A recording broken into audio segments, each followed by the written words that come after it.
time, man. Just now popped in. I'm just telling you. Yeah, we have to kibosh most of this conversation because YouTube will not allow any of what we just said. Seriously, dude, it's just the way the rules are with YouTube. We have YouTube is quite 24/7, 365, and we got to not get them tagged. Anyway, it was a good conversation while we had it. A little bit heated in that, but I don't know. But you guys want to switch topics or? Because one second, I just have to say this, Doug. I miss you so much. How you been doing? Mur, I didn't really switch topics. I started with the 3959. What it really meant. It should mean the radius of the Earth. Like, yes, but there is, again, I'm looking at it from a numerology and geometric standpoint what it means, because it again, there are no coincidences in life. Synchronisms are a thing. Give me your three best proofs of flat Earth. Give me your three best proofs of flat Earth. In which field? Just as a flat earther, or from my side? As a flat earther, a person who claims to be a flat earther, which I am, give me your three proofs of flat Earth. There really are only three, but go ahead and give me motion and can't detect it. And what if I said air pressure requires a container? Of course, all of those things are true and factual. Those and are we also have a pressure gradient of 100 volts per meter. Things you need to know. The only three things you absolutely need to know. And you don't have to back them up with shit. Everybody else has to prove you wrong. Very true, brother. Very true. Here are another two things. Or just one if you want to keep it simple. Astrology. The only reason astrology works is because we live on a geocentric, stationary, non-rotating Earth. That's the only reason why. It was all made up because of patterns in the sky, and we all know that because we have eclipses coming on April 8th.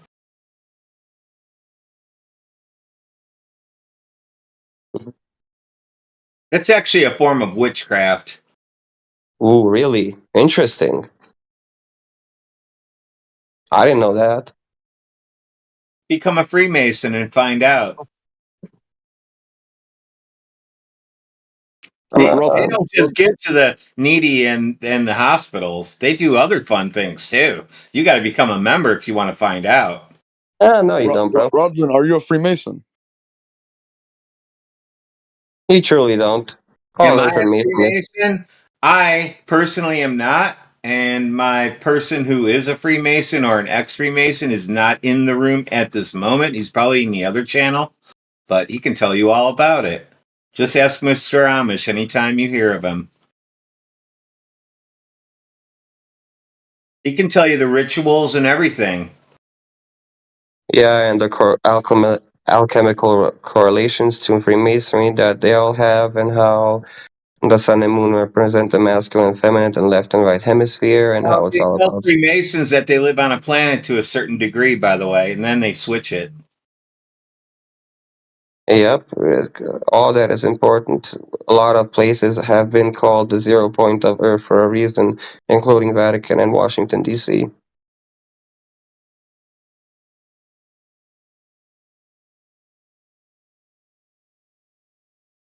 The 0 meridian, or 0 point meridian, if I'm not mistaken. Well, I'm not getting in your shit, Mur. I'm just I'm one of the fun flat earthers in here. No worries, bro. I make it very interesting sometimes. No worries, man. I truly don't take offense, bro. Like, I do get heated sometimes, but that's just how I am. When I'm passionate, I get heated. Just telling you, I've done psychic readings on people and they've fallen over, and I just go by their expressions on their face. Rodman, I also play poker too for money, so. Rodman. Yes. What is your thoughts on numerology? Everything has a pattern. Carl Jung also said that. He was fascinated. What do you mean specifically in numerology, I should ask? Well, I don't know. I mean, you have connection with Freemasons. Do Masons use numerology to? Absolutely, they use numerology all over the place. The whole fucking religion is based on numbers. Yep, So 33 degrees of Freemasonry, master builder, 33. I Well, guess my question after about 33, at 33 is when you learn some. Well, I'm not even going to say it because You don't have to, man. I know we're what on YouTube. what's We're on happening. YouTube, so I'm not so going to say anything. so my question about numerology that is more like is there actual power in the numbers, like using these numbers, doing No, things on the a certain power date comes and from stuff you like that? believing. The power Yeah, comes from you believing that they have power over you with numbers. That's where the right. power comes from. If Yeah, I you don't think think if you think that somebody on TV is going to tell you that the air is going to kill you and you say, "Ah, that's bullshit." It's just bullshit. Nothing is going to affect you. Get it? right. I think I lean more towards like there's a lot of these groups like the Freemasons or whoever else that they definitely do worship like this numerology and shit, but I don't think there's any true power in it. It's just that they may have found a pattern, No, they something that collect dues. appears They to collect exist, but dues. it Ask doesn't mean that Amish. they're going They to collect get away money with just it. like Yeah. churches do. Ask Amish. They collect money just like churches do. That's all they want. Here's the thing. Even Nikola Tesla was fascinated by numerology. He didn't say 369 for no reason, man. Um, I'm currently Yeah, but working on a he's project also known which to be a will. little bit kooky. I mean, he might have been extremely smart. He definitely invented a whole bunch of awesome things, but it doesn't mean that he unlocked the keys to the universe just because he was big on 369. No, I'm not just because of that. There are other things, but um, I'm trying to keep my words short and simple due to YouTube. So I'm currently building a project, a presentation app, which is gonna go into his research, etherical energy, toroidal field, etc. And I'm gonna go deep into the esoteric knowledge of it as well. So Hopefully, you guys can finally prove this ether and toroidal field that's keeping everything in motion and doing all this stuff for no reason. The thing moves just like the earth spins in a vacuum for no reason. All that happens for no reason. mm, uh, does I everything agree, bro? had a question. You know that up until 1908, they actually had ether in the periodic system of elements, and up until the 1920s, a whole bunch of electroculture, this whole frequency talk, semantics, sacred geometry, Fibonacci sequence, all of these things that most people think are stupid and dumb right now, were taught at that time. And hey, they were a lot more advanced than we were, I can promise you that. The Fibonacci sequence is still taught in schools. I was tutoring, I think, fifth graders, and they were using the Fibonacci sequence Yeah, in the but like you mathematics. don't actually go into the depths of the Fibonacci sequence of the Oh true yeah, value of it. yeah. Like the diagram. Yeah, and the golden ratio, and like how even your hair has the Fibonacci sequence, the golden ratio. Does anyone know the transition from like the ancient Incans, Mayans, like the major flat Earth believers from like the ancient times? When did the transition happen from like the people with the true knowledge of the model of the Earth, and then how did the transition go from there to the deceptive globe? As far as Um, I know, our history books go back about to before the Vietnam guys read them. So about 1890s. So everything before that, what do you think? um, I would like to say that every books prior to the 1920s are very much accurate with the information. Uh, actually, on some topics from before 1908. So in that region, I think up until that point, we pretty much knew everything, that the Earth is flat and everything else. Jest dobro. Yeah, it's funny when the Globers like to come and say that we've known that the Earth was a globe for over 2,000 years, or some of them will go even farther, because that would be saying Aristophanes, right? But then some will go even farther, like anybody who's ever navigated ever using the stars understood that the Earth was a globe. They'll say shit like that. while we have people who are still alive today who remember being taught that the Earth was flat. You Yep. know? Lou, And then, check it out. My mother-in-law died last year, right? And she lived here like 6 years. I built an addition just for her on this house. So I asked her, when you were a kid, what did they teach you about the Earth? Was it a ball or was the Earth flat? She said, no, it was flat. That moon stuff, that we laughed at that. So this was a fact coming from her telling me, and I laughed, and I went over to my wife and I said, see, your mom was even taught the Earth was flat when she was a kid. Yep. Even my parents were taught that. Like most people in the Balkans, still like older people know that the Earth is flat.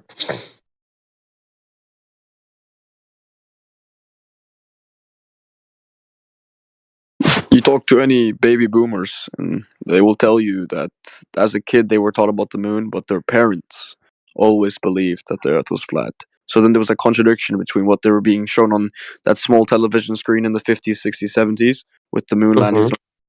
Can and then this, can I point out something to you? During the moon landings, they put TVs in all the major cities and all the department stores in the windows facing out so people could watch. It wasn't just that Time Life magazine photo. That was an actual thing that was sent out to the mayors Yep. of cities to do. yeah, it's a little bit too perfect. You know, somebody was saying coincidences don't really happen. Too perfect that they waited until they had TVs in, you know, the majority of households, and you know, where TV was the big thing, in order then to they do, pull yeah, yeah. Yeah. something like that off. Um, yeah, to brainwash people, to propagandize them. Amen. When was the exact date of the landing of the moon? The first one. Yeah, July 20th, 69. July 20th, 69. Yeah, and about a year before that, 2001: A Space Odyssey came out, and you should have seen their set. If you their set is probably better than anything we've seen to 2024. There's nothing that compares to that movie as far as the space scenes go. Uh, which year? 69 for the moon landing. Ah, okay. Have you guys ever talked to a Glober and then every single time they bring up that one stupid like fake documentary about, oh, but even the flat earthers did a test and they figured out it was a globe. You Yeah, mean most of them don't even know the name of it or where they and Yeah, haven't even watched it. They just heard from exactly. somebody else that flat Yeah, earthers proved it. Yeah. Listen, if it's on a streaming service that's there for money, that was just propagandized. that's what I said. I said if it's just out to the public like that, I'll tell you right now, it's all fake. But I just don't know what to say when they say that. I'm like, where do Listen, you even? the, the guys come in, so Yeah, they tell you right now. The one will tell you right now that that was just all cut out of sequence, just like you would edit anything. When I edit shit for YouTube, which I will not tell you my channel. I take shit out of sequence on purpose, but it's not for anything. It's to shorten it up, and I don't. I do other kind of editing. I do music videos for people for teaching. If you don't mind, since we were just dancing around it, my prediction of what I think is going to happen with the Artemis moon landing and shit, like I wouldn't mind saying it again. I want lots of people to hear it all over the place. Um, like, yeah, they claim Artemis is going to be like, you know, they're going to have a woman be the one to walk on the moon this time and everything else, and uh, but they keep pushing it back just like they always do.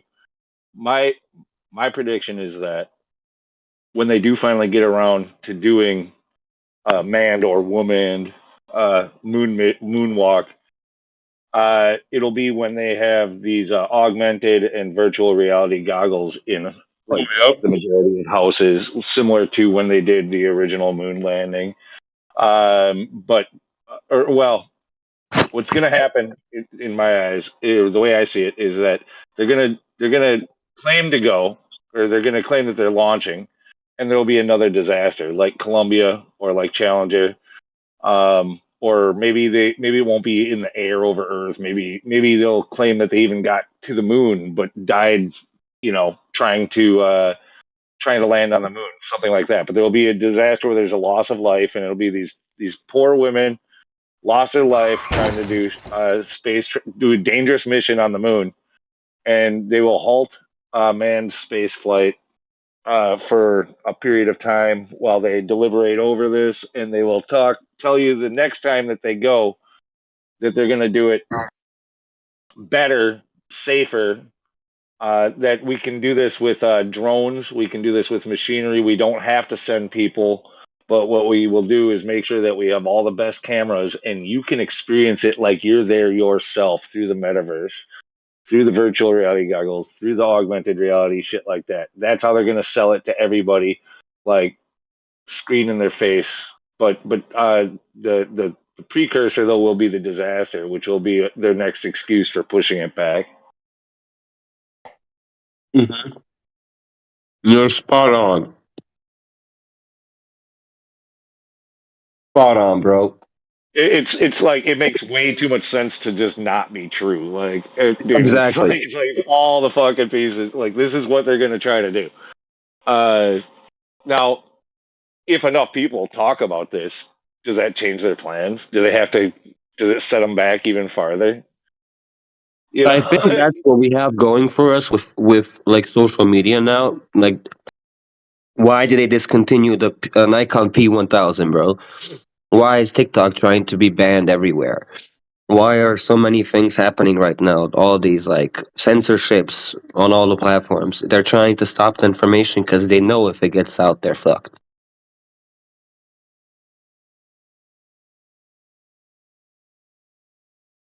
Yeah. I mean, I mean, then again, they don't really seem to care either. Like they laugh at us. They can pretty much. It doesn't matter what we say. They can pretty much say or claim to do anything. Even does Yep. even if we predict it ahead of time, and the masses, the idiot masses, will believe them and call us the idiots, call us stupid, call us retarded. They'll use a Snopes thing to pick one little hole in the story. Like, no, this is false. Lunatic didn't predict the Artemis disaster because he didn't mention that an oxygen tank was gonna frickin' explode. Like something like that. And everybody and they'll come in and be like, "Yep, see, you guys weren't right. You're a fucking bunch of insane conspiracy theorists. This is just, what happens." it's so funny, the word conspiracy theorist. I've always found that funny. I felt like it was made up by the people who are conspiracies, like the people who conspire. Those are the Yeah, people that created that the ones stupid who got word. caught with their hand in the cookie jar. Yeah. I Yeah, mean, that's Yeah, the well, word, hey, the that's word, their goal.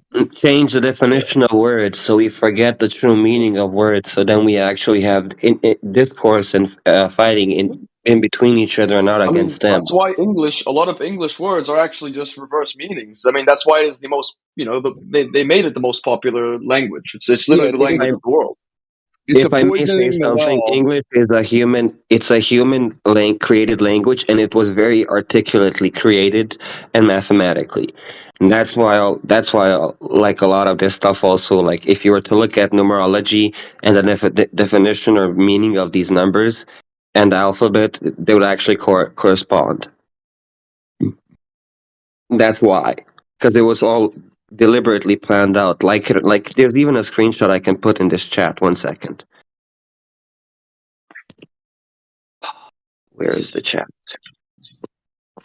Here it is. Look at this. Read this description of what I just posted in the live stream voice text. How closely numbers and letters are correlated and important. Look at this. You can actually read the entire message without even seeing all the letters. Which chat you put this in, brother? Um, Molly,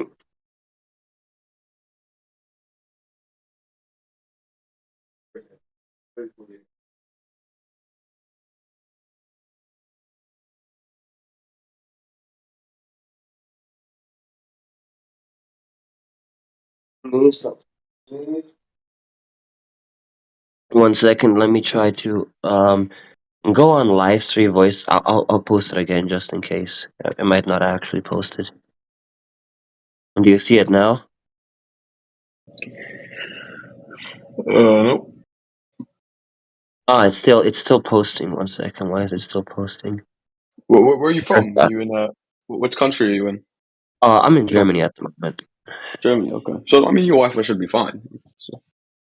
Yeah, it's just my brother's playing something on his computer, so let me try to switch to my for a quick sec. Oh, there we go. It should be posted now, I think.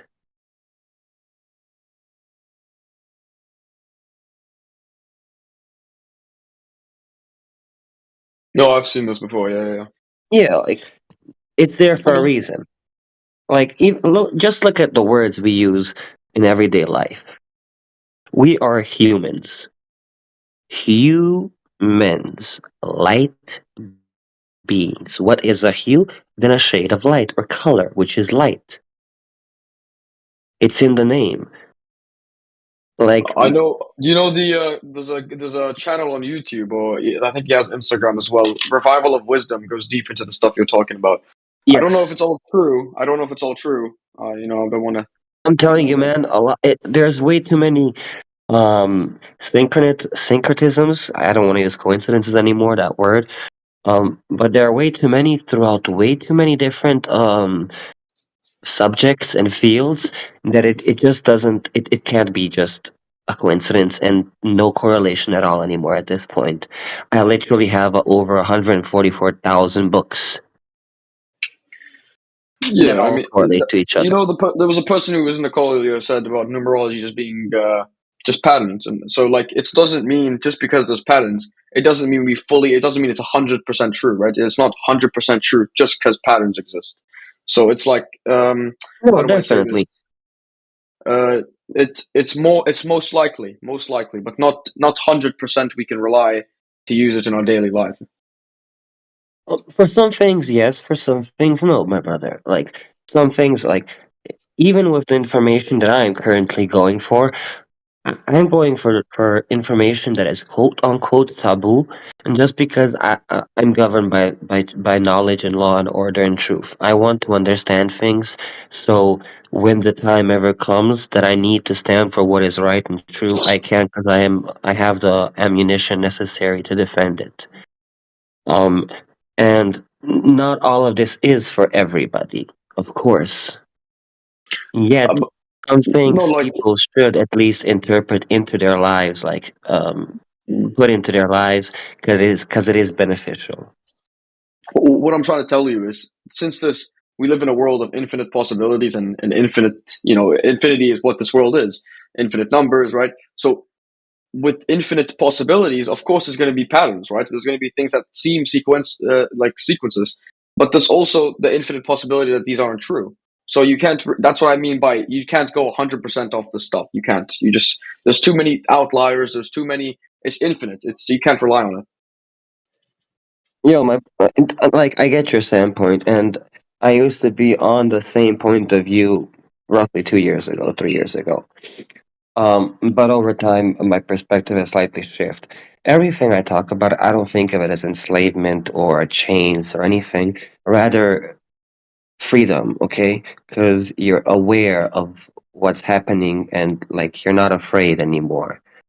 It's about it's about going over those fears and anxieties and just becoming one, understanding that every person is just a reflection of you. And that's why you should treat others as you want to be treated, because in actuality, if you treat others wrongly, you're treating yourself wrongly. And, and there are many beautiful things that you can actually take from this. Spirituality, religion, it's all intertwined, one way or another. And they all preach about the same thing, just in different forms or languages and descriptions, metaphors. Yeah, None of this is supposed I to agree with be, that. Yeah. you know? And the thing is, if you understand yourself better, from a younger age, you can then more precisely make decisions and not hurt so many people by making the wrong decisions. If you know that you, I don't know, let's say,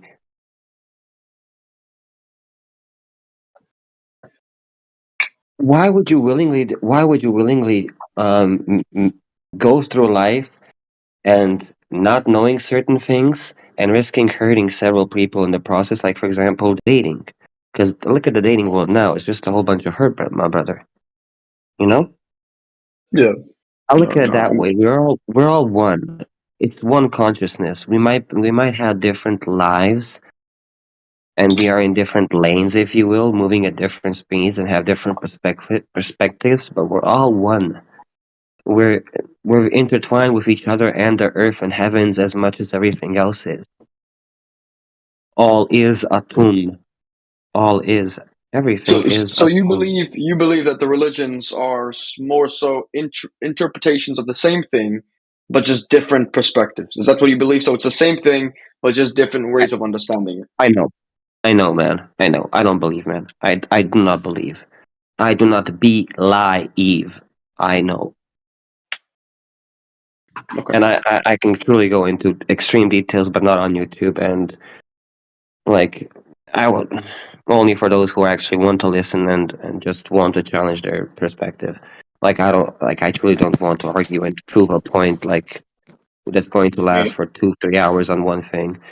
People can, like, I don't want anybody to believe me. The only thing I'm offering is information, and do your own research and make sure it's true or not. I I go know, against the whole belief thing.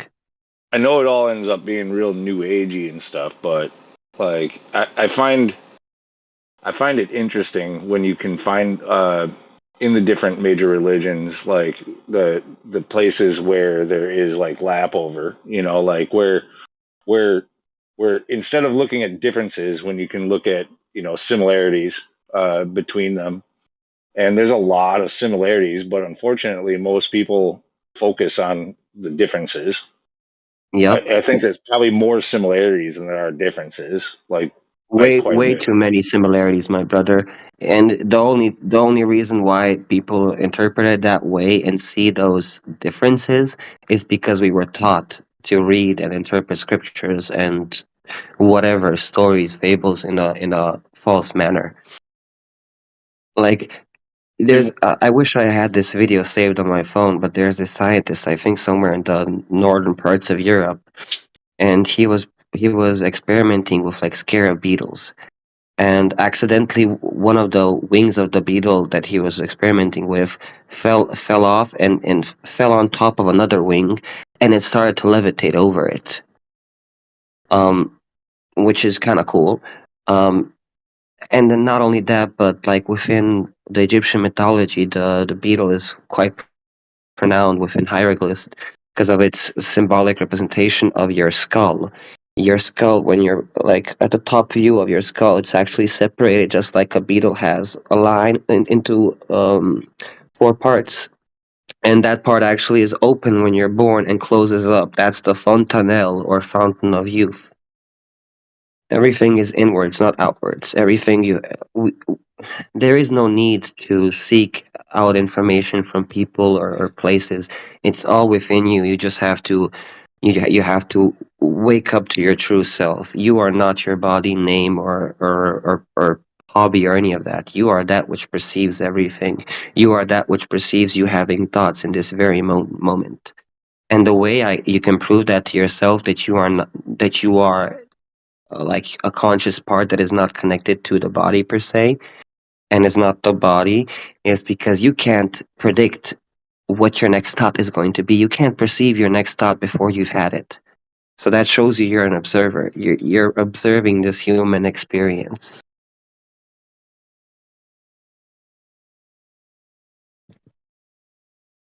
Like within spirituality, you have the chakra system.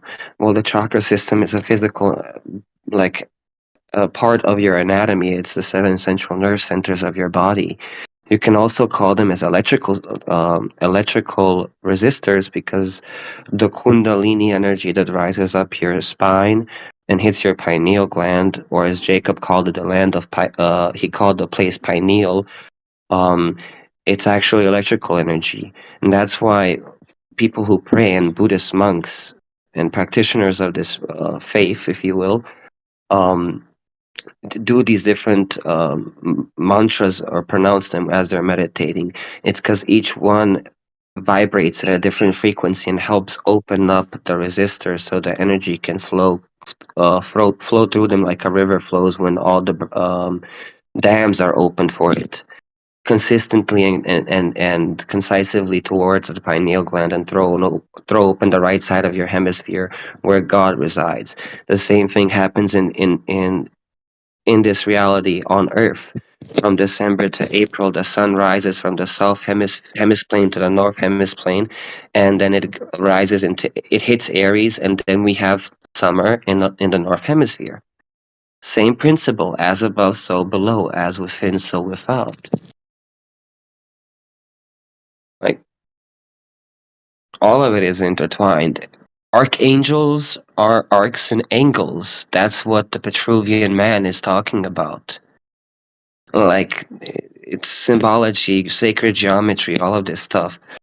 The seed of life is also due to the torus field. Like, you actually see the seed of life from the top view of a toroidal field. You get that. You also get the Fibonacci sequence there. All of this is intertwined on such an intricate and deep level. It's beautiful. It's actually magic. That's why all of this is important, and that's why the saying "all is atum" is so it's true. Adam, atom, and atum. All of these things come from some form of dust. Why? Because they're all representing the same thing. The scriptures Mer, are literally guidebooks to our lives. And that's where I'm going to Miss stop, because I might actually say things that I'm not allowed to say on YouTube or in general. But yeah. Mer, do you believe in flat Earth? Again, I do not believe in anything. I know that the Earth is flat. Oh, okay, cool. What brought you to it? Um, Roughly 4 years ago, I was introduced out like to the flat Earth. Maybe, and every time it was several times, like 3, 4 times throughout my life. It was all by accident, randomly online or somehow. I popped into a VC on Discord, two guys debating over the shape of the Earth, and one guy happened to say, water is always level when it's in a container and it's at rest. It always seeks its level, you know, and the ocean is level, like the sea level is called sea level for a reason. And I was like, wait, that actually makes a lot of fucking sense. And I was like, nah, that's just stupid. Nah, no way. I brushed it off, and then I was introduced randomly after watching an anime show on YouTube to Flat Earth Dave. Watched a couple of his videos, hyperfixated on Flat Earth, started doing research on it from a more biblical and religious side, as well as historical side, and a lot of things just kept on pointing to the same thing over and over and over again. And it got to a point where the amount of coincidences were so overwhelming that I had to kind of say, okay, now I know nothing. I truly do not know anything at this point. Everything I learned up until now is a complete and utter lie in my book. I am a newborn child. Let's restart everything. And for the last 4.5 to 5 years, I've been doing research on every single subject that we were taught as a child upwards, and figuring out what's actually true and what actually works. And up until now, the Taurus is the way to go, even within. I think I'm allowed to say this. Even within churches and like other holy sites, you have sacred geometrical patterns that you can actually create using semantics, which is a way of visualizing sound frequency waves. So yeah, but yeah, it's pretty cool, man. That's also you know, the thing that we shouldn't talk about that happened a couple years ago, um, with the whole jabby jab. Well, Yeah. the reason why you were supposed to have a distance between people is because, like 2.5 meters, or like 6 feet, I think 6 feet, is because that's the maximum outreach of each and every person's toroidal field that we all generate and have around ourselves. So yeah, we actually strengthen each other when we are connected with people and socialize. Our energy grows. Of course, if they're positive people and not negative, but yeah. Even the word sex stands for sacred energetic exchange. Everything is energetic based. Everything. That's also why the whole mental disorder exists. A lot of women that are bipolar also tend to sleep around a lot. Men are the givers of energy, and women are the receivers. If women have multiple energies from different men, you're gonna definitely you're gonna you're definitely gonna have The some kind of moon, disorder the there, moon bro. and the sun, the moon and the sun, right? The moon is the feminine. Exactly, Isis and Ra, like within. Thank you for saying that, man. I'm so happy that you're cat. Like, I think you already know a lot about this stuff, but like, thanks for adding that. Um, Egyptian mythology, Isis Ra. Isis is the moon, represents the moon. Ra represents the sun. Um, so the moon is called Luna, but what is the sun called? It's not called the sun. It's called Yes, IHS in Greek. And that's where we get the pronunciation and affirmation yes and yeah, as well as years. Hours comes from the word Horus, which is also a representation of the sun when the sun is rising. So Isis and Ra. Isis is feminine, Ra is masculine. Left and right hemisphere, as well as El, which is another god, which represents the pineal gland. That is I'm not gonna say that, but you can connect the dots there on those three syllables, or yeah, acronyms. You get the same thing when you take the words Torah, Bible, and Islam. Just look at this, look at the letters, and you'll figure it out. That's what that is. The promised place. That's who the people are. All of us. And that's why this whole entire thing that's happening at the moment in the world is happening, is because they're trying to make us hate that which we are. But yeah, You said everything is Horus was the representation of the sun. well. What do you Yes, think and about so what do you think about Jesus being a representation of the sun? he is. He is. It doesn't say for no reason. He is the son of. He is like a blazing fire. He is the. He is like this. A blazing fire of the sun. I'm not going directly word for word. I don't have everything right now next to me. And the shield of God. His power is of the rising of the sun till the setting thereof. Again, reference to the sun.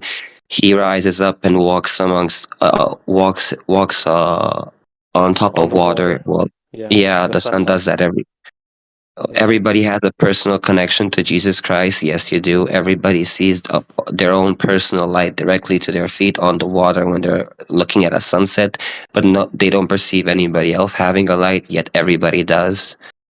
Even the 12 apostles, they're the 12 zodiac signs. The original names are in Aramaic because they were Aramaic people, quote unquote.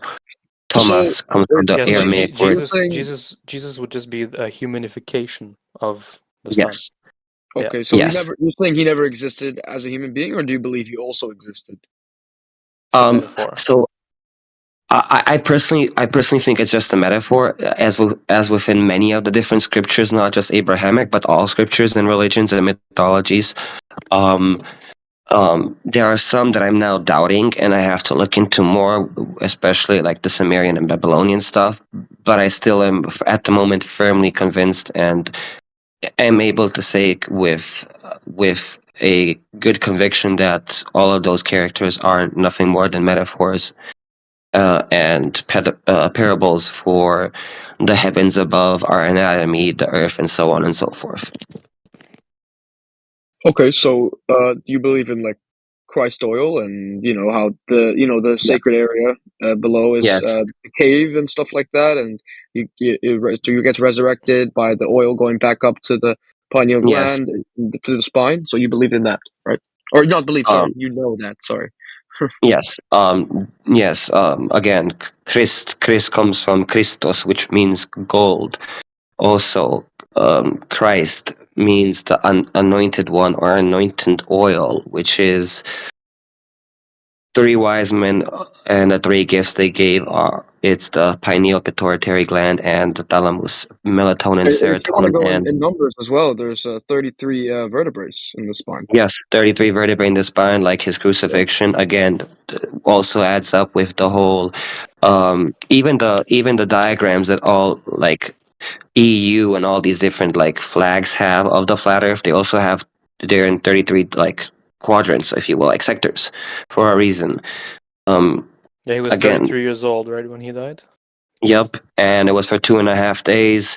And just like the same thing happens during those, Winter solstice, when the yeah, sun winter solstice. dies, There we as go. in it stops moving. Yeah, the man. path. Hey, that's just too coincidental, Exactly, dude. man. Yeah, it's crazy. Yeah, the Like, sun dies for 3 days, right? On 21st of December, as in yes, metaphorically speaking. The yes. path of the For sure. sun is locked for 3 days, and then Jesus is Well, birthed. The to be sun more is then precise, birthed. if you look at the analemma of the sun, it actually correlates to when the sun crosses the analemma and then is on the cross, because then he is christened.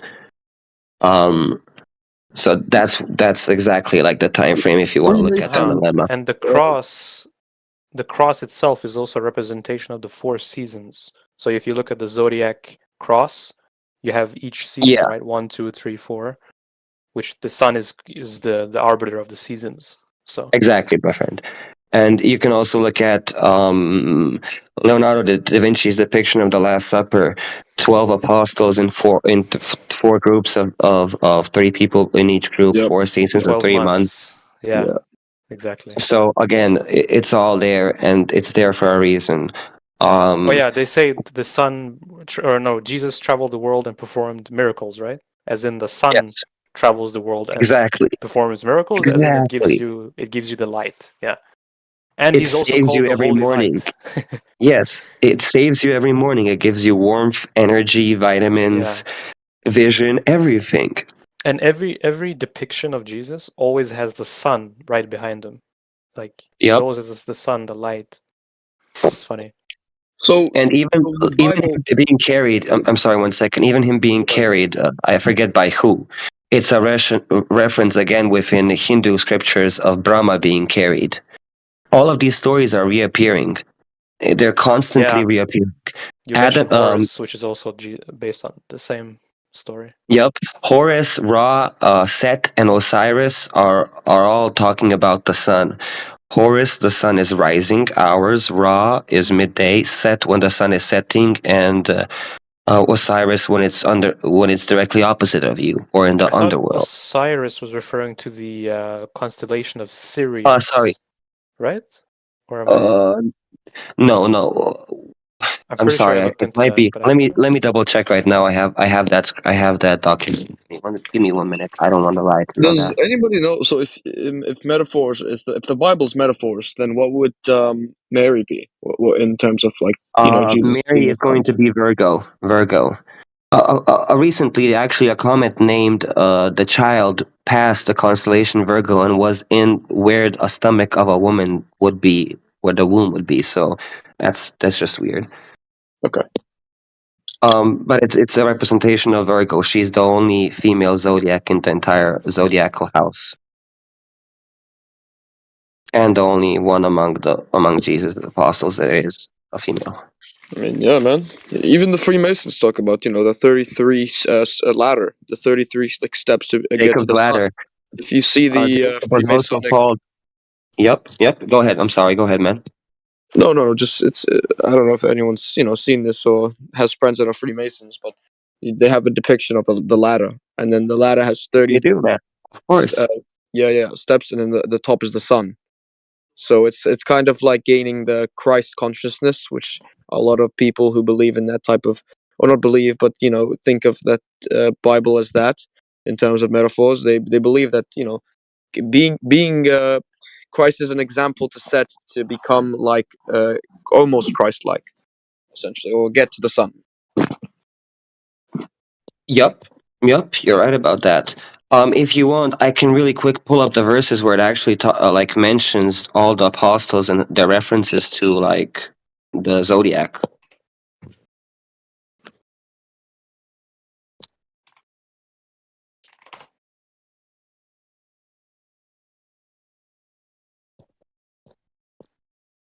Um, 144,000 people that will go to heaven, the light bringers, how the spiritualists call it. You know that, right? Sorry. Can you say that again? The 144,000 people that are going to go to heaven, quote unquote. Yes, that Bible quote is. I heard it's referring to frequencies and stuff. I don't know if that's like the frequency at which you are at when you reach the highest astral level. I don't know what that means in terms of that, but something like that I heard. Yes, the crown chakra actually vibrates at 144,000 hertz, as well as when you add up the first 5 chakras multiplied by 1,000, which is the throat chakra, it adds up to 144,000 petals around the crown chakra. So how do you measure these frequencies of a chakra? I mean, I'm just interested. Like, how do you do that? I'm gonna actually have to look up the names because I don't even know the names in my own language. Okay. I have a friend who does this stuff in back in Bosnia, but You speak Deutsch or those names they just go in and out of my brain.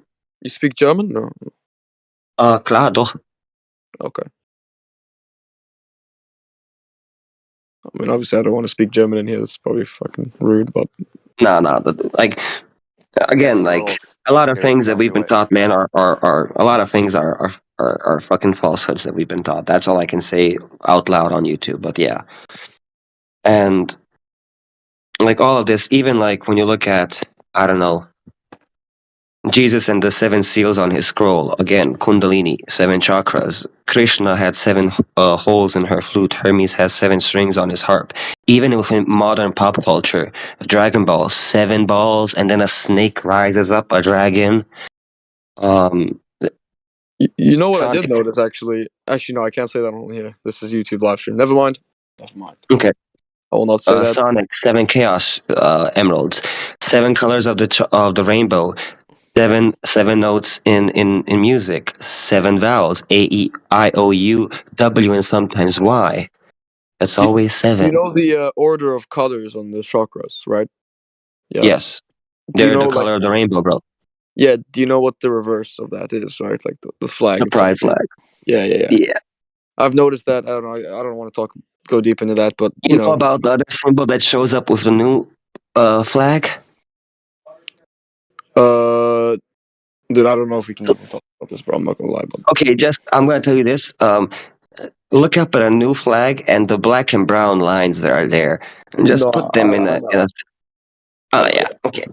No, I know what you're talking about. I just don't even know if we can even talk about it. Yeah. Like okay. 'Cause I've made videos on YouTube before, and they've been taken down in terms of like subjects related to that. So I don't want to do anything like that. Can you help me out? Is anagrams the correct word when you can spell out a different word using the same letters in an existing word or sentence? An anagram? Yeah. Yeah. It's Is that like that? when you rearrange the letters and stuff like that. Yeah. Is that Yes. that? Okay. So if you look at the word, the 10 Commandments, it actually spells out to can't mend most men. The word veganism spells out into saving me. Yeah, I know. And the thingy that happened to a couple years ago in the entire world actually spells out to carnivorous. Okay. So yeah, that makes I've you. heard of the veganism. You know, I know I have friends who became not even vegans. I mean, literally just relying on fruits. They said, Yes. fruits have specific a different type of water, which is H3O2, and Yes, they structured jelly water. yeah they believe, and I don't know how it they do it, but they literally just live off fruits. Uh, I can explain it to you real quick. It's actually quite beneficial. I'm in the process of going into that as well now. you becoming a fruit only diet. Was it So it's a herbivore or? frugivore. The precise diet, like to name it, if you will, it's a frugivore alkaline diet, where so first and foremost, the blood that we use, the 70% water, it's structured jelly water, as they said, H3O2. And when you eat stuff or intake stuff, it gets broken down. So H2O becomes just HO, right? Or H. Um, so in order to get actual water, we need H3O2. Secondly, every mineral that's found in the earth is also found within you, even within scriptures, both Abrahamic and other scriptures. It talks about God said, I gave you to eat the fruit of all seed bearing fruits and herbs. Every like diseases, like any disease or illness can be cured, but there is a point of no return. Supposedly, okay. Most I'm no major religions professional also at talk this. about, like, if you look into Islam and you look into the, the Abrahamic religions. I don't know if you were talking about this, but they do talk I'm an about fruits. ex-Muslim, so Okay, yeah. If they talk about fruits being the number one priority, and fruits also being priority in the heaven that yes, they believe in. So the fruits actually, the prophet in the Islamic religion talks about how they would prefer only having, like, and they name alkaline fruits, right? So having, like, dates and stuff like that, and they prefer fruits over meats, and they would yep. have meats maybe very rarely. Uh, but yeah. So supposedly, um, besides just eating seed-bearing fruits and having alkaline water, which is a pH value over 7, um, you can. So a natural way to have alkaline water is just spring water with lemon lime. And a artificial way would be purified water with sodium decarbon, whatever it's called. Sodium, what is it called? My God. English is not right now helping me. Please, brain, turn to English. Don't be in Bosnian mode right now. Baking soda, my God. So purified water with baking soda is an artificial way to get alkaline water. Hold on, So Can I alkaline add water, you? Can I add you on Discord? of course, man, gladly. Yeah. Um, That's one way, as well as mineral intake. As long as you have all the minerals required, supposedly, to like power your body, as well as the structured jelly water and alkaline water, which is living electrolyzed water, um, you can basically do anything. That's all your body needs. And intermediate fasting supposedly as well helps. Um, so definitely, like, I don't know, that would be something that I'm currently interested in doing and altering. Next month, I'm going to buy um, copper cups, copper spoons, forks, knives, everything in copper. Everything that is plastic in my house that is for eating and drinking, I'm throwing in the trash. Only glass and copper from now on. Dude, there's 4 of them. Yeah, so there's a whole bunch. Yeah, we'll talk about this a bit more. I'm hesitating so hard right now. YouTube, I don't man. think you need to be so worried about that, to be honest. Oh, trust me, man. I had social media for roughly 2 months, and I was so heavily censored and shadow banned that I said, no, fuck this shit. I have to wait for a better timing. This isn't working out like this. And when I mean I censored myself a lot in the way I was speaking, and I still got censored, and my videos got to. I post a video, as soon as I post it, it gets taken down instantly. Or like if it's goes against their guidelines or whatever. Yeah, but like a lot of things, because I'm supposedly 99.99999% of things that we think is correct and true in the world is actually false, supposedly, So, Yeah, everything is upside down, yeah.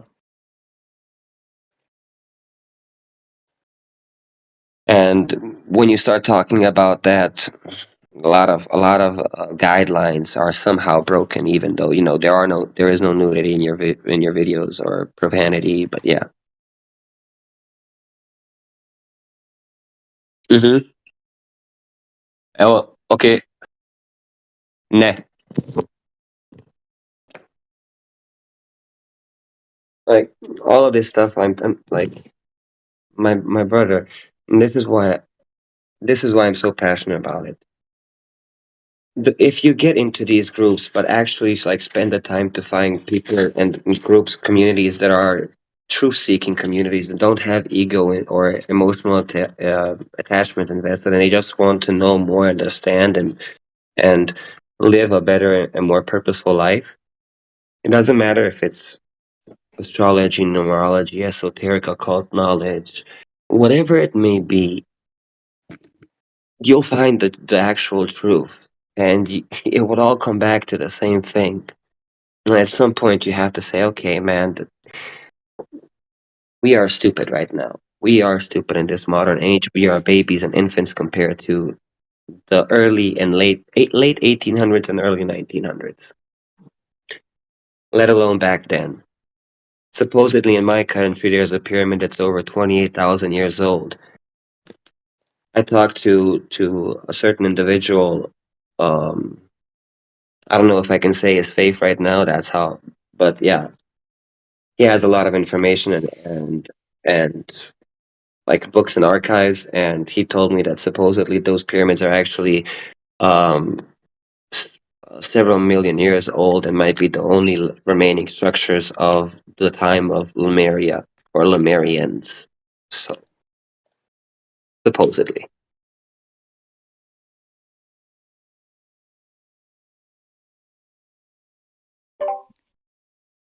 Are you aware of like the pyramids like underwater? Yes. Like what's your view on like the flood, like and all that kind of stuff? First and foremost, my so now I have to use the word belief and stuff like that. But yeah, um, the floods did happen. The reason why they happened or how they happened is today's quote unquote meteor crater sites are nothing. They're like filled with water and vegetation, my friends. It's a geyser. It's just a closed up inactive geyser.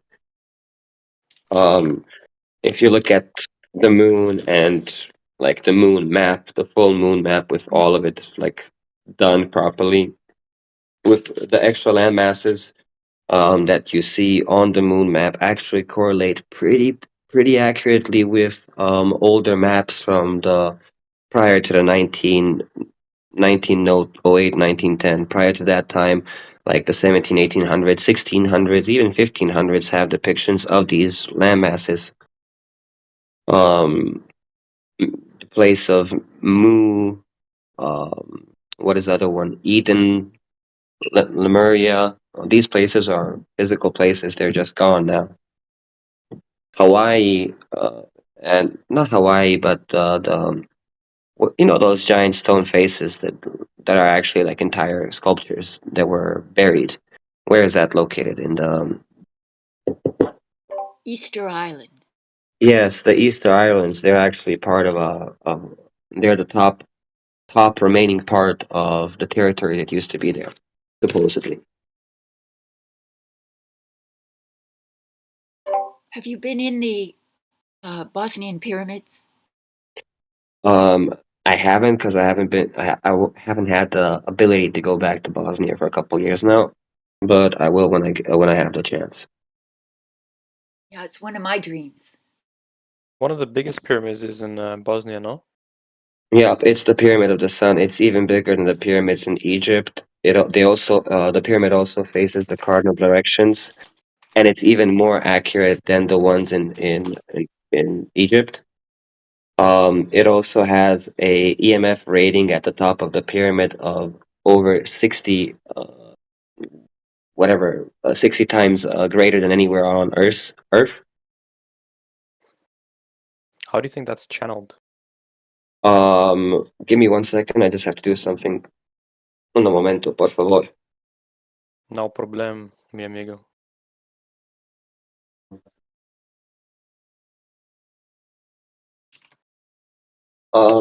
So basically, the pyramids.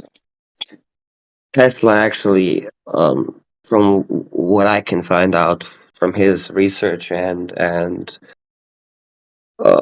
works, is documents and stuff. Is he based his work on the Tesla Tower or Tesla coil on the basis of the pyramid, which is also based on the workings of a volcano to a certain degree. The word pyramid, pyro, mid, fire in the middle. It basically channels, due to the elements that are underneath the earth. Every part of the earth has different variations of elements and stuff. All of that actually changes the frequency that is being emitted from that point on earth. Some places actually are like energetic vortexes. All of the places that are energetic vortexes are typically covered with pyramids or holy sites like mosques, churches, cathedrals, monasteries. That's why a lot of people, all the people that go there, feel this certain energy and like sensation throughout their body. It's because they are feeling the vibration and energy of the earth that you're supposed to be in tune with. And at the same time, they're also like a receiver and generator of the etherical energy. If we were to actually complete the pyramids in their complete structure, which at this point I'm most definitely convinced it's gold, there might be something that's still missing inside because most of the pyramids aren't even fully like explored to the public, and other structures. But yeah, that's besides the point. You can basically recreate reharness the toroidal energy which is everywhere, and the Gulf Stream jets, currents. So magnetism it's stationary. Like it's not stationary, but it's just pure potential of energy. It's pure impotency, if you will, just the potential of energy. While dielectricity is the actual current that you need to create a magnetic field. That's what actually creates everything. Like makes everything move in the toroidal field. And that's what actually then causes the Gulf Stream jets to appear and everything else. Everything is following the torus. Everything. Even the planets, like the wandering stars that we see, they actually create sacred geometrical patterns as they make a full cycle of their path. All of them create sacred geometrical patterns, and it all works cohesively together in one flow. Nothing is working by itself. It all has to go into motion. Toroidal field has a level plane of inertia in the middle, which is like stagnant. That's our realm. We are in a level plane of inertia. We can't go past 7.8 miles. That's a fact. So, we are kind of there already. Even when it talks about breaking the bread in the Bible, it's referring to the toroidal field. If you look at a side view of a toroidal, like cut it in half, like an apple, the toroidal field actually, it looks kind of like a loaf of bread, if you know what I mean. Like, it's another metaphor for it. Dude, it's amazing. I'm currently trying to create some jewelry for unisex to just amplify your energy, your toroidal field.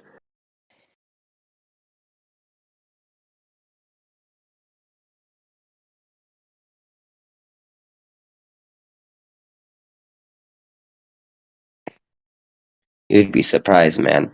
Supposedly, just having a pyramid frame, like just the sides that connect and everything from copper, and sitting underneath it or having fruit or whatever kind of food underneath it supposedly preserves it for an insane amount of time. It is also very beneficial, like health-wise.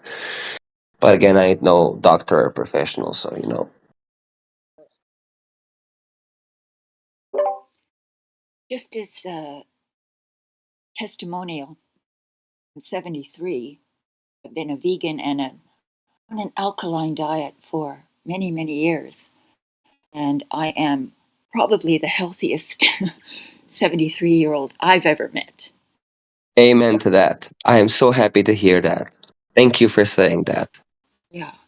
Can I add you as a friend? I have questions. Absolutely. Thank you.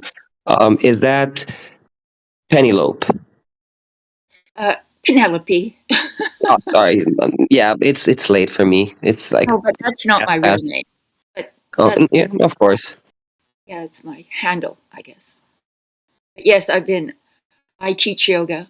I'm extremely athletic, have been all my life. I have never had any physical diseases, illnesses, nothing. So, absolutely, the diet is, in my opinion, um, the base the base reason for my health. Yeah. Again, um, you are a testimony that all of this is true. The scriptures don't say this for no reason. We just ignore them. We people or humans tend to go for the political route and only choose to be whatever religion or belief they are when it suits them, and not actually go fully through with the scriptures. And that's what's saddening and disheartening to me, because it truly doesn't matter what you believe in. If you follow the scriptures through and through, your life will be pretty darn good. I can tell you that. Um, and Can I add yeah, to like, that? What yes. Penelope said. Penelope, nice name change. How are you? I, Um, yeah, there's a saying like people try to lose weight and they think that just exercising can do it. You cannot exercise away a bad diet, no matter how hard you try. Amen. You can't do enough exercise. People think they burn a lot of calories like doing like trivial exercises. Well, like just eating some food like some cupcakes or even ramen noodles. You have to exercise for like 3 hours to get rid of that many calories. Like you can't exercise it away unless you're like sprinting all day or something. So Yep. yeah, the diet And is super important. It's really the foundation. not only that, but like another thing is, even if you do exercise, if you've had a very poor and unhealthy diet your whole entire life, you can work for 10 hours straight every day. It still won't change anything because you haven't detoxed and cleansed your body and gotten it to a normal state. You eating a bit of food will make you gain so much because your body craves that and it needs that to sustain itself because it hasn't been taught anything else.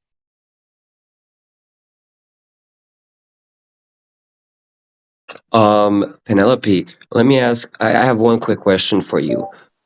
Supposedly, rosemary oil, castor oil, and coconut oil is pretty good for both eye regeneration and hair regeneration. Is that correct?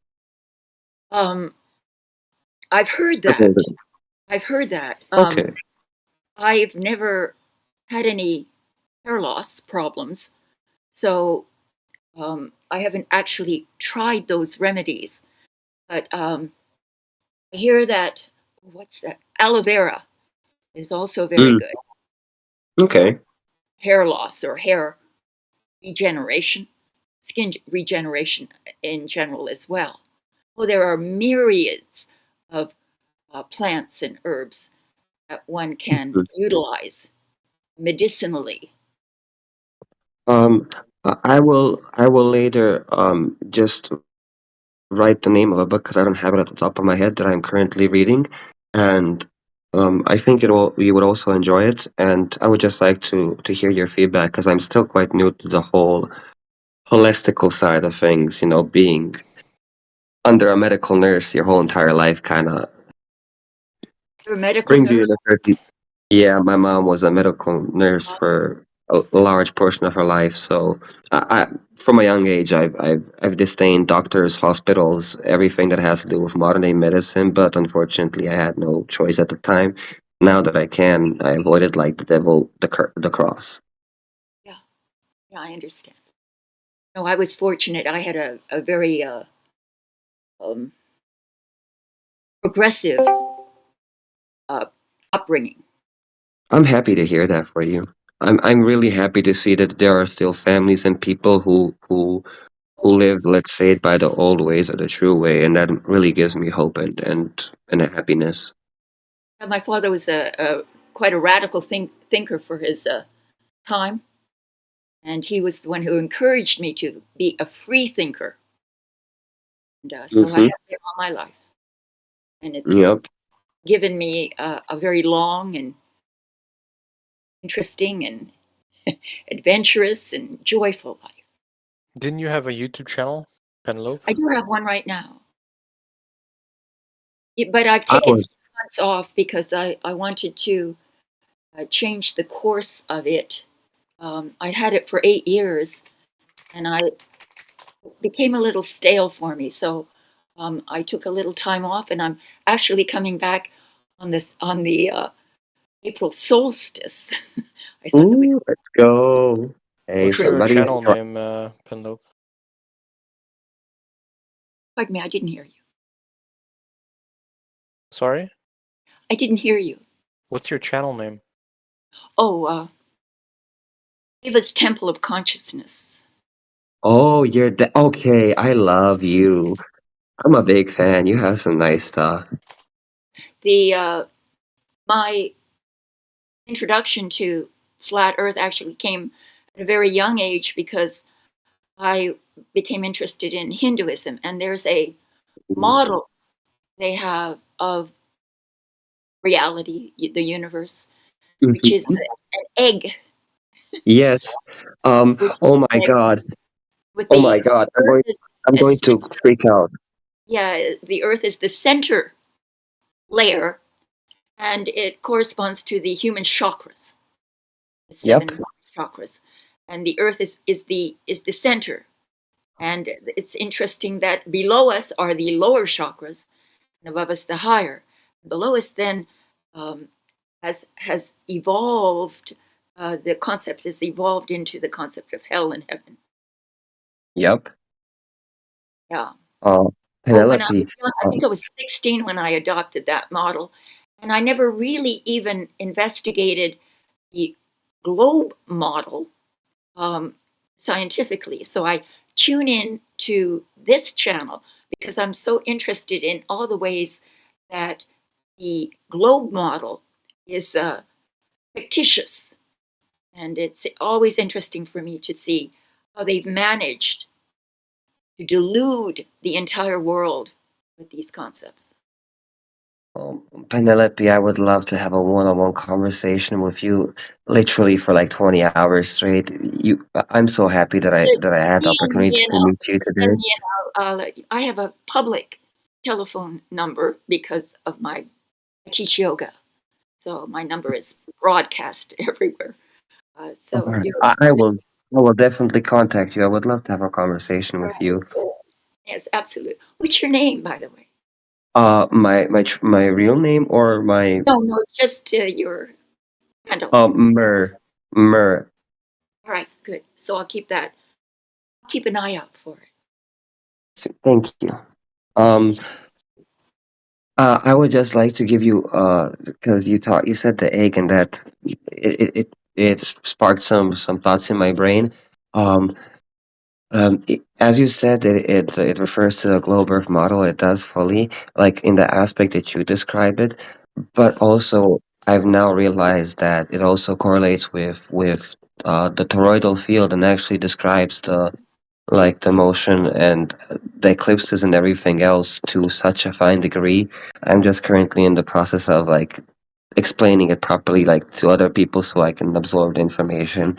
And it's beautiful how these people have put all of this information in art and in literature and in such a it's just beautiful and magical how And they it's, preserved it all. I mean, the secret societies have done some good in that they've preserved these ideas over the dark ages, Yep. those periods of time when we go into sort of a uh, deep uh, sort of human depression almost. And the secret societies have and preserved these knowledge for us, which is why it's always a little occult, hidden. Yep. Uh Occult actually comes from oculus or eyes. Yeah. Again, what is occult esoteric knowledge? It's for those. It's the true meaning of symbols and stories for those who have eyes to see and ears to listen. Occult, Oculus, I'm and a proud Pinocchio. culture. Yep, Pinocchio is also a reference to that, to pineal and oculus. Yeah, yeah. The marvel of the human mind, the human consciousness, is what it's all about. Yep.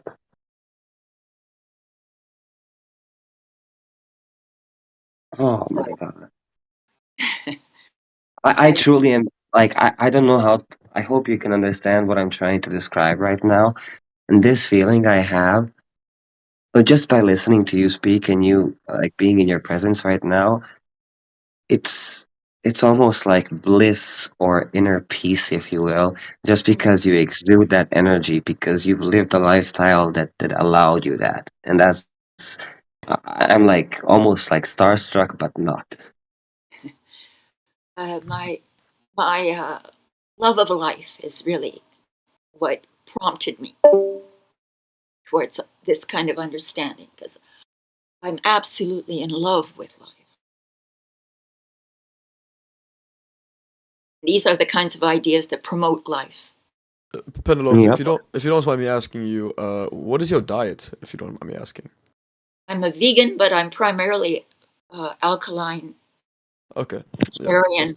I figured that was going to be the answer. Yeah, I feel absolutely my best on this diet.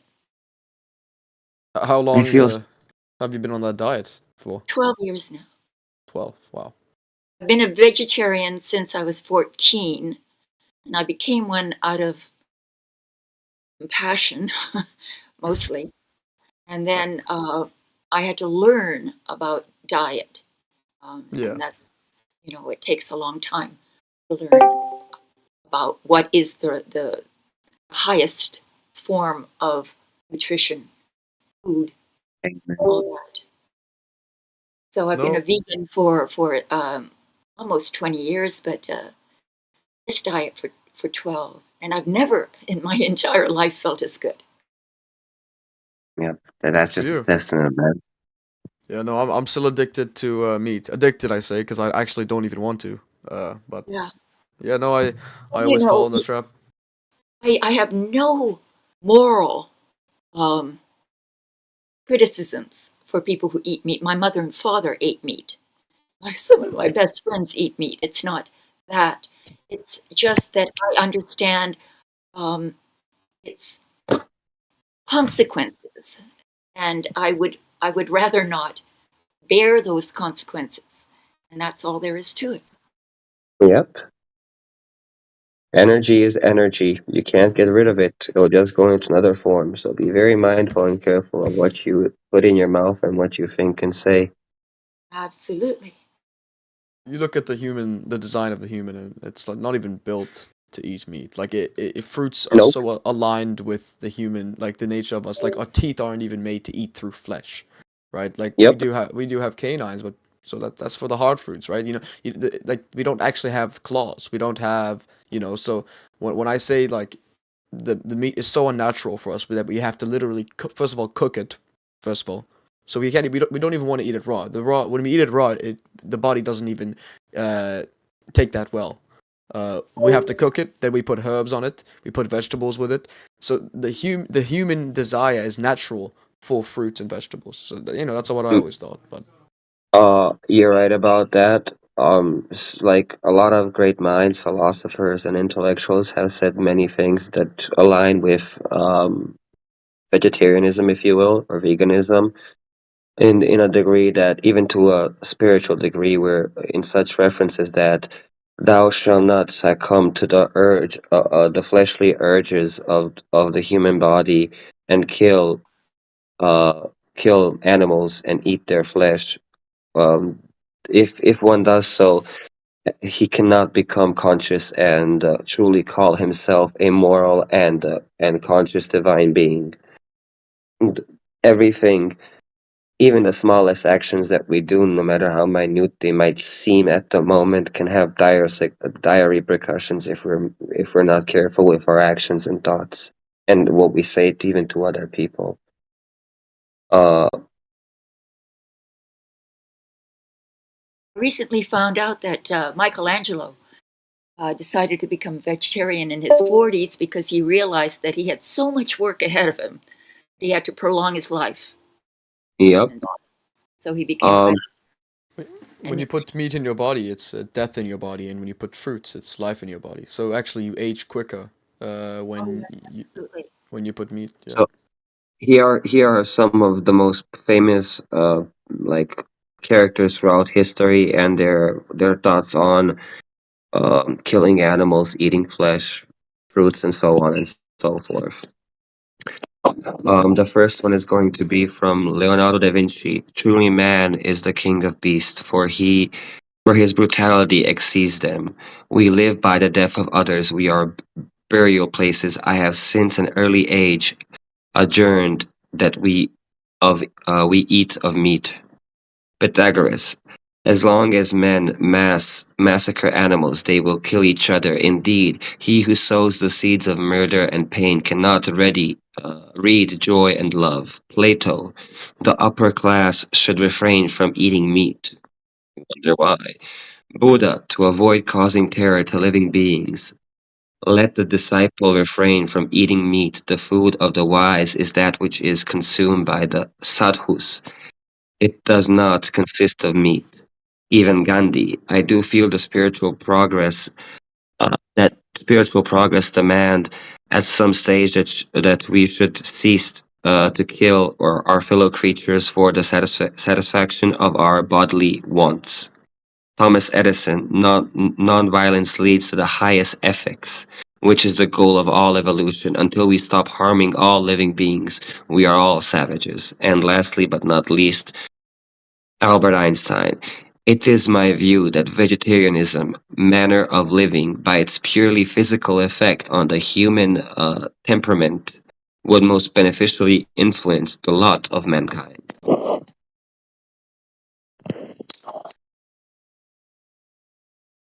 Amen.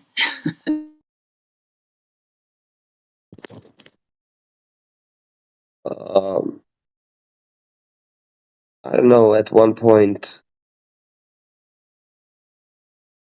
once I figured out and realized that what, like everything's a lie and the earth is flat and so on and so forth, since that moment on, and I think Penelope can like testify this and agree, I've gotten a much more broader, widened, and ingenuous, grateful attitude and perception of nature, the world, where we live on, what we are, everything in general. And every moment is enchanting in its own simple way. And life just is never dull or boring anymore. There's always something to look for. I always felt that having the idea of a flat earth, which means that the earth is really a realm that gives you a sense of security Yep. as Yep. well as mystery. And these are the two things that make life so fascinating. And that's what the globe doesn't do. The globe And what is like globe this. robs you of, Yep, right? yep. It's a nihilistic view, right? So it takes you away from that spirituality because you are in this infinite realm. You are small. You are least of importance, and so that's really what brought me into flat Earth.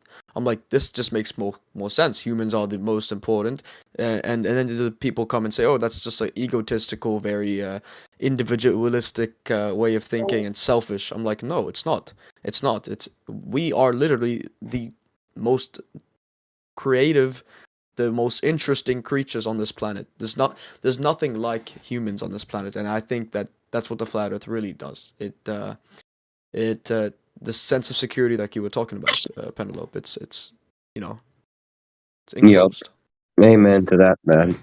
Um, Penelope, I assume then like, I hope you would agree with me that like astrology and all of these things, the stars, numerology, they're all things to this beautiful realm that we call Earth. It's things to its It's existence that we designed, actually have it those things. couldn't be a more uh, perfect design for us. Yep. The And stars are there no, not only to help guide us like angels, but to give us insight into ourselves as well. It's absolutely. amen. So would you agree with me that we should look up at the stars to have a better understanding of ourselves and who we are? Because it's a direct, like, the stars that govern us because we chose them before we came here. And it's a way to remind us, hey, don't get off track. Keep going in this direction. This is why you came here for, man or girl or whatever. And We at all need some point, at some point, it's better to not to be basically, let's say, stagnant and not do something than doing something if you realize that the consequences could be bad for you. Yes, well, the trial and error of life is helped enormously by the guidance that you can find in the stars.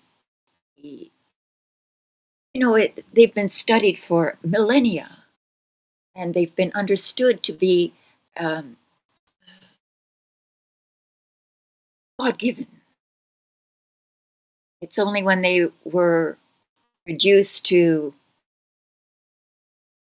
giant fireballs in an infinite vacuum that they lost all of their value for us. Yep. The reestablishment of that philosophy is coming. Amen. Amun Ra. Amun Ra. It's true. I see it everywhere.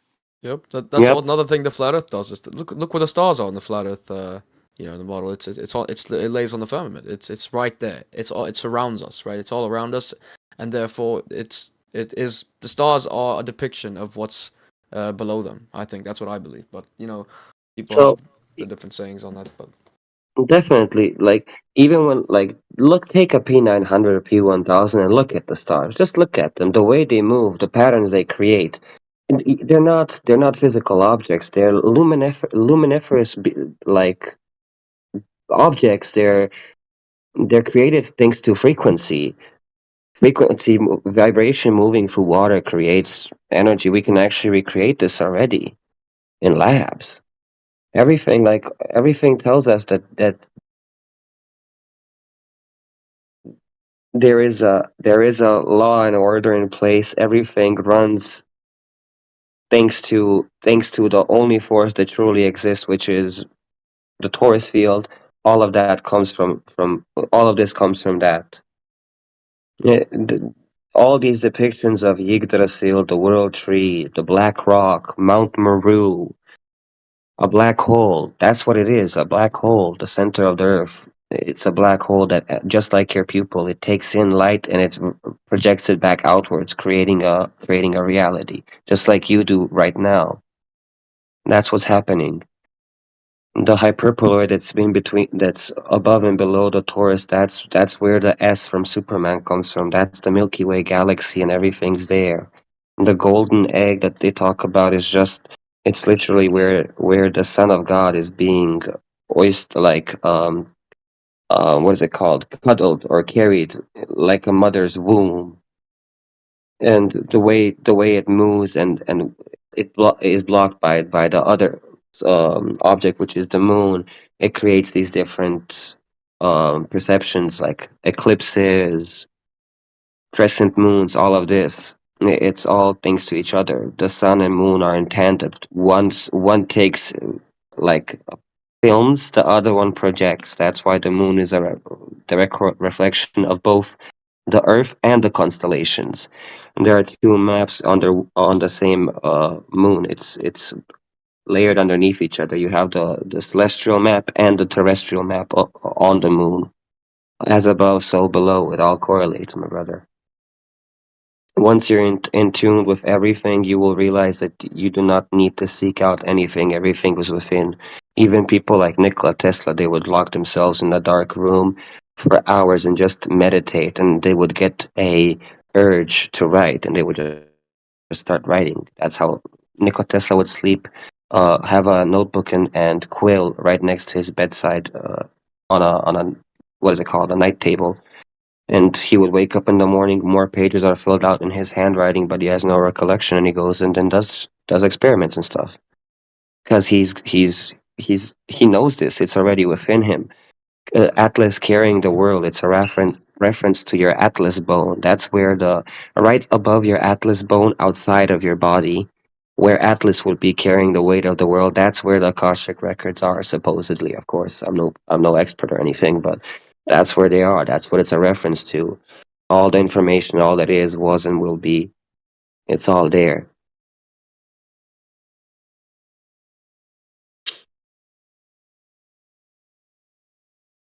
The alphabet even proves like both the flat Earth and God's existence. I am the Alpha and the Omega, the beginning and the end, from A to Z. 13 on one side, 13 on the other side, 26. West, east. It's all opposites of each other. Have you looked into the electromagnetic spectrum and how it resembles the flat Earth model? Yes. You know, yeah, that's another thing that I noticed when I got into flat Earth is the colors on the spectrum. The center is green, and as if you have to flip it obviously vertically to see this, Mhm. and then you see, okay, the plane of inertia, which is the green, which is the grass, it's the center, and then as you go up, it's the blue, and then you reach the purple at the really top, which I think indicates an astral level of understanding, and then as you go down, it's more red, and then you look at the chakra system, and it's like, okay, that's really similar. The root chakra, Exactly. right? The red, and you go up, and it's the purple. So, it's when you start to go deep into flat Earth, you get introduced to other things, and that's what I love Amen. about it. Yeah, that's what That's that's the why I thing. am a flat earther. It's beautiful, man. The flat Earth. People just have to stop. The issue is with the large majority of flat earthers is they're too rational and in their help me, left hemisphere, and they're not actually being open-minded and intuitive as much as they should, because they're not balancing both the masculine and feminine energy and trying to hemi-sync. And that's the issue. Once you can do that, everything just starts making sense. You walking through the street and looking at different signs and symbols and whatnot, you actually, like, those symbols actually start popping. Oh, okay, this is used because of this and this, because it's referencing this. That's why everybody loves Starbucks. Starbucks is the only green icon when you walk through the city. All other fast food chains and coffee shops are either red, orange, and yellow, like the lower three chakras, but green is the heart chakra, which is love. Everybody loves Starbucks, and it's also the color of money. Oh, and then, like, it starts making more sense. So, yeah, you're right, my brother. Hey, we can. Thankfully, I still haven't started talking about things that I shouldn't talk, so. If I start saying anything I shouldn't, please shut me up.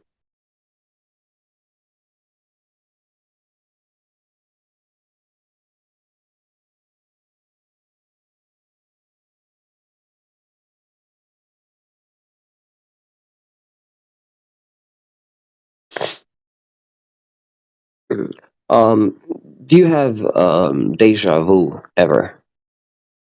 Of course, of course. So here's a interesting perspective on deja vu and whatever is the other inverse of deja vu. Um, most people think of time as being linear when it's not. It's actually simultaneous. Everything is happening at the same time. Um, Now, you have an inner child, right? That Yeah. Yeah. So everybody has one. That's like the one that you're trying to protect, that is afraid and scared from either trauma and whatever or whatnot.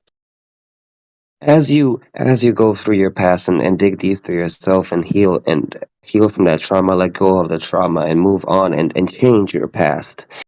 You're actually at the same time changing the present, which is the past, which is your present, simultaneously, because that version of you is then having deja vu events happening to him at the same time, when you have deja vu, stop and think, stop and observe, stop and analyze. Figure out why you're having deja vu. You're not having it for no reason. And you, in your current, present now time that we are in, when you have deja vu, it's your higher self talking to you, or your future self, healing itself and creating the best version of you that you're supposed to be. Deja vu is also a preview of some important event that is Mm-hmm. coming up in your life as well. It's a sort of a like a movie preview almost. Yeah, And but exactly. That's what I mean. Yeah, but that's a perfect way of saying it. I love that way. yeah, and then when you are in the movie, living it, and you're reminded of the preview that you've already been through. That's happened to me many Mm-hmm. times throughout my life. So it's another way of showing you the connection between past, present, and future. Amen. Like, um,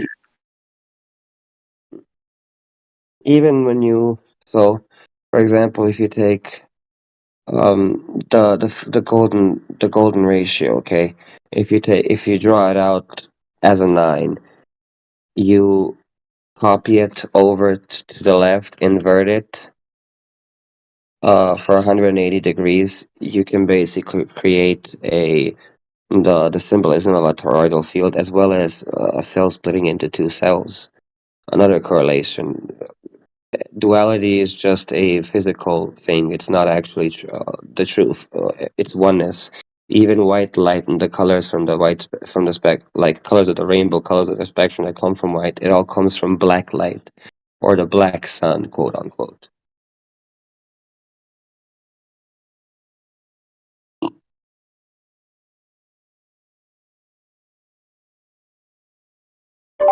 Have you ever read Goethe's work on light, color? Uh,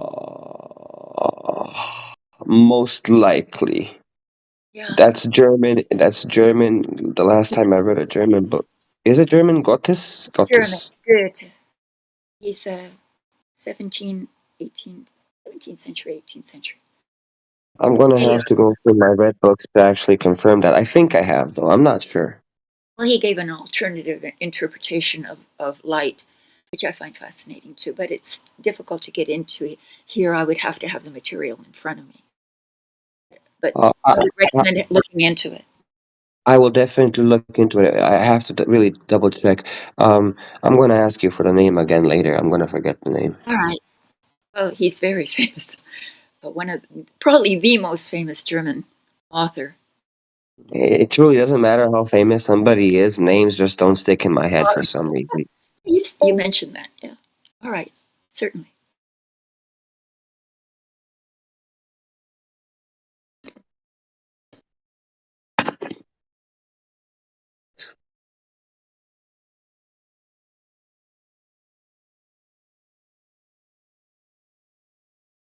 Um, I'm gonna have to say it was lovely having discourse and conversations with everybody.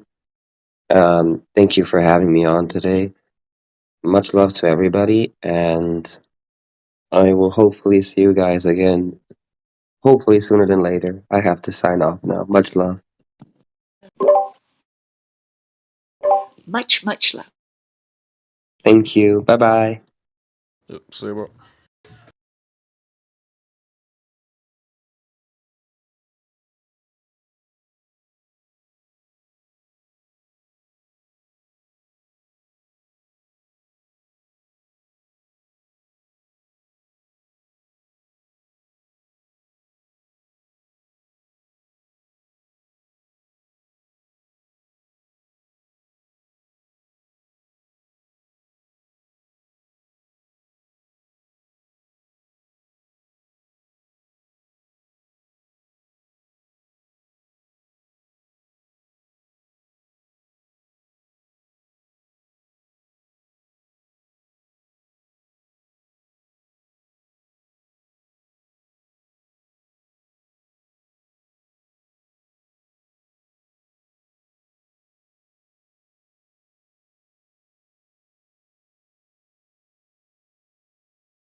Yo, lunatic.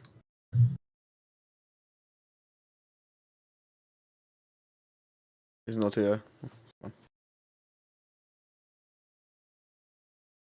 Actually, I'll just ask that question anyways if anyone's listening. But in terms of the prop. Yeah, I'm here. I'm here. I was Yeah, okay. No, you're just good. eating my dinner. No, of course, you're fine. In terms of like the globe deception and how it started and where it derived from, uh, I know that there's a reason behind it, but there's so many people say different reasons to why it started the globe deception. Uh, why? What's out of all the reasons? What is the main one? Into like, what is the one like that's started all of it? There's obviously there's multiple reasons, right? But what's the main one? Would you say? I mean, in my opinion, it's mostly about control of the mind, control of the people. Okay. But do you think that control? So, like for example, what is all this effort being put into, the space and the planets, and what's the motivation for that effort? Is my question really like what's the? And I know there's several reasons, but what's the main goal? Do they have a goal they want to reach? Yeah, you, you get people to believe in how's the saying go? If you can get people to believe in falsehoods, whatever. I forget. There's an actual saying about it. You can get them to commit atrocities. Like if you can get the people to believe in fairy tales, to believe in just anything that is, so far from the truth, then you have them wrapped around your finger. You can sell them anything you want to. The bigger the lie you can sell them on, you've now got them on everything else.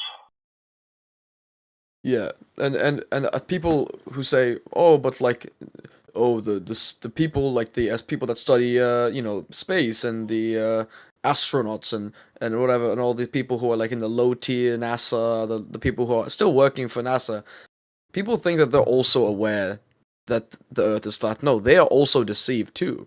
Like the Yeah, people the that vast majority. Yeah. The yeah, yeah, people yeah. who are the vast majority. I mean, obviously there would have to be some Uh, people who know the truth. There would have to be some people who Yeah, do, but exactly. But it's usually the people that there's obviously ranking systems probably or some sort of hierarchy in terms of in NASA or whatever space whatever. So it's kind of like Freemasonry, similar to that. Like the people entering Freemasonry, the first degrees and all that, they're not really sure like what the end goal is, and you actually go deep, 32nd degree, 33rd degree, then you find like the crazy, weird, deep shit. Uh, so it's similar. I think it's similar to that, but like that's why when people say, "But what is all this information?" Like you see all these like NASA research projects. Like, what if they're lying? Why would they put all this effort? It's because the people putting out this stuff are literally just like you. They just the more like top tier believers. Like I would say, the people that literally have put their soul and heart into the lie. Those are the people writing researches because they actually truly believe it to the extent where they will actually go so deep into this lie and then start researching the lie. yeah. What's actually funny about that is, I mean, like flat Earth is a lot more simple. Like Oh it's yeah, yeah, yeah, yeah. Yeah, and they get these some people with brilliant minds to completely bypass the obvious that's in front of them, and that's probably part of the reason, part of the trick. It's so well crafted that even the smartest, most intelligent people out there can't see what's right in front of their fucking eyes.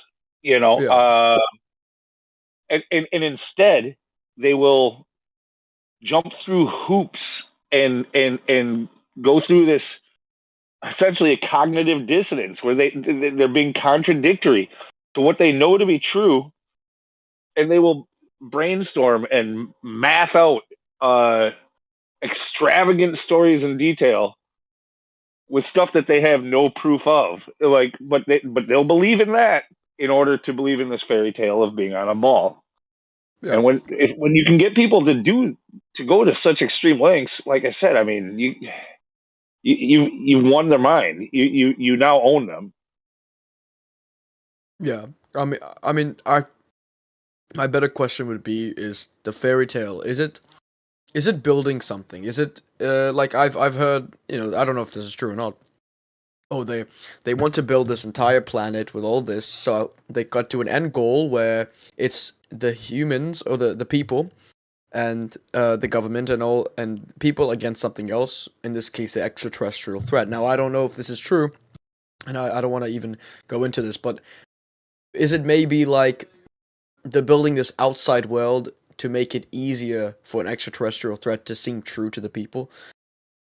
I don't know. I suppose that could be a thing. I'm not like. Are you talking about like a fake extraterrestrial threat or like Yes, yes. a real Oh one that yeah, fake, exists? faked, faked by the people who started the globe deception. Because with the globe Yeah, deception, I then mean we can talk about no firmament, which means extraterrestrial entries, right? that's not out of the question by any means. I'm not one of those who really ever. I've never jumped on board with the like, oh, the fake alien invasion is coming soon. Like I've there's certain things that I've learned over my years of doing truthing, like is that some of the things that they're usually they're not mainstream, of course, because they're within our circles, but like there's some of the more mainlined like thoughts or like saying people are Yep. saying that this is going to happen. When people are out there making big predictions and going out on a whim, typically those big ones don't happen, and they're what are used to smear us as being tinfoil hats. Like, oh, you said, look at what you said about Y2K. Look at what you said about Yep. 2012. Look I at was what just you about to said say. about So It's so happened in the like past several times, is what you're saying. yeah, this Project Bluebeam and fake alien invasion, like they've talked about this for way too long, and in the mainstream even. Like it was the War of the Worlds broadcast back in the 30s. Like this is something that's just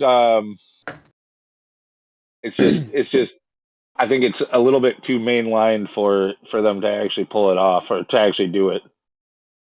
Instead it'll still be used against us by people claiming that this is going to happen or that it's coming soon. And then when it doesn't happen, their friends and their family, whatever, point at them or snicker behind their back and say, "Hey, remember when he said that this was going to happen? Well, it didn't happen." I know, Freaking nut but job. to be fair though, like with that theory, uh, it makes sense in terms of the timeline. Like you couldn't have faked a alien invasion in the 1700s. Like the technology wasn't even like the people. You wouldn't even reach all people in the Earth. But the time, I think the timeline matches the theory kind of. Like we are getting to the point of technology where we're able to literally display things in the sky now, right? So this is still, I don't know if it's new, right? Because there's no way. I feel like this information you'd only know if you are the person doing the lie, or you are the Yeah, people who, right? like So I said, it's not out the window. Like yeah, you're not wrong to consider it. It's just that for me, I don't like think it has. if I don't think it like really has lunatic, if legs. you were to think of a way to have every single human being on the earth in full control by your control, what would be the way? And I think the way would be an extraterrestrial threat. Like that's my view on it. It's like to get See, the thing everyone on your is, side, you have to have a common enemy. I kind of disagree with you on a part of that, though. Like you said, that the technology is here now to do it, and that they couldn't have done it in the 1700s. I think that the technology being in place is actually puts them at a disadvantage. Like it was easier to spread stories and tales and get people all hyped up and shit like that just through rumor and word of mouth. Like before, everybody had cameras everywhere and seeing was believing. Like yeah, sure, there's deep fakes and stuff like that, but um, people are gonna if aliens were to come, like there's plenty of people out there they're gonna say, especially now that they know how easy it is to fake video or to fake news stories, how untrustworthy the government is, how untrustworthy the news is.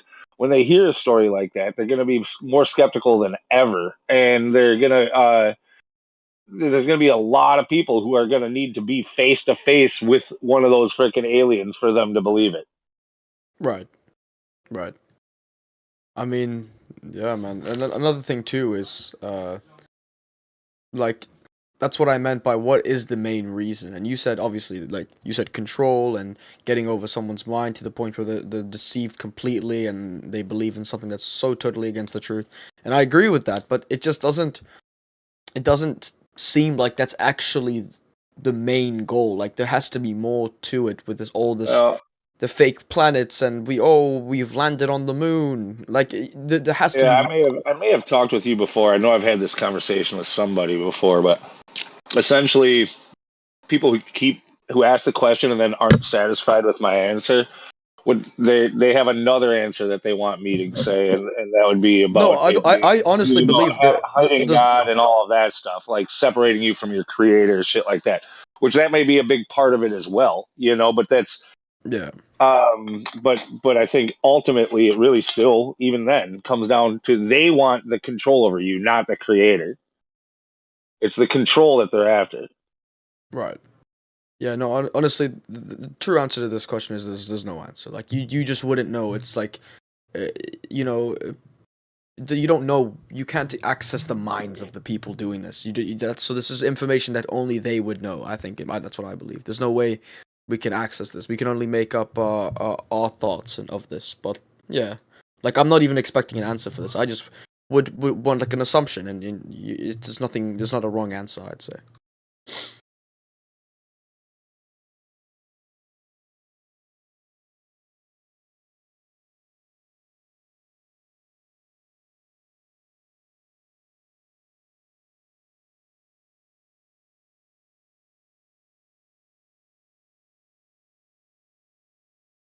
I don't really. I mean,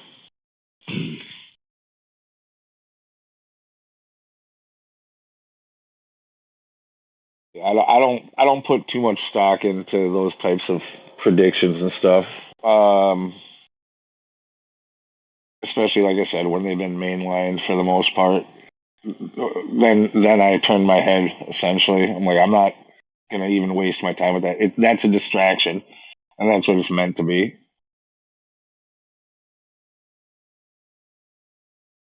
in my opinion, anyway.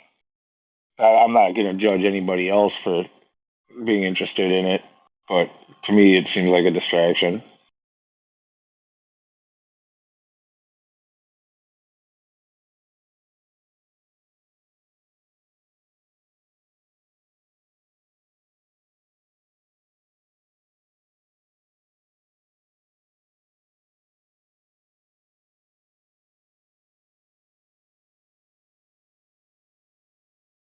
I mean, also, like, I mean, the egos on people, our tech companies, our governments,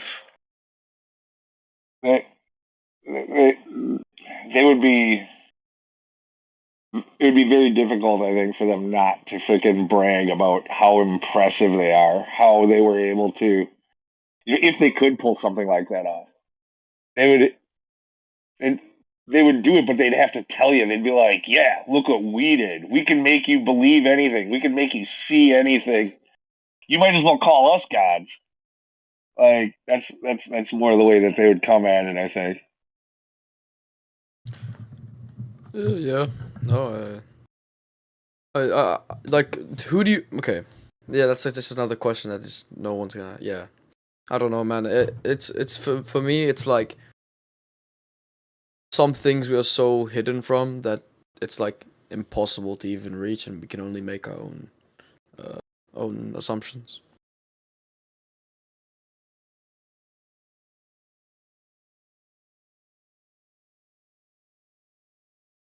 Why? I mean, I've been quiet for like an hour. Why did you decide to call me out to ask the question? Honestly, you were talking earlier, uh, before that, and I thought you'd have a decent answer to it, and I think you did. I heard the way you were speaking about stuff before the silent hour. Yeah, I made my own prediction. Yeah, Yeah. but that. Yeah.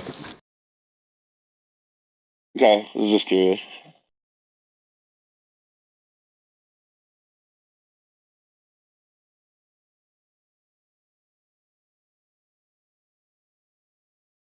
While you guys were talking about veganism, I went and got a big old Cubano Grande. Wow.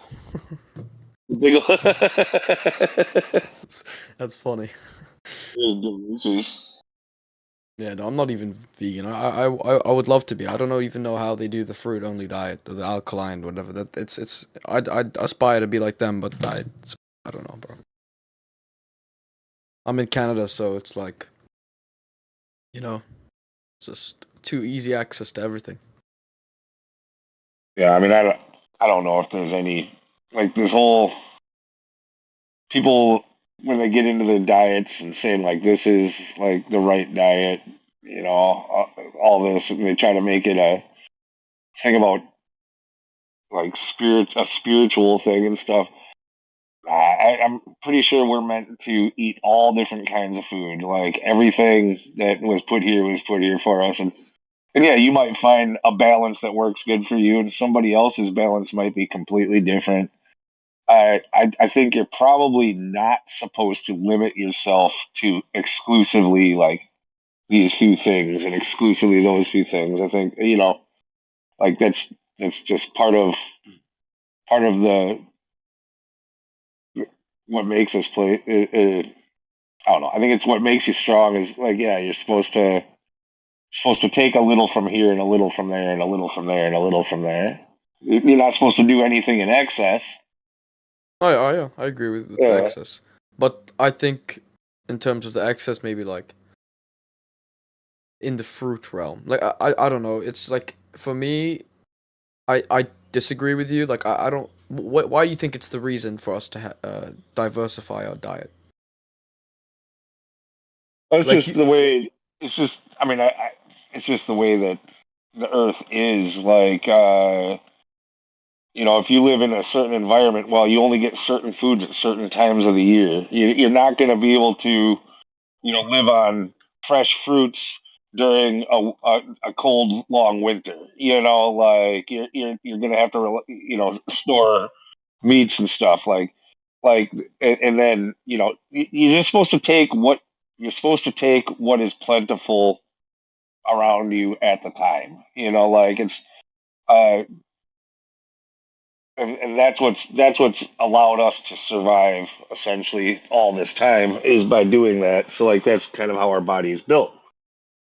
yeah. um But like, do you agree that you know you can get those nutrients from fruits and vegetables or alkaline food?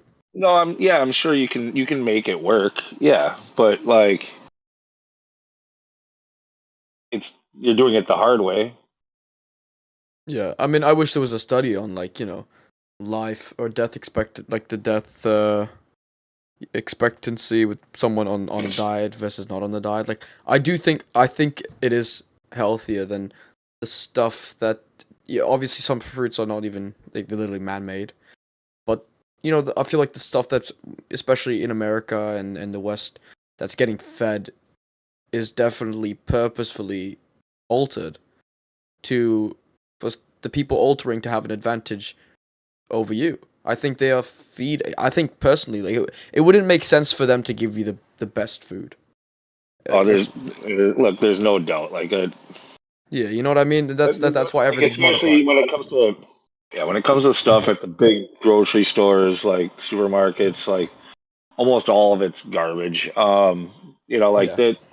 Essentially, you're supposed to, if you're gonna go there at all, you shop around the edges of the store. That's where they have the deli. That's where they have, like the edge of the store have all the good food and all of the really high preservative, high GMO, at the like front. all these different chemicals that you can't pronounce. They're through all of the aisles, up and down the middle.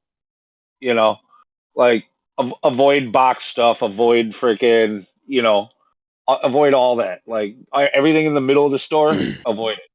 The shit on the outside, like that's where you should be shopping if you're gonna even go there at all. Like you should really be trying to source the stuff from a local farmer that you trust, or from but that's way too time consuming and difficult Right. for most It's people. yeah. Like it's I think we're too deep into society to the point it's like they've made it so hard for us to reach that level of like pure, nutritious diets. So it's at this point in time, it's like So you know the distance Navigational between charts. countries. So it would be Okay. so according to you, it would be Here we easy go. to create a map with scale.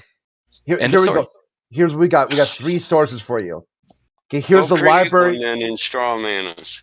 The I Library didn't of strawman Congress. anything. You're Here, trying to. if you want a No, map just changing your that Yeah, argument. you represents, are trying to argue your version of flat Earth because you Amos, say it wouldn't work. you've got to let Crit take this, Steve, because you keep interrupting yeah. him. Here, if you Please, want a mate. map of a flat Earth, here's a map of the flat Earth, Library of With scale. Congress. Yeah, it says right there, the flat Earth map, English and Arabic, text in English and Arabic. So here's a full Earth, flat Earth map. Then the second one, if you don't like the Library of Congress, they have like a 3% approval rating. Let's go with the executive branch, and we'll go into NASA here, who has satellite imagery that has a full Earth flat map. And then he made, using Photoshop, he wrapped it around the ball to give it an impression of what it might look like from space. Okay, so this map Yeah, you said is. If you're like NASA's a bunch of liars, fuck them. Well, how about the didn't say Department of Defense? Let's go to the Department of Defense, and you got the MGRS, which is built on the UTM, which depicts a flat world, not a sphere. So there's I'm gonna base my arguments on what you just presented me, which is the photo above, right? No, not me. I did not present these maps to you. These maps are presented by, I just told you, the Library of Congress. I don't care who presented them. I'm asking for your representation. That's what I'm It's asking not for. mine. A map. Okay, so It's not not yours. mine. My Your- map would be when easy. say I can make a map of your own. Just start mapping it out. Map out here to the kitchen, And or you think here to the people front have not door. done that before you? No, you do it. If you want your map to represent you, I'm not have to do asking it. for I asked for your map of what represents your idea Oh, I of what used the the one that's globe in my looks, what the Cadillac. Earth looks like.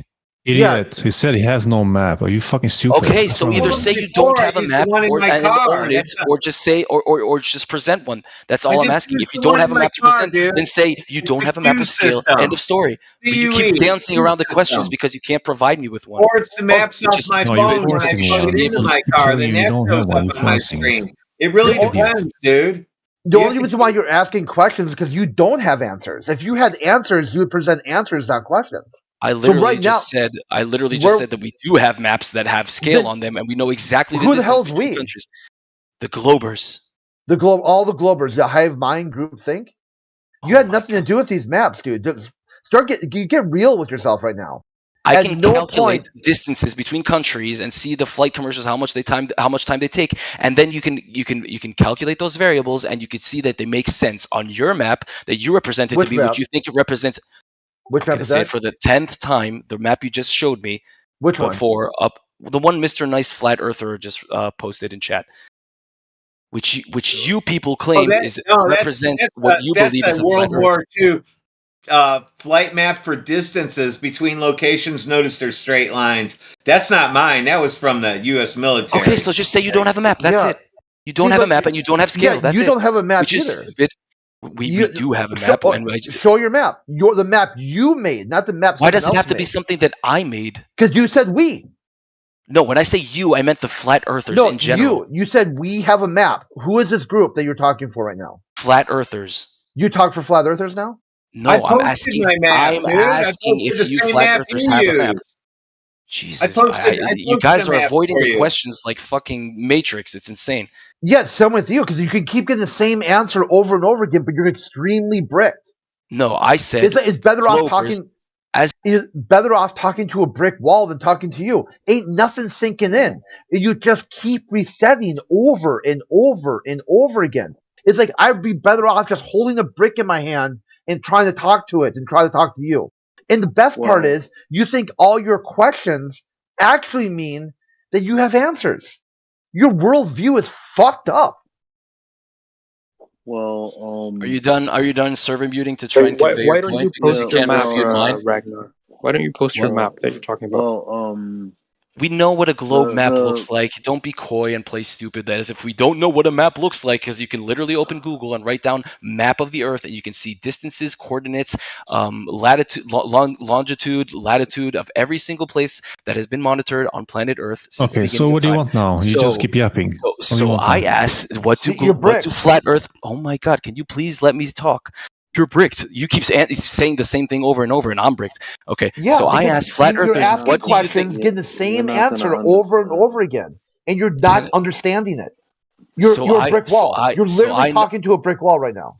No, you're just repeating yourself like a broken record. That's what's going on here, bro. You can't refute my argument. The same so you answer. keep saying What the same argument? sentence over and over. A question? So your argument is a question. No, my question was, how about does this? the Make an flat Earth argument. community? What's so complicated? How about this? Let's cut to the chase. Drop the shit, because it doesn't matter how many times you'll ask. You'll keep getting the same answer. You'll take no answer as an answer. Then say you weren't given an answer. Then say you've debunked the answer. Then say the answer is wrong. Your worldview is fucked up. So how about this? Just make your argument. I'll unmute you as long as you make your argument. Over that, we're gonna move on. I never said I was. Okay, make an argument. I asked a question. Okay, questions aren't arguments. Make an argument. The Earth is a globe. That's it? That's your argument? Are you argument? going to just force me to say whatever you want? Is that how your debate works? No, you said you had an argument, but all you've done is ask questions. Questions aren't arguments. Your worldview is fucked up. Hey, Elijah, were you trying to get in? You're kind of low. Yeah, but yeah. Go ahead. I mean, because well, all right. I guess I'll try. Huh? This is ridiculous. Yeah. So longitude, well, latitude specifically, or our coordinate system was built based off of elevation angles.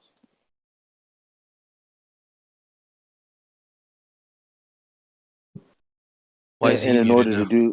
in order to do that, you would have to treat the tool that you're using as level. In most instances, that would be the horizon.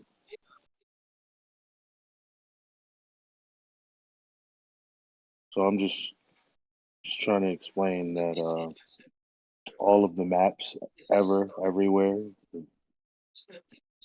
based off of these measurements. Notice I said level. Notice that something with no sides is not level, cannot be level. There's no level to level to. So this is a direct response to what you're saying. I hope you're, I mean, well, if you just respond with some kind of non sequitur or some kind of anything other than genuine curiosity or acceptance, curiosity meaning you're not really sure what I'm saying. Should I get a citation? Should I get a source? Should I get a video? Should I, like, something like that? Or you just accept that what I said does make sense. So it's one of the two.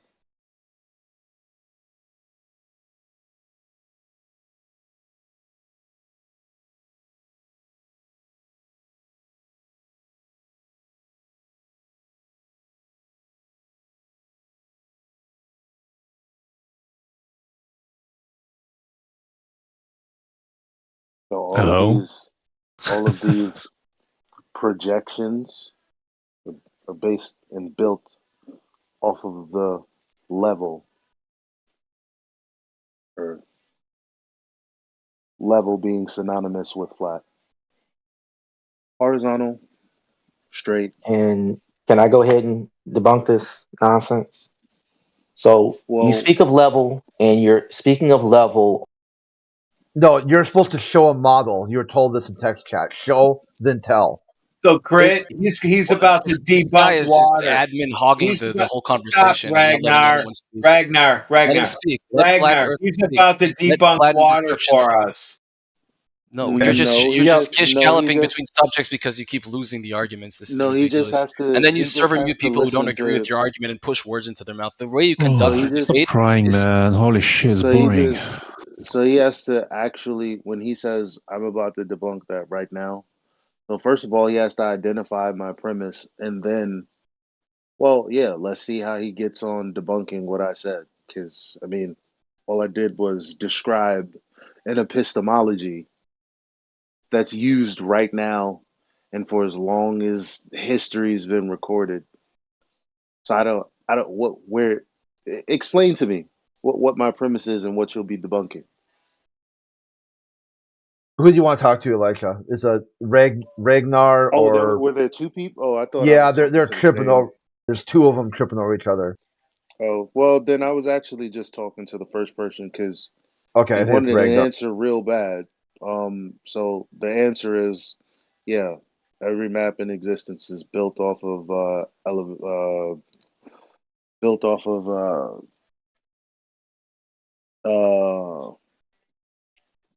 hold on. Sorry.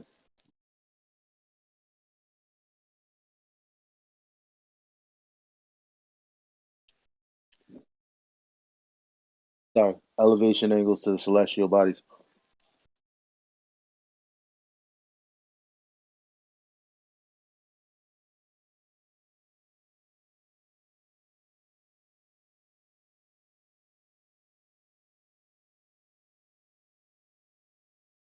And that's that, folks. Yeah, Ragnar, that's for you. Are you gonna be able to? I'm not going to defeat- try and engage in conversation because you're just going to server mute me whenever I'm just going to try talking. So there's no point trying to engage with someone else. Okay, go ahead. Use that answer. Now Wow, write what a that coping down. mechanism. No, Yeah, it's okay. when I don't get server muted, then it's coping mechanism. Cope. Okay, We cool. just give you a It's fucking okay. chance and you cope and cry about it Every instead. time you get Ragnar. asked Idiot. questions, you mute people. You're an Who's idiot. coping? You're you. You're a Hey, if he fucking gets to idiot. talk about his Yeah, you mute feelings, people who man. don't agree with your argument and you Elijah, call me where's the coping. best Okay. steak hoagie in New York, bro? Okay, Stop Ragnar. fucking crying, Go ahead, man. go Shut ask up. someone else. Go ask Stop someone else. Ragnar. crying, you fucking idiot, or you get muted. Okay, Ragnar, I'm going to hold you Probably. to that. Because you don't Okay. agree with my position. But you're Okay. Oh, coping. okay. Go cry in the Yes. corner, you fucking kid. Ragnar, see, now what I want to do here is hold you to that claim. You made a claim that the only thing that happens here is when people make points, they get muted. Since you think you're making a point, I'm going to help you maintain a logically consistent worldview and keep you on mute until you don't like that anymore. Once you don't like that and you actually want to talk, just recant, pull back your claim, talk about how you were just an emotional wreck, you're freaking out, and you actually want to engage in conversation. It'd be easy fix. Fix that. Okay, so let's try flatten destruction. You got reply to what Elijah said. I have no idea what he said at this point. He doesn't even know what he said. Okay. At least you guys need to make a coherent point and the same. How about this? Listen this time. Go ahead. What a fucking clown. Wait, no. Any intelligent man could say if he didn't listen the first time, he won't do it again.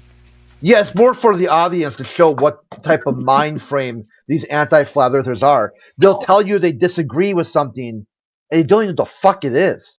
He didn't even hear it. He admitted I wasn't listening, but he's wrong. No, he kept jumping around, and because you guys mute so quickly, you guys don't allow a conversation to occur at this point. As soon as you see it being coherently, Do you want me to hold you to that? difficult, Not you guys conversation. do the mute. You don't Okay, do you want want me? conversations and long stories. Yeah, I can hold you to that. We I can really move get on. tired of hearing about how you feel about this lobby. I would more hear the information. Then I would root for you and say, let him finish. Yeah, But you got something to say other than I don't want crying. to let you finish. I don't want to, white knight you when you're just crying, bro. Come on.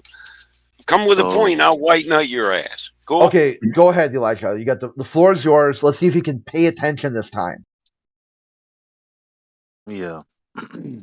So, what I was saying is all of the projections on maps of the sky, have to do with the relation of the measurements that they take to the celestial bodies, and then they chart them and the time of the positions of them. It's pretty simple. I didn't even say it like I sounded intelligent. I said it so that a fourth grader could understand. So now flat instruction. And you're Did you? right too. He's right. That was a bunch of incoherent babble. Listen, I'll put So it technical for you. make a more coherent point. Hold on. All right. I can put it Listen. as it's Check this used. out. Check this out. All survey starts The with a Open benchmark University. from a celestial ground point. Hey guys, you got two people talking at the same time. Yeah. Yeah, I Elijah, go tried ahead. to cut in, but you Let's just try. walked Let's right give over me. flattened destruction a third try. Okay, a third. Now listen this time. Try to pay attention. I was listening the first two times. His points are not coherent. Okay. So I'm gonna go ahead and because all I'm doing is basically just telling you what is actually practically done. So since you don't think that I know what I'm talking about, again, the Open University. Before the invention of clock charts encompasses people use celestial navigation to determine latitude. This involved observing the positions of stars, the sun, and other celestial bodies. Observing meaning making measurements and noting the time, obviously. So are they incoherent as well? No, but that's different than what you were trying to state earlier. That makes more sense. And that That's proves exactly that what the I earth was a said. globe. It proves that the earth is a globe. So what's the argument? No. Do you know what an elevation angle is? Yes, and I've used that to debunk a flat earth point. You want to go? Let's go. How?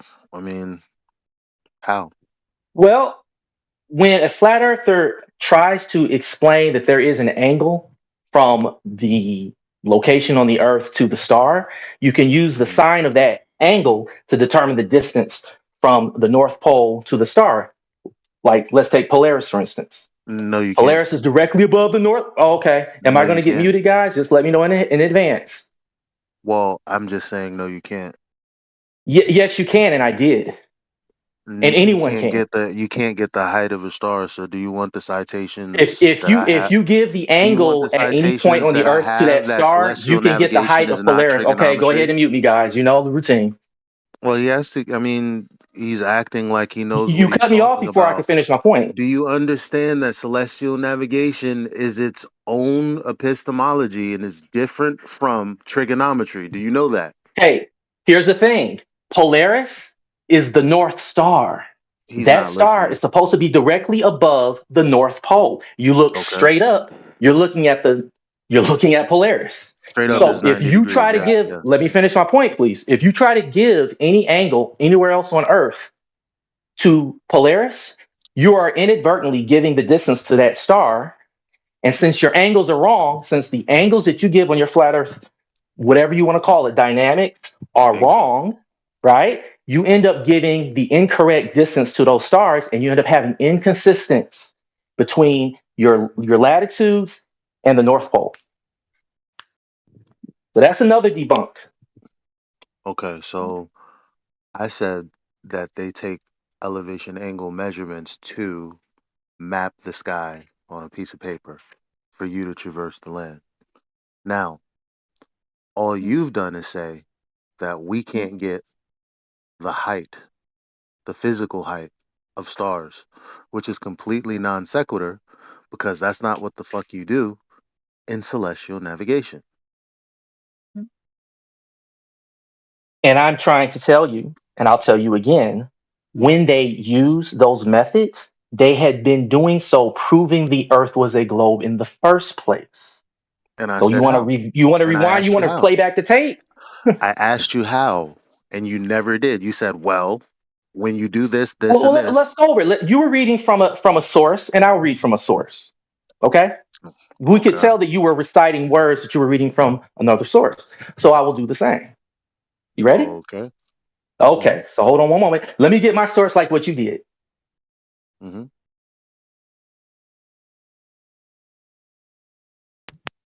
Play Jeopardy music. I mean, he's invincibly ignorant. Like, I don't know how invested into this I am.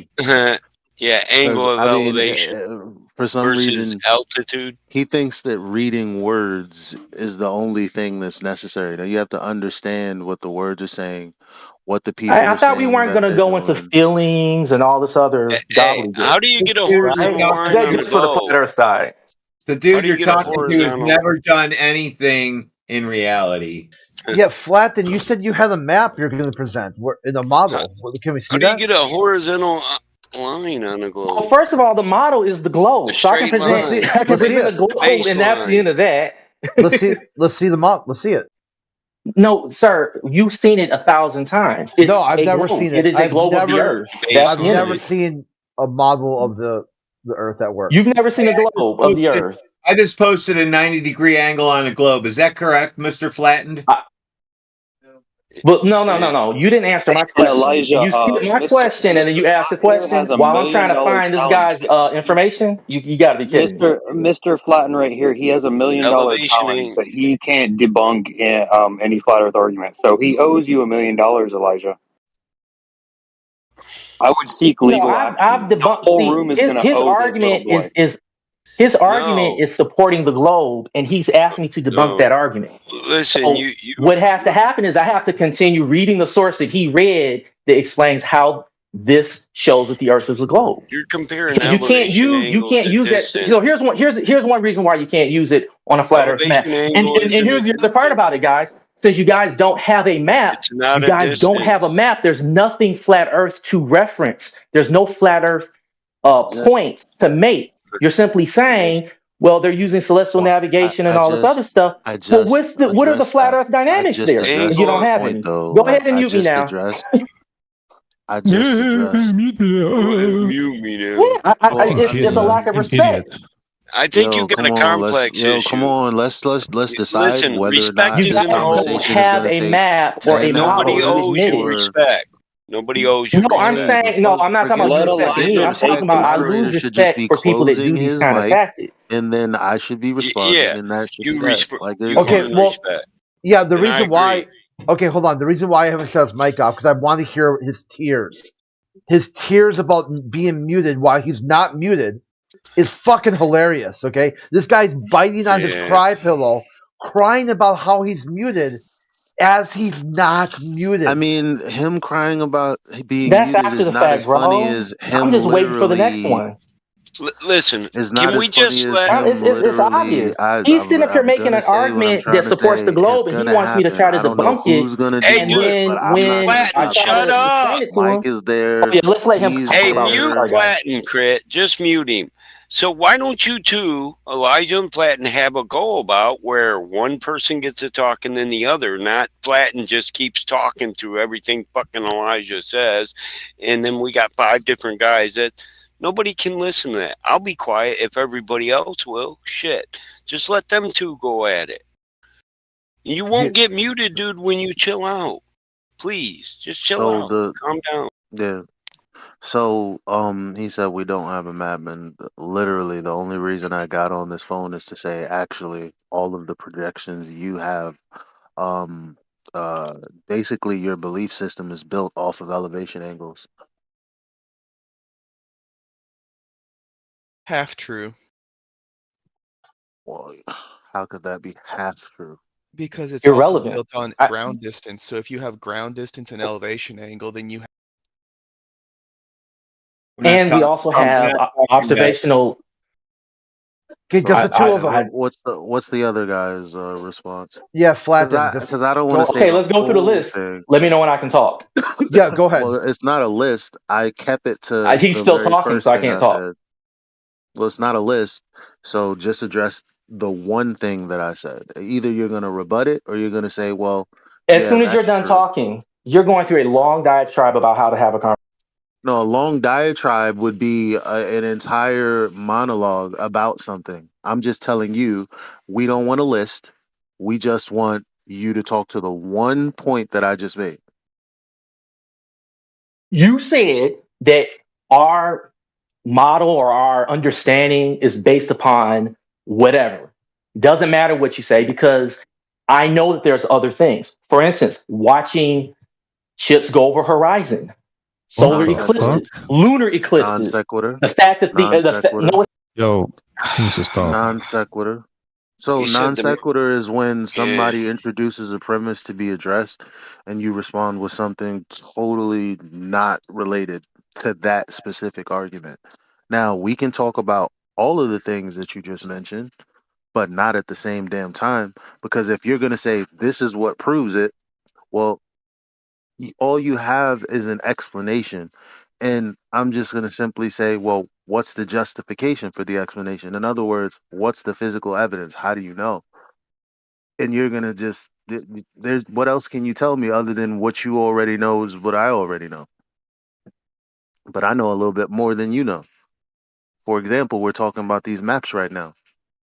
You're not trying to talk about it. The first thing you try to do is debunk an argument that you came up with that makes no sense because you tried to apply trigonometry to fucking celestial navigation, which is a completely different category.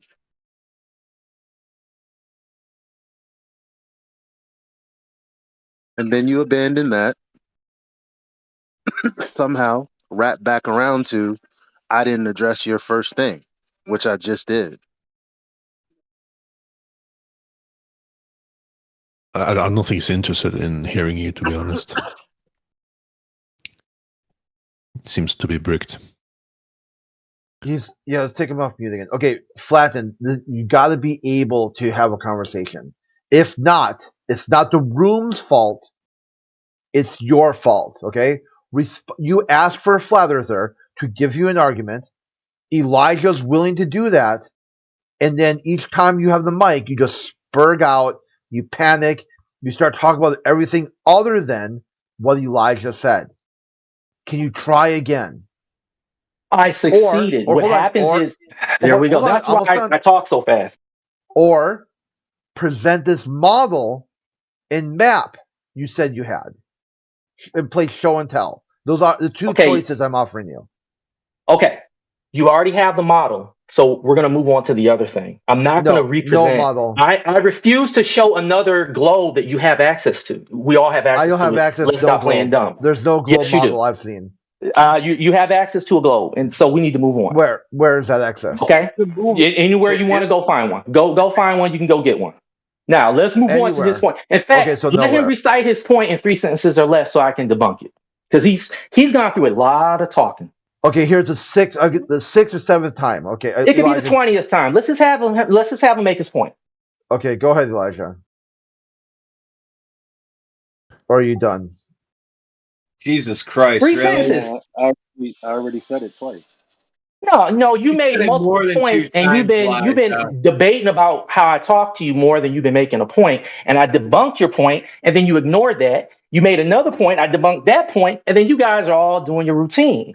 Okay, I talk fast, and you say spaz out because you guys give him such a long period of time to talk, and when I respond, you either interrupt or mute. Eminem, you haven't said a single argument yet. What are you talking you wasted your about? fucking time. Yeah, I did, but you pretended that I didn't. So now we're gonna play this game. So my succinct rebuttal is this: again, you wrapped around to say you guys don't just say the point. Don't talk about what I did. Just say the point. Literally doing that. I'm literally doing that. You said we don't have a map. I said actually all of the maps in existence are a projection of the sky that we use as a coordinate system built off of elevation angles.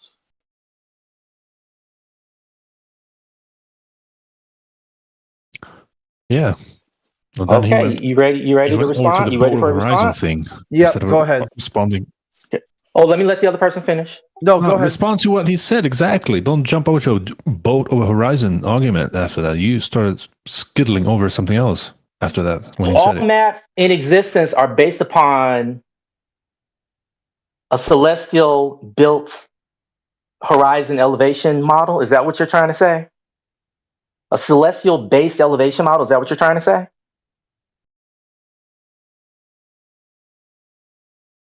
So maps that were made from, let's say, photographs from space don't count. Maps that were made from people doing surveys don't count because only the surveys that are based upon what you say is celestial based navigational models count. That's absurd because people did their own surveys, their own map making prior to that. And even if some of the, okay, go ahead, let me stop there. There you go. Is surveying tied to celestial navigation? Not over short distances. Then we're not talking about the same thing. So you're not addressing my point. No, your point was already addressed. I gave examples. And what you're stating is irrelevant anyway. It doesn't make you right. It doesn't make your arguments that the earth is not a globe valid. That's like you saying, well, you're in a Wow, house, but what a great you can't argument you say have that you're in there. a house because you're looking at the walls and you're looking at the ceiling and that doesn't count. That's absurd. Maybe we have to start with what an elevation angle is. Let's Clearly. hear your definition so you don't accuse me of misrepresenting. Or I can Two recite a lines, definition from a source that we both agree on. Which way two you want to lines go? meeting, two lines meeting at a vertex is an angle. An elevation angle is the vertical distance, the angular distance between the horizontal plane and the celestial body that you're looking at. Okay, so earlier I gave you an example. I used Polaris as an example. You have an an angle from any point on Earth to Sounds like a Polaris. lot of people are in here. Oh, I'm Yeah, sorry. but I didn't mean to interrupt. Continue. No, go ahead. I didn't mean to interrupt. come Did you on, say don't your do entire that. point? No, I but I mean, can I said it complete it. once. He I can said it was a complete it. non sequitur. So Whoa! here we are. No, I didn't. I I'll say didn't it say again. that. I didn't I say that use a that was a non. celestial body I as an didn't say that example. that was a non Okay, sequitur. go ahead. Just Sorry for cutting you don't off. don't persist in being wrong. I didn't say that that was a non sequitur. Did I? All maps What I in existence are based upon celestial based nav. Oh, I'm sorry. Is there a problem? You having what trouble? I just talked. I'm smoking weed, nigga. Chill. Okay, bro. So, okay, have fun with it. Have fun with it. Oh, But in any event, cool. if I give an example of one celestial body and I show how your methods yield inconsistent results, your argument has been trashed. Okay, that's a Okay, so hypothetical you argument know you what yet to a you know give. what a hold That on, hypothetical. If I show you an example do and that not, Gregory, do example not. debunks your method, your entire method, not just your claim, but your entire method to get the claim, your method is trash. There's no hypothetical Okay, to that. Come on now. Relax.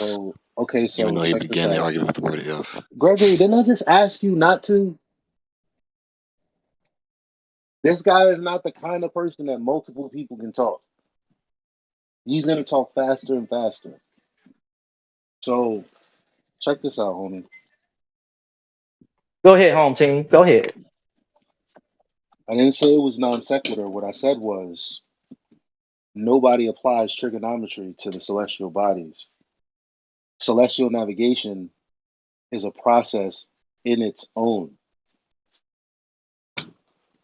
So you don't actually get the physical height of any of the celestial bodies. So debunking my method would be debunking celestial navigation. And I'm talking about celestial navigation. What you're doing is trying to apply trigonometry to the celestial bodies, which is not celestial navigation. In fact, you can't do trig on the celestial body. Non sequitur, my argument. My argument is about celestial navigation. My method is celestial navigation. So unless you're debunking that, come again. So I'm going to respond again because you didn't hear me. Your claim of using celestial navigation to properly ascertain the distances across the earth is fine. That's nothing to debunk. There's no reason why would I want to debunk that? That's not relevant to debunk. But that doesn't yield proof to you that the earth is flat. Therein lies your problem.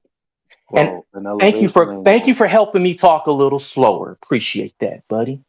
How do you debunk the angle Yeah, no, argument? yeah, well, you're not understanding what an elevation angle is, though. That's the now, problem. now we're going back to elevation angles. Okay. Yeah, because you keep saying that it doesn't prove anything. But first of all, home slice, it's not even an argument. It's just what you do in practice. So you measure the vertical angle off of a level.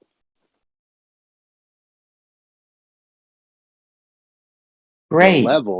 The level that you're measuring the angles from is also going to have the points that you're going to need to determine your direction and where you are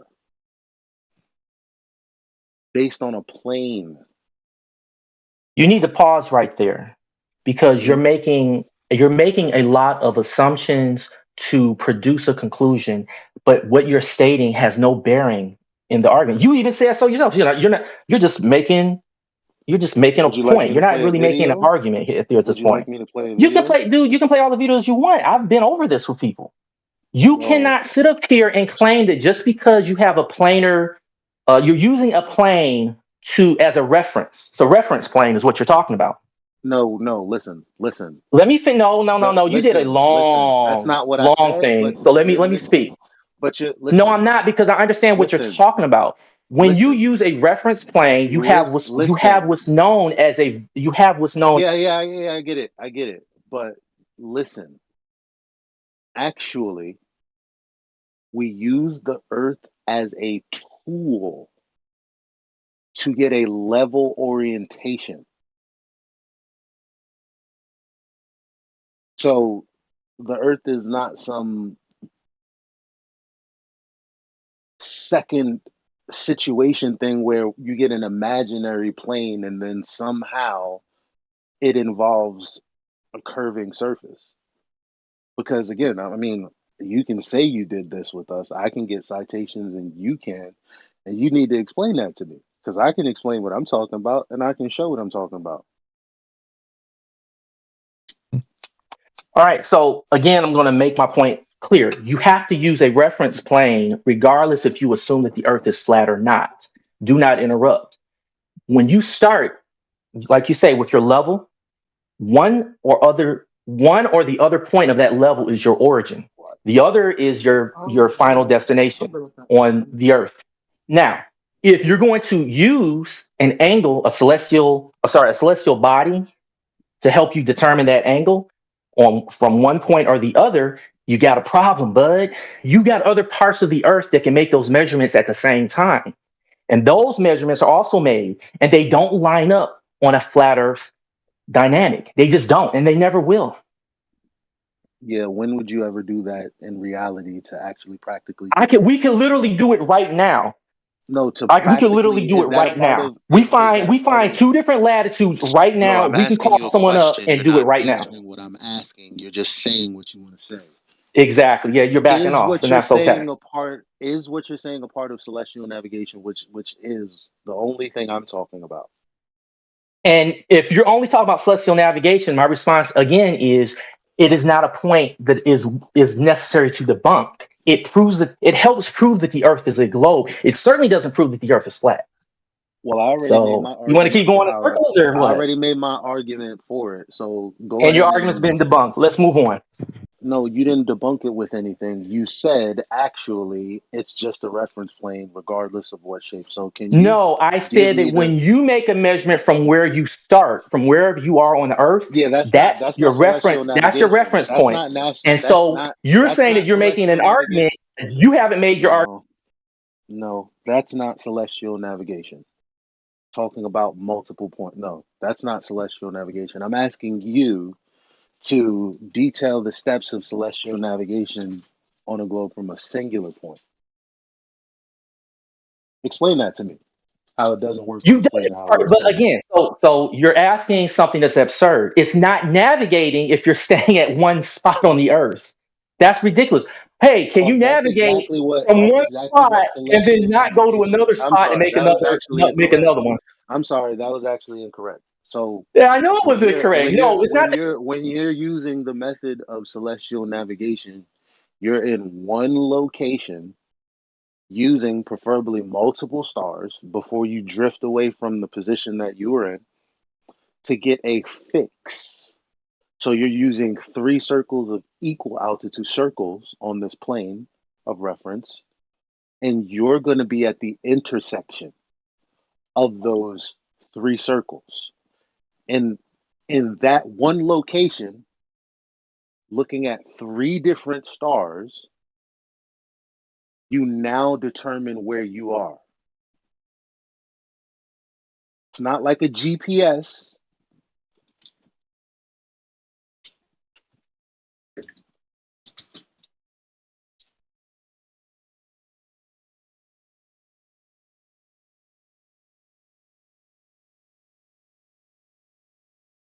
So I guess we're done with him. No, it's just that I can't tell when you guys block and unblock. So it's kind of it's funny how he gets this long-winded nonsense, and when I respond and he cuts me off, Okay, y'all more block it. talking. But it's fun. It's fun. So he mixed up 3 concepts. First of all, he contradicted himself. He insisted, and you play back the tape, that you're in one fixed point. Then he speaks about you drifting. And then you make the measurements, and then as you drift, then he speaks about making Misinterpretation. a measurement at 3 different locations on the same plane.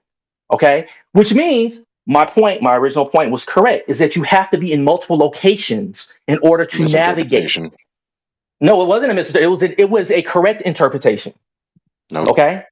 So yes, no, yes, no, yes, no, yes. You go ahead and mute me. Go ahead.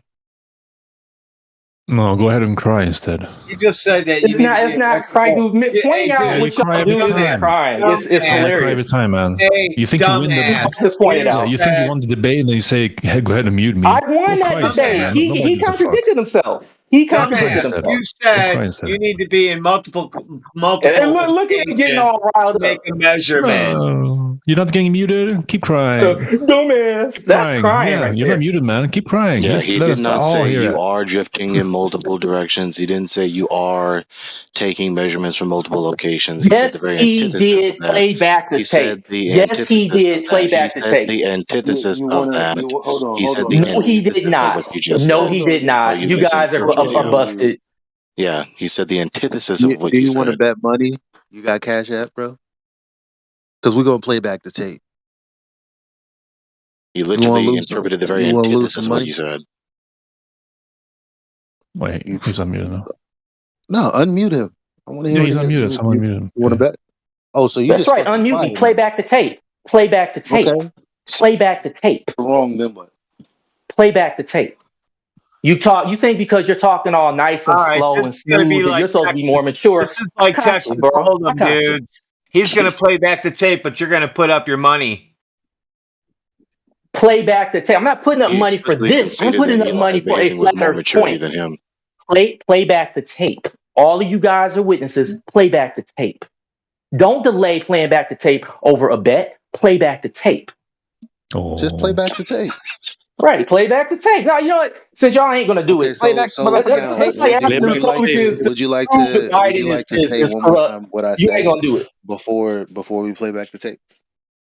Right. Let's do something else before we play back the tape, and then something else before we play back the tape. That's fine. The So question are is, you? would you So like here's the to, thing. You if painted you don't yourself think into it's a corner. necessary, because we Jesus, did man, hear never what you talk to said you and we guys. do have that on recording. Then You painted yourself into a corner. You deny now that I want to play the tape. I navigation is want to play the required tape. for celestial I want for to you play the tape. navigating. He's literally I want to building play a the narrative. tape. Play back the tape. Do one or the Why other. is he Either so advance the insecure? I want to conversation or play play the back the tape. tape. Okay, well, hurry up. Oh, you're like a beta male. Holy shit! Chill out. No, I'm just like, you Chill guys the are a bunch fuck of losers, out. man. Chill. I mean, it's Chill. like, It doesn't it's matter. Don't attack ridiculous. people. Don't attack people, man. Dude, are you kidding me? You Don't guys go attack on and people. So on, you are more mocking people determined and making to all be these a nasty ass self-righteous comments, and then admonisher rather than engage in good faith in a discourse. Obviously. Yeah. So can we play back the tape? Who can do that? Right, really. Who how do we do that in here? Play back the tape. He literally Bitches. started singing that sentence. I mean, since he don't want to cough up the money, he can at least pull out the fucking tape for us. Well, where is it? I really Should be on hope the YouTube. academia doesn't sound like him. I really do. They do. Look at him typing in chat. Oh, got him. I got him. Go pull up the tape from the YouTube. You can do it yourself, Flat. Come on. Go ahead. Stop acting like a girl in the chat. That's what it is.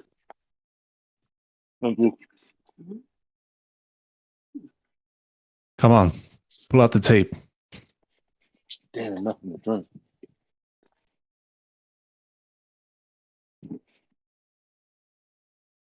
So good for Oh, you me. didn't pull out the tape. Come on. I mean, to be so belligerently ignorant and confident.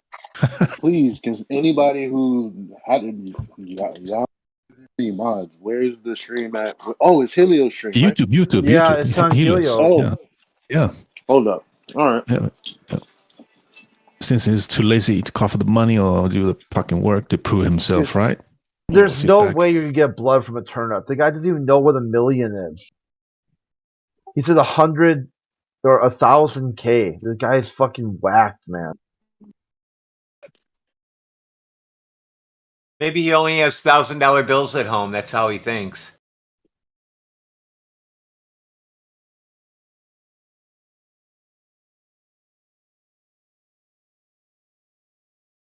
I mean, to really believe that appealing to celestial navigation where no curved surfaces are involved, and then necessarily insinuates and implies that the earth and or oceans have a planar surface from which you're getting the elevation angle up from to the celestial body is indicative of living on a ball is just asinine. And to think that you're going to get geometric facts about the earth and the GP of the celestial body when the celestial body is above a imaginary plane that's in principle extending up off the surface of the ball, sloping down away from the horizontal imaginary plane, is also asinine.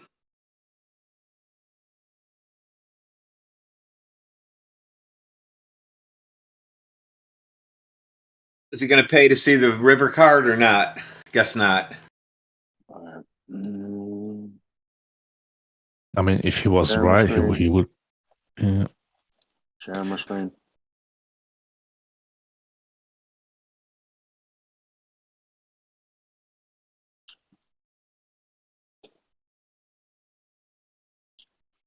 Who's ready? Everyone. Yeah, we're watching. Eli explicitly said you're not drifting, you're staying in one position, you're getting 3 circles measuring up to the celestial body while you're standing in one position. That's what he said. And flattened says the very antithesis, contradicts that, believing that he refuted it, didn't even say a valid argument in refutation to it, and then thought he won the day. All right, just to check, Flat, are you watching a stream? Yes or no? So you can get destroyed right now. Flat. Hello. Is he muted? Why No, he's not muted. No. Guys, again, as I told you, I can't tell. I'm not gonna sit and wait and wait. Okay, you're gonna cry. Oh my fucking god. So you're going to click on Eli's live stream so that we know you're watching. And then Yes you're or no? gonna know. Yeah. Watching his stream, yes or no? Hello? Dude, you're gonna have to be patient. When you mute me, I'm not sitting. I just want a yes or no answer. He gets slower when he gets muted. You think he'd be faster to get off mute? He's just making an excuse for delaying. Yeah, I know that. Obviously. So let us know when you're watching the stream so you can play it. I'm not going to rewatch the stream. I know what he said. You know what he said. Stop lying, guys. Oh my fucking god. Wait a second. So we're just going to take your word on it and not actually go to the evidence? What are you gonna do that thing with? You can replay it in here or Yeah, not. but you have I'm to not watch going the to jump stream around so you through can hoops for follow it y'all. as well. Play it in this thing right here. But here's the thing: he paints himself into a corner. Can I please? It's so easy, Guy. Join the screen share. You understand that? He doesn't You because painted this is yourself too in a corner difficult. because now you're denying. Oh my Bro, god. you begging, pulling up the tape over and over again, bro. What do you mean? No, unmute him. Let him say what he's about to say. Go on, say what you got to say. You said pull out the tape. You No, gotta watch I the can't tape because you're then. gonna mute me You before I got can the finish my tape right point. now. Watch, you'll prove it. You'll prove it. He has the So tape. You gotta you're watch it. Come on. denying now that you have to Everybody, be in multiple You're gonna mute me right locations. now. You're gonna mute me right now. He was Oh, gonna do. he no, doesn't want to everybody watch just the be tape. everybody be quiet and let him say clearly what he's about to say. He's just repeating himself, circle jacking now. Say it again. Which one? So which one is it now? Which version of the story you want to tell? Do you have to be in multiple locations on Earth to The properly live stream ascertain, is the one we or are you want. going to say that you The have to be in live the one stream. place now? Which way Click you want to on go? the live channel he's about to stream you. That's the one we Okay, want. but the thing is, it don't matter. It It don't does Oh, not. matter. It now it does not doesn't matter matter, because he's huh? either The lying very tape or that he's you were debunking asking himself. for, it doesn't Either matter he's lying or he's anymore. not. I know that Funny he how that said what he said, works. but it doesn't matter. Funny how it You doesn't guys are matter trying to as soon as it's distract. not convenient for you. No, you can play the tape. I play it right No, now, but I'm not going to go through the trouble of seeking out a YouTube video or trying to go and seek the Oh, time and stuff. I'm not going to do that. I made my point. My oh, point boo is that you have boo. to be in I multiple already did locations it. I in already Oh, order did to it. do in order to, and you're I talking about already celestial did it. navigation. You're trying to tweak the meaning of it at this point. You're trying to so tweak the meaning, and Let's before try I this could one more address time. that, You ready? you guys Are you ready, muted me. Flatten? So Are I'm you going to ready? address Look, it watch, now. watch, watch. You ready? Watch the live stream. yeah, and listen to your own words and his. Stop crying. Okay, can we Join get back to the the argument screen or what? share. Back to the Yeah, I live as want soon to as stream. get we, back to as the soon as Pulling point up we the that I'm tape. clear up, debunking. we're going to Pulling get up the back to tape. everything as soon as we clear up this live stream that you said we needed to post. Yeah, he said pull out the tape, and then the hell? This is like a goddamn bad comedy. Join the screen share. He's not gonna do that. He knows he's gonna lose. Oh my god. What a fucking loser. We all checked. We're letting him Busted. check to see the river card, and he's not even going to look at the card now. He just walked away from the table. He got busted. Exposed. Yeah, yeah. He got busted bluffing. Pulling out the bluff card, Oh. eh? Way back the tape. Isn't this recorded? Are you guys? What the fuck? So, are you gonna watch the tape with us? Listen, the fact of the matter is, We're not interested. Not interested. Are you gonna watch the tape with us? dude, I don't want to. Okay, you don't wanna? Well, fuck. I don't want to watch it. The 1 second of spaz. All right, let's play the tape, and then when he tries to say that I said what I didn't say, we can all say no. We just heard the tape. Okay. Okay, go ahead.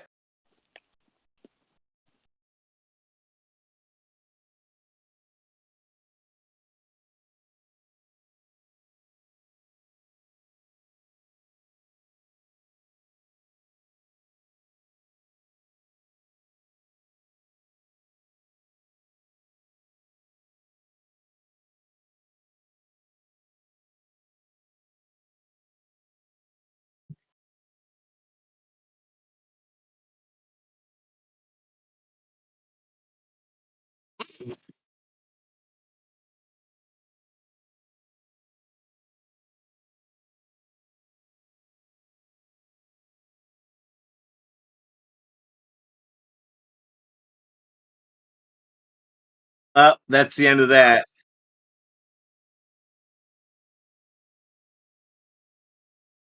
That's it. Black clown, you're done. He said exactly what we thought he would say. You need to be stationary, taking 3 readings before you drift away.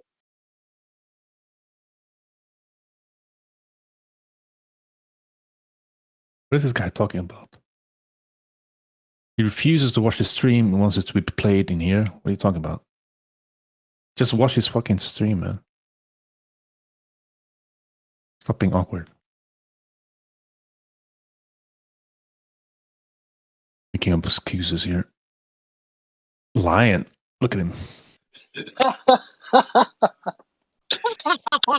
I'm great glad you played me back too.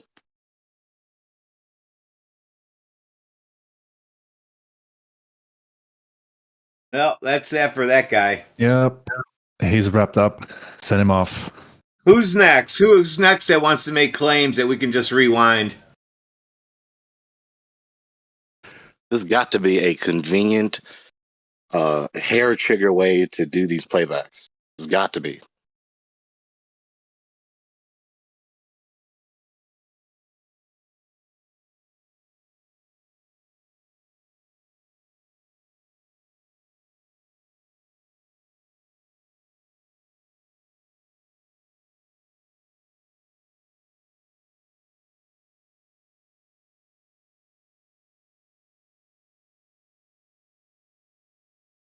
Pride cometh before the fall.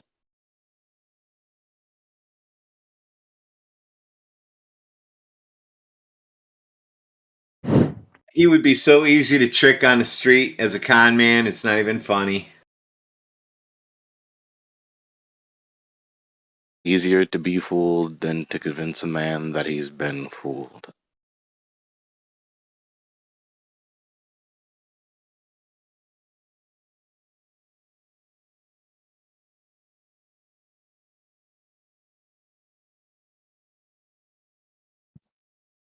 Well, anyone else? He Do they really want to take up projecting the because celestial navigation argument for the globe, or whatever other argument for the globe to prove that you know that you live on a ball?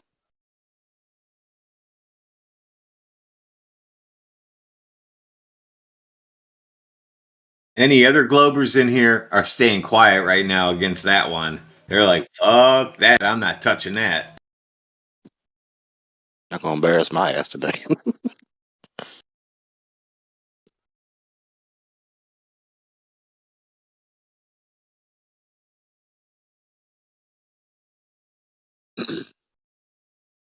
Is he changing the argument now in text chat? He now says that he's insisting that he said movement. He said you take the readings of the 3 stars stationary before you drift. Not while you're drifting, you fucking retard. so yeah, he was just projecting. He was saying that I was being backed in the corner when actually he was being backed into a corner. He was backing himself into a corner. It was only but Now, so many places he can go when he was talking about the map. Then we're talking about elevation angles, and then he goes into this thing where he's like, I'm debunking what you're saying, and I'm like, no, I'm just talking about elevation angles and celestial navigation. He's like, no, but if you do this not celestial method, navigation method, then this disproves you. And I'm like, well, but I didn't put forth any argument about, using trig. I'm talking about navigation and listen, measurements of elevation angles.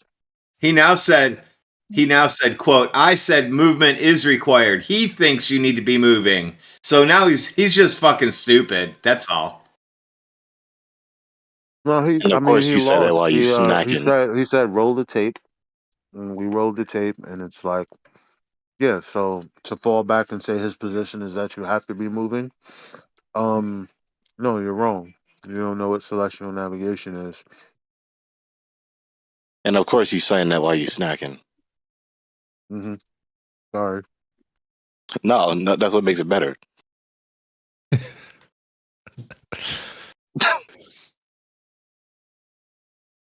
Yeah.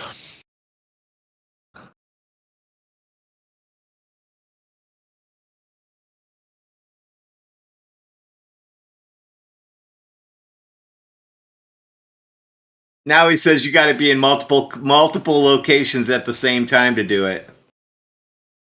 So, in order to navigate the oceans, you must do something that is metaphysically and logically impossible to successfully do that operation.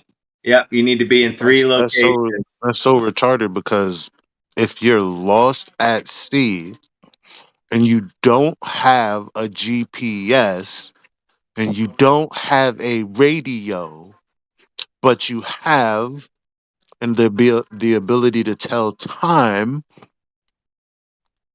then you can use celestial navigation by measuring an angle using a sextant to 3 different stars. to get a fix on your position and know where you are, so that you can know how to go about your journey now that you know where you are in the middle of the ocean. Like, what the fuck is he talking about?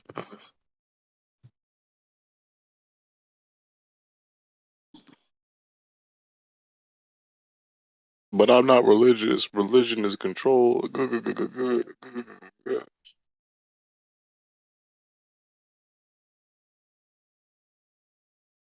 the hell?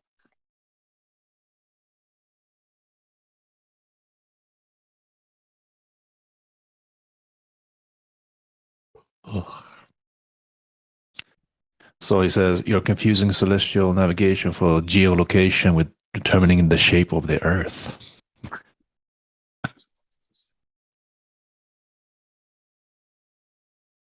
He's just spewing out some shit now. Freestyling.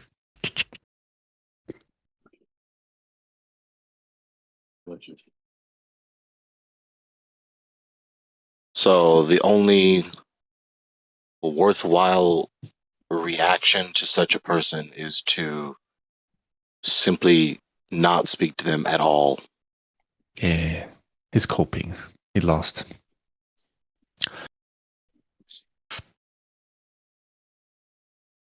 I mean, once invincible ignorance, belligerently invincible ignorance, is so patently and conspicuously and intensely manifest, it no longer is even worthy of a reply.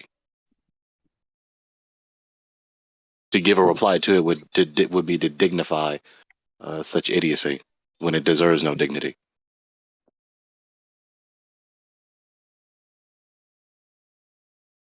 Yeah, he's not here in good faith. He just wants to argue for the sake of the argument to win debates. That's it. He's probably even taking snippets or recording himself arguing, having debates. I'm probably sure.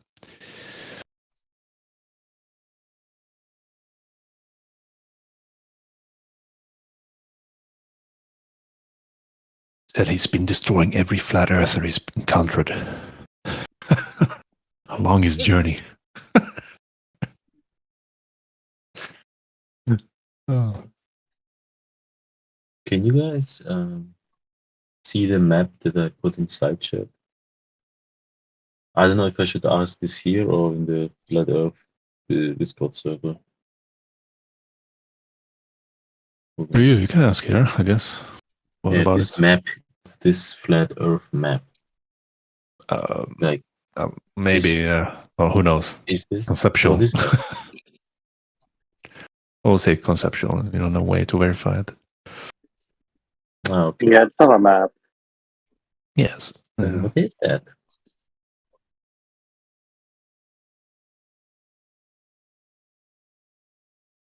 Gregory, you there? Anyway. Yeah. Who knows, man? Okay,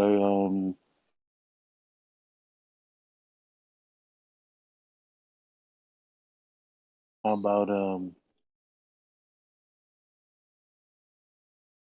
do you say your name, man? Ketz. Gets? Yeah. We can What's hear up? you, but I'd recommend you fix your mic. Who, me? No, that's why I'm calling on you to read what I put in chat. I can't You talk. called me? Oh.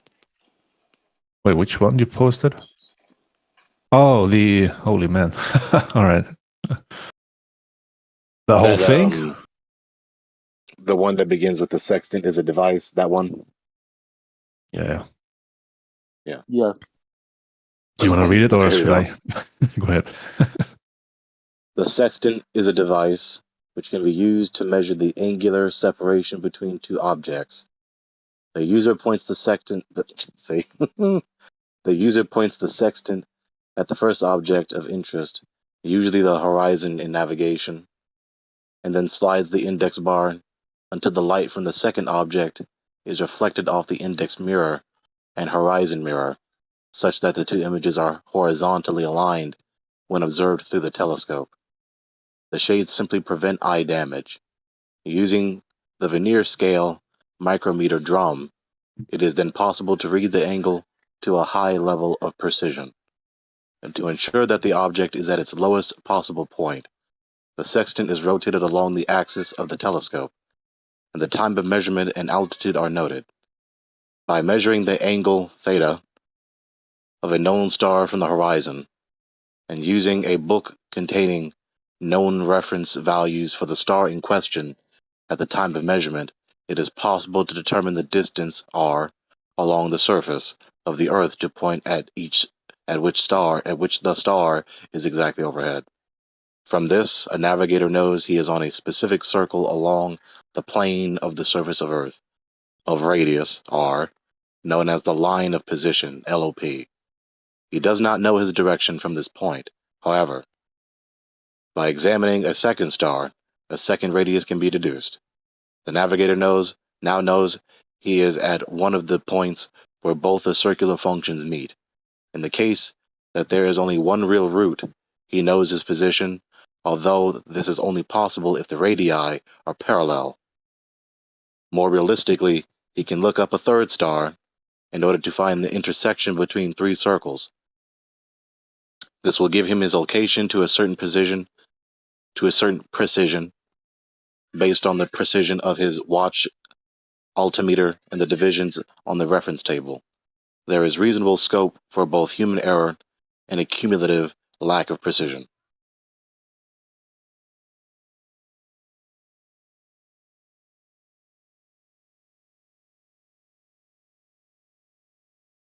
I don't know if I put everyone to sleep or I said it well. I got everyone's attention. So elevation angles. Yeah, I already made my argument. He's just not understanding for whatever reason, not able to. I mean, he's saying he's not debunking it, but he's arguing that you take a position from three different points, and it's like, no, why would you do that? Yeah. And now he said it's absurd to listen to him recite something that has no bearing to support him. Wow. Yeah, he did that several times, so that's why I coined the acronym UNR, Unjustified Negation Retort. That's all it is.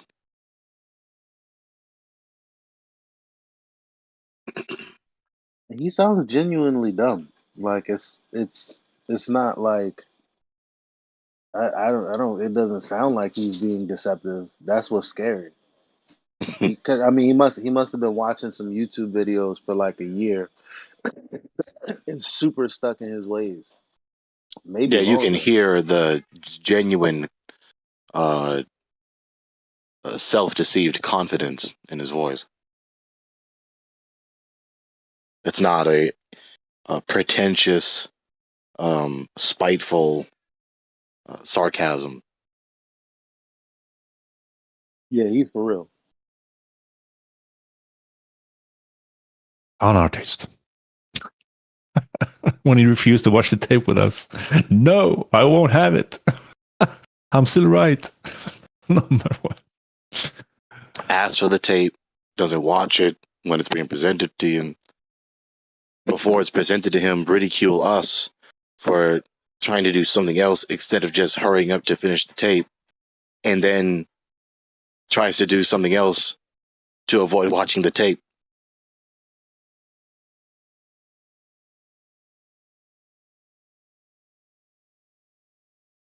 And then after watching the tape, maybe you did, maybe you didn't, then immediately contradict himself in the text chat in a whole different form of communication.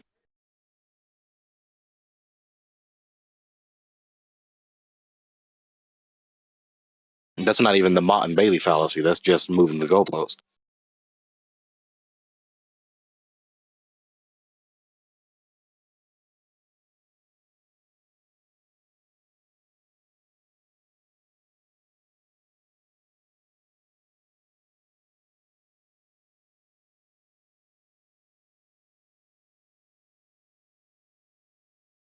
But he's not listening. Like that's the whole thing. Like I don't get. Hey, you know what kind of guy he is, so when you engage him, you know what response to expect.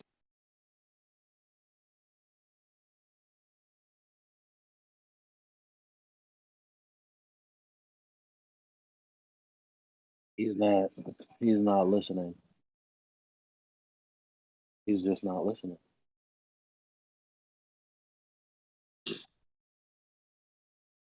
I think that's his spiel, just to hook onto something, make you wrong. In any case, doesn't matter if it's true or not. He's doing this for his YouTube channel, probably, or something. Coining in this pointless arguments.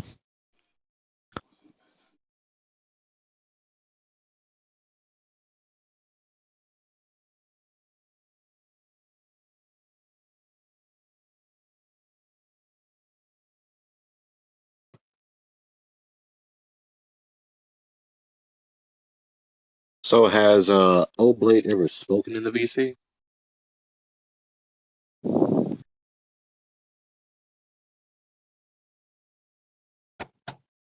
Oh. Anyone? No. Have you guys? Yeah, he has before. Really? He's the This he's very the weird pilot. article about how they find microplastics in ancient, I don't know what it was, artifacts. He How spoke did about that it? get there? What? Yeah, you really need to cough up that money, bro. I didn't have to go to your channel. You could just share the video for your subscribers.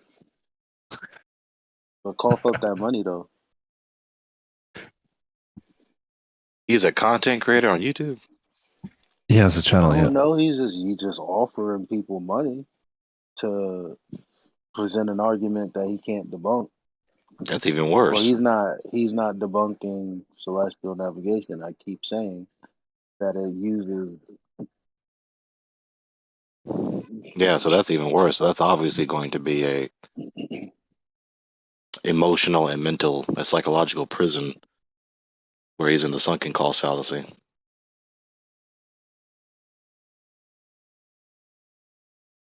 Yeah, so I suppose, I mean, but then again, I mean, be charitable to him in the same way you would be charitable to uh the other guy that's offered $10,000 for any of us to prove that we can do celestial navigation.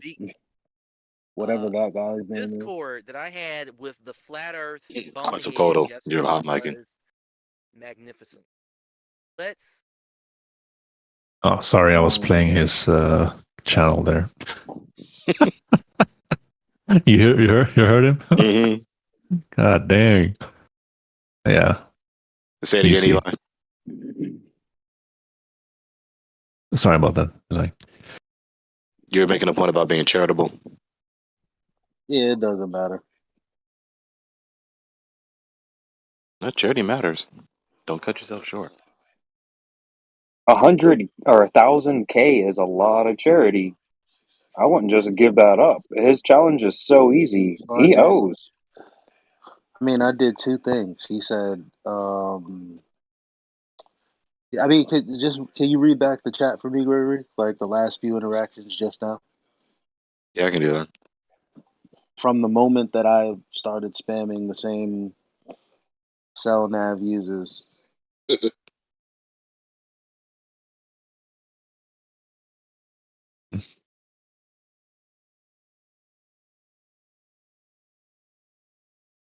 So you posted that info meme, as I like to call it.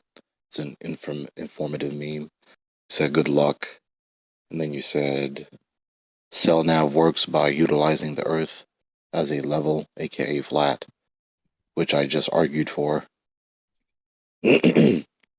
No, you tried to alter your point, and I busted you. Said FD. I'm just calling FD for short. No one is debating if you can use celestial navigation to geolocate. So you altered your position and I busted you. So now you guys are just having a little safe space. Cell nav works by utilizing the Earth as a level, aka flat. I busted you and that's the end of it. Geolocation is not shape of Earth. Keep that mute button. It's your safe space. Busted what? You said play back the tape and everyone heard how wrong you were. Embarrassing. Yep. So you want to come to the channel or not?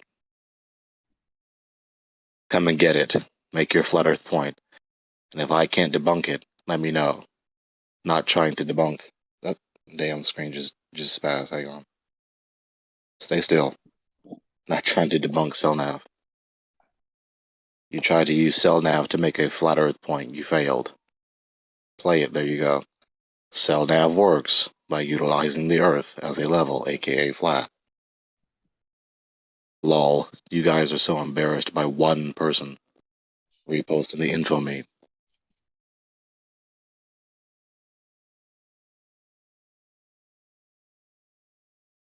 I don't need to try and use CellNav to claim the earth, the shape of the So earth. basically, he's claiming that I'm not presenting what I just presented, as I've presented it multiple times. Or more rather, he's trying to say your point is non sequitur, that your appeal to celestial navigation and the geometric facts about it and its necessary implications don't actually deductively infer to the shape of the earth being Which I'm planar, not making an the surface of the argument earth. for. Well, yeah, it is planar, but I'm not making an argument for. You know what I'm saying? Like Yeah, you accurately explained what the nature of celestial navigation, and then he's denying the logical relevance of it concerning the shape of the earth and how the shape of the earth is involved in the process, in principle and in practice.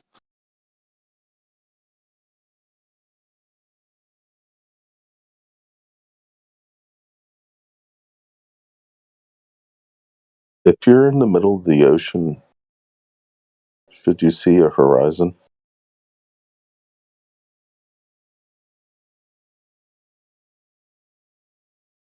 Define horizon. Yeah, I was about to ask that. You know, if you look out at a beach, have you ever been to the beach? Sure. Can't you just define horizon? Yeah, I'm going to by just wanted to know if you've ever been to the beach. Yeah, but Why do you have to define the ask a horizon preliminary first. question rather than just answering the question? Well, because if I'm describing something you've never seen it before, then how would you believe me? Give the What does it have to do with you definition, doing the task please. of right? What does that have to do with you doing the task of giving the definition? Well, you're a Nothing. pedantic piece of shit, aren't you? Well, that was nice What a talking to you. waste of time. Yeah, Fuck thank off. you very much. So you're not going to define the key term that you're asking about? He left. The same dishonest pseudo-intellectuals every effing time. Like, I'm asking you to clarify your question. I'm asking you to thoroughly convey what you mean. You're just refusing to do that. But then play as though we're the ones being dishonest. We're the ones trying to clarify, while you're the one refusing to clarify.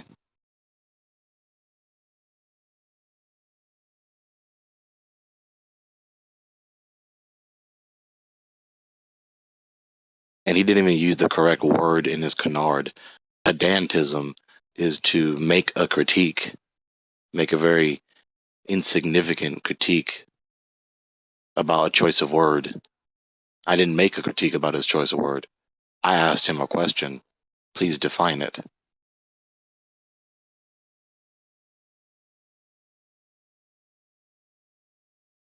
And when I critiqued his word choice there, that was also not being pedantic.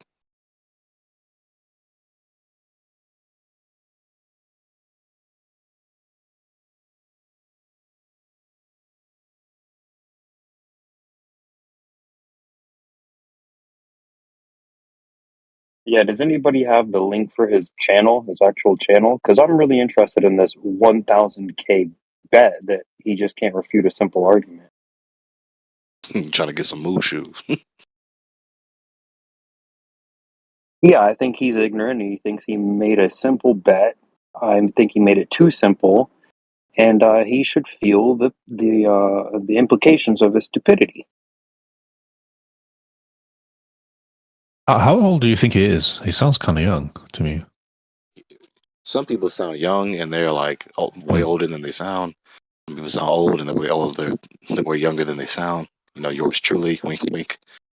Yeah, But he does sound like he's in his 20s. yeah, somewhere there. His channel is on his profile. If you look up his profile, he linked his YouTube channel on the And the Discord, his Discord page. Yep. Yeah, connections.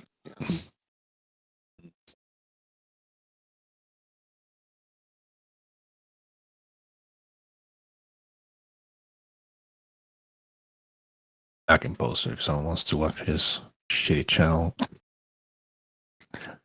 In pointless arguments. Yeah, no, I saw it. Thanks for that. I was just looking for the specific one where he set this challenge for 1,000K. I don't even like that's kind of incoherent in itself. We kind of want to know if it's dollars, euros, what is the Robux?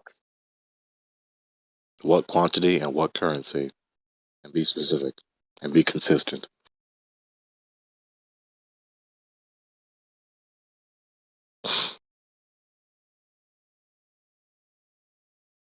I don't know. I don't see his challenge. I don't know where he put it. Oh, there. $1,000 Flat Earth Challenge. That's the one.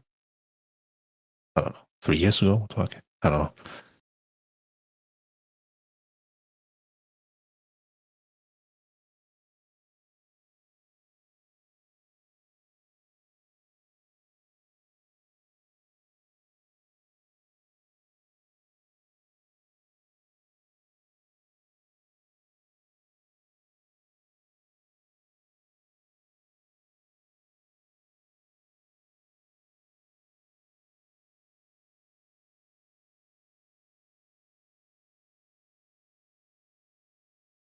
I mean, this channel has more activity by Yo.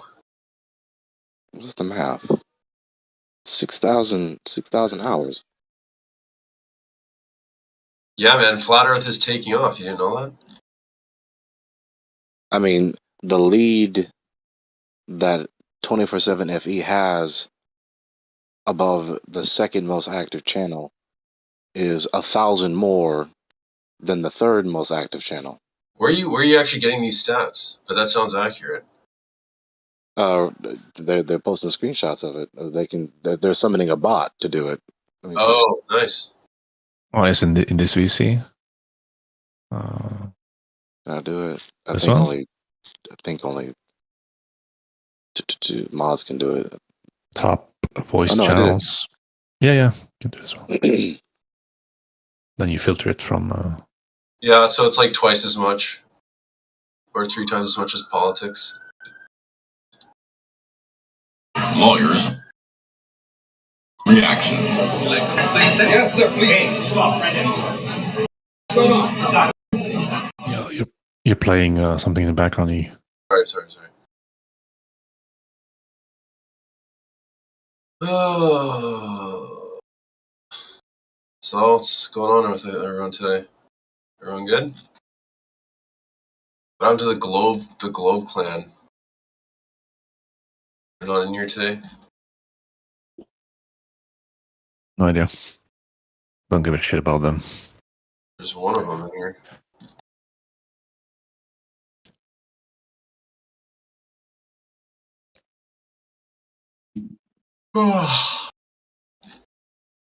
Well, I've been sick for the last little while, so I haven't really been talking much. Just chilling.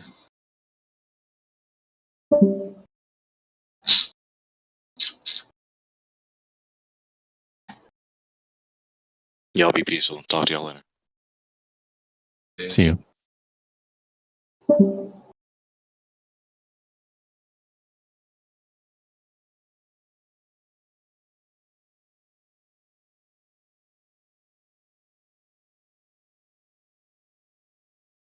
Does anyone here believe in the globe? Is anyone here a globetard? Anyone? Come on, there's got to be one of you.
Okay, I'll buy it. Earth is round. Wait, who said that? I did. Okay, cool. Why do you think that? Were we doing a quiet contest or something? What? Yeah, I know, right? What's with this? What's with this fucking channel these days? It's like a dead chat. No, I'll argue with you. Why do I think the Earth is round? Well, because all of the evidence points to the Earth being a obloid or oblate spheroid. Oblate spheroid, right? Yeah. Really? There's a lot of evidence that points to that. Do you have any evidence that What disproves evidence that? supports the oblate spheroid? Well, I mean, there's certain things. I mean, I could mention gravity, but then we're gonna talk about gravity. I could mention. Okay, but you do know gravity's unproven, right? No, I don't know that. Okay, so let's talk about gravity. Apparently, that's the first one I mentioned. So let's talk about it. Oh What's yeah, going on? doesn't matter what you mention. I can get right on it. Oh yeah, man. Well, you obviously did. So gravity is unproven. Disagree. Did you know that gravity is a theory? Did you know I that? did know that. Yeah. Well, gravity also is a law. There's a law of gravity. It's Newton's law of gravity, and there's a lot of mathematics behind that. Yeah, that's fake though, because it was superseded by Einstein within your own paradigm, right? So It wasn't superseded by Einstein, Yeah, and it Einstein was. didn't create the theory of gravity. Einstein created No, the it theory was. of It was. relativity, which You explains started gravity. out, yeah. So you Okay, started out wrong whoa. there. Yeah, Oh yeah, shit. yeah. Okay. Yeah, you started out wrong there, right? You said that it wasn't superseded by Einstein. Yeah, it was though. So why would you be touting that? Wow. Okay. I'm immediately muted. Yeah, because you just wanted to steamroll past the point. So it's like, what's the point? Well, in you that? were interrupting me, man. Well, I own the place, so I can do whatever I want. You can leave if you don't Okay. like it. Well, fine. I can, I guess. Sure. Yeah, so it was superseded by Einstein, so I don't know why you'd be going with that. I mean, unless you're an Einstein denier, which is fair, because I'm an Einstein denier too, but I'm also not a heliocentrist, so it's not really a problem for me. Well, Einstein was a patent clerk who stole has to steal frauds from other people. My God. Oh my God. He can't even create his own frauds. It's true. Okay. All right. 0 inventions. He never made one. Even. Yeah. I mean, Newton's laws still exist. 8.9 meters per second squared still exists. Okay, so still something that we go with that. measure, and we can measure. We can measure it in a vacuum in a tube in your living room if you want to. Okay, you can see how fast things fall to the earth. We can see that. Okay, so all right, but that's just an effect, though. But anyway, we're going with Newton's law of gravity. Then that's the truth. Newton's law is actually calculated how to do that. The 8.9 meters per second squared was not superseded by. It's 9.8 meters per second squared. Never said that was superseded. That's little g. That's the effect. That's things falling down. It doesn't say anything about why it's happening. It's not like that necessarily tells you that mass is attract, that's or according to right, Einstein, that bending and warping of space-time makes it happen. It's just an effect, right? Everybody agrees on that. Okay, yeah, we agree on that. It wasn't superseded by anybody. Not that. The law of gravitation would be the constant, right? That would be the claimed cause by Newton, the mass attracting mass bit. Well, there's no cause. It's just we're measuring an effect by Newton. All right. Maybe we've been talking past each other. Okay. Maybe. You're muting me immediately when I join the chat and I go, hey, the earth is round. And I'm trying to liven the chat up. Yeah, that's why I haven't been talking as much lately. I don't have as much patience as some of the other dudes here lately. Okay, well then don't have patience and mute me, and I'll just leave. It's no big deal. I don't care. Nah, it's all good. My bad.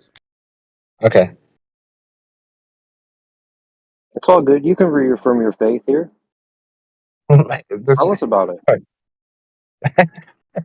All right, so we have Newton. We have calculations of how fast things fall to the Earth. We can measure the effect, right? Then we have Einstein. Einstein comes up with this What theory effect of are we relativity. measuring? We're just measuring what happens. If an apple falls from a What? tree, how fast does it fall? And if you throw a ball in the air, how fast does it fall? We're not measuring any. We're not measuring anything other than our observations. We're not measuring anything. What do you mean? No, What you said it. effect? Okay, yeah. You threw a ball in the air and you measured Yeah, and it came down, its and then trajectory. we figured out how to calculate that. And Newton did that, right? Yeah, figured out how to With calculate it. Oh, yeah, with calculus, yeah. just calculating Okay. it. Yeah, just describing what we see.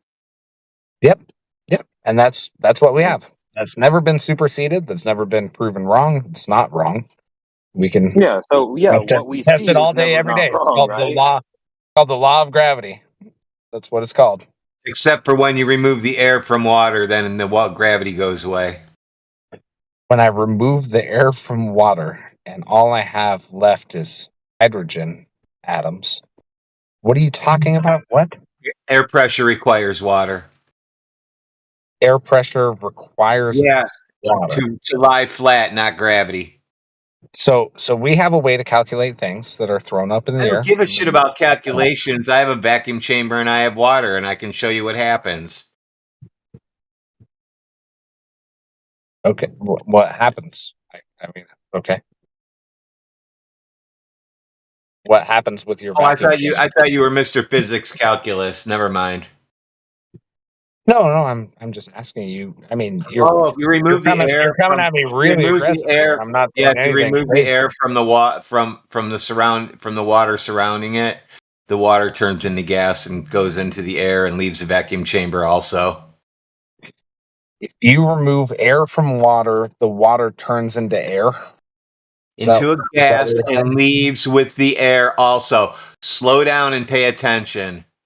So you mean hydrogen? Stop trying to outthink me. I'm asking you what you're coming at me really aggressive. I'm not even saying anything crazy. I'm saying that like, hey, we have calculations of Don't gravity. understand. There's no calculations. What calculations did I need to put water in my vacuum chamber, turn it on, remove the air, and watch the water turn into gas and go with it? Well, if you have a vacuum Gravity chamber, didn't hold it down. Gravity no longer held that water down, did it? I gotta understand what you're saying. If you have a You vacuum did. chamber, You it's understood sealed, exactly right? what I said. If you have a vacuum chamber, it's sealed, right? From the air and from the environment.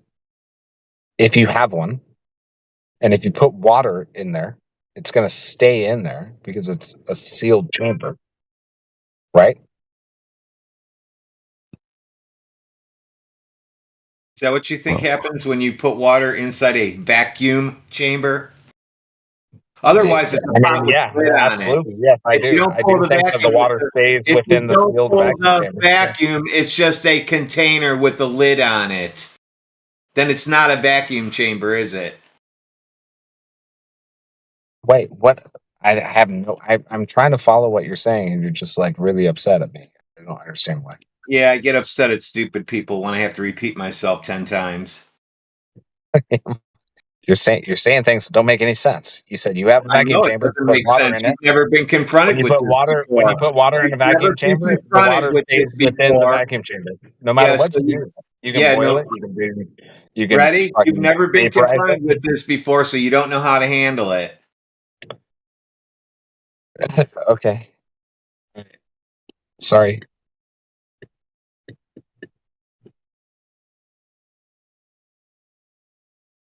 What do you want me to say? That yes, I have a vacuum chamber and I put water in it I and it debunked disappeared gravity out of the pulls vacuum everything chamber? down. Yeah, I debunked gravity. Gravity pulls water to the ground.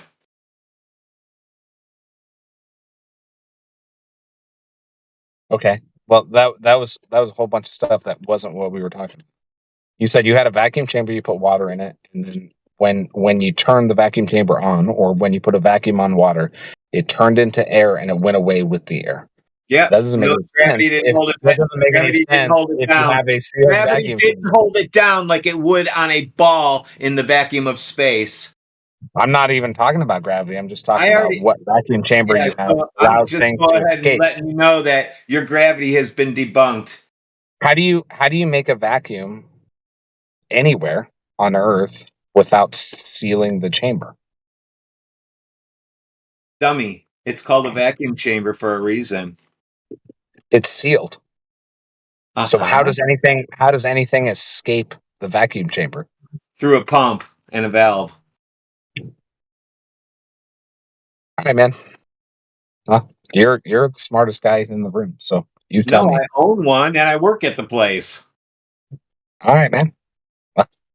Water Oh. water apparently left a vacuum chamber after you put a vacuum on it, and You don't believe me? went away with the air. There's 1,000 people that have done it. He may not be the I mean, smartest, but he I is the can just nicest. look it up right now. Hold on, look it up. What is it? Water. Yeah, look it up. Look it up. Dude, it's been demoed in here live by me. We watched the water in the vacuum chamber turn into nothing. It was completely dry in 45 minutes. I have no idea what this has to do with gravity or. Yeah, it's because I don't know. your mind is now in disarray because you think gravity pulls everything down. I said it doesn't pull water down to the ground. Water boils when there's no pressure, right? Which would turn it into vapor. Yeah, no air, no pressure. Yeah, no pressure. You're in a vacuum chamber, right? Which would make sense. Yeah. It starts to boil. turns into gas. Yeah, it starts to boil. But you're saying gas. it leaves the vacuum chamber. I don't understand how it would leave the vacuum chamber. What is it leaving the vacuum Very chamber? convenient when Clovers don't understand things because all of a sudden you don't understand simple high school physics.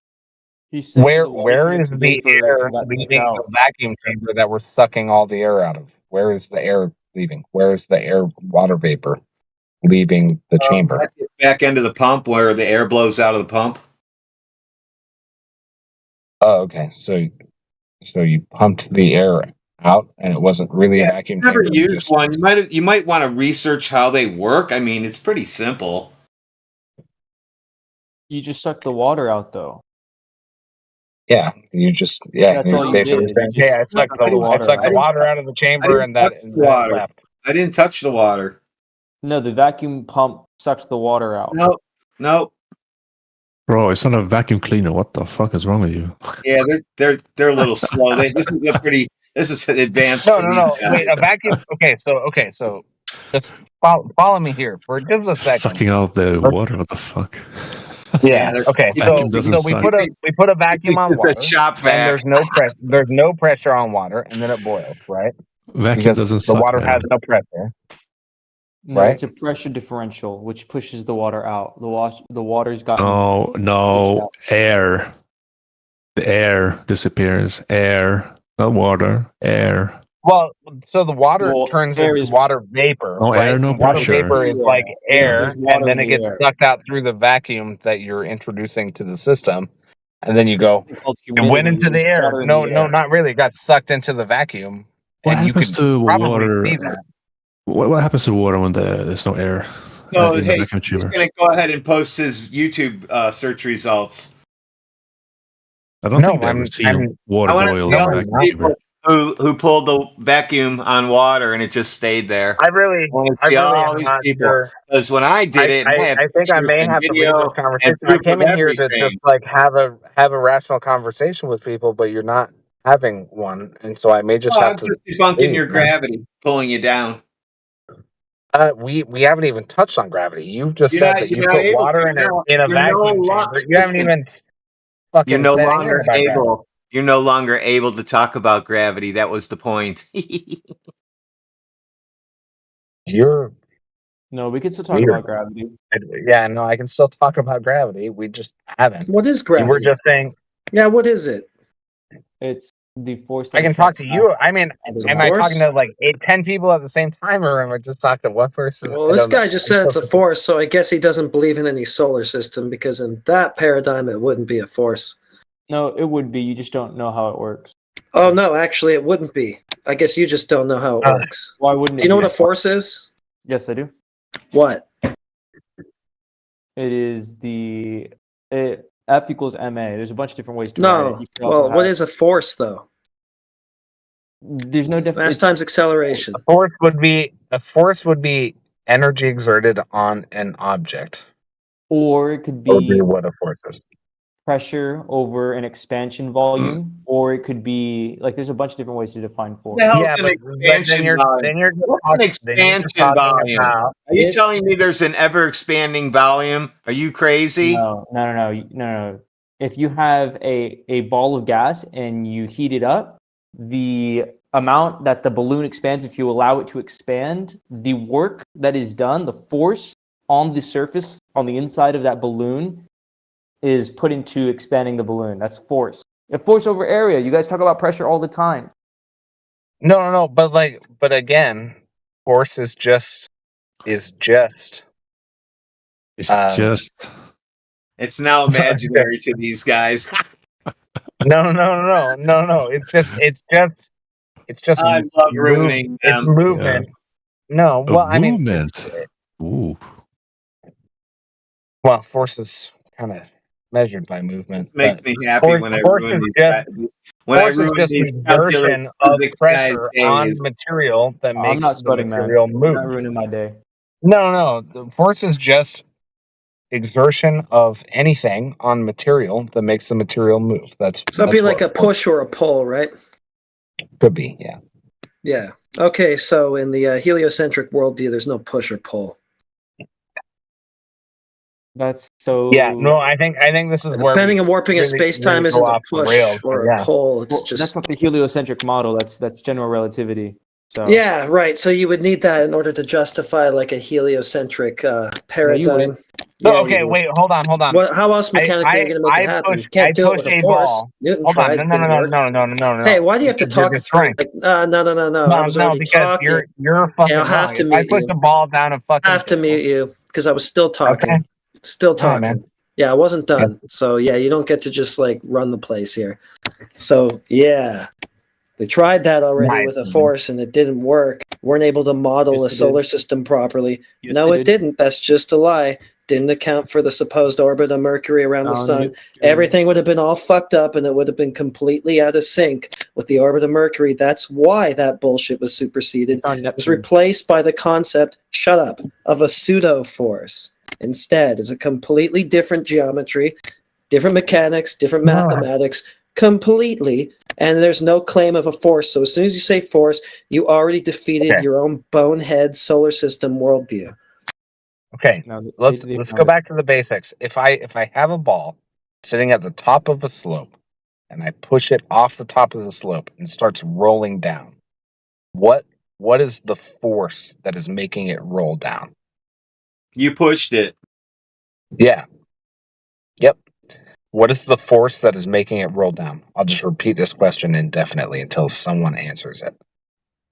You gave it energy by lifting it up to the ramp. Well, that depends. What's gravity? How did you give it energy? Potential energy. What's gravity? Defined well, by gravity. I mean, apparently, maybe we don't have gravity. I mean, I don't know. I mean, my question to you is, what is the force that is making the ball roll down the slope? I don't know. If I was a crazy heliocentrist zealot, I would say it's not a force. It's the bending and warping of space-time that's making things go down and accelerate. Relative, right. Well, relative density separates matter from gas. What property of buoyancy do you find that is allowing the ball to roll down the slope? What do you think? Don't tell me what I think, because I'll tell you what I think if you want me to. But instead of always being on this like defensive position, why don't you tell me what you think? What do you think causes the ball pulling on things magically? I'm not saying that. I'm asking you a question. What do you think is causing the ball to roll down the slope? Relative density. You think there are properties of buoyancy and density that allow the ball to roll down the hill like it does relative at the density. speed it does. That we calculate What with speed does it Newton's go laws down of gravitation, 9.8 meters per second squared, and then we add friction to it. You think that buoyancy and density So explains what speed did the water go down in the vacuum chamber at? well, I have no idea. Density needs gravity. The whole vacuum chamber water thing is still like Yeah, kind it of weird. totally fucked you up, didn't it? You're going to be up all night thinking about that. I don't Density needs think gravity. so. I don't think I'm going to be up all night thinking about it at all. I'm just Don't worry, asking you you. will. It caused a I'm 2 week asking you havoc a in question. here I'm already. asking you a question instead of trying to It fucking caused shit on chaos me in here when I and did it be live. the So fucking believe me, winner it of this took me away. conversation. Can you answer the question that I'm asking instead of doing all this like weird grandstanding? Can you just answer the question that I'm asking? What causes the ball to roll did. down the hill? You said density and buoyancy. I said relative density. You added more to it. Okay. Well, is buoyancy not important when it comes to density? No. Oh, okay. So relative density causes the ball to roll down the hill. How? Yeah. And what calculations are you using to figure out how fast the ball is I rolling don't down need the hill? calculations. Oh, you don't. Okay. No, here I'm going So to post something here to you're tell me just the saying relative calculations density is involved. why the ball rolls down. So I Here, I'm push going the to ball post something to down a tell me hill. the You're calculations saying involved relative in density this. is the reason it rolls down the hill. Here we go. Why I'll do you post think something for you. hold on, no, let me ask a question. Stop Well, you trying can to ask all you fucking want. I'm going to post demolish something me. for I you. don't really care if you demolish me. I don't care if you mute me. Answer the question. Why does the ball roll down the hill? You said relative density. How do you know that relative density is the reason the ball rolled down the hill? How do you know that? Because it's more dense than air. But that requires Okay. gravity. That requires gravity. How Density requires gravity. does that meet out? How does that work when we look at buoyancy, when we're looking at density versus something else, which is called buoyancy? I'm sorry. How does that mean Relative that the density, ball you rolls down the dumbass. hill at that speed? It's How do called we know relative that? density, dumbass. Relative density. Okay. So what does that mean? Go ahead and explain it. You're a physics expert, so explain that to me. It's relative. It's density and its relativity to the material that it's inside of. If it's in air, it's different than if it's in water. Different medium. Mm-hmm. It's relative to the medium that it's in. Sure. So I can take a really dense ball and a really not dense ball. I can push them down the same hill. They're going to fall at the same rate. How do you explain that with relative density? That's not true. We already have video from a drop tower in a vacuum chamber where lithium falls the slowest. It's just not true. Okay. It's just not Why are true. you calling me out on things that we posted in here 1,000 times? Well, I mean, this guy won't even concede to what gravity is in his own worldview. So, I mean, it's a weird conversation. Oh my god! All right, I'll You just need leave. gravity You for guys are good. density. I'm sorry. Okay, for what's trying to liven up gravity? the conversation. What is gravity, Mr. Maximum? No, I'm saying you need Yeah, gravity what for is density. it? You need it, so what is it? It's a force. Okay, so not a heliocentric orbit that we're in, I guess. First of all, gravity is not a force; it's an observation, and we have very They're going against each other now. well. Well, because okay, you would be to. talking about little g, the effect of things going down. When this guy says force, he's talking about the cause of that effect. But the thing is, in his own worldview, it can't be a force. He just keeps fighting his own worldview. It's so stupid. Well, I mean, maybe I even agree with you, but why the hostility? Jesus Christ, man! Well, I'm not being that hostile. This is nothing. You're being pretty fucking hostile. Oh, dude, you haven't Come gotten to on, know me dude. well. This is not hostile. Yeah, he actually is okay. fun right now. This isn't that bad. Which is kind of saying something if you know you take pride in how horrible you can get to treating someone else. But no, I don't. No, yeah. I mean, where I'm going. we can I'm just talk saying about it, it's and we can ridiculous talk to me. about relative density all fucking day. It just doesn't explain what we know is true. If we all agree that Newton's laws are true, that we can observe things falling at certain speeds when they fall, right? We can all, if we can all agree on that, we can agree on the math, the That's the problem. mathematics. You guys all agreed at a certain rate when vacuum drop tower experiment showed lithium falls the slowest. So that debunks everything falls the same speed. Right. Well, I'd like to that's see what I'm that. saying. I would like That's to why see I'm that. saying like I can't really argue with you because you're just basically saying, well, no, none of the math works out and nothing is real, and I don't know how to No, that's continue that see. Now conversation. we're back all the way around. That's what you told me. Yeah, we have a language. We describe what we see. You don't know Yeah. what it is. We just have some formulas. No, I agree. I agree with what You I don't told know you, what gravity is. but then the guy is saying, "Hey, I have evidence from a vacuum chamber that the rate of things falling is not Yeah, what but so they we do are have calculations we everywhere can do. else." No. Those are That guy is basically concepts. saying, "I So have that's a evidence that is conceptual thing. But if discounting you're trying the to use a conceptual thing empirical to evidence." describe a real thing, we want to know what the real thing is that you're conceptually trying to describe.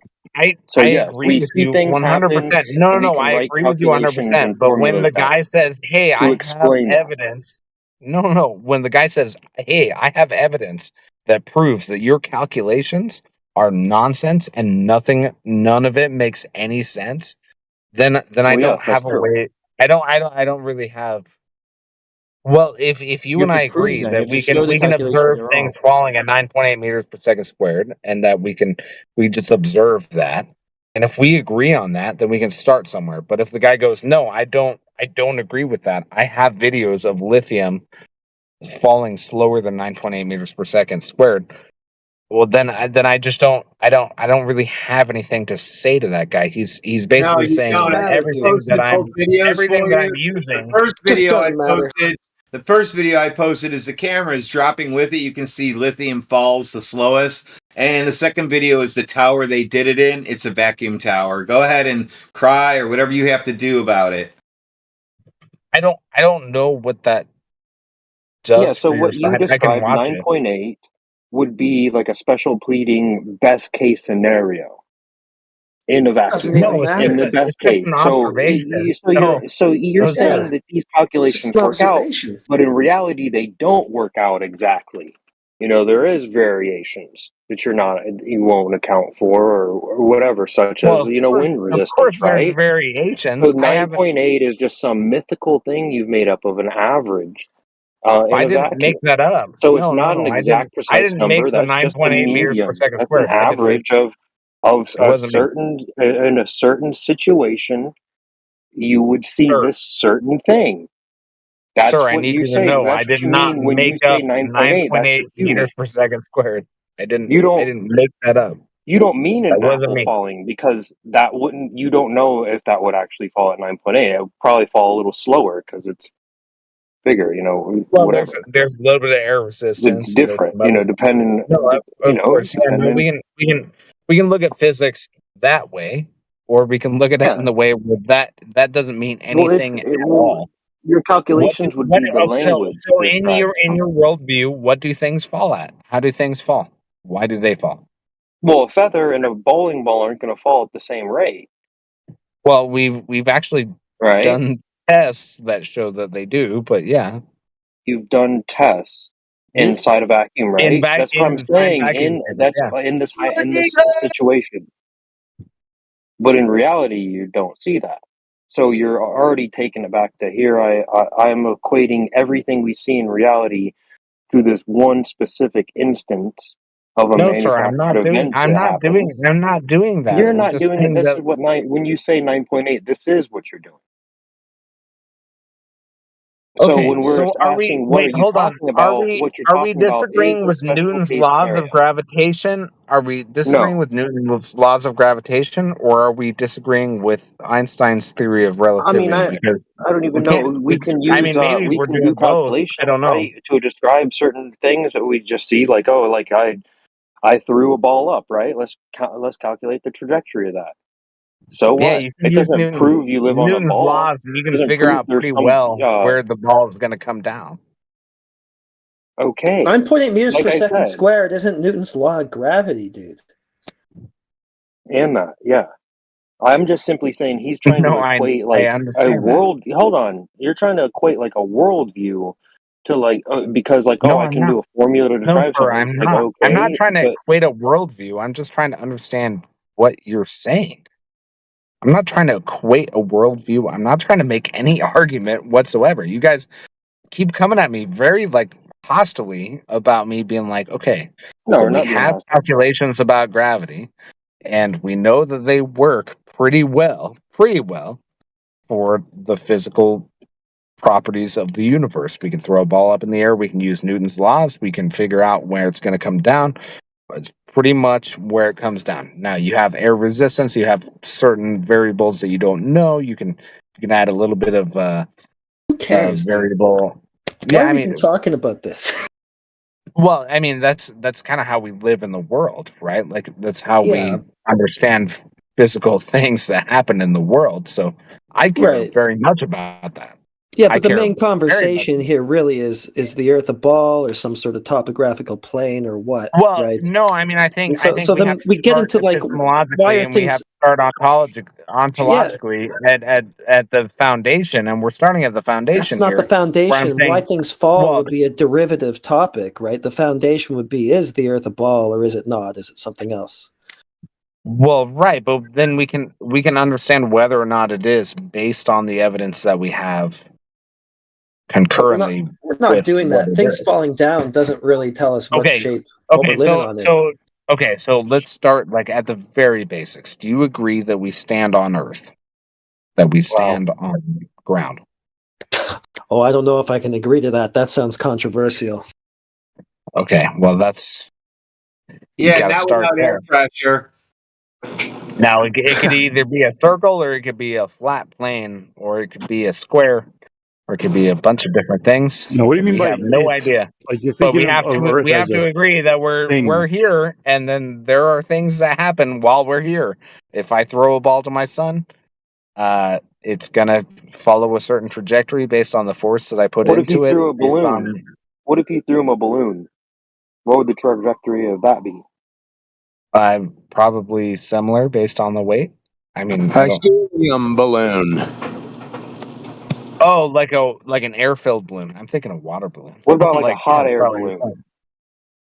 Yeah, no, a hot air balloon would probably rise, and that would be really hard to throw to my son.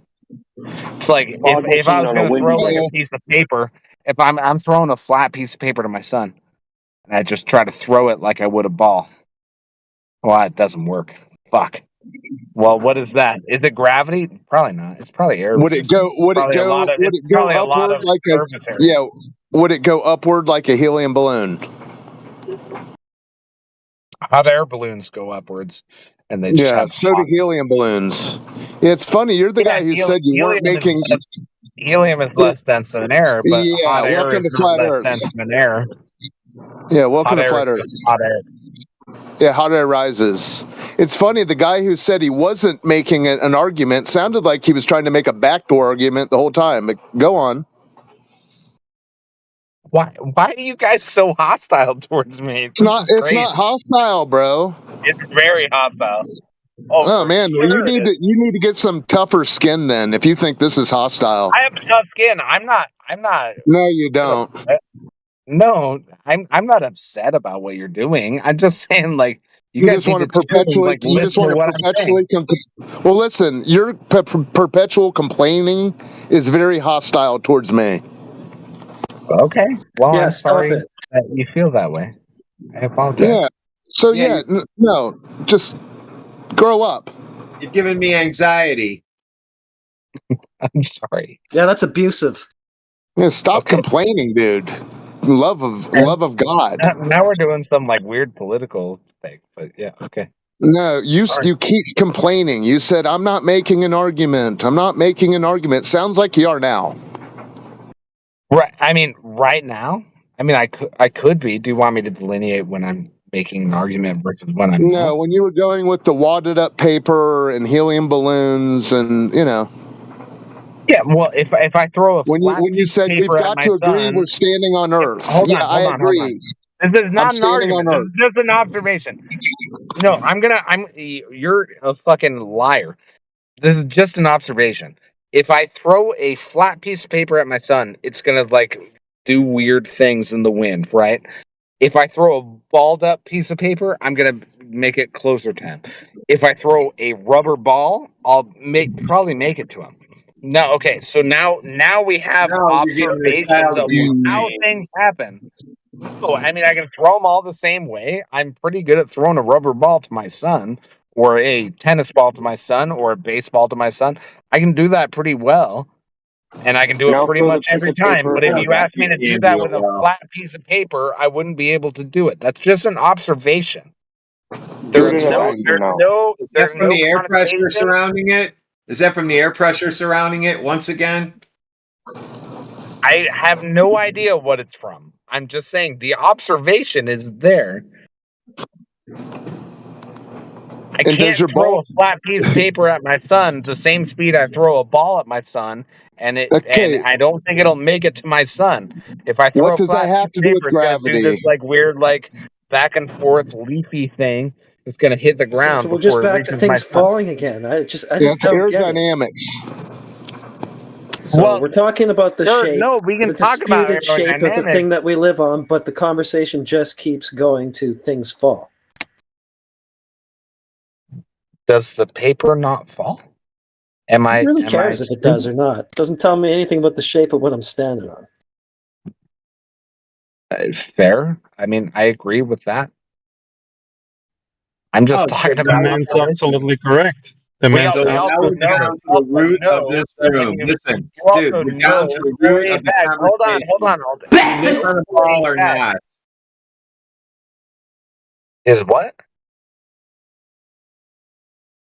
Now we're down to the No. root of the conversation. Do you live on a ball or not? Yes, absolutely, and Prove it. we can do. Okay, we're trying to. Now, Well, don't say gravity because that when I doesn't throw do anything for you. it definitely does and will. When I throw a piece of paper into the wind, Curved and then it earth, just not slowly throwing paper at your leaps to the son, dummy. ground. Oh my god! All right, okay. You guys enjoy your quiet chat. I won't talk anymore.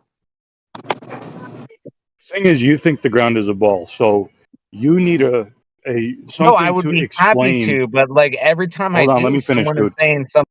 Shut the fuck up. So you think the ground is a ball, right? You need a theory to explain how things are sticking to it.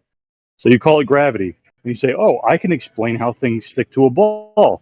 Therefore, the ground is a ball." That's not how it works. You got to prove the ball first, and you ran.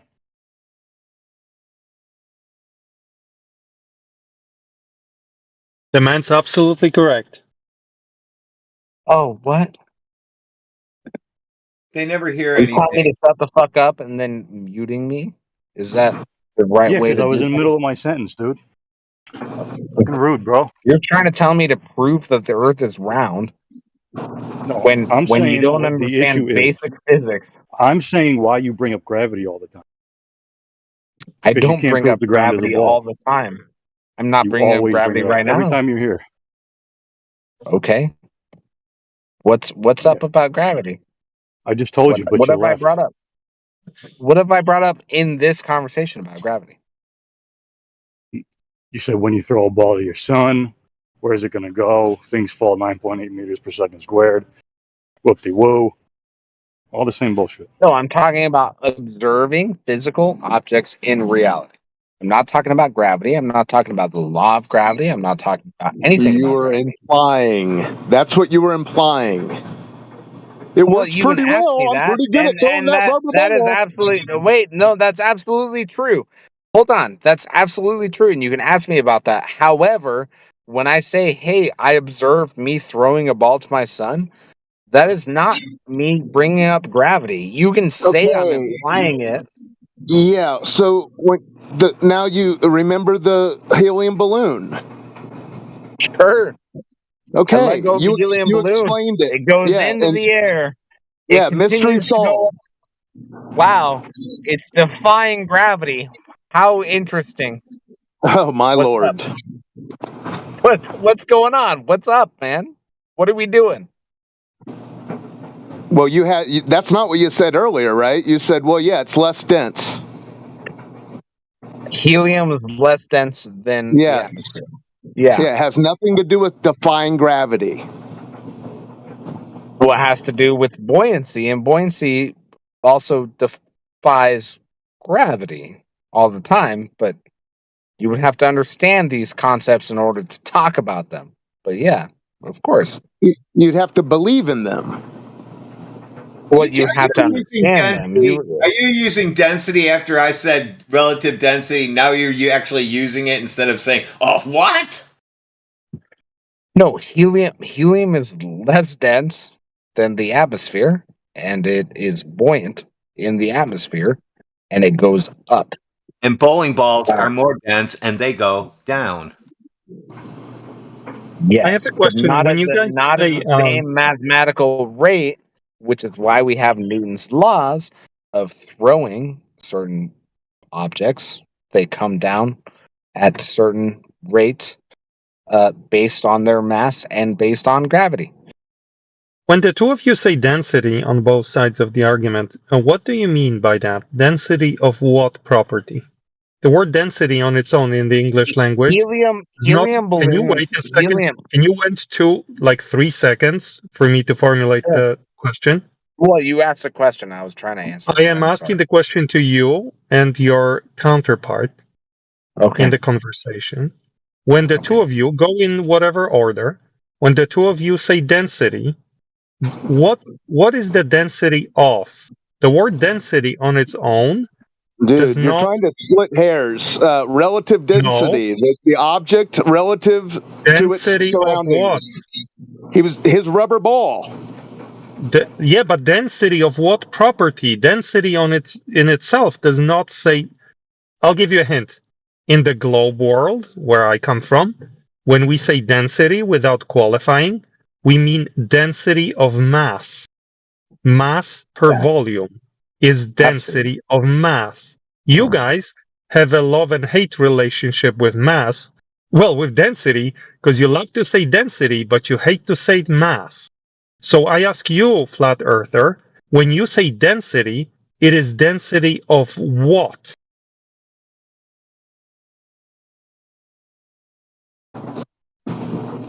So what are you asking me to get into the whole wormhole of define mass, I'm which asking is you out a of my question. When you use the word density, what is it density of? You fucking piece of shit. Answer the fucking question. He said, "What is density? What is density?" Answer it. I said relative to the object, relative to the medium. To split Yes, but you're hairs. not answering the question. What is density? Don't say relative to. Relative to. Spacing of What is particles. density? What is it? Is it a measurement? We mean. Is it I'll a give you a measurement hint of again. things relative to other Density of things? mass. What we mean is density of mass. You can have other densities. You can have density of. Yeah, what do you mean by electric that? charge, What do I you mean believe. by that, though? What do you mean by that, though? Whatever we What mean. does that mean? What do you mean? What does that mean? For fuck's sake. Well, I'm glad It you asked. means you're gonna You have density fuckwit. of mass. Do you want What me do to you mean define when you it? say density? Flair, what do you mean? Spacing fucking matter in an area. Oh, density of matter, you mean?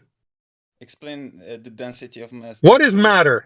What is matter? It's not density of something. It is something. It's the amount of stuff inside one's particular area, a specified area. Yeah? So density of what? What do you mean density of what? That's what it Tell me, is. density of what? Density of anything. It's density is that. Density is that. Yes. Your answer, the answer you're going with is density is that. What I said it is. It's not of something. Okay, so density is what you said it is. That's the answer you're going with. Oh, for fuck's sake, idiot. No, you're It is the idiot. not You're of using words something. without Density of, what do you understanding mean their meaning. of? Of what? What do you mean of what? Density of something. No, just define the word There density. is When you use the word different, density, what do you mean by that? Is what he's saying. there is a different You can meaning have a of certain amount of stuff within Density an in the area, right? English A certain language, amount I of stuff within understand. an area No, will you're occupy Australian, it. so Will maybe you occupy, don't like you can know have a English. given volume, right? Shut up. You can have a given volume. And you can have an amount of stuff fill that volume entirely, leaving no space. Or it can be a certain amount of stuff that is spread out through it with some amount of space, right? So, so your definition is density of stuff. Of stuff. What is stuff? I'm just What is stuff? describing what fucking density is. Okay, so you're going with density is an amount of something, some property per volume. So when I ask you density of what I'm really asking is The amount of the stuff amount of proportional to the what? And volume okay, of so you're space. going. Yes. Okay, so the term you're using is stuff. No. Matter, yeah. The Physical answer stuff. to my Matter. Yeah, matter. matter. Okay, density of matter. Yeah. What is matter? No, not the density of matter. For fuck's Okay, sake, you what retard. is matter? What is matter? Oh my god. If That's the you're saying stuff you that have you density of interact with matter, in fucking it's physical fair reality. for me to It's the ask stuff that what things are matter is. fucking made of.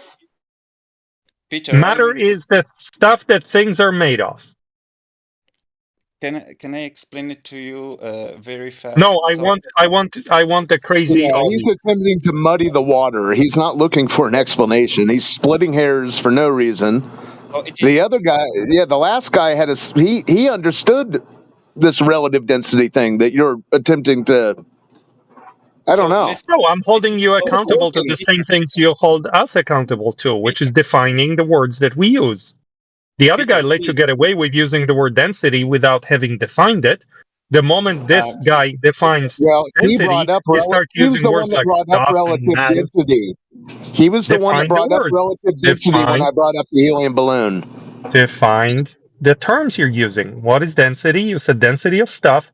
Then you improve to We've density of got that. matter. What is matter? It's over. What is matter? So, Peter, if you will go in there to define every last word that they will pronounce, it will never end. So I will explain the density for you once for all. If you take two pieces of wood with the same shape, the same type of wood, and they have the same weight.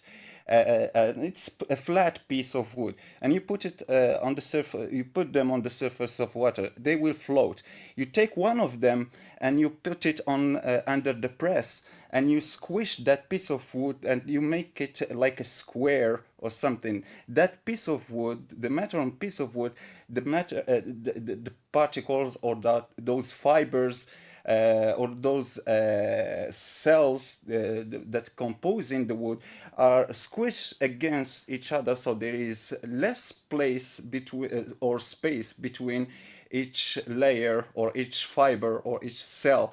So that same piece of wood that was floating when it has the less dense when it was less dense, then when you squish it, it will sink because it is denser than it was.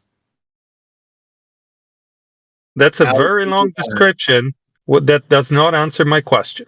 Now we can move on. Okay, move on. In that scenario, you could call it the density of the piece of wood. How about an arena when you Density of got the piece of wood. how about arena, football arena when you got 5 people in it? It's not very dense in there. But when it's completely packed, it's pretty dense full of people, isn't it? Yeah, This is how one exactly. explains density There is in not, kindergarten. there is no different density there. There is just one single density, and Yeah. that density you use it to explain what you are talking about. So if you are talking about that piece of wood, you turn it denser than it was. If you are talking about particles, vapor, it's just water, less dense than it was when it was liquid form. Nothing wrong with your description. It's just kindergarten level of explanation of the concept of density. Not very useful to this conversation here about gravity and shit. Your now you question. don't like that. Your question No, was no, it doesn't. Like, that would never fly. When you ask us what mass is, you torture us for hours to define what the word mass means. True. You get away with this. This is the standard. Oh, I have a wood and I squish the wood. That's it. Yeah, true. That was a That's very the good bar. That's example. the bar. That That's was a the very bar. good example. You think this would pass the As long Alpha as Veritas I can explain that to a scrutiny inquiry? 4-year-old and they understand it, it's very good. If a 4-year-old can understand it, it's a we're not perfect four. We want explanation. equations. If Yeah, you have a better I'll quote that the explanation. next time you ask some poor Glober schmuck what mass is, and you masturbate to it for 20 minutes, how he cannot define mass. I will quote, you know, it's like you take some wood and you squish it and it's denser wood. That's density, not mass. Yeah, if you can Yeah, give sure, some sure. examples The with level mass of the level of depth Because in your definition. you've forced Now the you same amount understand. of substance into a smaller space. That's how I Yes. explained it to my kid You're when he almost was there. 5. You see how easy it was to explain to you what was the density. Bro, I'm You can't trolling do that you. with You're math. not I bet you can't do specifically that with math. addressing the existence of mass and energy that is then quantified using the concept of Fucking density. cares about your fucking bullshit. You're a troglodyte, Cares. delusional troglodyte who doesn't know what he's talking about. Who fucking cares about your fucking imagination? I care. Yeah, you successfully derailed the conversation. The last guy, it was actually starting to sink into him. So you succeeded, Peter. God damn it, Haas! You Thank got a you. mute button for just that reason. He missed it, heretic. Was there somebody You're else too here dim. before that? Was there? I thought I came in and we were just talking to Peter. And I thought it was just about. I thought, Well, yeah, it was we just settled on CW, talking to him. but he kept saying he was going to leave because basically anything we said to him was just taken as like I don't know, a dismissal of anything he said, and he just got upset and caved over it.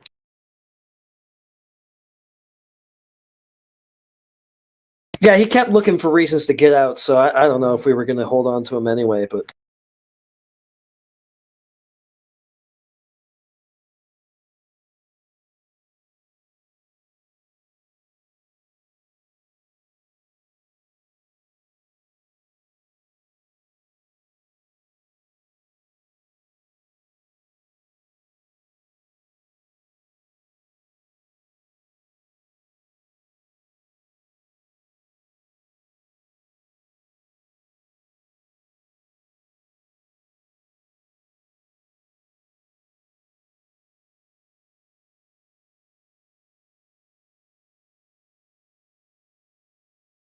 Reason Alpha Veritas gets people like you to define terms like mass is to show the fucking utter uselessness and redundancy of fucking terms like that.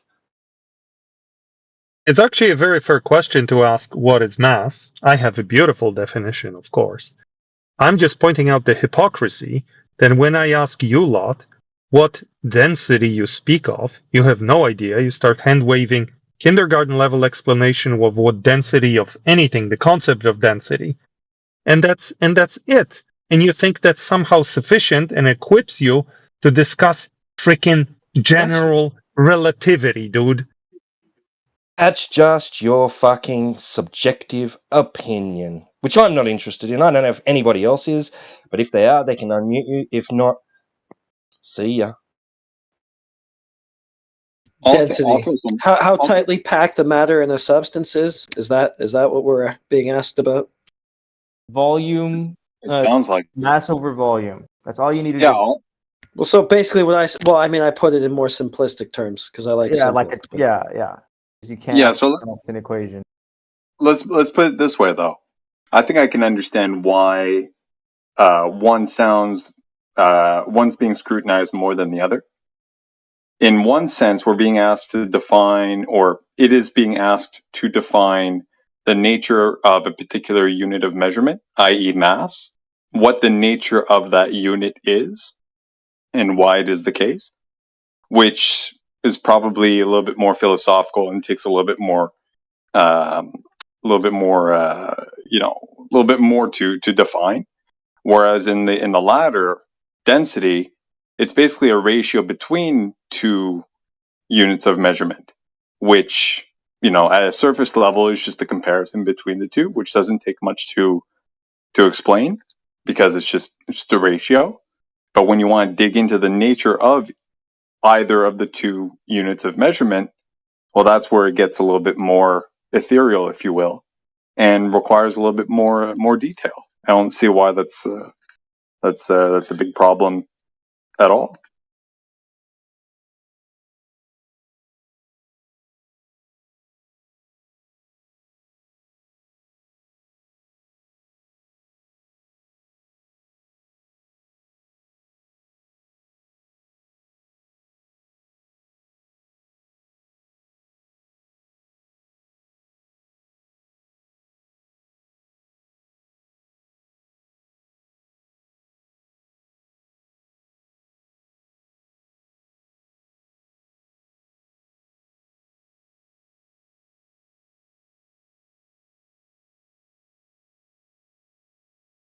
The way he wants to talk about the way no, I don't know. I muted him. I'm going to mute you too.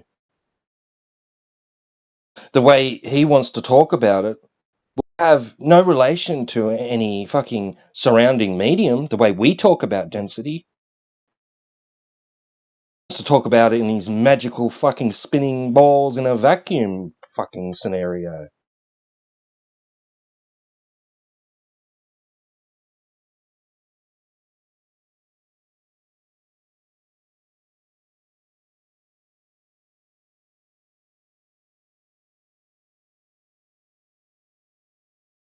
How mass can suddenly magically just start tugging on other masses. Yay. Let's fucking talk about that. Why do they say that? Like Maximum, he says that all the time. Like, why do you say that? It goes against I your. don't say that. Yeah, you do. Because you say it's a force, so it would be tugging, right? That would be like a pull. No, I don't say right? the word tugging. Yeah, but that would be what a force amounts to, No, basically. it's not. Yeah, it Basically, is. sure. Because a force is a push or a pull, and in your instance, it would be a pull. It doesn't have to be a push or a pull. Okay, what else can it be? There could be forces in equilibrium where there's no movement. Okay, so things what? Okay. Maybe gravity. An equilibrium of forces, all right. Mm-hmm. There could be, yeah. It doesn't have to be push or pull.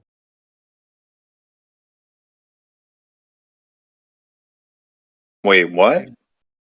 An equilibrium of pushes and pulls nullifies the two, and therefore you find equilibrium. Of course. Yeah, exactly. Yeah, those things still exist, though. Yeah. Yeah, there's still a push or a pull initially, Yeah. though there's two of them, and then they cancel out. No? And that disproves the globe?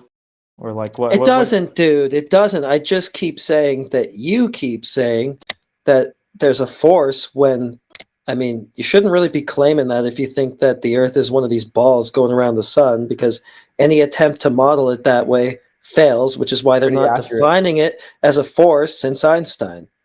Pretty accurate. Okay, but pretty doesn't cut it. It's better than what Flat Earth's got. Whatever that means, dude. You're coping, man.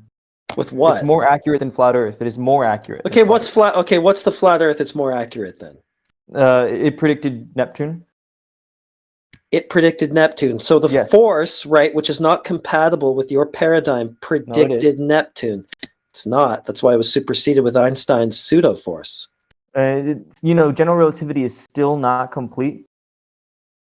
That doesn't matter. It superseded the force that you're saying predicted Neptune, right? Which is incompatible with the paradigm you're also trying to use it to argue for. That's some pretty incoherent gibberish, dude. So I don't know who's coping.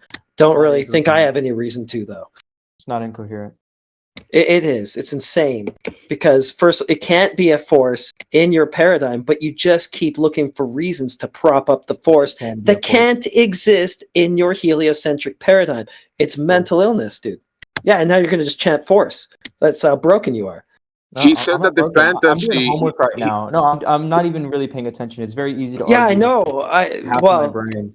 Yeah, but you haven't done it successfully so far, so you might want to apply the rest. But maybe you're smart enough to realize that there is no amount of brain power you can apply to this one because it's a conundrum and you're stuck. You keep arguing for a force that's not compatible with the paradigm that you think you exist in. That's all I'm pointing out. The next time you do it, I'll point it out again, and it'll be as factual that time as it is now and every other time.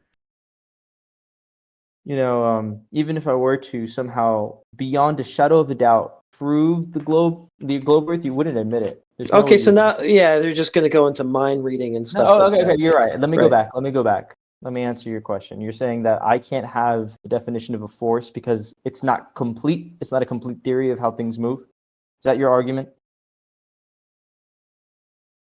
No? Okay, well then I just shut up then. No, it just doesn't account for things like the supposed trajectory of Mercury around the sun. It doesn't. It doesn't match. So if Newtonian mechanics are true, that version of gravity is what physically exists in the real world, then the solar system that you imagine doesn't exist because Mercury would be way out of whack from where it actually is. The mechanics of it, the mathematics of it do not fit with what is not observed. totally So out it of will not work. Yes, it will be. Okay, it's some arc seconds or something like that per century. Not really. It's a looks like a small number on its face, but they say this has been going on for billions of years, dude. So when you add it up, Hey, it would be completely out of sync, dude. he told you himself he admitted that the relativity is incomplete. But then let me tell you this, sir. Reality is complete.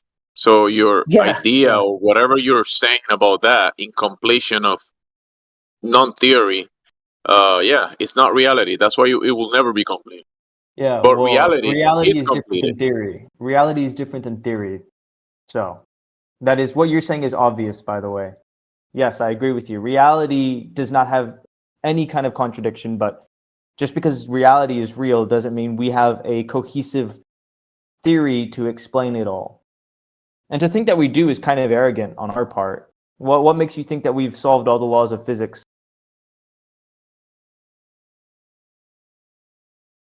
Exactly. So, Who said that? You think you solve all the problems? no, You you're saying listen. You that haven't even reality is figured out okay. the ground below your feet, and you think you're gonna figure how the universe works? Come on, dude. Stop it. So just insults, no actual argument. Classic. I don't know why I even try. You think you live in a cartoon and you're gonna tell people how No. the universe works? Come on, No, bro. I don't. You don't even know your own. You couldn't admit that you were wrong last night. I've lost quite a bit of respect. Wrong about observing the celestial sphere from multiple positions of the world. I mean, if you want to argue against reality, that's a you problem, not No, my no. problem. I saved the photo you sent. You sent this photo, and I'm just going to reply to myself. This photo right I here. You send said, multiple positions around the world that true. show what is True. labeled as the celestial sphere of the movement of the sky. True. All of it. But this photo is from Argentina, and you said you can see the northern toroidal from Argentina. And in the photo of your evidence, you clearly cannot. Now, this isn't even an existential blunder. We can continue to argue about flat Earth, but the fact that you can't even admit that you got this one thing wrong shows it's indicative of your entire ideology. It's like Too two much ego. eyes. You have one eye in one position and an eye in another position. You're doing a whole observation of the sky. Yeah. You're saying that the photo I sent shows you can see northern toroidal from the southern hemisphere? Is that what you're saying?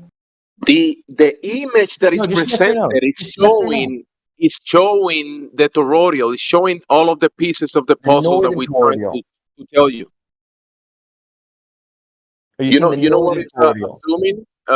The Earth is not in the equation, and the sky is moving. The celestial sphere is moving, just as observed. Dude, just admit that you made a blunder. That's it. You don't even have to sacrifice your entire ideology. You're missing the whole point, dude. You think you're still arguing from a globe perspective, and you're saying, No, I'm not. "Oh, I'm not actually making any claim. I'm just saying, no. All I'm saying listen, is that your evidence is doesn't line up. this is devices on the ground in different positions, and they show you the celestials. They show you the luminaries moving. It confirms what we already know, what we already observe. It It's an observation of the phenomena that we observe from one position, but it's at multiple positions. But can you see the northern toroidal from Argentina? You said yes, then you provided that photo, and you clearly cannot. So there's an error in your evidence. That I'm not photo, claiming anything. that I'm not photo claiming anything. I'm shows refuting your evidence. that image shows all of the radiance, doesn't But it? we can't see any meteors. Look at the graph on the right. You're saying we could see meteors from the southern hemisphere Are all coming of from the the northern radiance hemisphere. highlighted or not highlighted? Are No, there or they're not? not. You can't see anything in the They're northern not highlighted. hemisphere. You can't see anything from the northern toroidal. No. Therefore, you can't see it from the southern hemisphere.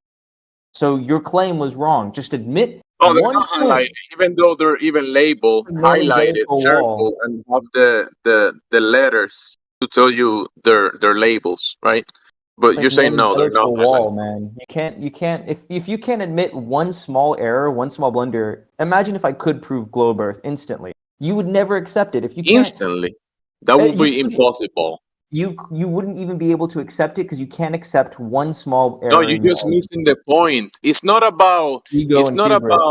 observe, because you're saying, oh, if you cannot do this observation from this point, that means Earth is globe. But you're missing the whole No, point. The I'm observation not is saying being any done. claims. The I'm refuting your observation is evidence. being done from the ground from multiple locations, and Dweller. what's being observed is what's being shown over there, and it shows the sky moving as we observe it every day, every night, Yes. and it's showing you in your own face, and you're just walking past the graveyard, whistling past it. No, And man. Look at the. there's nothing No. there. I'm not making any claim. I'm not making any There claim. All I'm is doing is nothing pointing there, out. bro. This is Don't worry. painful, man. Please, please.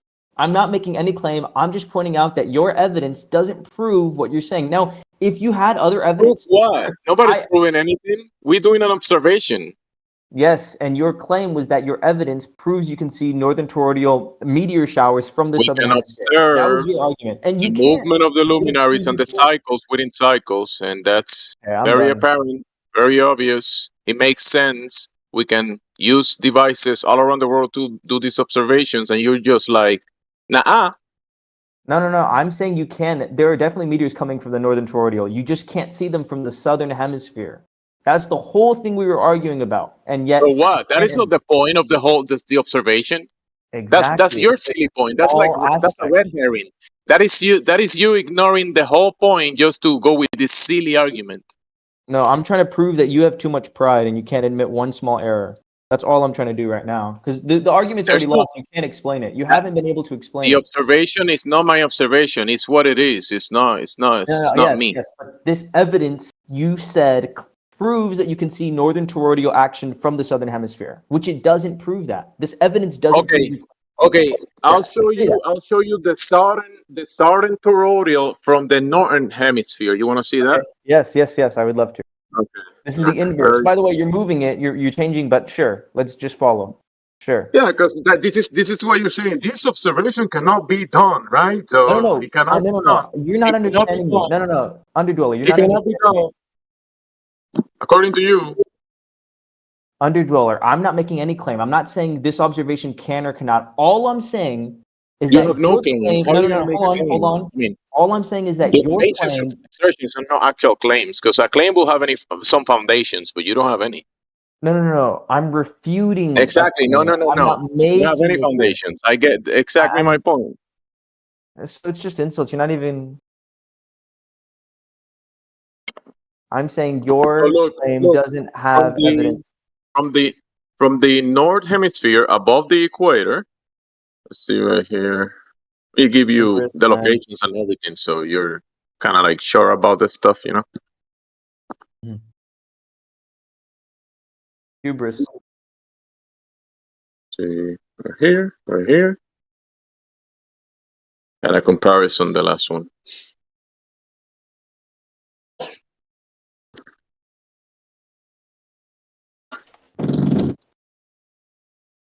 There you go. You're welcome. You can see the Southern Cross from above Did the you equator. just fart? What? Did you just fart? No, did you? Did you? Somebody did. Like I was just chilling. And that's a you problem. If you have an issue with it, just keep it to yourself. I swear to God, you just farted, dude. Yeah, swear to God. Yeah. Do that. Definitely do it. Yeah, go Did ahead. anybody else hear that? That's the Mars thing to do. That's the smart thing to do. I had it. Yeah, whoever smelt it dealt it. You know what I mean? So Yeah.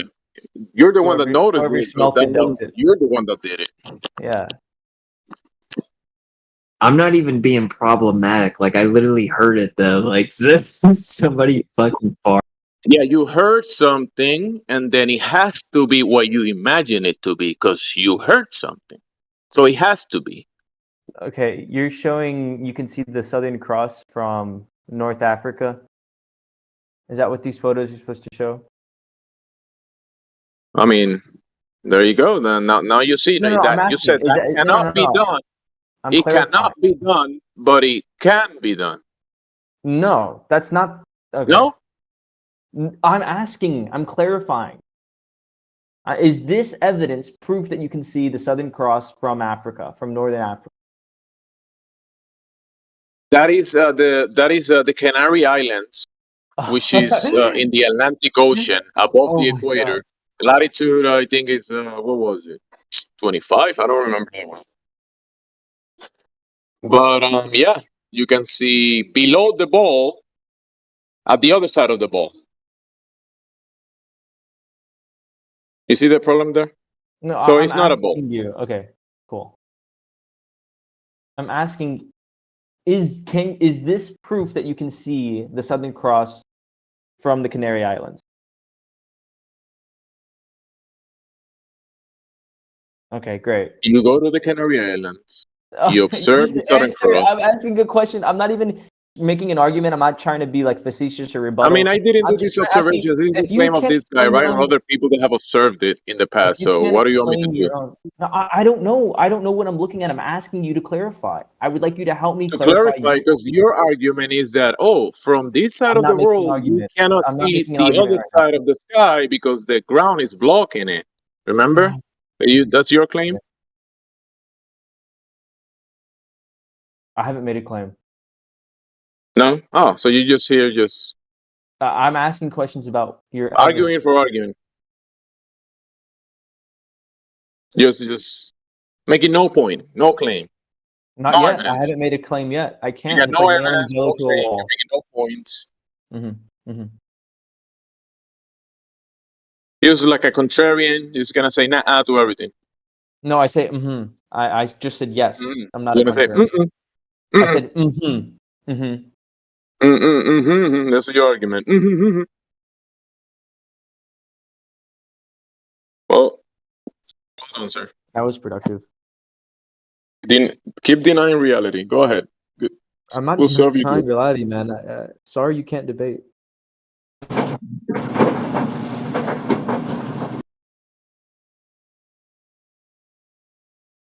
Are you the guy who thinks there's stars under your feet? I don't think it.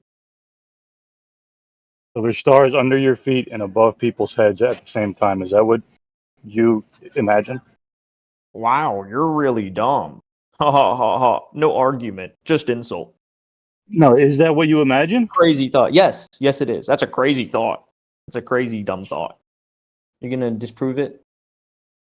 It's all I could prove is that stars are always above people's heads. But if you can imagine something else, go ahead. Imagine whatever you want. I was so tame. I'm glad. Yeah, in reality, you can ask anybody and you can tell them, hey, can you point towards the stars? And they're gonna point up above their heads.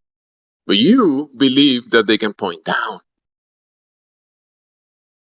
Say, look, And that's that crazy way. because why? Like again, you haven't made an argument. You just like that's the common trope with you guys is you guys say something in a way that makes it seem unreasonable without actually making any claim. Yeah, So, reality is unreasonable. Yeah, so make stuff that makes reality sense. is crazy. It is very crazy. Yes. Yeah, and for you, right? The reality in your head is very crazy. We can tell. Yeah, we can tell. Maybe it's better if we form it in a question. In reality, have you ever witnessed stars below your feet? No, because the Earth is in the way. So that's a no. The Earth is in the way. No. In the way of what? Me seeing them. It's like being So you're behind a sure they're wall. there, but you've never seen them? Yeah, the way that the stars move in the sky, they go underneath the horizon. They don't disappear at a point. They go You underneath don't the horizon. know that. I do know that. I've observed that. No, so you're saying that the horizon is Earth curve then? Mm-hmm. Okay. Yes. Then That's incorrect. shouldn't it be at a geometric location? Doesn't have to be if you're on land, but if you're on the water, then maybe you'd be able to observe it if there's no refraction. I mean, we've been over this. This is the same story. Right, so you've never even seen the geometric horizon. Yeah, sure I have. Really? Sure, yeah. When was there no refraction? Because there's supposed to be refraction always. If you're looking over a small lake, a skinny lake on a cool day where it's not a lot of evaporation, you can see it. You can see the curvature. No, I'm sorry, you don't understand. Your claim on the globe side is that there's always refraction, so you never see it. I didn't say there's always refraction. Well, it doesn't matter what you say. Oh, it doesn't matter what I say. Okay. The experts on your side say there's always refraction, so it's never seen. No, you guys always claim it's refraction. I've shown videos where you could see boats going bottom up, and you guys say it's refraction on a small little lake, like not even on the ocean where there's a lot of atmosphere. No, you say it's refraction. No, you say it's refraction. Curvature. I say it's Oh, curvature. well, I'm sorry, your own side does. Well, that's not me. We're all individuals. Guys, when he says refraction, he's saying a word without meaning behind it. You gotta remember that. Define density, underdweller, please. Go. Density? Yeah, define density. I'm gonna say like you say refraction. Density. Okay, so no definition of density. Cool. Why are we bringing up density? We're talking about the horizon. I guess you're right. It's tit for tat. I'm saying he made a claim that I can't define words, but he can't even define density. So We're talking about horizon. Equal sidetracked standards. into these Equal petty standards. squabbles. Why can't you just stick to the topic at hand? Because it's like nailing Jello to a wall, man. Well, because So there's no there isn't- geometric horizon for you to show us, so that would be the Jello you're trying to nail to the wall, dude. There is. I've shown it. Well, show it then, because I haven't seen you show it. I sent that video. You don't like it. You say. Oh, I don't. I don't even know what you're talking about. Really? I could send it again. Yeah, send it. It's the one you've already. I'm gonna send it. You're gonna be like, oh, I remember this. Here, I'll show you. Yeah, it's not gonna work, but anyway, try. That's the thing, and that's actually the main thing I wanted to get back at. Underdweller wouldn't admit one small blunder. Just send it. Just send it. Send the video. Stop it. Who cares about that? Send the video. Crying, bro. Keep crying. Crazy, man. So how far is that horizon? We've been through this. 13 meters. We've literally 13 kilometers. We've been. How do you know the distance? Is it measured? Because he posted. Yes. How was it measured? How was the distance to it measured? Through like I think you went either on a map or something. On a map or something, and you measured the distance on a map or something to that horizontal line, which you say is an effect of curvature. Well, a lot of the local topographical maps at national parks are very accurate, and if you in part of the video, this is a cut down part of the video. So, how do you know which location on the map that horizon line is at? Okay, if I say you can make it whatever number you want, I don't know what you're getting at, man. The boat's going bottom up, not getting smaller. Yeah, I don't really care about that because that happens before. Oh, your definitions. I forgot. Yeah, I don't really care about that because that happens before a boat even gets to the horizon, and the horizon's also further than it would be if it were due to Earth curve. Plus, it's horizontal when it's supposed to be curved. Words. No explanation of definite. It's just definition. Nice deflection. Good handwave. That's 15 kilometers, you say? No, 13. So how was that measured? 13 kilometers? How's that measured? I don't know, man. How's that measured? Was that? I think I know what's going on here. That's just a calculation derived from your assumption that the horizon is what you say it is. No, even if you accept any explanation of definitions, explain the phenomenon of the boat disappearing bottom up. No, I don't have a claim about it. You do. You don't have to claim. Oh, I am corrected. It's 7 kilometers. It's 7 kilometers. Oh, so yeah, you didn't even have your numbers right. So how was 7 measured? Here, I'll show. You want me to send the video again? I'll send the video again. Well, I mean, I've already seen it, so I mean, how Okay, well do then you why are you know? asking? Well, then why are you asking? Okay, so I guess your point is that bullshit on that too. There is no 3 miles. I guess your 7 point is that kilometers. the Yeah, that's video what about. the video does not show how that horizon line is measured to be 7 kilometers away. So I guess there would be no point in me looking at it again, would there? If that's almost 4 miles, I'll eat my hat. Yeah, I mean 13 was too much. I was thinking that myself. I was like, what's the observer height here? But anyway. Yeah, it's 7. I misspoke. It's been a while. Since Yeah, you're okay, so bullshit, how do you know dude. it's 7 maximum? Misspoke my map. ass. Map. Okay, well, how does a map tell you that horizon line is 7 miles out? The cartographers walked around different parts using geologic tools, like they have lasers that can measure elevation and distance, and they surveyors went around the entire national park and made a very What's detailed 7 map. miles exactly? Okay, so what's 7 miles away exactly? Well, he's saying the horizon The is edge. from the camera in that video. So that would be a 7 kilometer distant horizon, and he knows that because surveyors walked around the park. How did they identify that that's specific point or that position over the water? Plain phenomenon.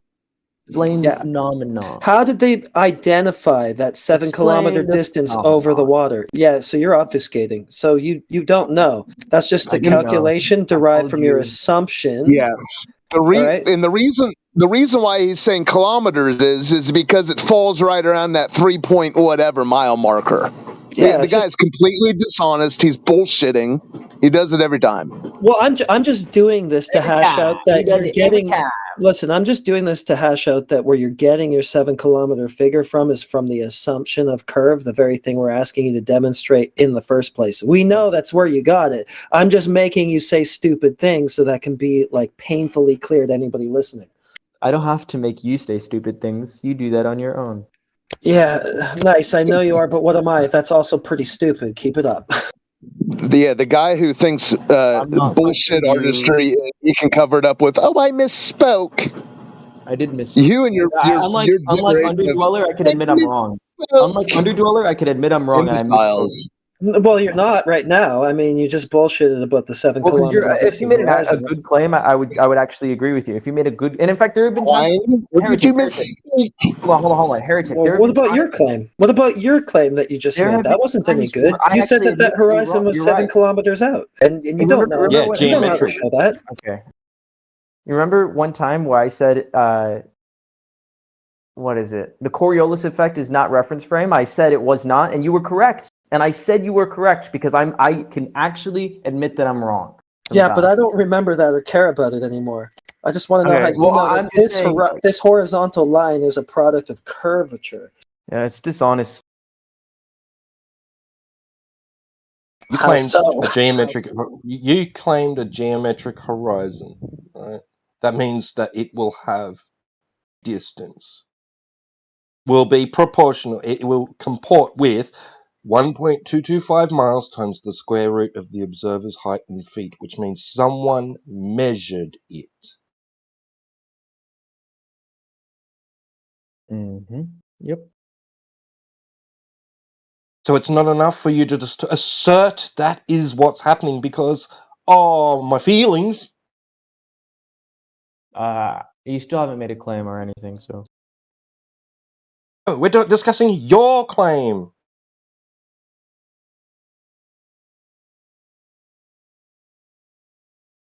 When you got backed into a corner about the measurements, you went, explain the phenomenon. Explain the phenomenon. Because you haven't explained the phenomenon. I'm doing homework right now. 2, 3, 4. Yeah, he's using half his brain, right? I am using half my brain. That's all it takes sometimes. Well, that should. There you go. Mystery solved.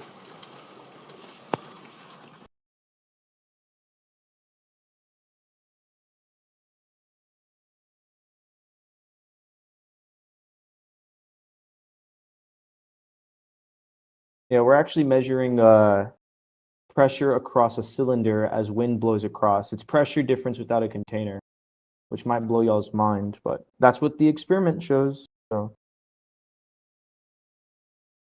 Yeah, it's called dynamic pressure. Correct. That exists within an already existing pressurized system. No, it's Yeah.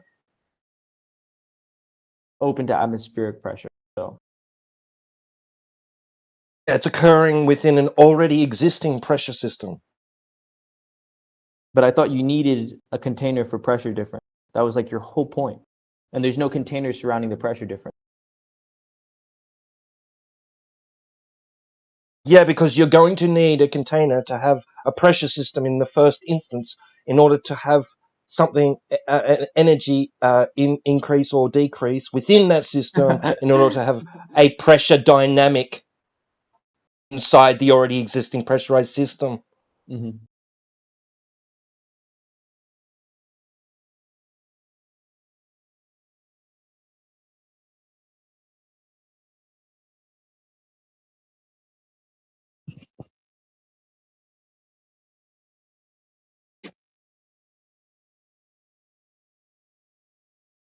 Have you, that footage from the 22 miles? It's a clip. GIF someone posted. Johnny B. Flat.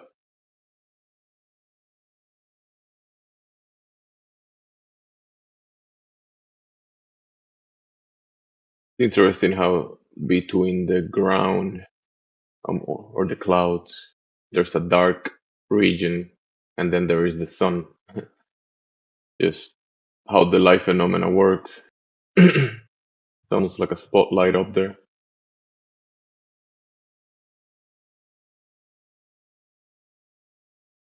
And then there is darkness behind the light.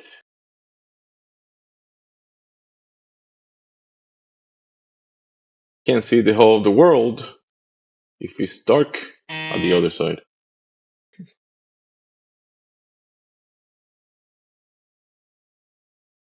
And look, the sun is coming from the dark spot, from the dark area.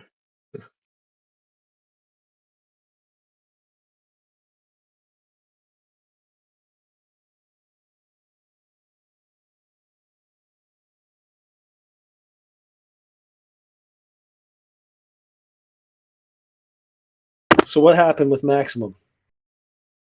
Doing homework. Stop whining. I'm not whining. I was just saying it in a funny voice. I'm doing homework. Quit whining. Stop it. I'm doing homework right now. Stop I'm almost whining. done. I'm Stop almost it! Put down the cookie. What was that? That was good.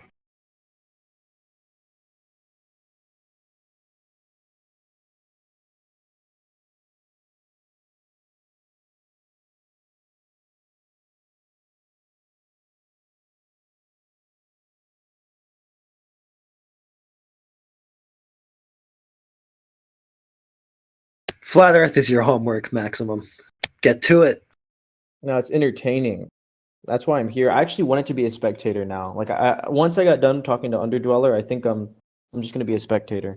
You got a long way to go. Well, it's pointless now. If you guys can't admit the smallest blunder, it's indicative of the rest of the ideology. There's no point in me arguing if you guys can't even admit one small error. I mean, like I've done. I admit my small errors. It's not even like the thing. The error with Underdweller is not even existential to his ideology. Like he could easily just say, "Oh, that evidence doesn't prove it. Let me provide something else." Like he doesn't have to give up his ideology. But the fact that he has so much ego, he can't admit that he made anything wrong. I just don't even want to. It's entertaining. This is. So, are you talking about? Okay, so yeah, are you talking about all of us or him? Because it sounds like you're mixing the two up. Like. Okay. It's so one for all, right? You talk to one guy, and thereby we're all stereotyped by your experience. Well, my experts, one person that you talk to. My experts, right, or whatever. I have to defend my own experts, quote unquote. Well, not necessarily, but I mean, you've got the lore. Actually, Heretic, you do it too sometimes. Like sometimes I'll say I've misspoken, and then you'll just continue to parrot the thing that I told you I misspoke. It's just, I don't know. Okay, whatever. Now you're talking. I don't know how many different claims you're going to pack into this here, but I'm not actually trying to. Yeah, I'm just trying to figure out if one person speaks for everybody here, because you had an experience with one person, and then you applied that to everybody here. I don't think that's fair. Maximum, and by the way, getting caught with your hand in the cookie jar and then changing your story isn't misspeaking. No, I actually did misspeak. there's I said a lot of overuse of misspoke going on, not only with you, but with the lot of you. I don't think you remember what was happening. I said that mass was the resistance of inertia, or I said mass is the resistance of acceleration. It was a mess up on words. It was truly Oh yeah. That was a fun mess up though. that you To kept say bringing that's a up. resistance You to kept inertia. bringing up, despite the fact I clarified it. So it's just disingenuous, man. Yeah, that was a fun mess up. Mhm. I remember it now, kind of.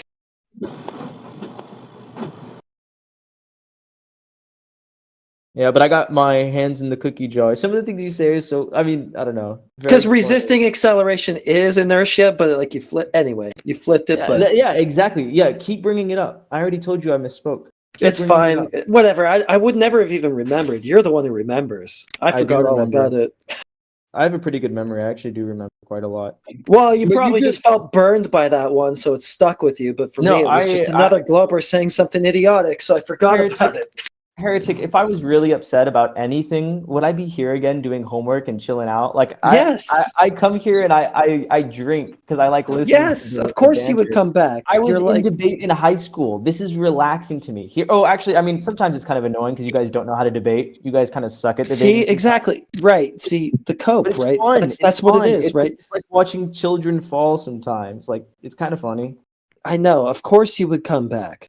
We Like, did, I mean, yeah. I mean, you've had it handed to you a few times here, and you're like, okay, I'll get them next Actually, time. I have And had now it you're handed to me. hooked, Sometimes right? I've been made a fool. Yeah, sometimes I have been made a fool. I've said something wrong, and then I have to like defend a losing argument. I know that's how you got hooked. I get it. I know this happens. Well, yeah, that's what I'm saying. Like if I'm not keen enough, if I don't if I don't define things exactly, you guys will jump on it like so quickly.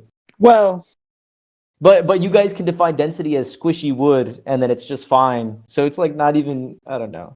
I would say a measure of how tightly packed the matter in a substance is. No. Density is just mass over volume. You don't need to come up with any kind of euphemisms. That's literally the equation. And then Yeah, actually, but I wouldn't put it in an equation. I would just tell somebody what it is with a sentence like the one I just used. Well, the sentence is worse than the equation. But who cares? I'm just I just want to Scientists simplify things and just care about talk to science. somebody. That's mathematics, not science. Often quantified as grams per cubic centimeter. Or it could be kilograms per femto cubic meters per mile, femtograms per light year. It's any mass over volume. You can define it as any unit of mass over any unit of volume. Mass Is light in year this a volume? situation is weight. Cubic light year. Is- Cubic right. light year. Cubic light year? 1 light year across by 1 light year across by 1 light year high. Yeah, a box that has a cube with the sides of 1 light year. Dude, if you want to get specific, density doesn't even have to be something in a volume. It does have to be defined. True. Like for Actually, example, that's true. yeah, if you're doing, let's say, mathematics or something like that over a 2D plane, doing some statistics, you can have a number of samples within a certain area, right, over a Cartesian plane. You would describe that as how dense that is, right? So it does take Like population specificity. density. Exactly, and that's a number, right? A number of people. We don't care how fat they are or how skinny they are.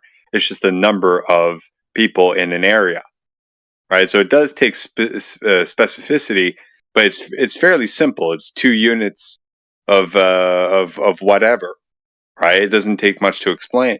But when we're talking about, like I was saying before, about defining what each individual unit means, that's where it gets a little bit more philosophical, and that's why they're drilling you on it, because it requires a lot of detail, especially when you guys define something, you guys don't have to provide a lot of detail. The scrutiny is Because in only one on- breath you'll say it's it's amount of substance, right?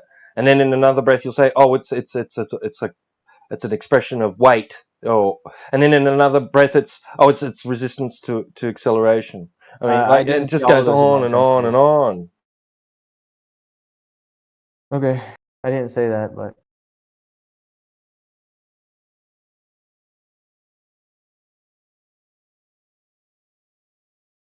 Okay, and specifically referring to density, in what manner are we using the term mass? What sense? What does it And that's mean another thing is you exactly in guys that asked me to sense? define mass. Like, Yeah. What does Well, it you mean invoke in it, that so you tell us what it is. Yeah, what does it mean it's like one of those referring to fundamental density? things, man. In Like, what sense are you using the term mass? What does it mean in that sense relating to density? that's the thing is that's one of the fundamental units. We just know that everything has mass. That's why if I throw something at a wall, it doesn't go through the wall. There's actual matter. That's just matter. Mass is just like, it's just an intrinsic property of matter. If you can't agree that matter has weight, that it has mass, then I Is don't know. matter or is a property of matter? It is the attraction. If I were to define it, it would be the amount. It's the resistance to inertia, heretic. What? You're doing that again? Same mistake. I don't know. Again. I thought we went through this. See, The fundamental thing. you're doing exactly what I just said happened. Mass is an abstract property of an object. It could be compared in some ways to another abstract property, like electric charge. It's just something that exists in the material. Matter contains abstract properties. Like electric charge, it's just something that's intrinsic. If I asked you to define electric charge, you'd have to like go into either quantum mechanics and act like you know what you're talking about, or just say that it exists, that we could observe it, that it is something that everything has. So density is the abstract property of stuff, right, over volume. Correct. Hang on, here's something out. I heard two terms used, which are not necessarily interchangeable: intrinsic and abstract. Right? You said one is intrinsic. Those aren't mutually another exclusive. one is. Yeah, abstract. You're means right. something. Okay, it sounded like you used them interchangeably. If not, then I retract my apologies. No, yeah. I see what you were saying, but no, I mean it like abstract is something that is very hard to define, and intrinsic as in like it is with the actual matter. Like I don't know. Let me look up synonyms. I don't really know how else to describe it except for it belongs with the matter. It is intrinsically defined with whatever you're talking about. Right. Intrinsic is something that is innate. It's you can't separate it from a thing, let's say. But abstract is a mental construct. Right? So if we're defining mass as a quote abstraction, it is by definition a mere mental construct. So the reason why it's being drilled down so hard is what is the physical reality that gives that thing that we're mentally construing up a reality. And so far, it sounds like all mass is a relationship between two other things, which doesn't drill into the intrinsic nature of anything containing this thing that we're conjuring up. I'm sorry if I'm sounding a little bit convoluted here, but it is a very convoluted thing, and that's why it requires so much scrutiny. Yeah, if that I makes agree. sense. Actually, no, I agree. So I won't apologize for anyone else here. I'll speak for myself. If sorry if it's if you're being hit hard with it. It's just a very important thing. No, it's not getting like it's. I'm not like I said. I'm not pressed about it. I wouldn't be here if this place is making me feel stressed out. I have enough stress. I'm genuinely doing homework right now and listening to music. Sometimes I drink while I'm here. Like, this is not a stressful place. Well, if you're drinking, it's probably because you're under some stress, man. Yeah, Hope you that work is better. true. Well, I'm under stress for school. It's the other way No. around. Like when you drink, like even if it's just one glass of wine, like a week, like you're adding stress to your body, and you stay. It's true. It's a self death spiral, if you will. Trust me, I know. Retroactively, like if I drink alcohol during a period and I wake up, I need to look into that. I guess that's obvious, but I haven't really thought about that. Maybe I drink too much. Yeah, it's a form of cope. Trust. No, it's a form of Anyway, stress, man. I'm a college kid. Like, yeah. Yeah, of course you're going to cope. It's understandable. And that's not a slight. It's just a reality, right? Trust. I'm aware of alcoholism. Not personally myself. I'm not an alcoholic. Never was. But I know people. Anyway, No, I point actually being, stress is like the biggest thing. The fact that you said, yeah, stress. I'm gonna like, I don't know, stress. Drinking alcohol probably adds stress, not relieves it. Like, yeah. It's a very shallow coping mechanism. Anyways, this is not a slight, man. Anyway, don't take it that way. The reason why I'm bringing this up is because I've been listening in, and there's a lot of people who have been pressed on this issue about what is mass, and it's so ethereal, and answers that are given are so vague. And I think it was Miggy at some point who came in and read something from, I don't know, some physicist or some shit who, I'm paraphrasing here, who kind of said it's an undefined term, or it's not, or something to that effect. We don't actually really know what it is. It's just a number that we give something as a result of an effect that we observe, but not in and of itself it being anything standalone, if that makes sense. Mm-hmm. All right.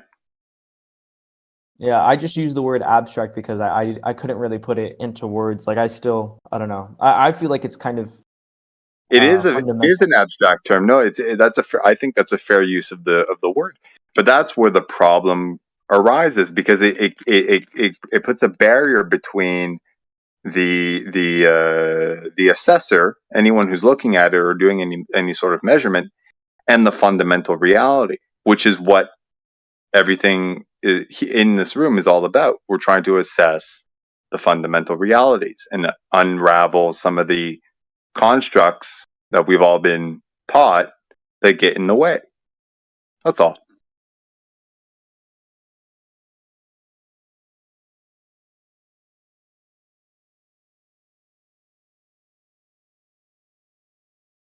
Yeah, in the equation it's m, but when it's expressed, it doesn't become m anymore. It becomes like kilograms or grams, right? Well, it's a unit you could measure. Yeah. No. And the inverse of Convention. density, volume over. Someone said that you can have density not defined by a unit of volume, and that's true. If you take the inverse of density, so you have volume over mass rather than mass over volume, you get something called the specific volume. The specific volume of the thing, of whatever you're talking about, whatever material you're talking about, and then that is dimensionless. Not dimensionless, but you could use it in a lot of more advanced equations, because you don't need to be confined to like a set volume. It's a very useful thing. The inverse of density is very useful. Yeah, and I guess that would apply to any other application of the term density, where it being used, for example, in statistics, density of a sample, a set of elements in a sample, right? Yes, you could inverse that too. Not sure how that's really relevant, but going back to one other thing you said about we assess an attribute called mass, whatever that is, abstractly, and we use a unit of measurement of said attribute. We call it a kilogram. Not long ago, it was dug into a little bit, and I think I looked into it a little bit. I find it really interesting because a kilogram is defined by I think it was a 10 centimeter by 10 centimeter by 10 centimeter cube of water, right? And the quote unquote weight of said cube of water at average atmospheric pressure and temperature.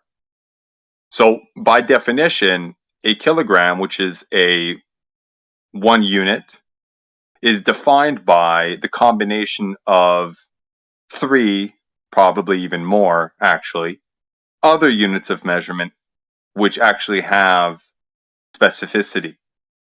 So, right, and the relationship between them in a specific environment. Well, it Right. used to So be defined that it used to be that defined that way. Now they define it as I think it's a certain number of silicon atoms, a certain isotope of silicon. They like narrowed it down, and it's like a cube that is this wide. It used to, you're correct, it used to be defined by water.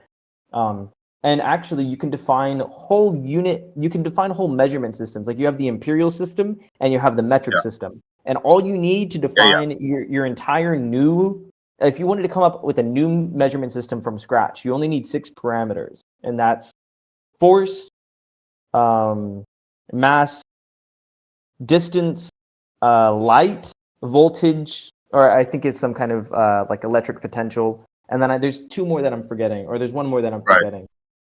And you can come up with everything else based off of six definitions. You can come up with everything else. right. So we can call it, like, let's say, a composite unit, or a composite whatever unit of measurement of some sort. And that's all well and fine, right? But lest us not let us not be, or I should say, lest we be bamboozled into thinking that is in and of itself something specific, rather than a relationship of all these other variables and the relationships between them, which actually are in them, if you think about it, not really concrete either, right? They're averages. Like in the case with, the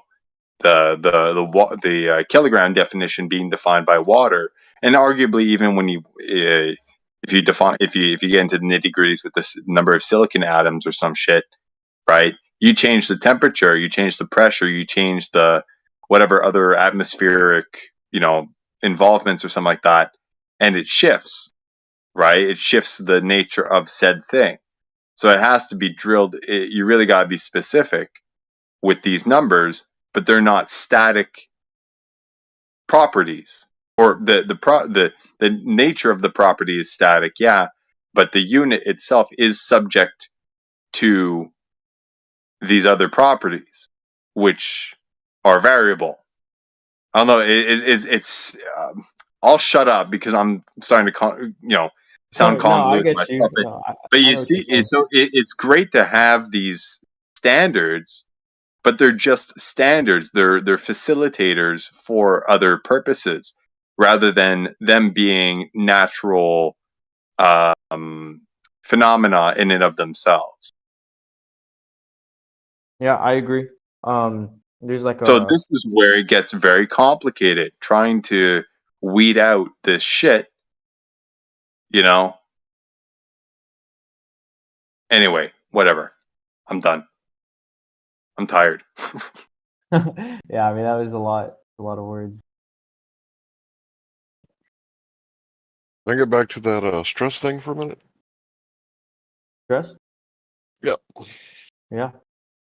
So, according to some of the people that I've listened to, and this is not medical advice, but the only kind of stress there is chemical, emotional, or physical stress. So, chemical stress, your body's pretty good at dealing with it, but you got to try to help it out a little bit. Can we get back onto flat Earth, Larry? Yeah, go ahead. I want to address a lie you made 2 days ago. I think I did make a lie 2 days ago. I think I need to apologize for that. I was, I'm going to post the lie. 1 second. I was tired and having a bad day. I think I did make a mistake 2 days ago. I think I was try and get it. I was meaning to talk about quantum tunneling, and I think I was talking about something else. Well, it was actually Alan's argument. About? No, I'm talking about Talon's argument. Misspeaking is not lying. No, I'll show you the lie. All right. So this is in response to Talon's argument, Larry. You can just look through that, and we can get back to that later. But I want you to look at it. I want you to look at basically the start of that clip and at the end of the clip, and how basically throughout that argument you defended him making silly statements. I defended Talon making silly statements. Not Talon, Crypto. Okay. So we're not talking about the same thing? Or I recant. I don't know what you're talking about. I'll have to take a Yeah, look. look, there's a clip in the side chat. You can see me telling you, because you accused Talon of an appeal to the future fallacy, based on what we may know about gravity in the future, or relativity in the future. And I interjected and said, I'm not so sure he's done that. And I told you what the fallacy was. And then Crypto and I had a back and forth. And at the end, Crypto basically, after disagreeing with me for half an hour, you mute me, right? And then Crypto quotes the same thing I said at the beginning of the argument, just in a different sort of wording, right? But effectively the same statement. I just want you to watch that clip and see if I'm correct.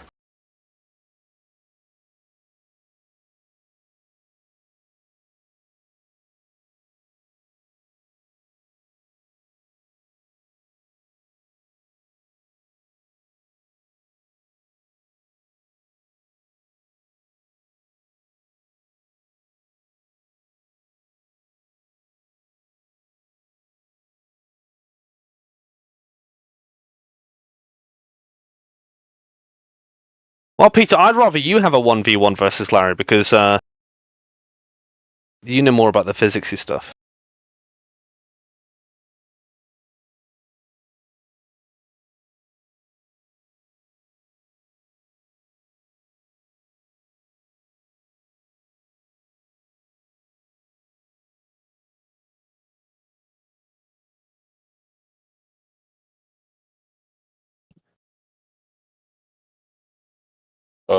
You didn't play the full clip, so I mean, I can't really determine whether or not it was actually a appeal to fallacy. You said it was 2 days ago.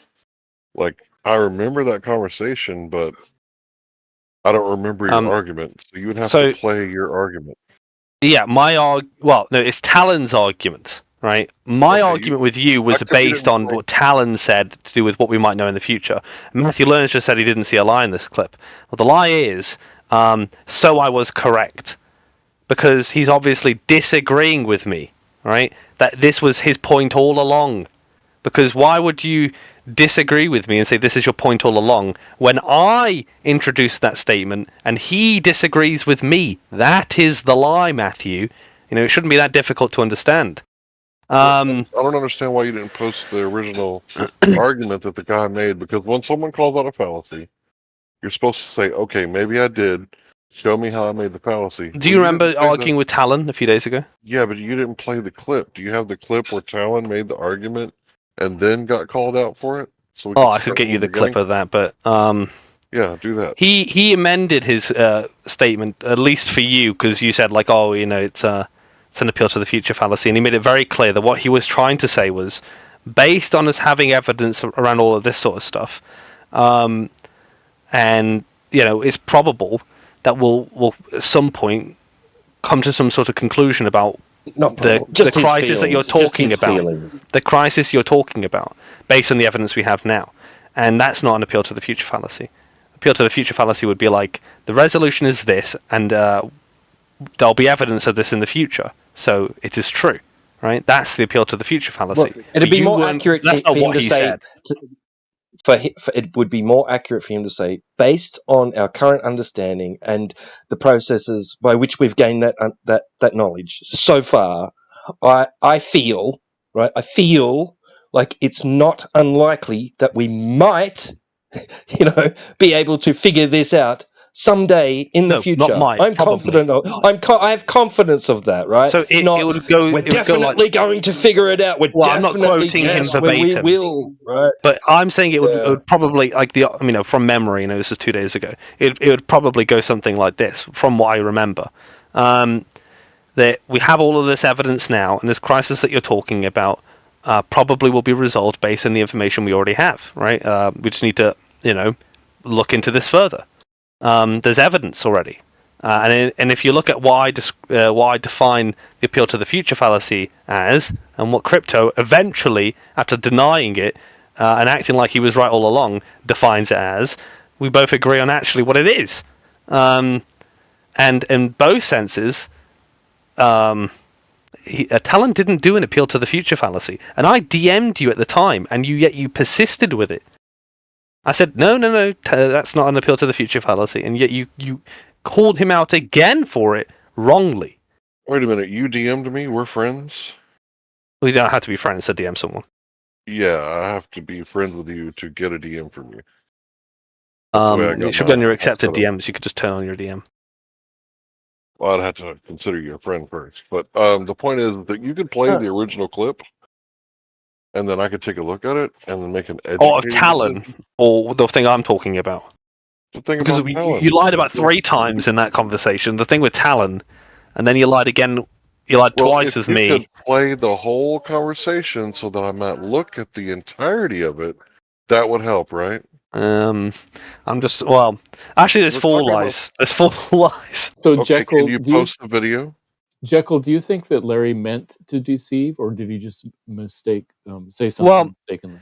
I'll tell you that the intentional deception is I said a statement with 2 parts to it. The first part had a part in it, the second part had a part in it. It was about like a 1 minute, like made a 1 minute statement with 2 parts to it. It's about 30 seconds each. And then Crypto says something like, "You didn't address what I said," and I said, "Yeah, well, tell me what I said." Right? And then he mentions the second part when I actually addressed him in the first part. And Larry said, "Did anyone hear him address what Crypto said?" Just because Crypto pretended like, no, I didn't, right? But Larry obviously either wasn't paying attention or lied. But that coupled with the other stuff, like the Talon thing, which I actually directly contradicted and said, like, that's not an appeal to the future fallacy. Or this thing, where I have the video of me and Crypto having a debate where I try to tell him what the appeal to the future fallacy is, and at the end he ends up saying exactly what I said, but acting like he won. Then Larry goes on and says, "Yeah, this is what Globers always do. They always lie, and they'll never admit that they're wrong." And that was 3. If we want to add a 4th one, the Talon thing, that's 4. Potentially, if you want to add the one that where the day before Larry says he never mutes people, that's 5 lies in about 12 hours. I mean, look, at some point you've got to stop thinking like, oh, maybe he's mistaken. No one can be mistaken that often. Yeah, I did mute quite a few people that night, but I was having a pretty rough day. Just to let you know, I did mute people that night. After saying I usually don't mute people, but yeah, my tolerance was real low that night. Fair enough. We forgive you. Let's move on. I apologize. Apology accepted.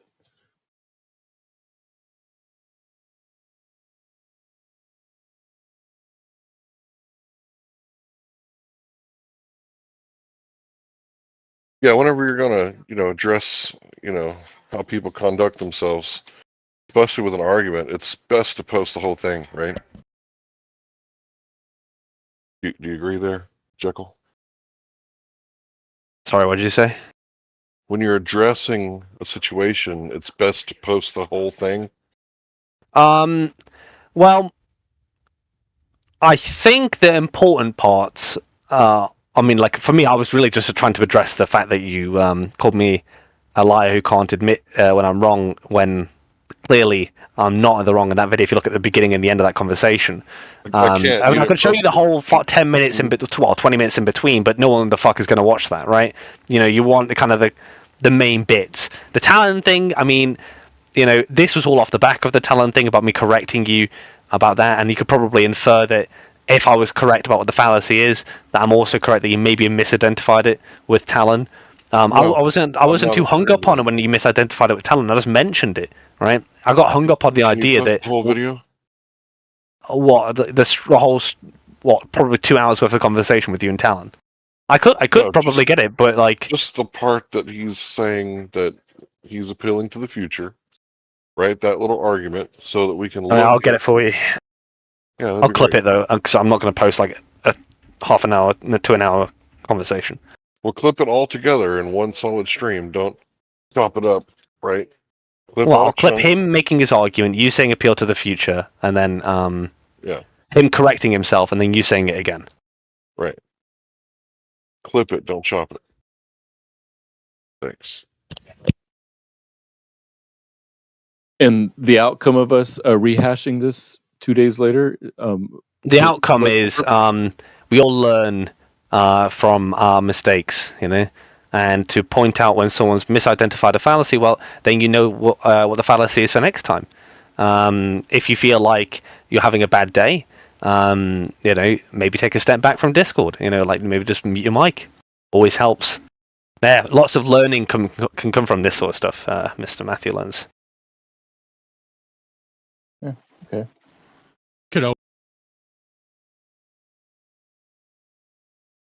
If he made it clear that he was just expressing an opinion, a personal opinion, right, then you can't really qualify it as being a fallacy.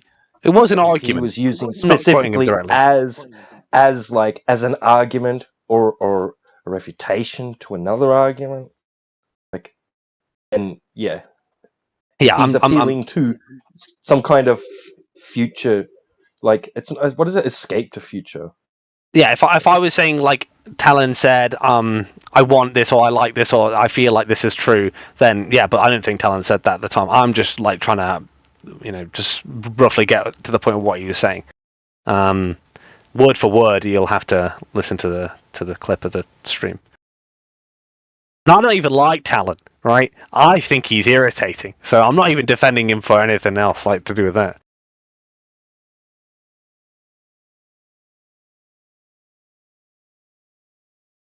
I think it was just a comment in passing, just during a conversation. He was just like, they'll probably figure this out. You know, oh, we're getting close. You know, like they're making advancements and they're breakthroughs. Blah blah blah blah blah. Like I don't. Yeah. Know that it was specifically as a refutation to anything Larry was saying. But if you know, if you can go back and listen back to it and find out, because I was listening at the time. Yeah, I remember you there. Yeah, I mean, I don't usually, I don't usually think there's much of a use in like, because I don't like arguing about when the correct use of a fallacy is position or not. But the only reason I do it is because sometimes if it's incorrect, people will dismiss the argument. I think, well, the argument still stands. Like it's not gone anywhere because that's not the fallacy you're supposed to be using there. And so I think sometimes it's important to call that out if the argument's being dismissed based on it being a fallacy. You know, you don't want someone to get confused and think, "Oh, I've committed a fallacy," when they haven't, and their argument is still standing unattacked. You know, like it's not been contested really.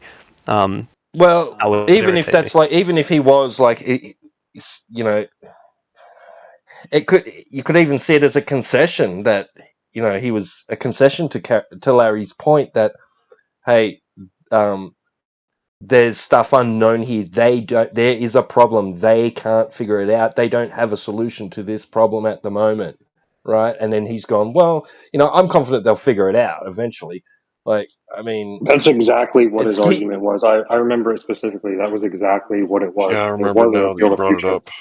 Yeah, so it was basically that argument that Einstein was making that, well, you don't know all the confounding variables, so you're wrong. So when I posted the Stanford paper, like later on that night, it said that it was not a viable argument. So even in Einstein's, even in the paper about Einstein used to make that argument. Well, you don't know about all the variables, the unknown variables.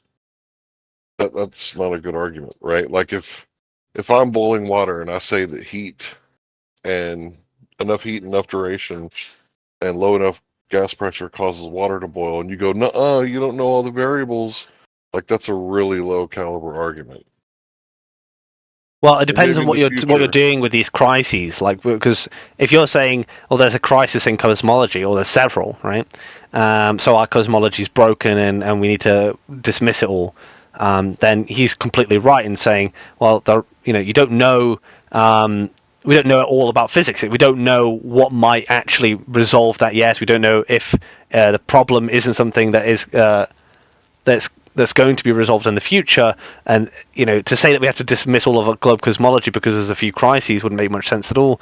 We don't know enough yet about that. And If you're just saying, well, there's a crisis in cosmology, so you guys need to look in that direction and resolve that problem there. That's just all you're saying. Well, yeah, and who's going to disagree with you? Well, Peter did. He says there's no crisis in cosmology.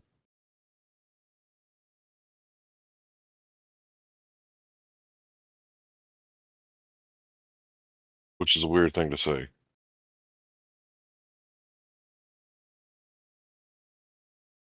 What, Peter or Talon? Peter. I know you say Peter says that. Yeah, Peter says that, yeah. Yeah, I see why you didn't post Talon's argument, because if we would have heard that, that would have, that's exactly what that fallacy is. No, because he's not saying that. He's saying that based on the stuff that we know, the evidence we have, the reasons for these reasons, right, it will probably be resolved in the future. He's not saying that resolved one way or this way. In fact, he explicitly said, it will be resolved in some sort of way. He didn't say gravity's the we know everything about gravity, and that is obviously gravity. Gravity will be true. He was saying it'll be resolved. That problem will be resolved without having to, probably The throw out gravity all of globe problem. cosmology. And that is fine. That's not an appeal to the future fallacy, because he's got reasons to think Appeal to that the that future where will be gravity will resolved be in the resolved. future.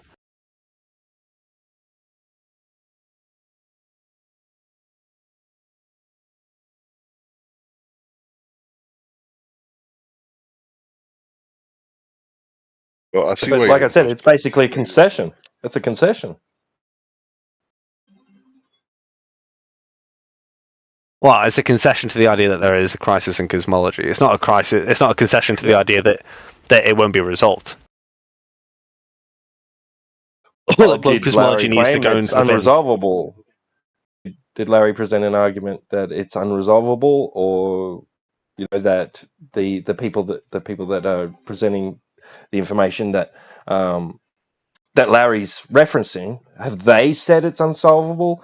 Have they Well, that's a good question to said Larry, isn't it? anything?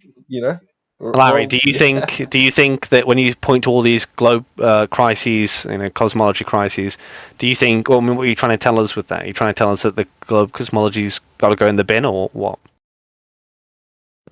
Yeah, even in one of the papers I was looking at recently, he was talking about how he went to college with with the guy Kuhn himself, the guy who came up with the Kuhn cycle. And Kuhn was talking about paradigm shift. He's the one that kind of coined the word.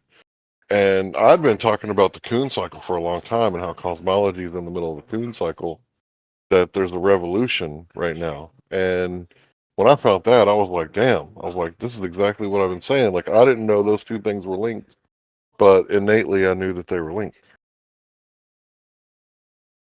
You do think it needs to go in the bin? You don't think there's that's any what happens possible in the way that model. could be resolved in reality without having to throw in globe cosmology? Well, all of globe cosmology, I mean, you got to start over when your theory doesn't work, right? When you have a theory and it doesn't work, do you like ad hoc and ad hoc and ad hoc to this like ad hoc continuum, or you start out with Newton? Oh, thank you. Where you start out with Newton, and then you have like a ad hoc where it doesn't work at the Mercury level, so then we come up with Einstein, and then it doesn't work out at the galactic level, so then we come up with dark matter, and then dark energy. It's like this is an ad hoc continuum. This isn't really science. I think Peter wants to take you on that. Well, really, And if really you good. want Peter Really to take good. you on that. Really good job of bringing up flat Earth, and you brought up the meta conversation from like 2 days ago. Well, it's led to the flat Earth conversation, hasn't it? Instead of talking about alcoholism. Actually, I was talking about stress. It was to do with flat Earth because it was to do with Talon's argument, which we are now talking about.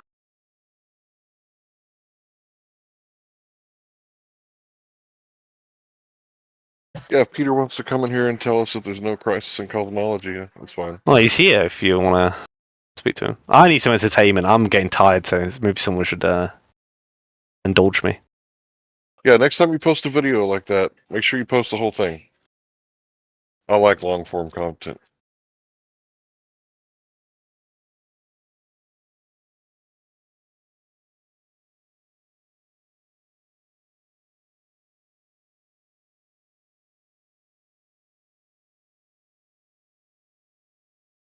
Yeah, but then I don't get my answer that I need like within a few minutes. Oh, so you're impatient. Yeah, I mean, like how many times I've asked someone to send me a source and they never did. You know, like sometimes if it's too long or too much effort, people won't do it. What's that got to do with me? Well, I use it as a base assumption for everyone. Okay, well, assumptions make an ass out of somebody, right? Yeah, you and me. No, I'm not the one showing half a video and trying to get somebody to give their opinion on half of a fucking argument. That's weird, bro.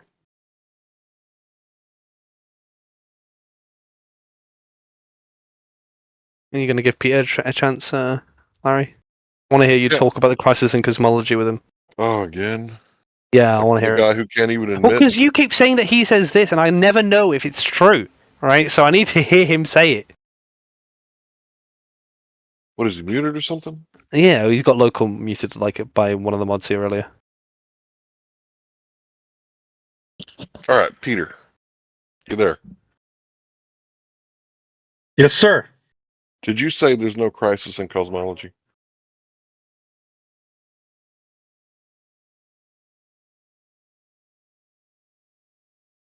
There absolutely is, Larry. Did you hear me? Sorry, I might have been on mute. So you changed your mind.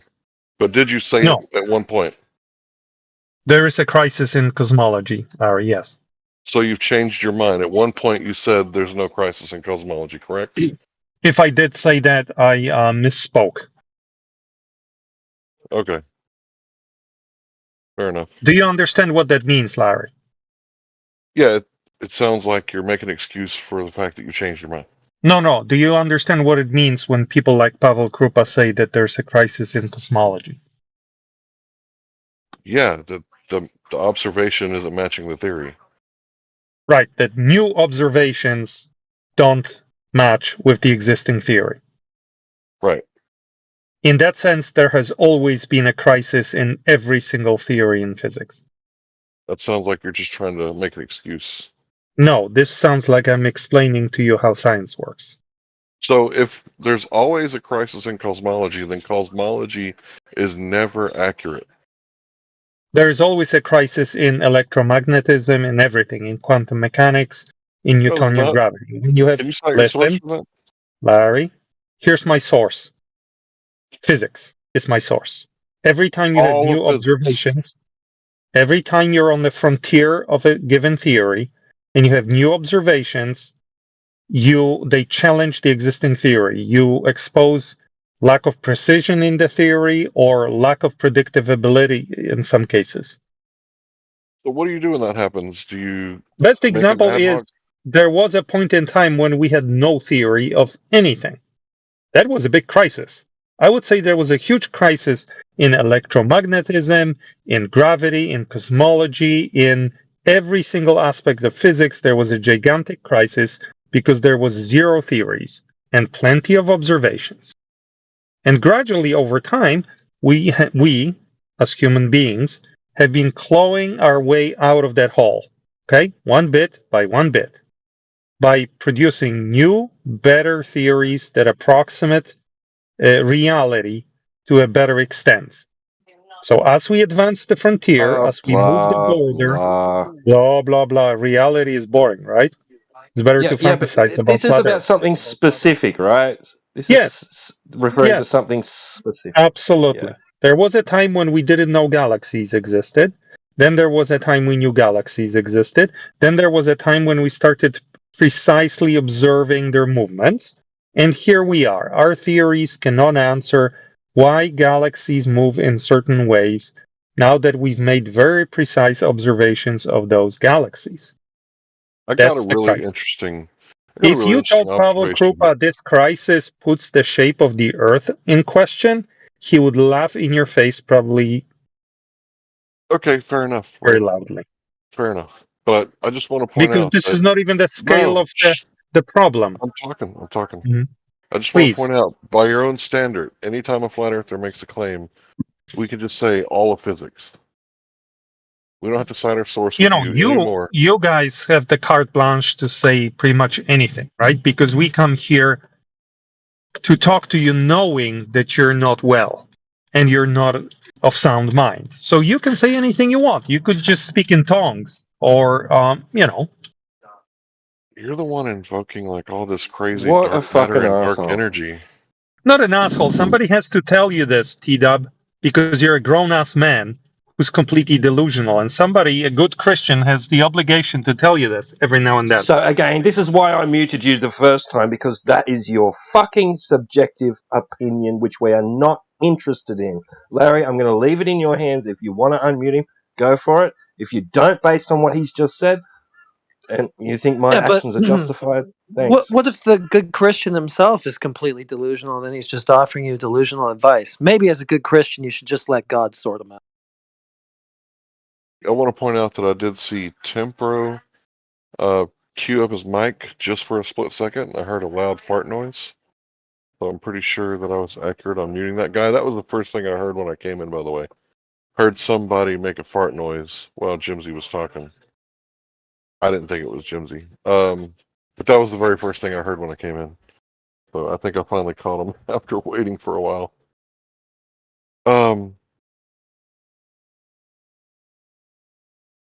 I mean, I could be wrong, but I'm pretty sure that's what happened. Yeah, so I'm not in a big hurry to unmute Peter. If somebody else wants to, that's fine. But if he's just going to make an argument that, what did he say?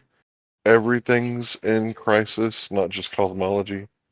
To me, that sounds like he's trying to make an excuse for cosmology, because there's no way that everything is in crisis. And then he's going to cite all of physics as his source. I mean, what is that, hurling elephants? We'll just learn physics.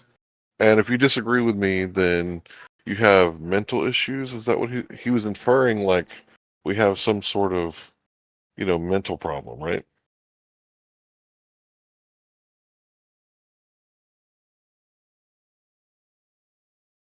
Into the break, did you verify that I was correct Yes, about that's what he was insinuating. Like he's some kind of fucking psychiatrist. Right. I guess that's like his medical determination. I don't think you need to be a psychiatrist to point out that flat earthers have got something seriously wrong with them. Yeah, we think for ourselves and question authority. What do the No, you psychiatrists don't. call that? Obsessive defiance disorder? Well, like denying Like, reality. bro, you're the one that thinks that 95% of the universe is made of dark matter and dark energy. You got any evidence for that? I don't know about the universe. I know what shape the Earth is, though. Oh, okay. So you're not sure about the standard model in cosmology, the lambda-CDM model, but you think that what they say about the Earth is true. Okay. So you guys can't separate yourself from the model if you think the Earth is a globe. You have to accept the entire model, from the core of the Earth, which is a model, to the crust of the Earth being a sphere, which is also a model, to the solar system, which I don't even know if that's the actual correct pseudoscience, because it's actually acentric, not heliocentric. And then you have to accept all the lambda part, where we're not in a certain place, we're not in the center. The universe is, pretty much the same everywhere you go, right? All that's part of the model. And then dark matter and dark energy. 96+% of the universe is not even observable. And you think we're crazy for questioning that? For questioning observable reality compared to the unobservable reality. And you think that's crazy. Well, I guess in a crazy world, trying to sort out what the truth is from the lie, that's crazy talk, right?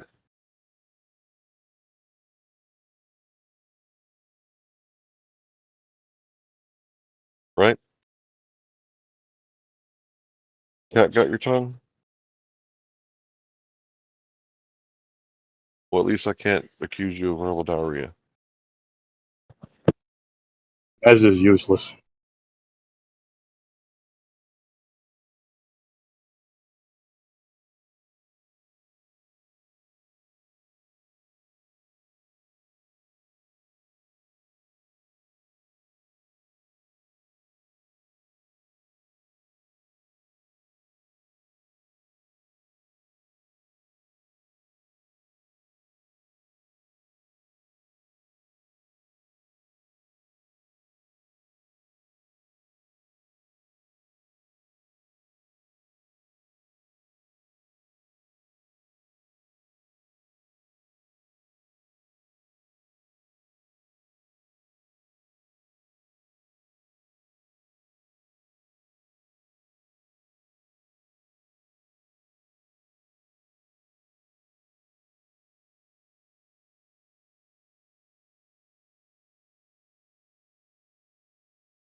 May I ask what you guys were talking about?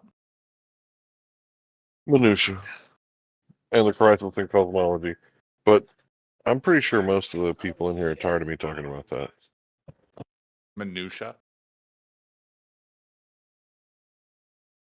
The minutia of what? I think it's great, Larry. A conversation that happened 2 days ago. What are you guys talking about? Like, what's the summary? Dude, I don't really want to overhash what we were talking about. You got the floor. You can bring up a new conversation if you like. Was it gravity? Was it horizon? Horizontal? Plane? I was just curious. I didn't want to like restart it. I didn't catch what it was, so curious. Let's take something out of the chat. Let's see what we got. Stay on topic. Verify. Prove visibly flat.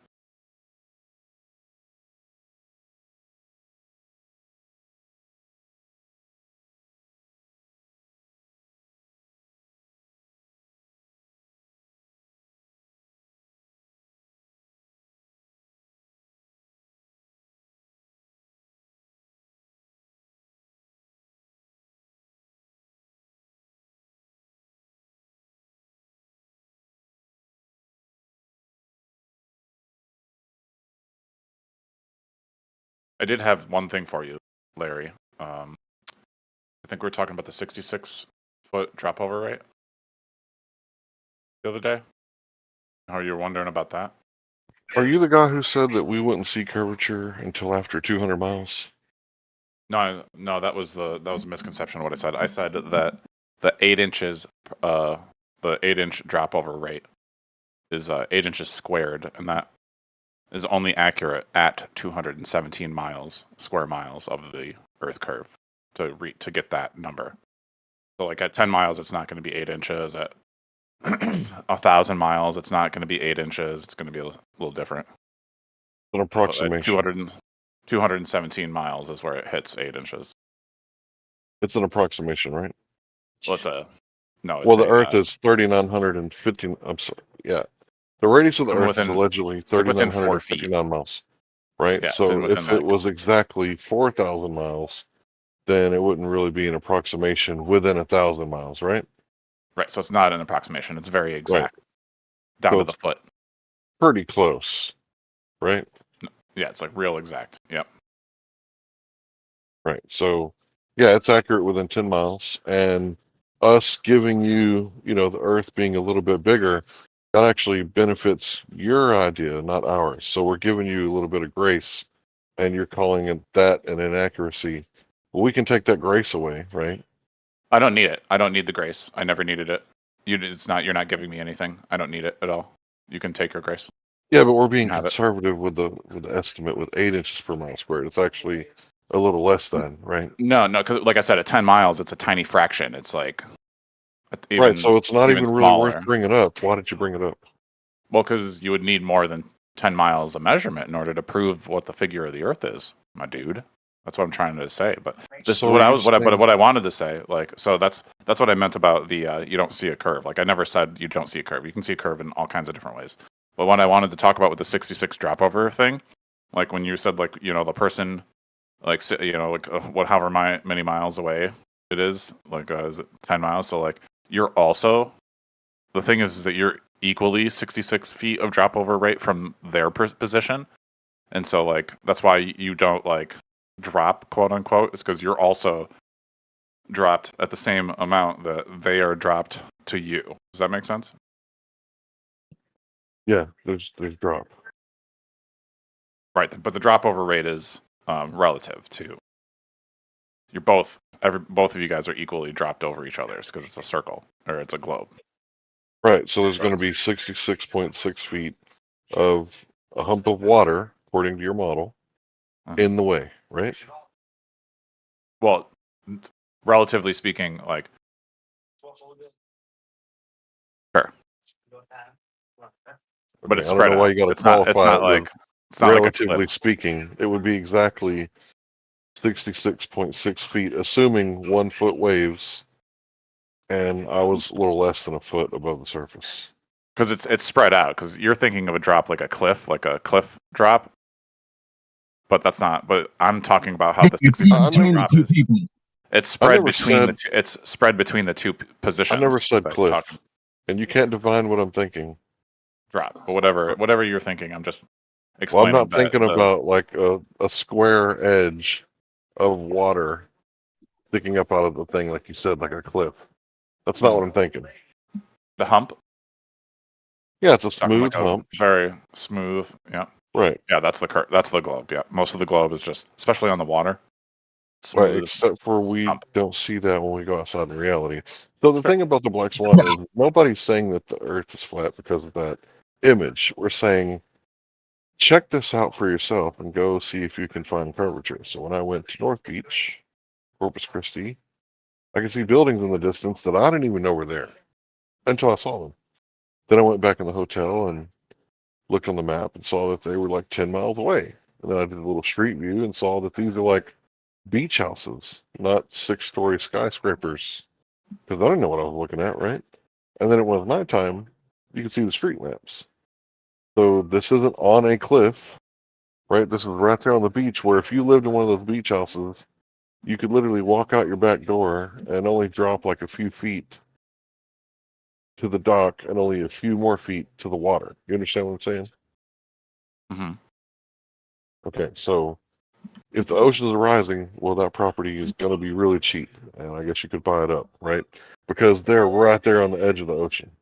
Like you can go to Ingleside on the Bay in Corpus Christi, yeah, right, and check it out for yourself. These aren't 6-story buildings, so there is no hump of water caused by Earth curvature. If there was, I would never have known that was there because I was too far away. That wouldn't determine whether or not the Earth is a globe, though. You're only looking at like small. But what should look on portion of TV? land. You think we should look on I'm just saying TV? You it's think? Like maybe we should find out the the Earth is a globe by looking on the TV, right?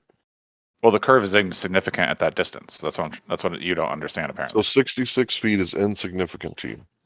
Well, but you're trying to see it over how many miles? 10. 10 miles, right? So you can't even look at 6. So like, do you think you could even hit something that's 22 feet? And like, let's say you had like had a sniper rifle. Can you think you'd be able to hit a 22-foot target from 10 miles with a 50 cal? What does that have to do with what we're talking about? Well, I'm just talking about whether or not. Could you see it? Well, what's the claim? You can see. What's the claim? You can see 66 feet over 10 miles because that's, and again, mind you, it's spread out. Talking about your example of the target. There Do you isn't like see a the sudden. target? There isn't a sudden 66-foot drop. It's spread out. Yeah, there's no hump there. There's no hump at all. But the hump, that's the hump. The 66 Yeah, feet you're the one. is Listen. Yeah, you're the one telling us. Oh, both people. You have to understand. They're both on 66 feet on both sides. Yeah, there's no humping between them. You're talking about seeing a target from 10 miles away. Right. Because you wouldn't see. That's my point. What I'm trying to demonstrate. What I'm trying to demonstrate is that just trying to see something fractionally small compared to the distance that you're trying to see it, it's not going to help you. Well, what's the official narrative say? What Talon says? The official narrative or the facts? Yeah, the narrative. Yeah. The evidence. What does academia say? What does academia say that that Larry should or shouldn't have seen? Flatness of oceans is not a claim. Flatness of oceans. So, Johnny B. Flat, explain to me why the Atlantic Ocean is at a higher elevation than the Pacific. Yeah. This guy run away from that question. Yeah, he is a coward, dishonest, looking for anything to distract him. Yeah, I know. You're like, you are the fucking rodent of your PFP. Sorry, was I supposed to? Was that rhetorical? I thought was that a direct question? I thought that was rhetorical. That's why I didn't respond. I was looking at what Johnny B. Flat was saying about oceans being flat. Yeah, that's in the chat. Why not just? Yeah, what is up with you, dude? I'm just talking. Yeah, blowing smoke. The 66 feet. You want it both ways. Yeah, it sounds like you're trying to understand it. So what do you mean when you? You're giving these examples that are antithetical to your whole. Yeah, both people are underneath a 66-foot hump. a 66-foot humps in between them. But yeah, I see the target. You're talking out of both sides of your mouth.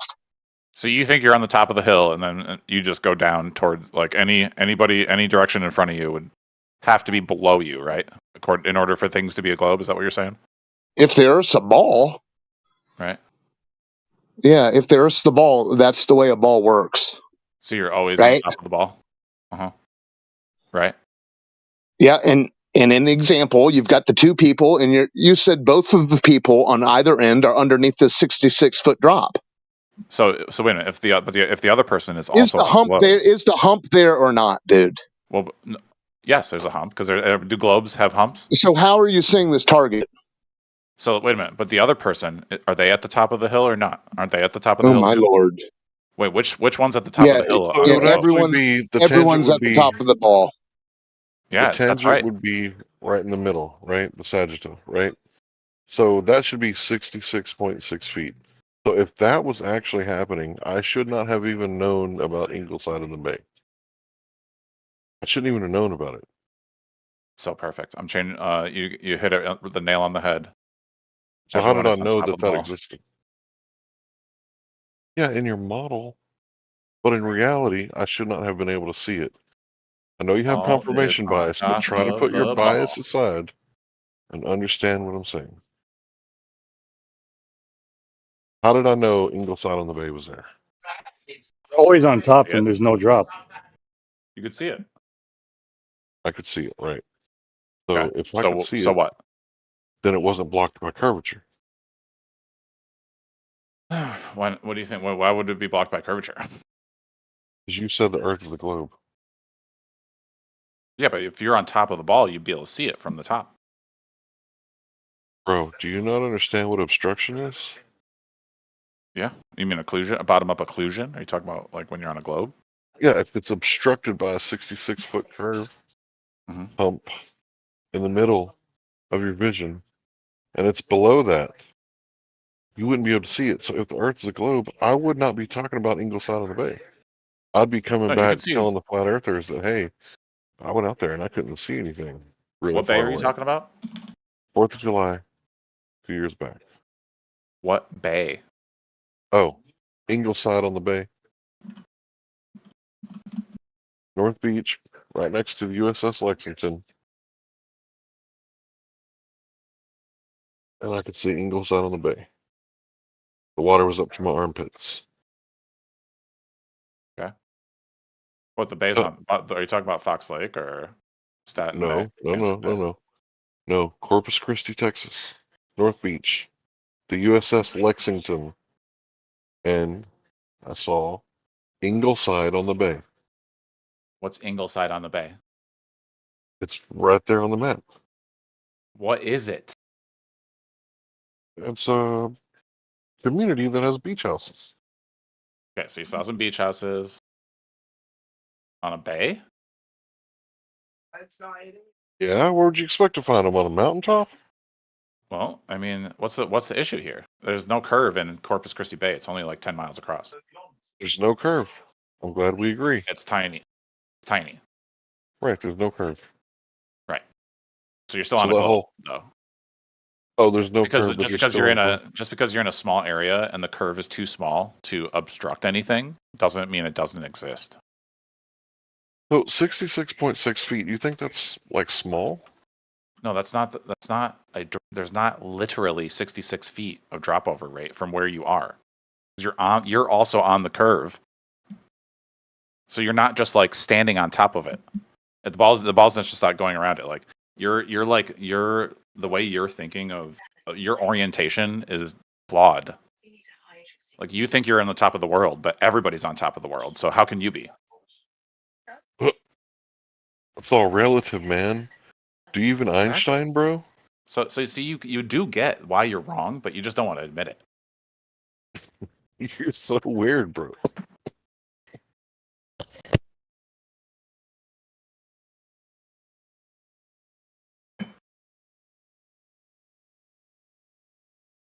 Okay, cool. Are we okay with being able to see for long distances over a globe? So in his head, he thinks that he's defeated me. Like he's Sorry, doing like a you're victory in lap. Corpus Christi Bay, Ingleside on the Bay, and you're over here on North Beach. Were you on the north side or the south side? I was This right is a north tiny little of the bay. USS Lexington. Not see it. I'm sure. There's like nowhere in this bay where you wouldn't be able to see all the way across. Because it's flat. Right. It's got a flat. It's a flat section of the globe. So how many flat spots does it take to make a globe rather than a disco A ball? lot more. A lot more than that one bay. You'd have to take like the whole Gulf of Mexico, and you got a big ass fucking curb. But not 8 inches per mile squared. Yeah, that wasn't the question. Out of the 217 square miles of the Gulf of Mexico, yes, there would be 8 inches of drop over rate. 200 versus 200 square over the 217 miles, including the bay shows up. Including the bay, right? Yep. Yeah, you could add the bay in there because it's a globe, so the whole fucking thing is following. Except for you said that there is no 8 inches per mile squared. Not in the bay not 'cause on it's that too tiny, little. not in that tiny little. But it portion of exists over the globe. whole Gulf of Mexico, right? Thankfully, the globe is massive, and And both are true at the same time. And you're not suffering from cog dis right now. It's just a level. That's a I mean, I can start I can start disagreeing with you that it's flat and just call it level if you want to be technical. And I can say it's not flat. It's only level. Because flat isn't a shape. Water is only level. Wow, he's and obviously waves, now. and it's liquid. So Liquid not a doesn't hump. have it. Liquid doesn't have a specific shape. So the hump is so the water is because the water is level and the land underneath it is curved. It's forming my a God, level. sir. You It's have lost forming a level your surface mind. over the curve. So the curve You is have lost, just as level dude, as the earth below it. Sorry. Welcome to the you've lost your mind. No, I just explained exactly Well, how he it said works. the abyssal planes are the ones that are actually curving, even though they're called abyssal planes. Does And a they make- liquid form the shape of the thing that it's on, of the container? In your the ocean model, it does, basin? but not in reality. No. Does it? Yeah, the Earth's the giant water ball. Hey, are you are you denying the giant water ball they show you on TV and in the textbooks? So you just Because agreed that's what that curved- is. So what we all can agree That's on curved. is Whoa, dude, stop with what we can all agree on. You sound like a pseudoscience communicator on the skids. well, no, I don't want to do pseudoscience. What I we want to can do all science that we agree can all upon. agree on. Dude, just stop that shit. What? Well, why don't we all? Well, You're if we don't trying all to agree on try to frame everything to go back to your wishfully thought globe, even though you know what water does. Okay, and then you have to go, well, that thing. Luckily, fortunately, the globes are really, really big. I mean, dude, stop it. Who are you attempting to appeal? Who are you attempting to appeal to? I want to attempt to appeal to people that can visualize a curved basin. Okay, so basin. you're asking people to share your same wishfully thought imagination. So, well, what's a needle pulling thread. All right, can you? Yeah, all, I think you just, dude, you're not here on any sort of learning or truth. You're trying to keep people who are lost in this outer space delusion. You're trying to keep them right where they are. You just said so. So yeah, it's what's the point of appealing to people who are already confused? What? I'm not appealing. What does that even mean? I'm not appealing to people. You said you wanted to appeal to the people who can imagine this water ball. See, well, I'm sorry. You actually talked over me there when I was trying to finish my sentence. So you didn't. Yeah, you don't listen. You just wait to talk. That's right? not what I said because you talked over me. So you didn't hear me correctly. Would you like me to say the whole sentence this time without you talking over me? I'm glad to share that with you. So yeah, sure. Who is it you're attempting to appeal to with your bullshit artistry? So anybody here with an open mind can handle the idea of water filling the ocean basin, and that ocean basin being curved, and thus the water on top of it would also be curved because liquid You said it would be flat. You've lost your I mind. I said it would be level. I'm denying the use of the word plot. flat. You've lost the plot, sir. There's no such thing as flat. It's only level. Which way does it curve? Which way does it curve? It curves over like a globe, like over a surface. If you connect 2 points with a horizontal line, which way do you imagine the water like north, curves? south, east, west. No. If you connect 2 points with a straight horizontal line, which way do you imagine the water curves? What? It would Up or curve down over the from that water. line? It would curve over the water. If you connect 2 points with a horizontal line, and the middle point, do you imagine that to be higher or lower than that line? What, the tangent? The There's a middle tangent point, do on a you curve. imagine it to be higher or lower than that line? All right, so a horizontal line, and you got a point in the middle of it. Yeah. All right. So what about that? Yeah, I can Is that imagine that. higher? Is that higher It's a or lower? horizontal line. It's a horizontal line. It's just sitting in the middle. It's not Okay, higher so or it's lower. straight, right? So there is no hump, Sure. there is no No, jump, it's level. correct? Nope, it's level. It's level. I'm only using the word level. I'm no longer using. You said I no longer horizontal approve of line. your straight horizontal, whatever. Okay, yeah, it's a level horizontal. Insta-go. Yep. Insta-go. Horizontal's fine. So that, which means level. So horizontal means level, because level is the only word that I'm accepting as a Okay, so it's straight, correct?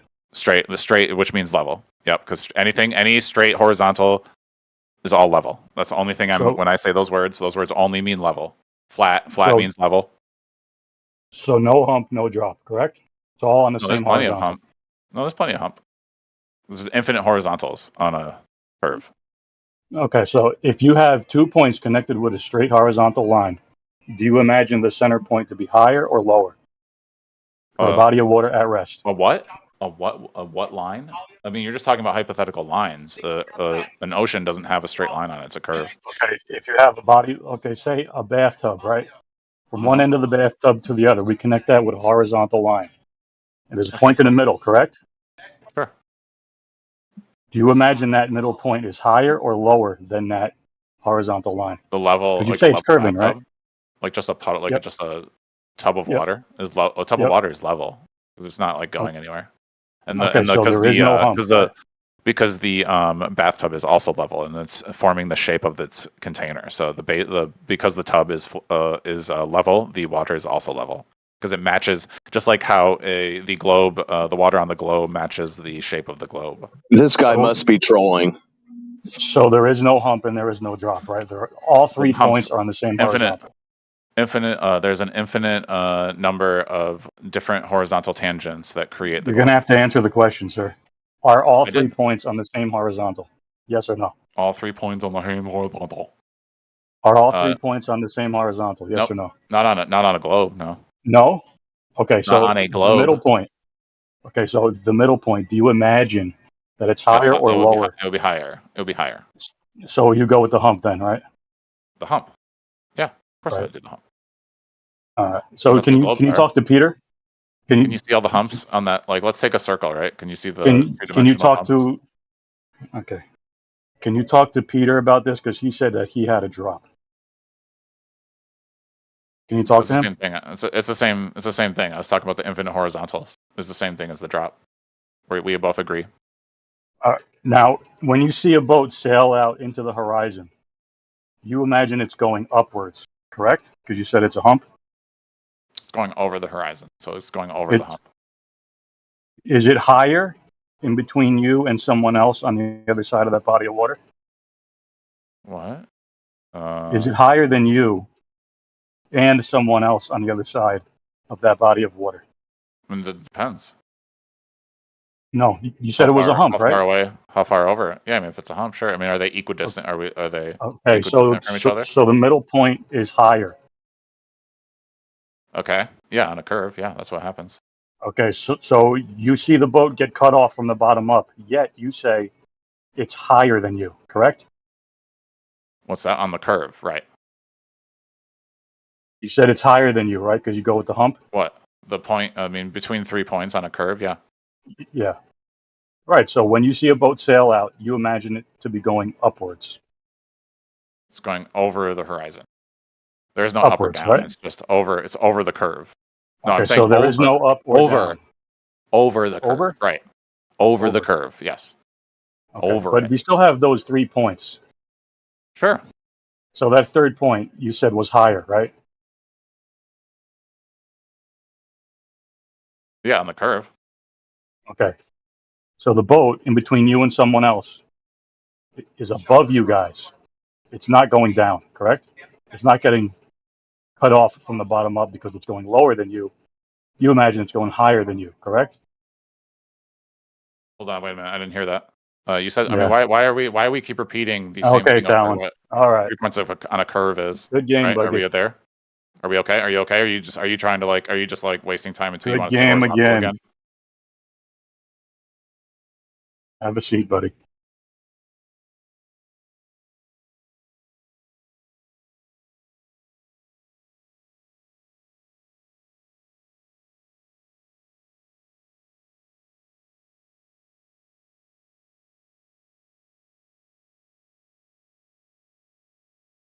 It was a full moon a couple nights ago. Anybody see it? Yeah, I saw it during the day. You saw Imagine the that. full moon during the day?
Sorry, Jerry. I just didn't hear you on that last one.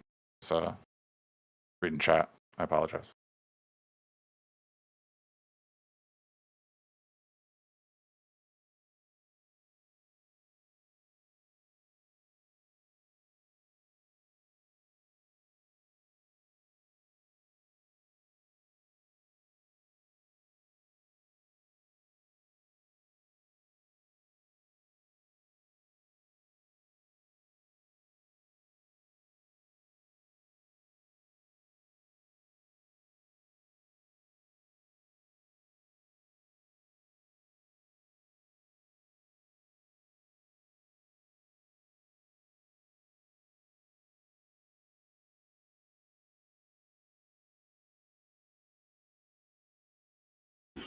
$20 people and nobody arguing? Come on, guys. I just unmuted Jekyll.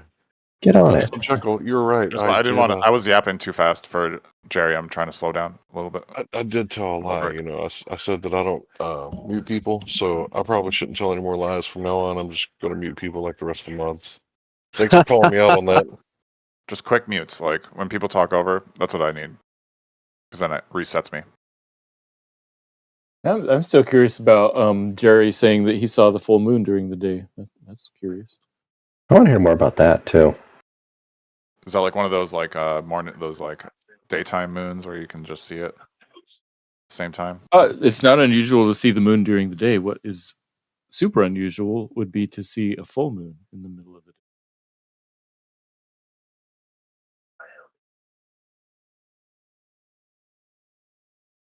I mean, the full moon happened March 25th, and from where I'm at, it rose like at 7:45 at night, and then it set at like 7 in the morning. So it was up at night, which is not surprising, but not during the day.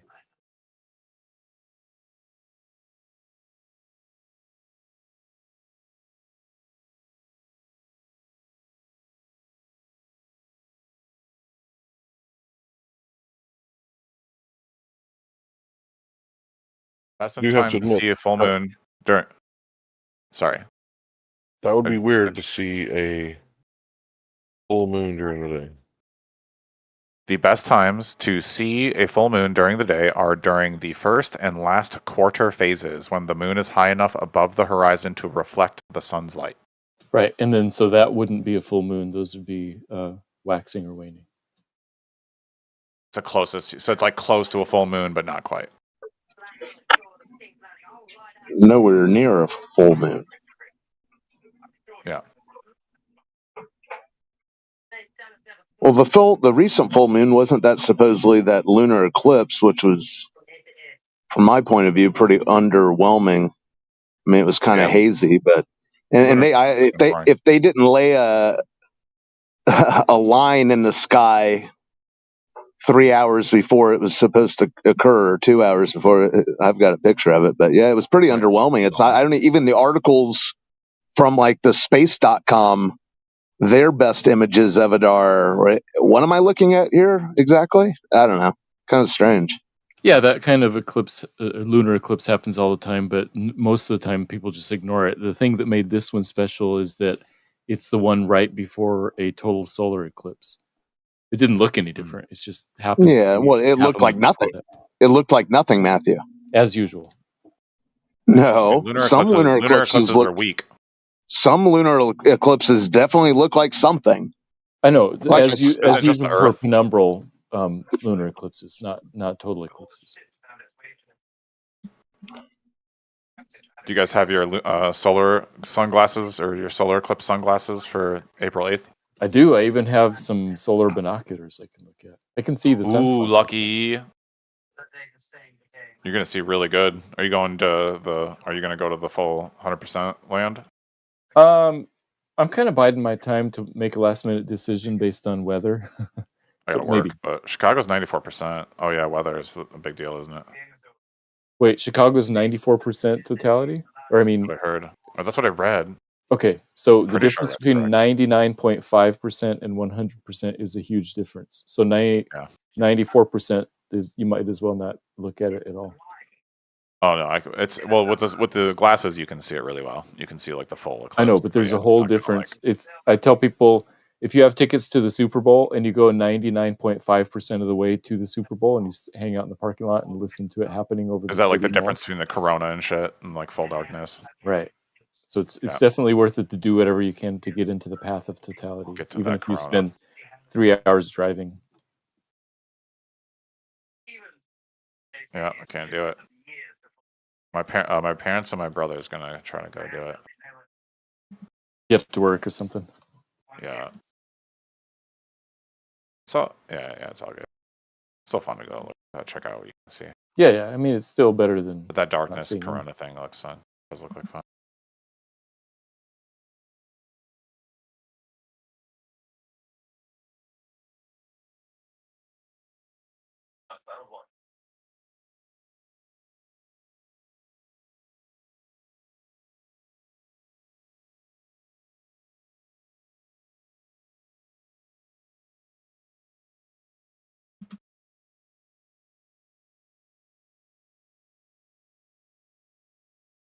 For those of you in Southern California, San Diego, Tucson, or Phoenix, there is another SpaceX launch scheduled for 7:30 p.m. tomorrow, and that's right after sunset. So it should be pretty spectacular if it really does launch then. Have you ever seen a missile launch where like a ship is shooting off like missiles? No, I have seen the SpaceX launches several times. Right. When you see like missiles shooting off of a ship or something or ground location, like when they take off, it's like it's really, really fast. You know what I'm talking about? Yeah, I've seen videos of that where rocket launches to space are pretty slow when they first start. Why do you think that is? The mass. One is much more massive. Well, the mass makes it take off slow. Yeah, I mean, it's like, if you're driving an Amazon tractor trailer truck and you're getting on the freeway from 0 to 70, it's going to take longer than if you have your little Porsche. Porsches take off too fast. I agree, but how do they stay upright? They are able to gimbal the rockets slightly, and so it's always correcting to make sure that it's going the right direction. I mean, cars have steering wheels, so the rockets can change their nozzles. So do you ever see at nighttime when the thing is taking off, like flame coming out near the top or the middle to keep it straight up, or is it just from the bottom? They can do it just from the bottom. I mean, the ones I've seen were, pretty far away, but I know that they can change the direction of those nozzles at the bottom of the rocket. Hmm. I've never seen one in real life. I heard that it takes off slow, almost like they're releasing like a hot air balloon. Like it takes off that slow. Is that true? I would think that I've never seen one in person, but even from the video, it might be sort of an illusion that because it's so big, it looks like it's going slow. Kind of like if you ever watch a 747 take off from an airport or an A380, looks like it's barely moving, and then suddenly it takes off. You're like, wait a minute, how is it going fast enough to fly? Same thing with Yeah, huge that's true. rockets. When That's all really that relative. 747 is moving 200 miles an hour faster than you've ever driven your car. What's all relative then? I love relativity. No, it's just that things appear to be going faster or slower based on how large they are. But the raw number of how fast they're going is probably still pretty fast for rockets and 747s.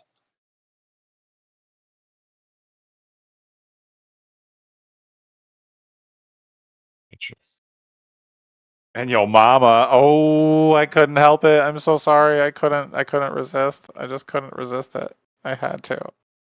You can mute me. Don't mute me. That was weird. Yeah, I didn't see how that. Oh, no.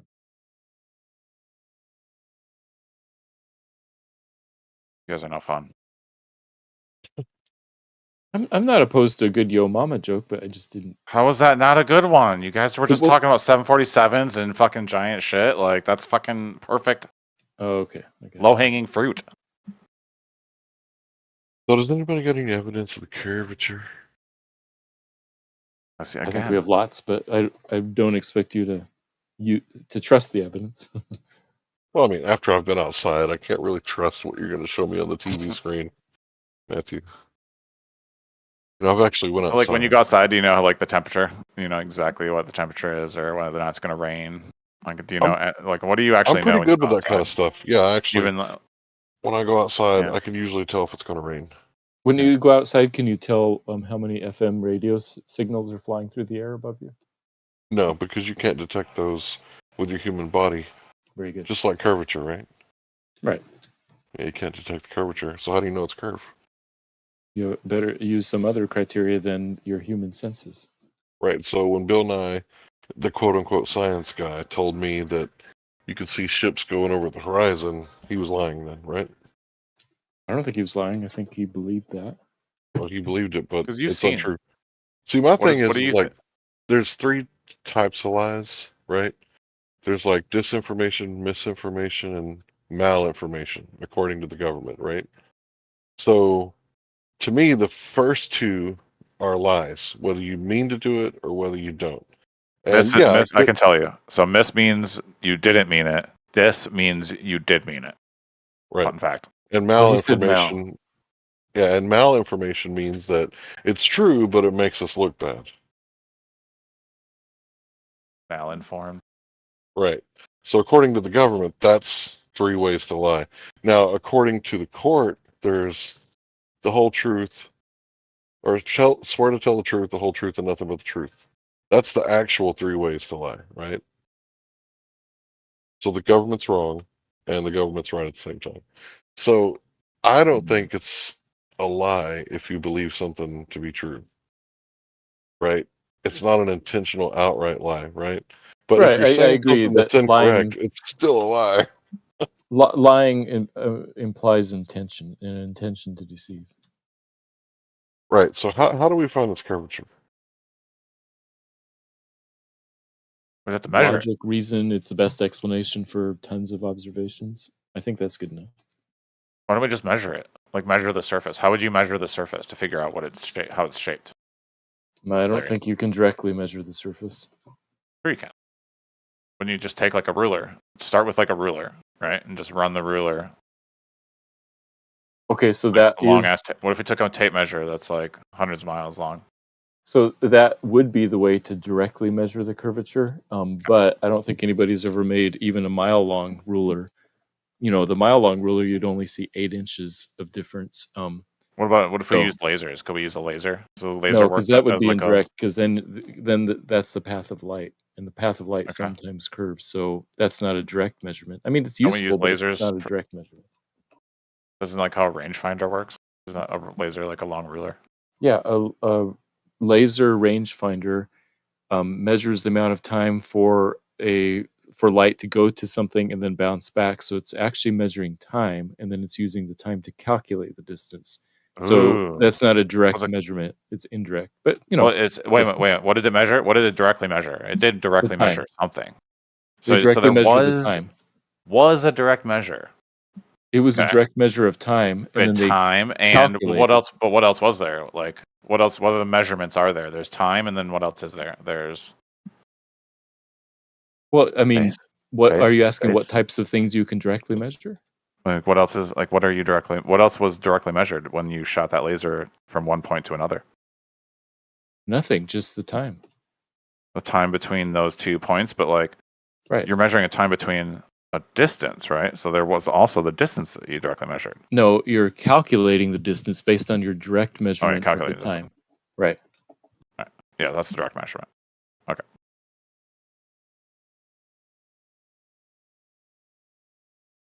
Over a distance, because you still want to find out like. So you're calculating. So like when you get a calculation, that's still real though. Yeah, of course. You're just getting Calculation's valid. I'm just saying, be careful. So direct measurements lead to direct calculations, like Direct because you measurements couldn't lead have to- gotten that calculation without the direct measurement. So it's not Right. like you can't dismiss one just because it's not the other. Oh, I'm not dismissing it. I'm just being clear that the direct measurement is the time, and from that direct measurement, we can calculate an indirect measurement, and that indirect measurement is the distance. But it's still valid. And I mean, you use the It's a calculation. it's an exact measure. It's still an exact measurement with you by using a calculation because you need to measure the distance between 2 points, but we don't have a mile-long ruler. Right. And so we need to Yeah, know it's- exactly how long a distance is. So we're still Yeah, I so mean, a calculation it's is still close a direct measurement Yeah, of something. It's very accurate. It's a very accurate indirect Calculation Right. that was measured using a measurement. Exactly. Okay, so, as So long as Larry, what do you calculation- want? What do you want? How would you measure the Earth curve, Larry? Well, I mean, if there's drop over distance, you would measure the surface directly, and you want How? to eliminate as much topography. I'm about to tell you. You want to eliminate as much topography as possible, so you probably want to do it over the water, because if 70% of the Earth is covered in water, then it Right. makes Yeah, sense well, I get that. to Using measure what over that. tool? Your eyes? Eyes? Yeah. Is that a joke or? Well, what do you think we should use? Like a TV screen? What? Look, do you think your eyes can tell if a photo frame is perfectly horizontal? No. Why do you think you'd be able to detect something even slighter Will you hand me my curve? glasses, please?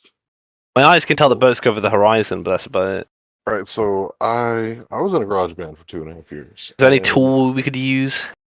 Yeah, do you have any direct measurements or a calculation using direct measurements? Guys, can you just listen for a second? You asked me a question, right? You did ask me a question, right?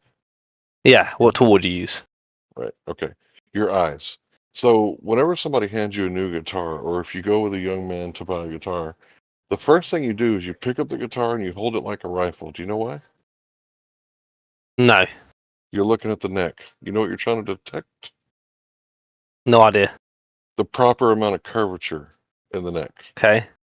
Because if the guitar hasn't been tuned in, Yeah. you can't play that guitar. And Yeah, but see Larry, if a guitar's got accentuated curves, right? We're talking about very long distances. So you're not telling me to eyeball curvature. Yeah, I can see 10 miles away. Yeah, you know what? I can see boats go over the horizon. There you go. I've eyeballed it.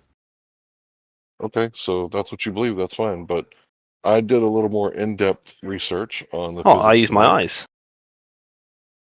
What else could we use to be more precise, Larry? Well, what distance were they disappearing at then, Yui? Oh, I don't think it matters. What okay. what Okay, other then tool? say no more. What other tool could we use, Larry, other than our eyes? Well, you can't feel it. You can't taste it. You can't touch Tool. it. Tool. Are your senses not tools? Yeah, I'm talking about, people sometimes talk about lasers, Larry, like something a bit more specific. You could build a permanent geodetic structure like Brian Mullins proposed. Force the line. Force the line. Isn't that an on-the-spot fallacy? It's a one-proof fallacy. Listen, you said what tool would you use? I'm telling you, I said you could build something like that. Take it or leave it. I'm just saying. I know it's a logistical retarded nightmare. Yeah. Well, no, impossible. It's not logistically retarded. But there's a lot of hoops to jump through that are probably unjumpable. Okay. But you then asked. it wouldn't be very useful then, would it? As an idea.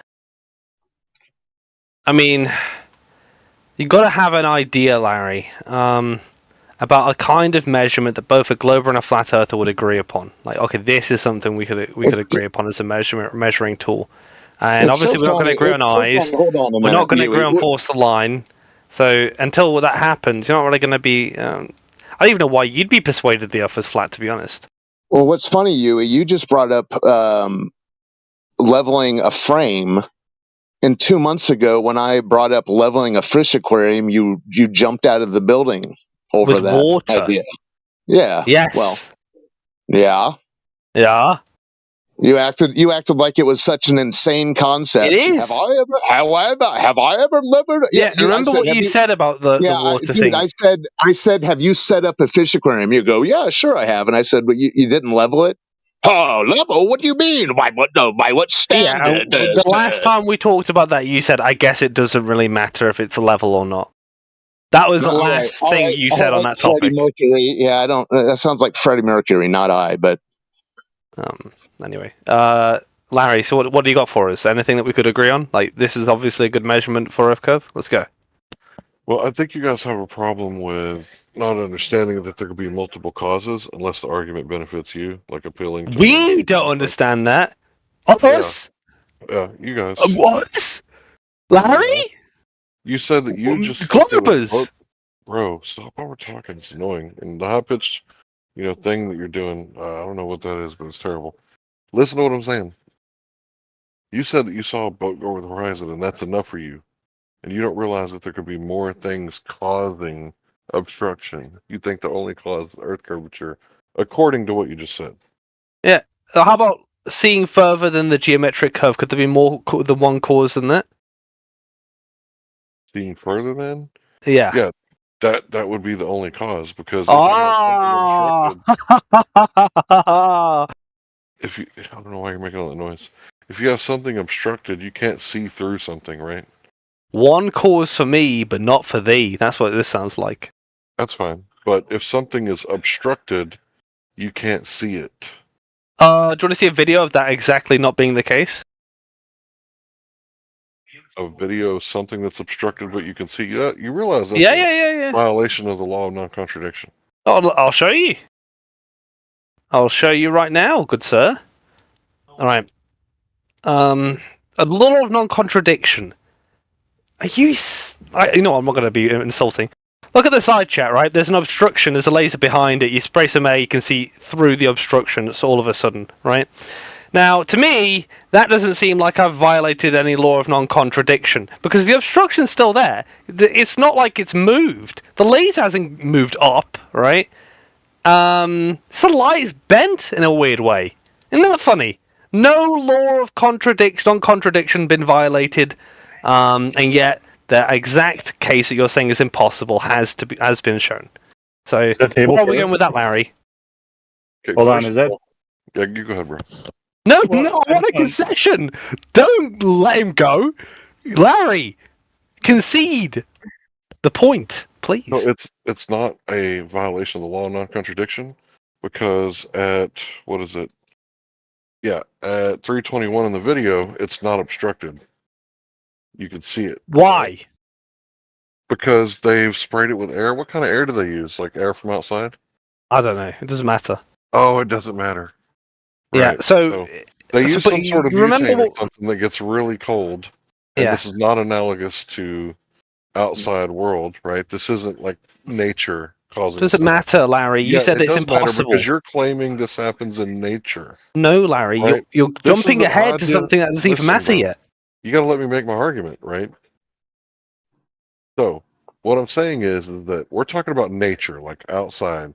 You have controlled conditions in here where you've manipulated the air temperature to the point to where you're causing something that was obstructed to be unobstructed in this ideal system that you've created. There is no ideal system outside. Outside is the real world, and there's no temperature differentials between like outside temp or room temp and butane cold temp. That doesn't exist in nature unless you can prove that wrong.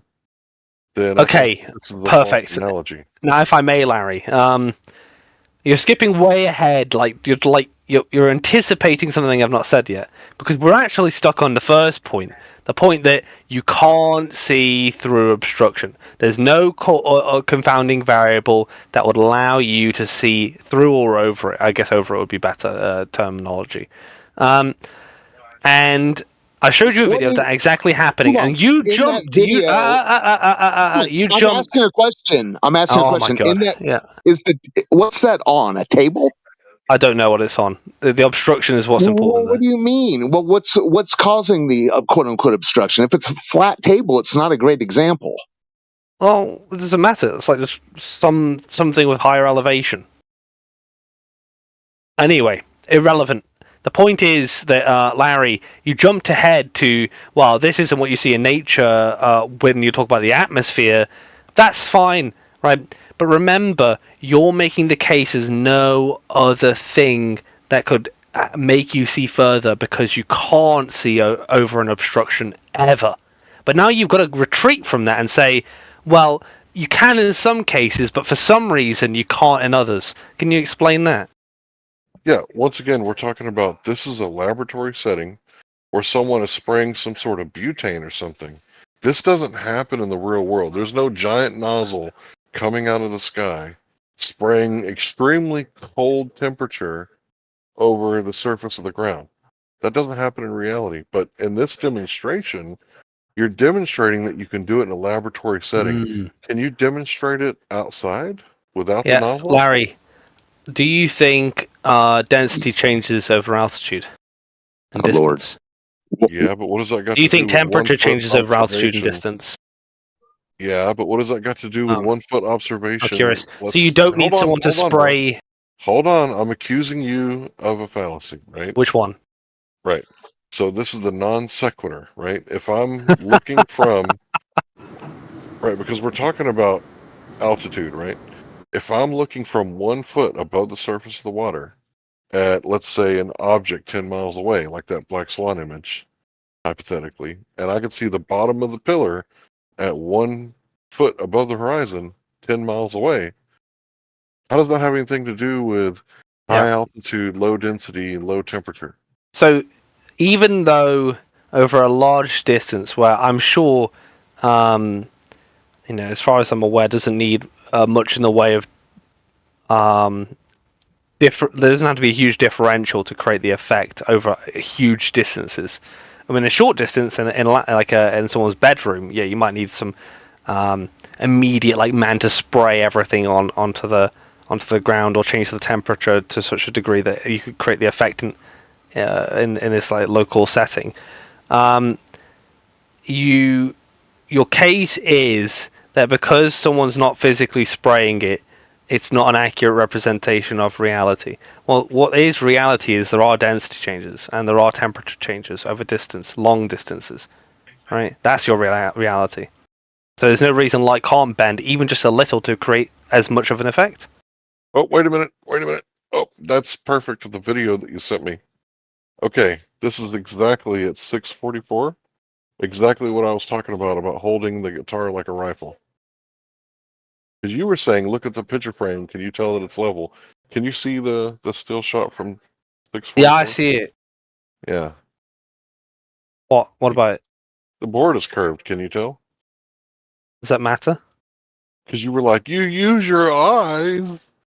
Yeah, I could tell that's curved, but that's a tiny little board that's obviously curved.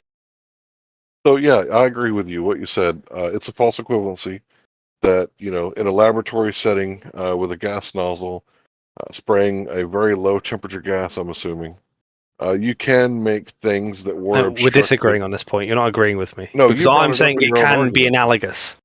Oh, you think it's analogous? So where's the giant nozzle of spray at the beach? I didn't say it was one-to-one exactly the same situation. It's analogous because It's what you apples have and in oranges. principle is an obstruction, an object in the distance, and a change in density that allows light to pass over the obstruction. That's the principle. That's the analogy. Whether or not there's a man spraying it or not is irrelevant. It's not one-to-one, right? Definitely not one-to-one because you're claiming You that. said that was impossible. You said that was contradictory, that you could see over an obstruction. Well, I should have clarified and said in nature. I guess in a lab setting, you can make all sorts of What does nature mean? outside. This is Outside. So if synthetic. I did that outside, would it become nature? No, because you'd be spraying a giant nozzle of So what does in nature mean? outside Yeah, I did that experiment outside. So would it be in nature now? without the nozzle. Yeah, that would be in nature. So all we have to do is that experiment outside, and then suddenly it's in nature. The exact Yeah, same thing. No, I said without the nozzle. Are you listening? Oh, okay. So like I could use do some you other understand? instrument to just change the variable, like a Listen to what candle. I'm saying. This is an ideal environment. Do you know what that means? Without human intervention. No, this is with human intervention.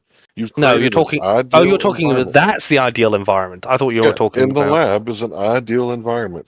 Okay, so with human intervention then. Right. Outside in nature is not an ideal environment. Okay.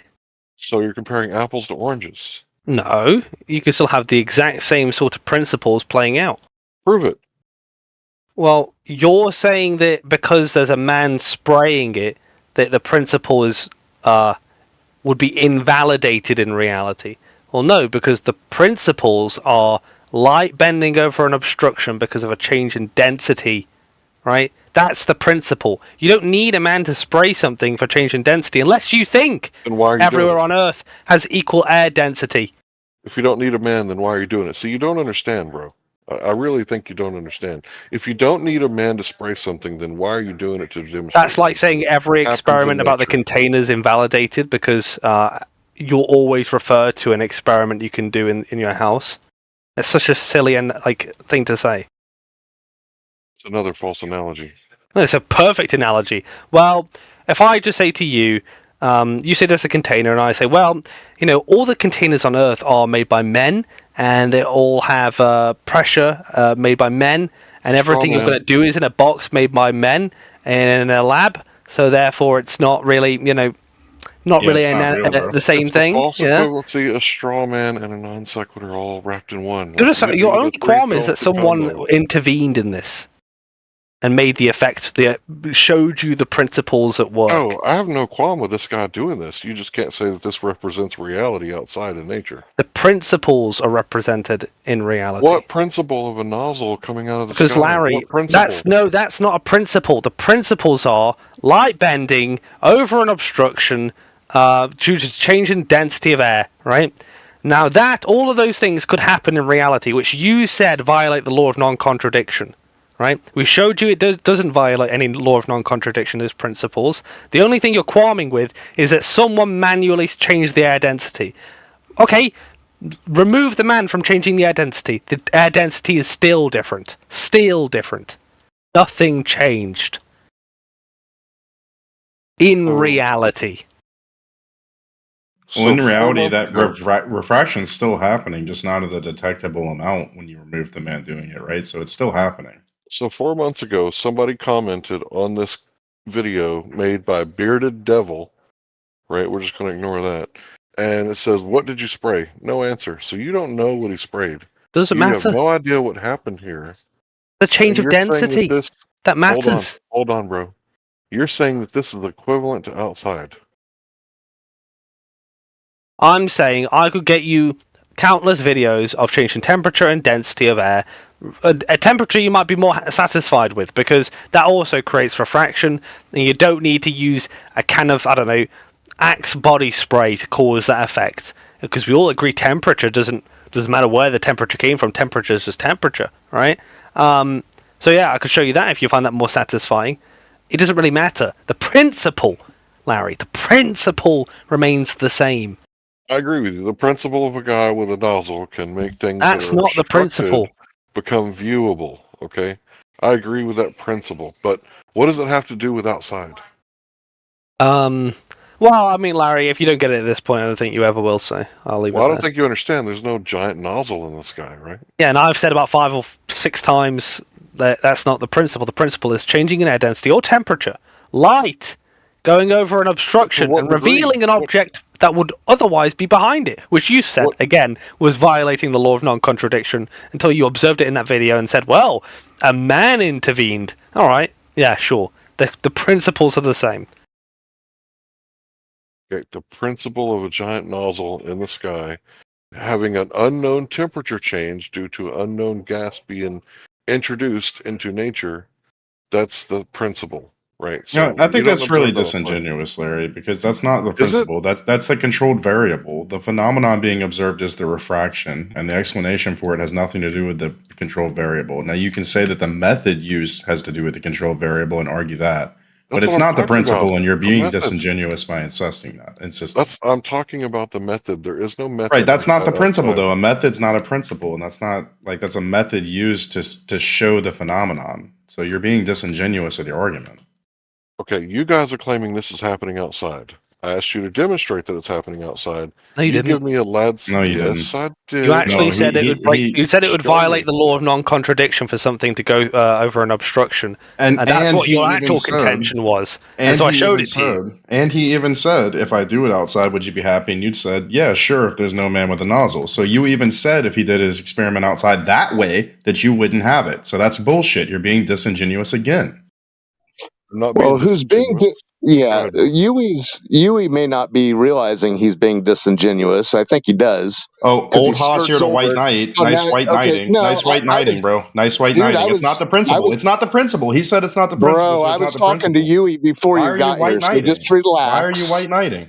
You're white Oh knighting. my God! Why are you on a broken record spree? You're white knighting Just about let the me say principle, my dude. piece. It's gross, old Haas. All you're doing is white knighting, bro. Adding my Hey, 2 dude, it's cents. simping, bro. You're simping. Okay, well, let me simp for 10 seconds. I'm not simping that hard because I don't even know the conclusion of what it is I'm trying to say.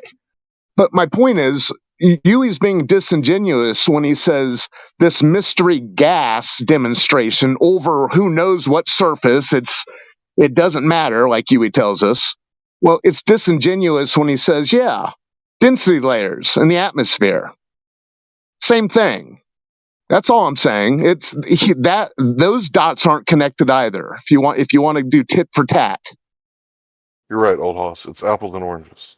Oh my God. It's apples and oranges. Well, There's no what gas giant is it, nozzle in the Yui? sky. I mean, yeah, It doesn't matter. It's not about the gas.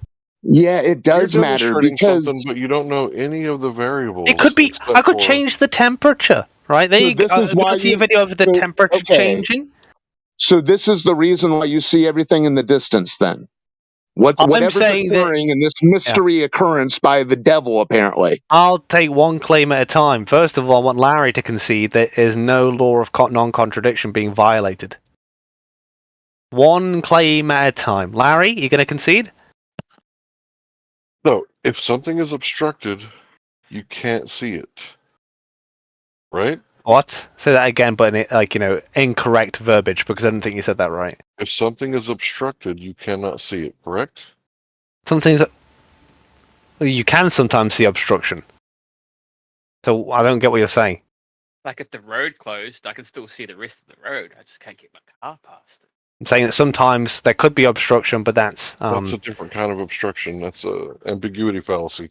So we're talking about if something is obstructed, meaning that's blocked from your view, like when a child stands in front of a 19-inch TV screen and he says, "Hey, your daddy wasn't a glassmaker," right? You know what I'm talking about? If you take obstruction, Larry, to mean anything I can't see, then it is not obstructed. If you take obstruction to mean something where I shouldn't see it, but I can, just by happenstance, let's say light bending, then it will still be obstructed. So it just depends on how you're using that word. I'm using it to mean seeing over, for instance, the horizon, or for instance, the video that you just saw. It doesn't really matter. And I'm guessing you're changing the word obstruction to equivocate and defend and not concede. No, it's real simple. If something is obstructed, you can't see it, meaning it's blocked from your view. If you can see it, it's not obstructed. This is real simple, dude. So when I say you can see too far, and you said there was a law of non-contradiction to say that there would be an earth curve between you and seeing that object, that obstruction between you and the object, you just meant, oh, well, I mean, there is no obstruction because you can see through it or over it, right? Right, because there's But you no didn't. nozzle in the But then, if sky. you're saying that, Larry, then you really didn't really contend with anything, did you? Because you just said that, well, yeah, refraction's fine, yeah, sure. Bro, listen. If something is obstructed from your view, you can't see it. If you want to invoke some giant nozzle in the sky and say, well, it wasn't really obstructed because you could see it, that's fine, but that has nothing to do with reality. No, you're confused. There is no giant nozzle in the sky. You're confused. Just define Admit obstruction it. for me, Larry. Admit it. Well, hey, what's Define causing obstruction for me. what's causing the obstruction in the video, Yui? I don't know what object it is. I don't know. But like, Larry, can you define obstruction? It is an object. Is it a curved board? Is it a Does it what is it? matter? Is it a low angle? Sure, it does. Look, if Larry's saying that a physical object which ought to obstruct your view, because in that video there was an obstruction at the beginning and then it disappeared. Created by what? Disappeared. You can see through it. All of Obstruction created by what? It could be anything physical. Any physical obstruction. Or a low lamppost. Does it matter? Was it, dude? Yeah. And Larry took issue with it and said, like, okay, well, I mean, you know, this is what it comes down to, Larry. What is an obstruction? Dude, this is supposed to be an example of that's congruent with boats going over the curve obstruction, which is created by a curve. 9. Remember how this conversation started, Hostrad? Larry said there's a law of non-contradiction violated here, and there's only one way I can see him getting out of that, right, and getting away with not conceding, and that's if he changes the word obstruction to mean something I can't see through, right? So as soon as you watch that video, that object stopped being obstructed at the point of the light bending over it, right? In which case, he is not actually saying. At which point, we go further back in the conversation, and when I said, "Is there any other variable that could cause you seeing too far on a globe?" and he said no, he'd have to concede that point instead, because he never actually addressed it. Okay, I'm going to say my definition of obstruction is when you're trying to look at something and there is a physical object in the way. You cannot see it because it is obstructed. Now, if something happens to where you can see that object, it's no longer obstructed. So you can't have something that's obstructed and see it at the same time. Now, this ideal setting that you've created in a laboratory but failed to give any of the evidence of what happened, and because the whole thing about science is you're supposed to show your work, right? You're supposed to show how you got to that point, and this guy didn't show any of this. So I just have to take what he's doing based on what we're looking at, and it looks like nothing I've seen outside. Yeah. Anyway, Larry. So when I asked you at the beginning, the very, very beginning, like the real beginning, and I said you said that Globers can't manage the idea of there being more than one cause for something, and I said, well, do you think there's more than one cause for seeing further than the geometric curve? And you said there is no such other option, right? Are we Right, 'cause retracting if that now? something is obstructed, you can't see it. Yeah, because there's no giant nozzle in the sky, bro. It sounds like you've just changed your definition implicitly with obstruction again. No, it's the same definition. If something's blocked from your view, you can't see it if there's a physical obstruction in the way. Like a deer on the other side of the hill. You think hunters would have figured out this giant So nozzle? you in need the someone with sky? a giant nozzle Listen, to bro. create that effect. No, you do. You do. Why? Why does it have to You be a don't giant nozzle? understand. Because Why it doesn't can't a happen change of in nature. density be enough? It doesn't happen in nature. That's why you don't Not change of understand that temperature. you need it. You need it. Why is it? Well, could I do? Well, let's say I change the temperature and create the same effect. Do you think it becomes is a possibility then? Maybe over like a volcano or something? A volcano? Why does it have to be a volcano? You said you're going to change the temperature. So you can't just change the temperature a few degrees, like between the temperature of the water and the temperature of the air, right? What would make you? It has- What would make you think that a small test in a laboratory could create the kind of refraction you'd see over kilometers of distance without having extreme temperature or Because I ride a motorcycle. density?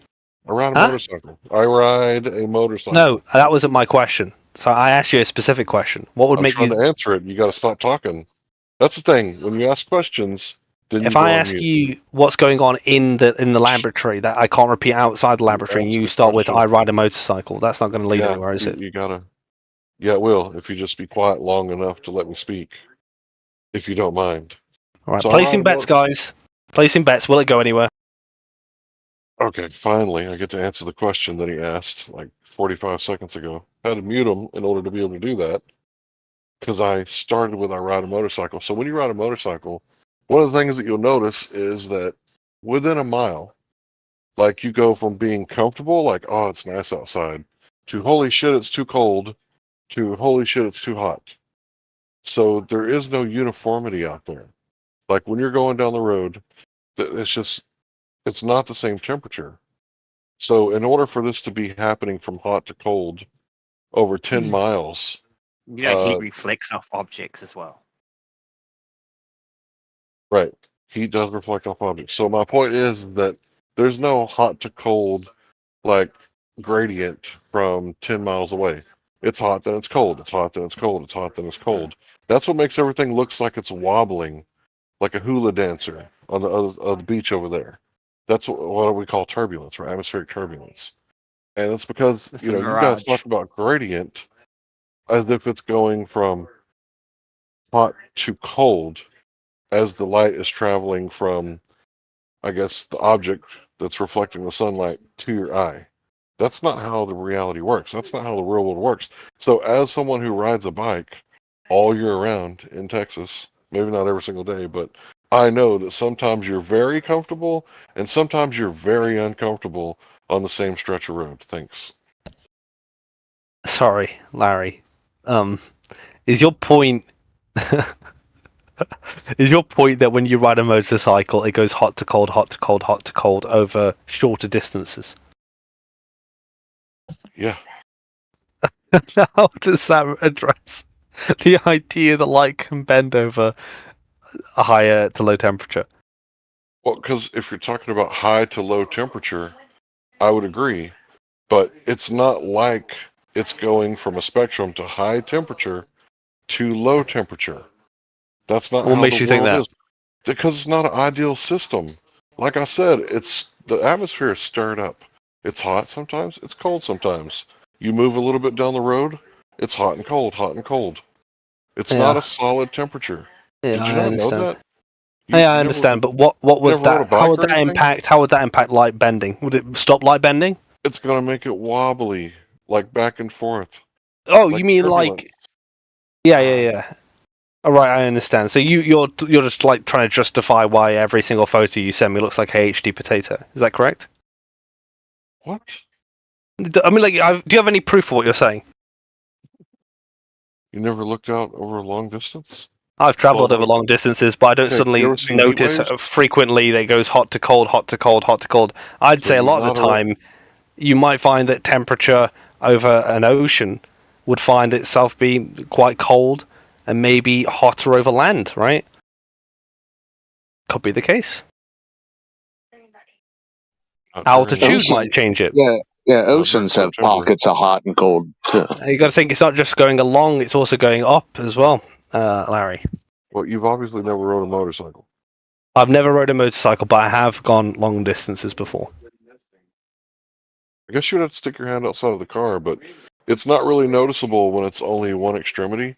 But when it's your whole body freezing or your whole body sweating, you notice. Yeah, I don't know what this objection you think you're doing is. I mean, you're trying to say in my head, right? You're trying to say that because it wobbles, it won't create that effect. It won't create the effect of you being able to see over an obstruction. And I don't understand the why. Okay, let me explain why. You guys say that the light bends down to a denser medium. If I'm at 1 foot off the surface of the water, how far can it bend down before you can't see it anymore? How far can it bend down? Right. I don't know. So at 1 foot, I'm assuming it's like 14.6999999. Just get to your point. Yeah, we don't need to know the exact digits. If it's bending down, then it's going to hit the water. You're not going to be able to see those oil rigs from 10 miles away. So you're saying it's bending down into a denser medium. You like mean into the ocean where you can't see it? Because once the light hits the water, it's going to, maybe reflect a little bit, but you're going to have the, the exposure effect where it's overexposed the rest of the light. And the light that hit the water, you're not going to be able to see it. So you guys can you provide any demonstration of what you're talking about, like a citation maybe? Okay, I'll just go ahead and finish since you can't control yourself. Told you I was going to start muting like everybody else. Okay, so you said that there's like a density tower. I just exposed that this density tower that exists within 1 foot doesn't explain how this could be happening. Then you said there's like a temperature tower, how it bends from hot to cold. I then exposed that when you take a measurement outside on a motorcycle, using your chest, you know that it doesn't go from hot to cold. Over a stretch of 10 miles, it's going to be hot, cold, hot, cold, hot, cold, hot, cold, hot, cold. Back and forth. Anybody with a motorcycle can demonstrate this. I'll go ahead and mute you now because you're not capable of governing yourself because you don't understand how the conversation works. Okay. Thank you. Larry. The gas thing wasn't really exposed. I mean, all you did is complain for about 10 minutes saying, well, you haven't got a man changing the density of air. The density of air will still change regardless if there's a man there or not. The second thing with the temperature, I mean, you gave me a lot of claims based on you riding a motorcycle, and why refraction can't, it obviously can't work if it goes from hot to cold, hot to cold, hot to cold. So, Larry, will you please cite that for me? Like what? Cite the claim. Like the idea that refraction can't happen if the temperature of air changes from hot to cold, from hot to cold to hot, and then hot to cold again. So you're claiming this sort of refraction. No, I'm asking for a citation. Let's jump to it. Give me just a second, bud. I don't want to have to mute you again, but I will if I have to. I'll hover it over it just in case you feel froggy. All right, so you're claiming that this kind of refraction happens over a 10-mile area where it's bending down consistently at 8 inches per mile squared, and that's why the Earth looks flat, correct? When I asked for a citation, I meant it, Larry. I'm not waiting around. Okay, so I'm saying this doesn't happen because of reasons, and you're saying cite your source. Chop, Larry! Hold on, I gotta talk to my wife.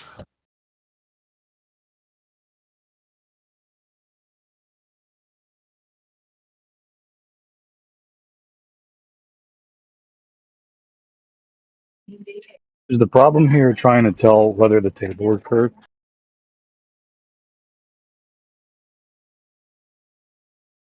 Oh, he's muted. I'll unmute him for her. Go ahead. What was the question? Yeah, is the issue here trying to tell whether or not the table is curved? No, it's to do with why Larry thinks in his mind that changing of density in the air or temperature in the air cannot cause light to bend in the way that is described by Globus. The table has got long gone. We already debunked the non-contradiction thing that Larry said earlier. Obviously, he didn't concede. He just tried to confuse people out of making a concession. Which, by the way, Larry, you chastised Globus saying they never admit when they're wrong. Yesterday. Wait, so the table is humped, but it looks flat? Is it a hump or a drop? Who knows? Yeah, the table is humped, Who knows? and it looks flat? Yeah, who knows? Oh, okay, cool. Cool, it looks flat, but it's humped. Okay. Hump or Is drop? that Who the knows? thing? It's Is bent that- to the right. It's like penis curved, where it curves off to the right. You know. Oh, here we go. It is. Look at the video. Like at 6:44, Larry pointed out. No, look, if you want to know whether or not that table is curved, like, why would you shine a laser over it? You put Just pour water some on it. water on it. I Just pour some water on it. knew it. Simple as that. I mean, you guys I called complicate it. this shit so much. Make it so complicated.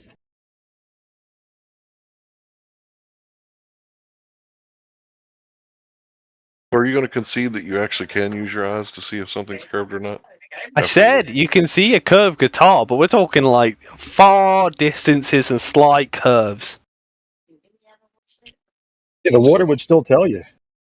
The water still Yeah, flows. water flows from high to low, right? There you go. So what's the problem? I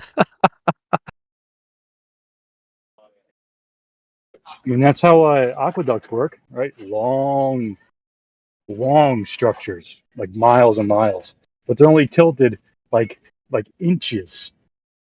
They still flow. Yeah, There's a yeah, drop. yeah. It's simple. It's that easy. It's that easy, man. You drive yourself nuts with this shit.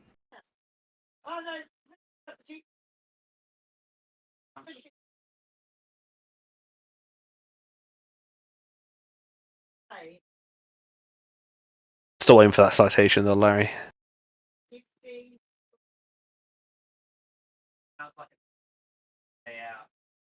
I don't want no Krupa dog shit article.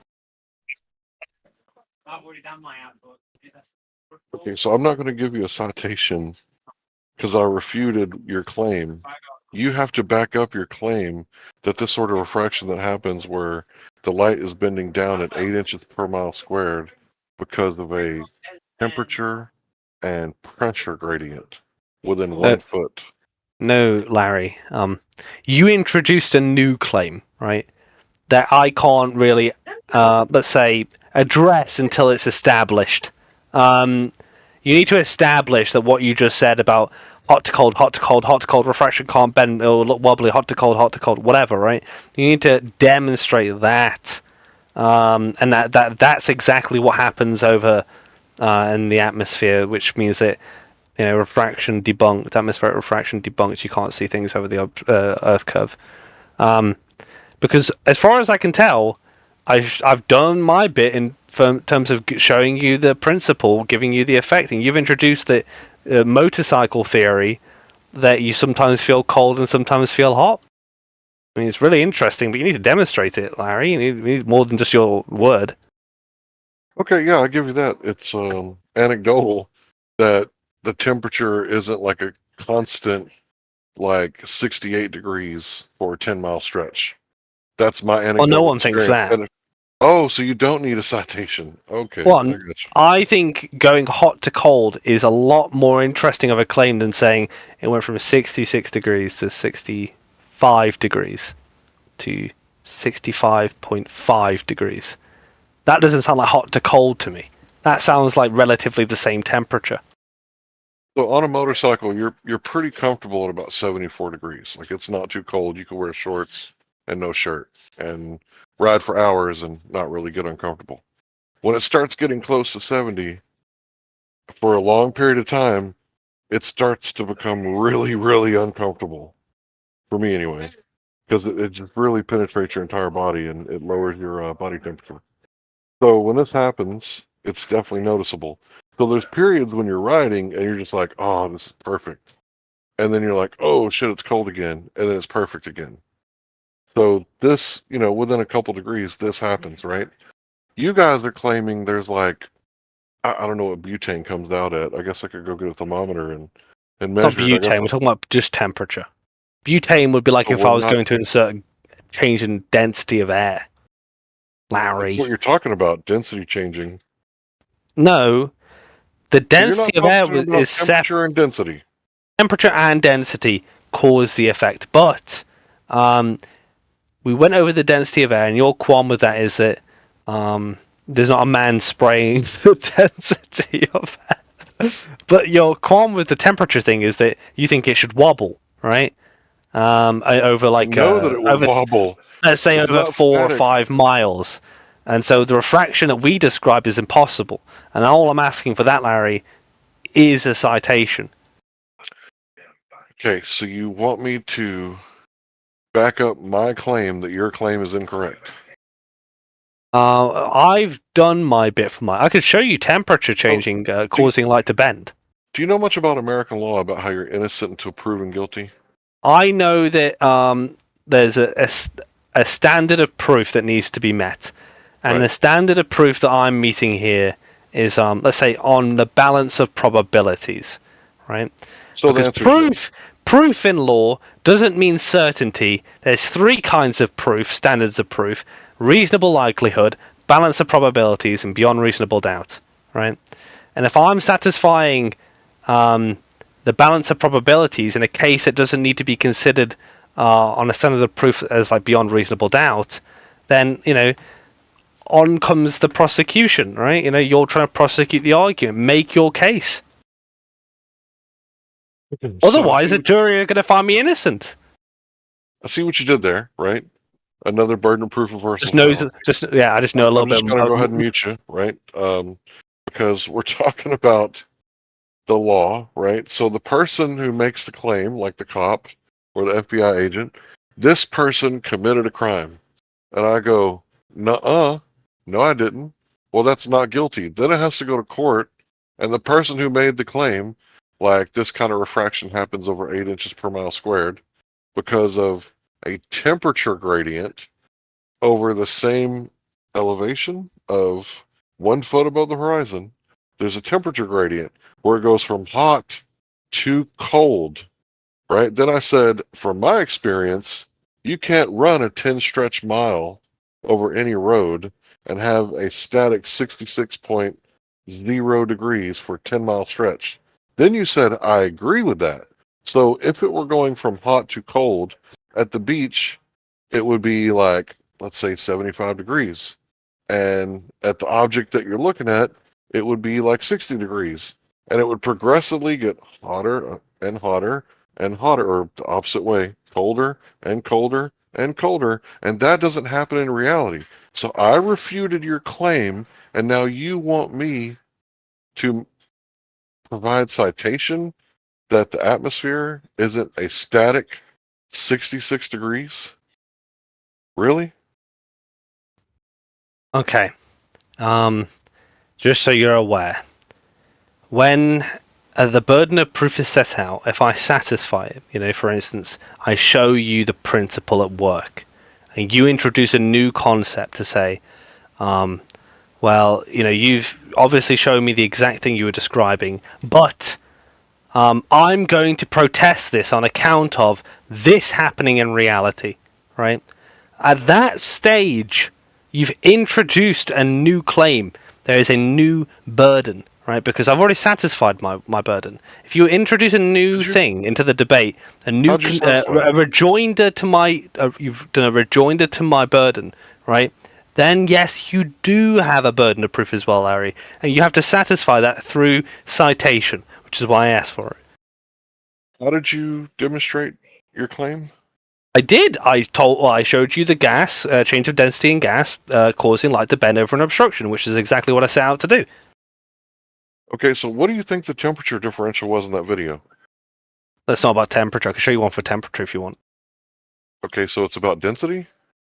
Well, yeah, I'm doing density right there, but I can show you temperature. Here's temperature.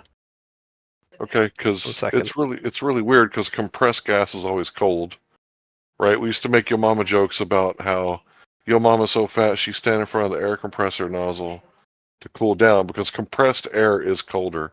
So you can't say it's not just about density. It would also be about temperature. That's why air compressors work. Exploitation, yeah. They compress The the fuck air. is a citation at? You want to go ahead and say something, Einstein? I'll go on mute. Your citation was that you're spending a lot of time justifying why you don't have to do it, but obviously it should be easy for you, Larry. Bro, Should be I easy just for you, said Larry, it's shouldn't it? anecdotal that the temperature isn't a static 66 degrees over a 10-mile stretch. Nobody said that. You're I making the did. case, I said Larry. that. I said that. No, you said. No, you said that. Yeah, it's not static, which we all agree with, but that's not Okay, your so claim. what do you need a citation for? Your claim is that because it's not static over a distance, that means that light cannot refract in the way that is described to reveal further things, but either behind the obstruction, objects behind the obstruction, or over distance, see further than an obstruction. You say it will just be turbulence. Do me a favor, define refraction. Define it. I'll have to look up for a definition. That's fine, go ahead. Atmospheric refraction is defined as... One second. Go ahead and post it if you don't mind.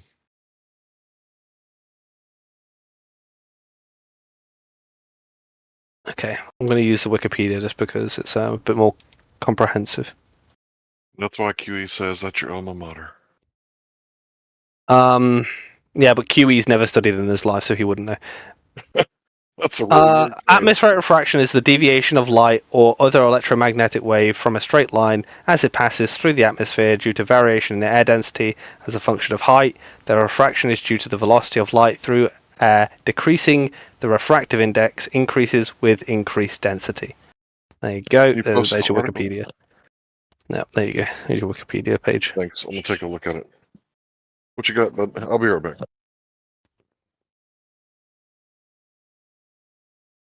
And to be fair, if QE wants to call Globers Wikipedia stalkers, I'll tell him he's a YouTube stalker because that's where all flat earthers get their views from.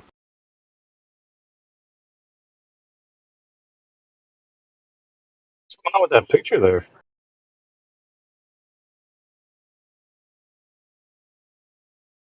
Here's also Encyclopedia Britannica, similar definition.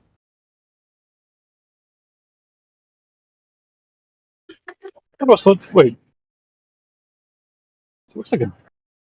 Is that a drop? No, it's a hump. It's a hump. A hump? Yeah. Oh, it looks like it drops from horizontal. Where's Talon? Talon and Peter need to hammer this out. Absolutely. It's got to be one of your worst arguments, Jerry. No, it's not really an argument. I mean, I'll give you that you could... wait, what? You don't really have anything. Because when I ask, okay, how do you explain the ships on the horizon? You say, it's hidden by Earth curvature. Oh, so, okay, which way is it curving? And that's where it falls apart. So, saying, really... I see that question as like, in my head, it's like saying, what's the universe expanding into? I think it's at that level of nonsense, Is that what you imagine? That's what I imagine, and I'm good at imagining things. A lot of what I imagine comes true. I'll tell you that. Yeah, I bet. All right, so we're looking at refractive indexes here. That's how refraction works. So I'm on Wikipedia because that's what you posted first. Yeah. So a ray of light bending through refracted glass. Larry, I'm still waiting for this citation. You know that, right? Yeah, we're all waiting on it. What citation? I'm counting in my head. I think I'm on 8 times I've asked. Don't make me say it all again. Just real quick, what do you want me to cite my source for? I want you to cite the idea that I'm trying to think what you said now, so I don't straw man you. The idea that because air changes temperature as you go along the surface, that light cannot refract in the ways described by globe model. Right. There you go. So we're still talking about that. And the But I reason you want don't the want me source. talking about, Give me something, Larry. I'm using your own stuff as the source, bro. Because you're lazy. Listen. You've already agreed. Exploitation, yeah. Do I have to mute you guys? I don't want to. Sorry. But I will, because I do mute people. Okay, so I'm Mm. looking at this Wikipedia article, right? It's really interesting because it talks about when entering a material, right? Snell's law, right? So you guys are claiming that there's a denser medium from 1 foot above the surface to 1 foot above the surface 10 miles away. What is this denser medium that you're talking about? I can't hear you, Larry. I can only hear me asking you for a source. Okay, I'll have to mute you then. One man. You can answer for him, Einstein. If we're talking about 14.6 point, sorry. We're talking about 14 99999. different times he asked you for a citation, mate. Listen, bro, listen. If we're talking about 1 foot above the surface of the water, where's the denser medium? Where's the citation at? Okay, I guess I'll have to mute you too.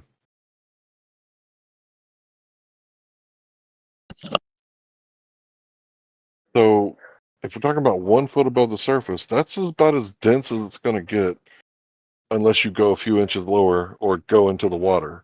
So this denser medium that they're talking about, it doesn't exist. Now, there might be some temperature fluctuation, but it's not going to be a lower temperature constantly because there's fluctuation. So I need them to cite their source that this kind of refraction they're claiming is possible. I need them to point out the denser mediums and or a temperature that's consistently getting colder and colder for the light to bend into. Thanks.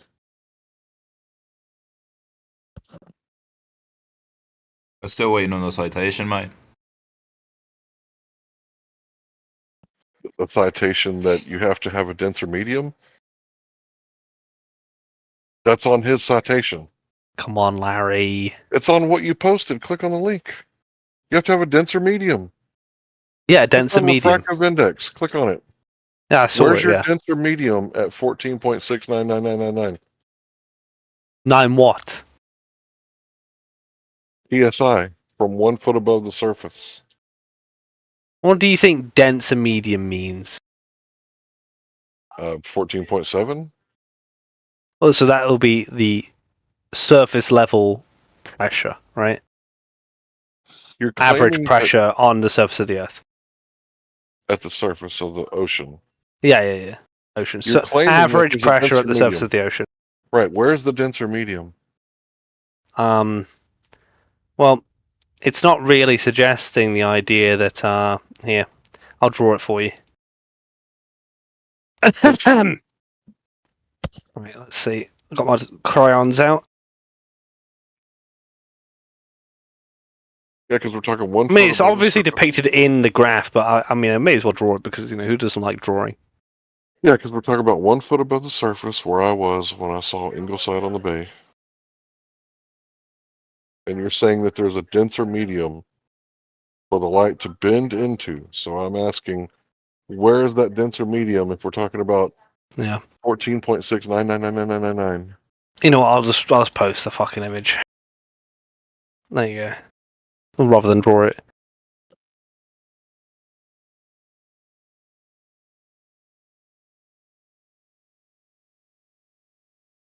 Does that make sense, Larry? Larry! Why are you yelling, bro? I got gamer headphones on. Gamer headphones. Come on, Larry. What did you post? Look at the side chat.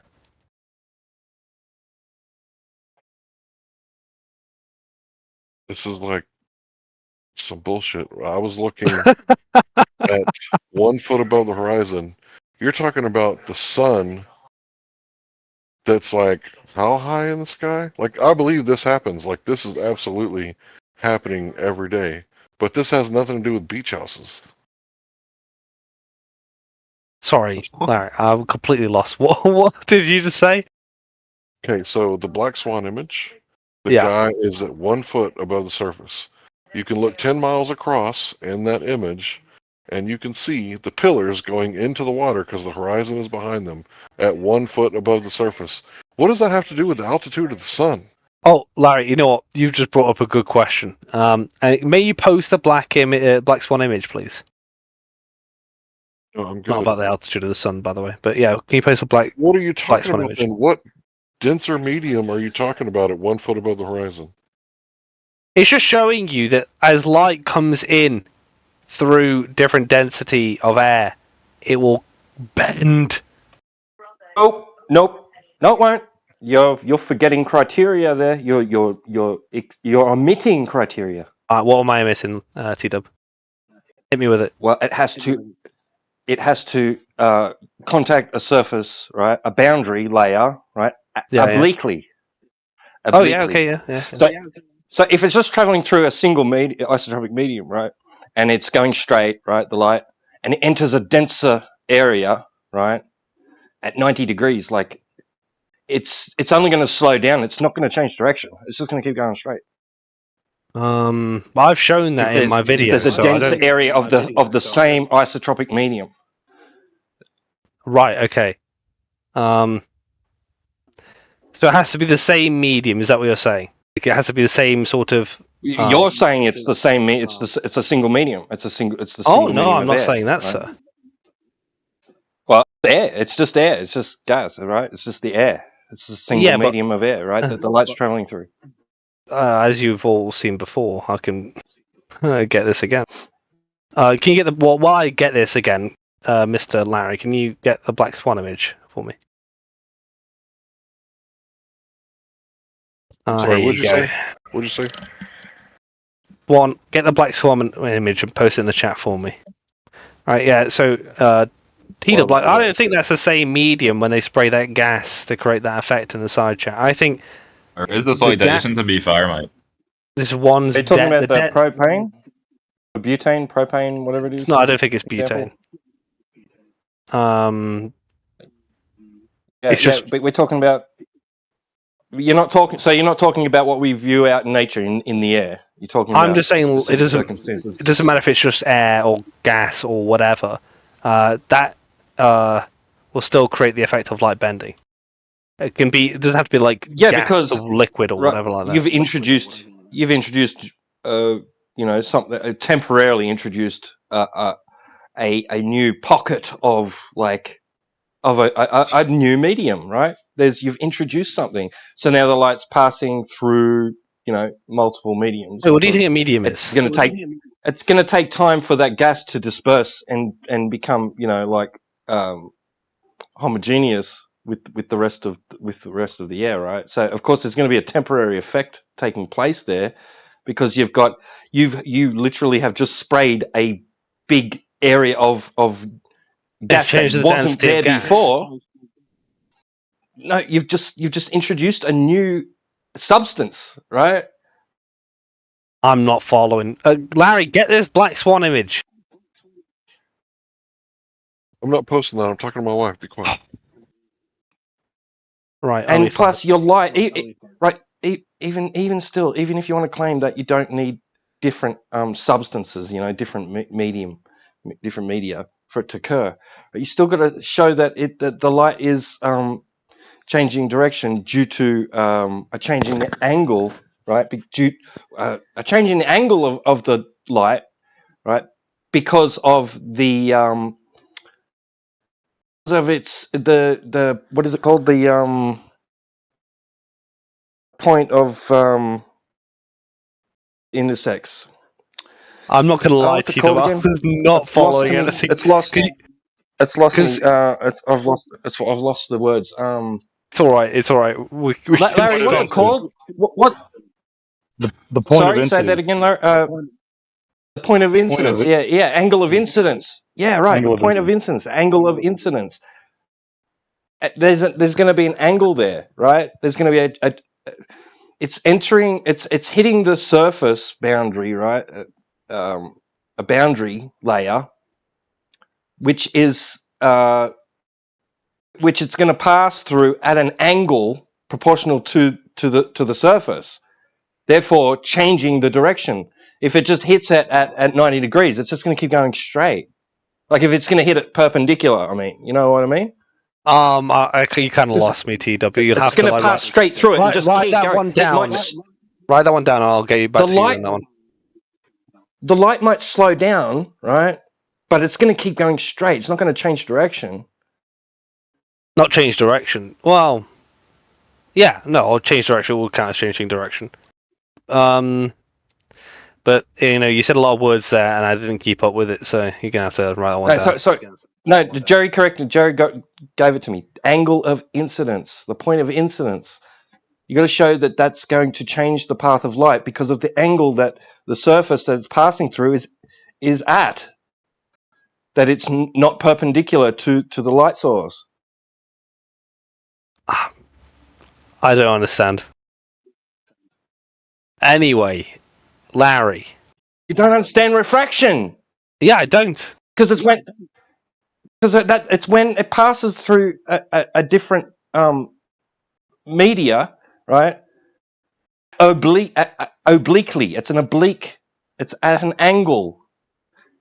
Yeah. Like playing snooker, right? Okay. You hit the ball head on, right? Straight, right? It's just going to send the other ball straight. But if you hit it at an angle, it's going to change the direction the ball that you've just hit. And it's similar math that's working there, right? It has to be an angle that it's passing through, right, for it to change direction.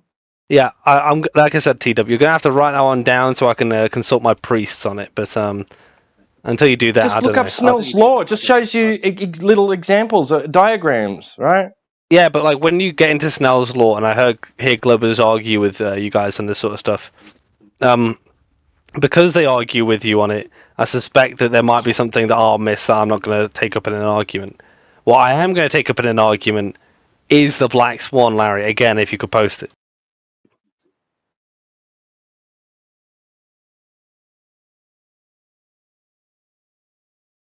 Well, why are you going to talk about light changing direction, which is refraction, right?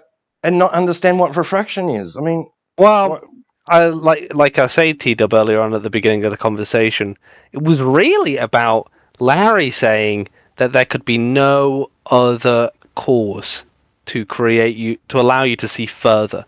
Now, I contended with that being a violation of law of non-contradiction. Everywhere we've come down since that point, if you want to get into the hyper-specifics of it, like I like to call it the autistic specifics of it, then you may as well ask a different Glober, because I am scientifically illiterate, so I'm more of like the just like contending with the logic of what Larry was saying. Oh, I'm glad that you admitted that you don't understand. So yeah, something you can't do, Larry. Calm down. I don't want to have to put you on mute. So I'm sharing my screen. Invite everybody to take a look if you like. So I'll draw the curve next, right? But let's say that this line is curving and it represents the Earth curve, right? So the bottom line here is millimeters above the surface of the ocean. It's 14.7 psi. And right above it, a foot away, is the next line, and it represents 1 foot above the horizon. Let's call it, I don't know what it actually is, never measured it. Let's call it 14.69999999. He's claiming that there's a denser medium for the light to bend into. Bend down, by the way, is so if it bends down, it's going to hit the surface of the ocean. For example, yeah. So if the light is bending down, it's going to bend down like this, and it's never going to hit your eye. Right? So he's claiming that it's bending down. So I guess I would have to... Home. Go on home. Go on home. Up, top left, home. Thank you. Yeah, so where's the one for me to make a curved line? It's next to it. This one?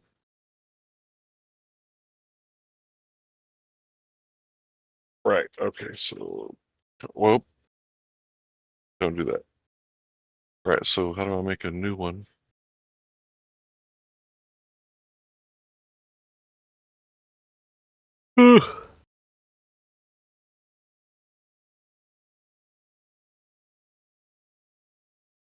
All right, so this is the zoomed in part, right? So if it's bending down, it would look more like this. I can't make it do it. Yeah, like that. Ignore this bit over here. I'll just erase that. Is that an eraser? Yeah. You finding this Right. interesting, Jerry? Can you be quiet while I'm doing my presentation? I don't do these Yeah, very often. just hush. Go ahead, Larry. Thanks. So if the light is bending down, like he's saying, over a period of 10 miles because of the denser medium of 0.00001%, of a PSI, then it's going to be bending down and it's going to actually hit the surface and never hit your eye, which is over here. Go ahead and see if I can draw a little Illuminati confirmed. We'll make it a cat eye. Okay. So it's never going to hit your eye, right? But on a flat surface, you got this eye over here, it's going to see it at 1 foot above the horizon because light's actually not bending down and hitting your eye. I mean, hitting the water and never hitting your eye. So can you substantiate this claim that there's light curving around the curve, but this is not happening? And if it does happen, it would cause things to disappear from the bottom up, right?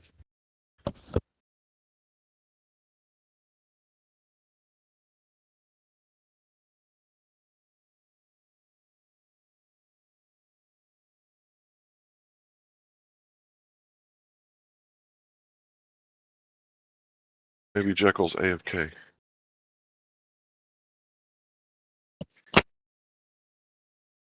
Nope, he responded with some government propaganda of a flat disk over a guy's head, which I guess I'll take that as a ad hominem. It's a personal attack rather than addressing the argument that I just made. Because he's claiming there's a temperature gradient and a density gradient, or both, or one. Not sure what he's claiming because he's not micing up. Larry. Can you address my little? I didn't watch it. Oh, you're going on mute then. Cool. Okay. Come on, man. Oh. Stop playing video games and talk to this guy. And he can't be bothered to stop what he's doing. You guys go ahead. Oh. Pass the mic. Is the earth flat now?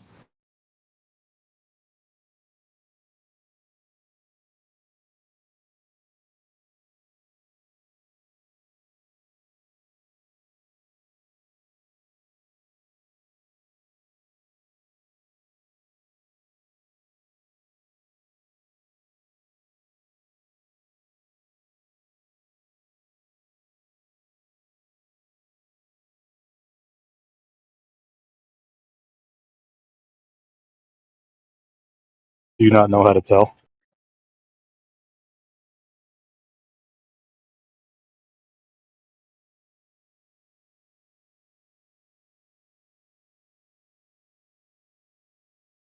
Thankfully, that kid ran.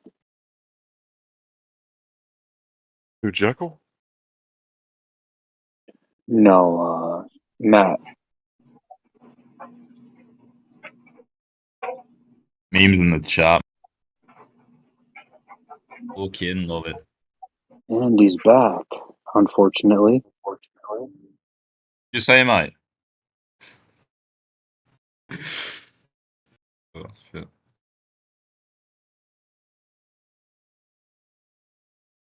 You got to get some better role models, kid, hanging around Matt and Jekyll. Peter. It's a dark path you're on. What are you talking?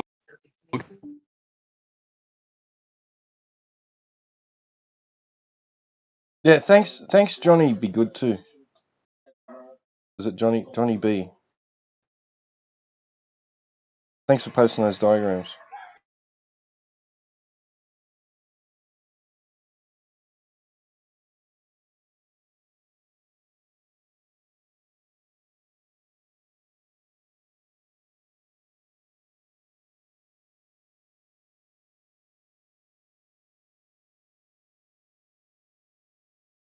You seen those diagrams there for Snell's law for refraction, right?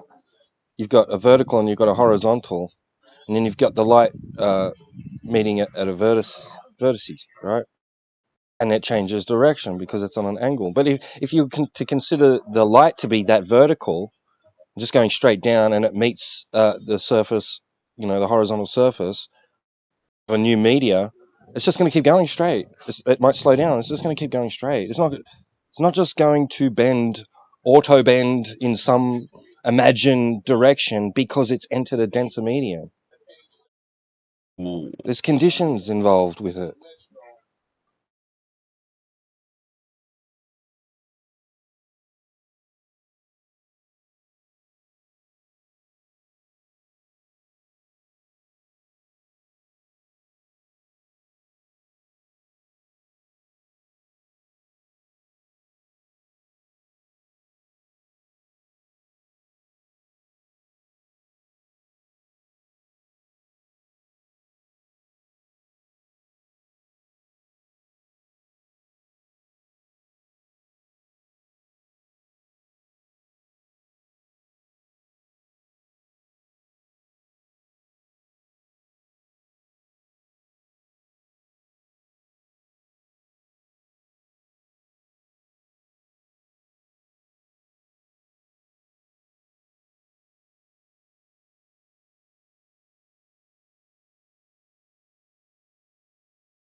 No.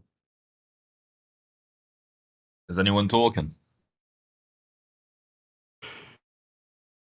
Here am I. It's you. But you are. What's going on, guys? You got something particular to say? I was thinking about something I was going to say. What were you gonna say, mate? So, like December 20th, 2023, posted on podbay.fm, which is a website that has, podcasts on it, is, the full length 2 hours plus of Joe Rogan talking to Tim Dillon on the Joe Rogan Experience. And I just got done listening to the end of it. I started it like a couple of days ago. It's kind of listening to it in increments, and I just think it's interesting as the 2 hours goes by and Tim Dillon and Joe Rogan are talking to each other. It's such an interesting conversation. I've heard this sort of conversation before, but this one I think is just like a whole new level of just absurdity with it, where they're talking to each other about stuff like Elon Musk talking about going to Mars, or talking about people going to the vacuum of space and stuff like that, and they're talking about the Earth as a planet and such like that. But they're talking about it in such a context that just seems so like I'm just so surprised that they're so in tune to reality about so many other things, but then so out of tune of reality when it comes to these things. Like it's like they're smart enough to realize that they're never going to go to the vacuum of space, but they're not smart enough to realize that the vacuum of space is not a real place. I think it's fascinating. Oh wait, what? How do you know that? What's the argument for that? How do you know that it's not a real place, Charles? Orion? Because the way it's described violates the second part of the second law of thermodynamics. Yeah, so can you tell me how the vacuum of space existing violates the second law of thermodynamics? Well, let's first be clear on what it's described to be. So an area trillions of miles across that is a 10 to the negative 17 torr vacuum. Okay. Is that what you're claiming it is? Well, no, I'm asking you why a vacuum of space can't exist. Yeah, I know. We're trying to get to that. This is the beginning of that. We've already got to it, mate. We've already got to it, mate. So again, I'm asking you a clarifying question.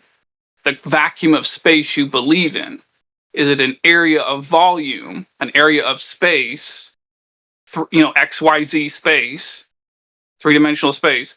Is it an area of space trillions of miles across that is a 10 to the negative 17 torr vacuum? I think some parts of it are 10 to the negative 17 torr, and not all of it. Yeah, more than 99% of it in the model, yeah. Well, I don't know what 99% of it is, but yeah, go on.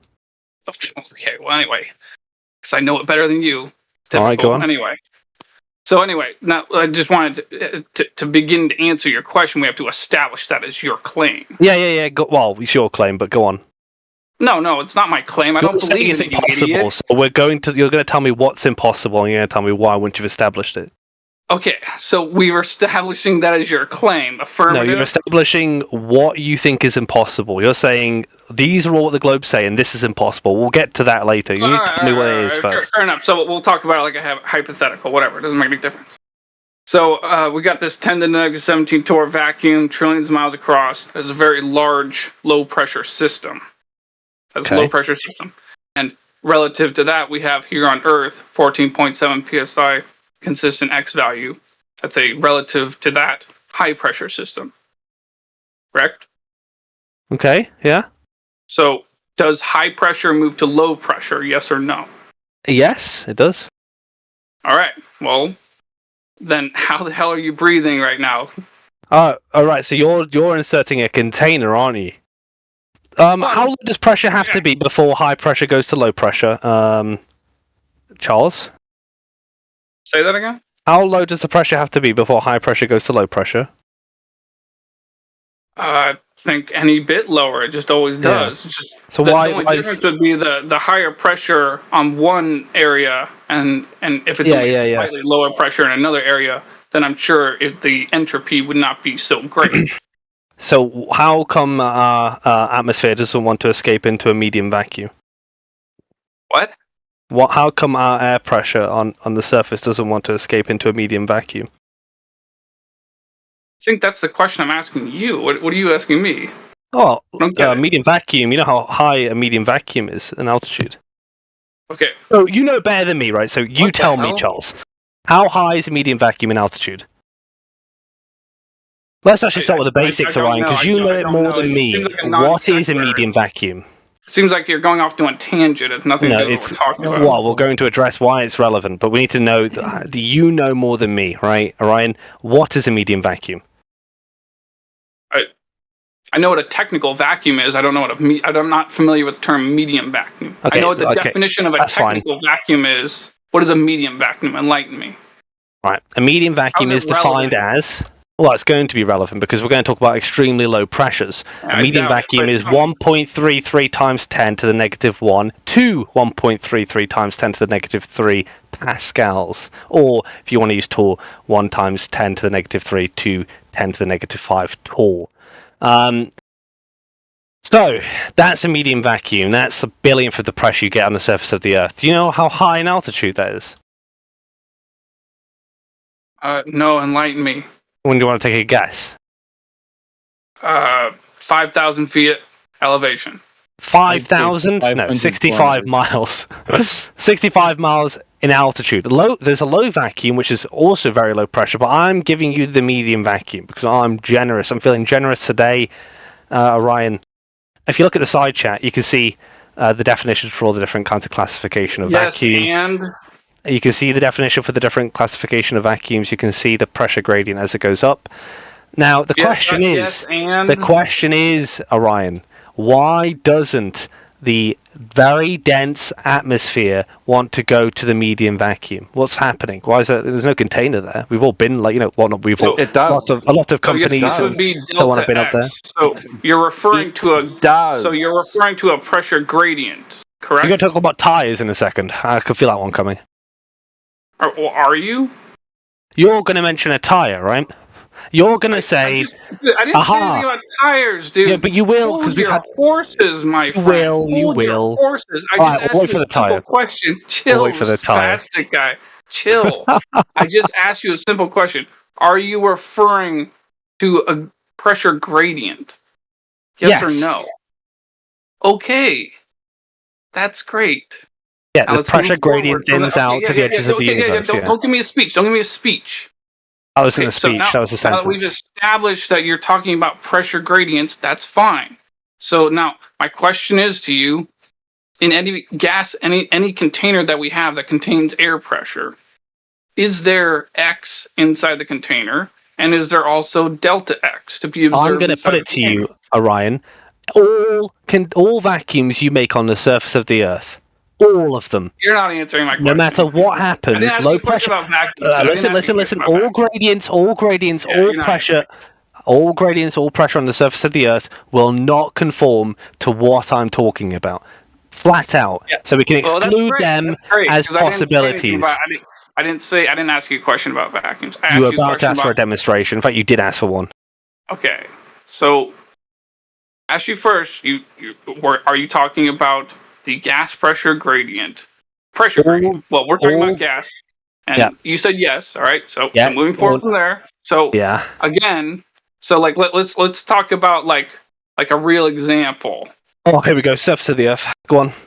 Is it going to be a tire? No. I mean a real example involving consistent volumes of consistent X value pressure, values. And then give me your example.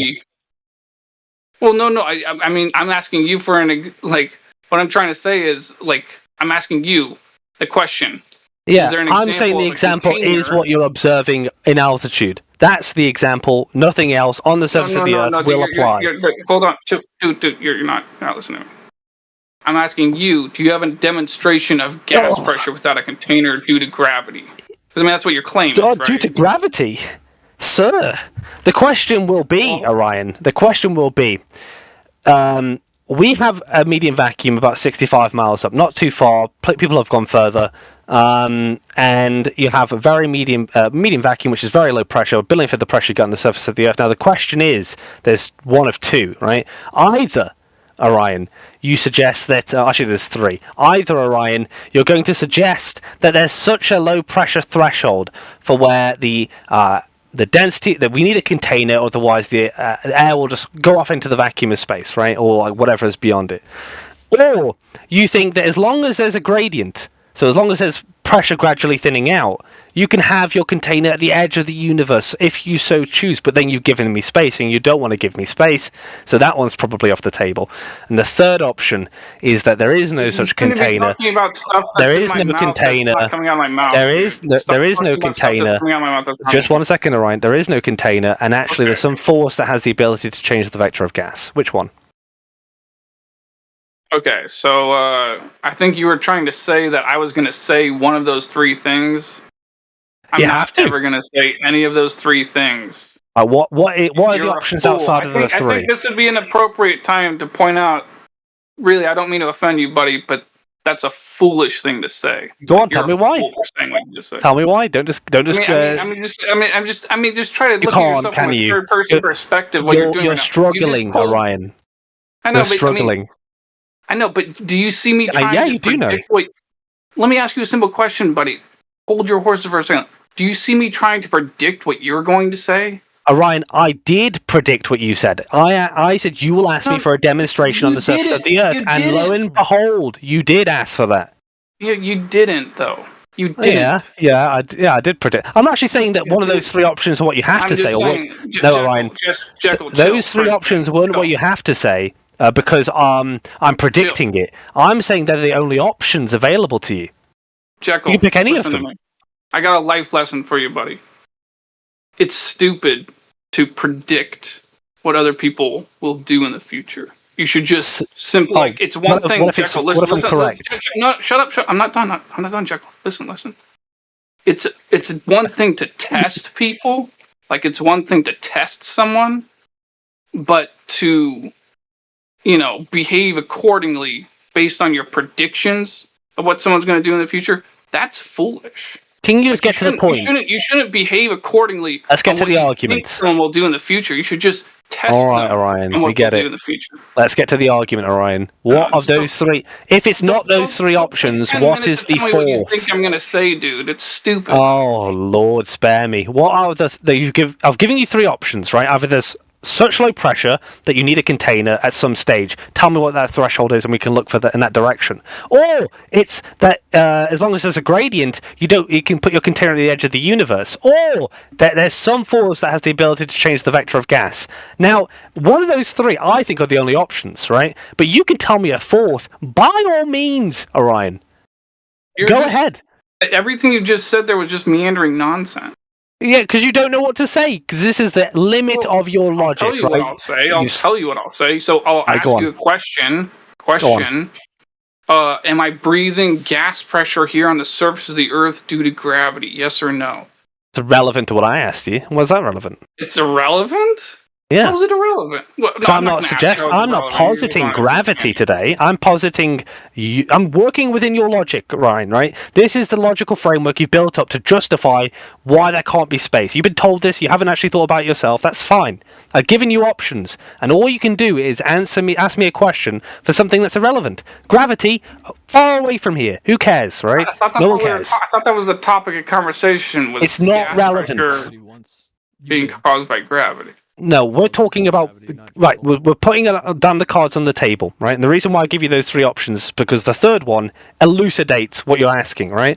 The first one is saying that there's such a low pressure threshold to the point where they're so low that you need a container. In which case, it has to be local. It has to be a local container. But the caveat of that is you have to tell me where it is, so we can look in that direction. The second one is either you just need a.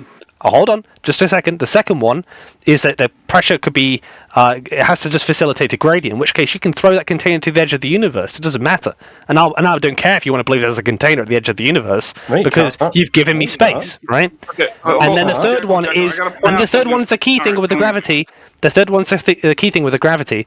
If it's neither of those two, then I would say the next best explanation for gas pressure on Earth and not seeing it escape into medium vacuum is that there's some force that has the ability to change the vector of gas. Now, I'm not calling that gravity. That's just one property that gravity happens to have. You need to learn to be concise, dude. Doesn't matter what you're not calling it or what you are. Oh, you could follow that, I hope, right? Hope you're not struggling. But you just mentioned three separate subjects there. I just want to talk to you about the first thing you mentioned, not the separate two subjects. You mentioned three fucking things. Actually, they're all part of the same thing. So hold on, buddy. Just chill for a second. I want to focus on one particular detail on the first thing you said. You said something about the container that us flat earthers talk about, and the fact that gas pressures are, in order to have a consistent X value of gas pressure requires a container. So you use the word local in a funny way, and I want to ask you some questions about that. Hold on a second. He needs to think about his question first. So no, it wasn't. I had to do something else. Hold on. So what do you mean by local? Define local, this is because a local super is a relative convenient term. It's dodge. not an exact term. So what the hell do you mean by local? Does that mean 10 miles away, 10,000 miles away, or 10 million miles away? What does local mean? You haven't defined that. The funny thing about that is that I'm actually giving it to you. I'm handing it to you by saying that there's a low pressure threshold. At which point, I don't know what this is because this is your argument, right? That such a low pressure threshold would then suddenly require a container, and local in this sense might just mean, I don't know, 10 to the whenever 10 to the negative 17 torr starts, or a medium vacuum. Well, we know that isn't there anyway. We just need to know Hold on. I should really make a better point to it. Jekyll, I think I failed to make a better point to you. The point I'm trying to make to you is the point. Listen carefully. This is an important point. The point I'm trying to make to you is that when you're saying the word local like that, and you're talking about the container, when it comes to the actual argument that I'm making to you right here, right now, in regards to gas pressure, that term local, it's completely and totally irrelevant. See, what I'm trying to tell you is the container could be 10 million miles in diameter, and it could be 10,000 miles in diameter. It doesn't technically actually make any difference in regards to the laws of physics as we know it, as far as we can demonstrate. You still would have what am I talking about? A consistent X value of gas pressure and a gas pressure gradient, delta X above that. You still would have those two things. So when you say that word, so listen to me carefully. So when you say that word local, like blah blah blah, you flat earthers talking about a local container, you got to understand that in regards to the argument we're making to you, that is completely irrelevant. That's really interesting. I don't mind because you've opted for option B, which I knew you'd pick one of them because you have to, right? So you don't mind. Just to be clear, Orion, you don't mind a container being an elastic container at the edge of the universe, 13 billion light years away, as long as that's there, and there's gas pressure all the way up to that point. You're fine, right? Yeah, but keep in mind, you still haven't demonstrated the surface of the Earth to be curved and spinning. No, you've given me space, Orion. Thank you. Thank you for giving me space. Oh, okay, great. Yeah, I guess that makes the Earth a spinning ball in the vacuum of space. No. What it means is whenever you say we can't go to space, you don't know that, actually. There's no container argument you can posit to say that you don't know that. I'm just trying to make a point to you in regards to the gas pressure argument. Thank you for space, Orion. And it's above your head, like the gas pressure gradient. It's above your head. You can believe there's a container 13 billion light years away, but you've given me space, Orion. That point of the argument is to deny me space. I didn't say anything about I believe. Don't put words in my mouth. Don't be a fool. But you can't now say, if you're going to take that argument, you can't say to me now that, we can't go to Mars because there's a... Shut up. Thanks for the centralized Earth and the one single Earth system, which is the universe. That's it. It almost seemed to me like there for a moment, it almost seemed like he was conceding that the Earth is flat and stationary. Just as long as we're in a really, really, really big container, he's okay with that. Wait, did you guys not understand what happened there? Like, really? Or is this just bad face stuff? He was strawmanning. And I'm not actually strawmanning. Yeah, you So the conversation started out with someone saying that we can't go to space. There's no space. There's got to be a container. Otherwise, having low pressure next to high pressure violates the second law of thermodynamics. And he worked all the way through the logic of that to get him to admit that, well, actually, there's no problem with this gradient going to extremely low pressure, and the container can be on the very edge of the universe. So that means that there is space. We can go to That's what happened. That's what happened, Orion. No, it's We're not arguing Being with idiot. your version of the universe. So I should clarify something so this Academia's dogs version for of the gods universe. mongoloid can understand this. Whoa, so the racism. high pressure being next to low pressure is not the same thing as going up and the air getting thinner. So you see, that's a pressure gradient, but that's not high pressure in the X value form next to low pressure in the X value form. So we'll return to option A then. So what if you've you're done getting there... them confused, then you're not following the conversation.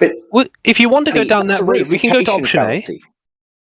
A. It's a reification fallacy to say that because space has pressure X and the Earth has pressure Y, there has to be this straightforward change from X to Y or Y to X, it would allow the second law of thermodynamics to come in and cause a high pressure to flow into low pressure. But fair enough. that's not what Hey, actually buddy, happens. fair It's a enough. consistent, I constant concede, gradient of dogs. infinite, Can we fast forward through this? infinite I value. concede what you're saying. So then the question arises: if you guys are going to claim, because you are claiming, you are adopting the claim that the gas pressure here on the surface of the Earth exists due to gravity. Yeah. Are you adopting that claim? I'll say to you, Orion. Given the 2 points, I think those 2 points make the container, by the way, an impossibility, right? Or like such a thing that you wouldn't even want to commit to. Either way, the third point is that the next best possible answer outside of container for you and me is that there is a force that can change the vector of gas. Now, it doesn't have to be gravity. Gravity has such a wide-reaching sort of, it's a wide-reaching theory. We don't have to go into all of it. But you could admit, potentially, that is the next best possible idea. You don't have to know all the properties of gravity. But given the first two are internally logically problematic, as you've already, you sort of discovered just now, the next option, option 3, is the next best. I haven't seen with one of them, though. You guys haven't given me any reason to doubt where. So here, hold on. Here, let's follow through this logical pathway right here. You know what a greenhouse is, all right? You know what a greenhouse is. Yeah. And you know that a greenhouse can, be sealed with rubber around the edges to make it airtight. So let's say in a real practical example, say we got a greenhouse. It's going to take a minute or less. We got a greenhouse, 3 stories to it. It's got an airlock, all right? Let's say it's 16 psi. We measure it with a barometer at the very bottom of the floor, all right? And then we take the barometer and we climb a ladder. We go to the very ceiling and we put it right next to the glass of the ceiling and it measures 15.9 psi, all right? Pounds per square inch. So we've established that there is an X value form and a gas pressure gradient inside the greenhouse, all right?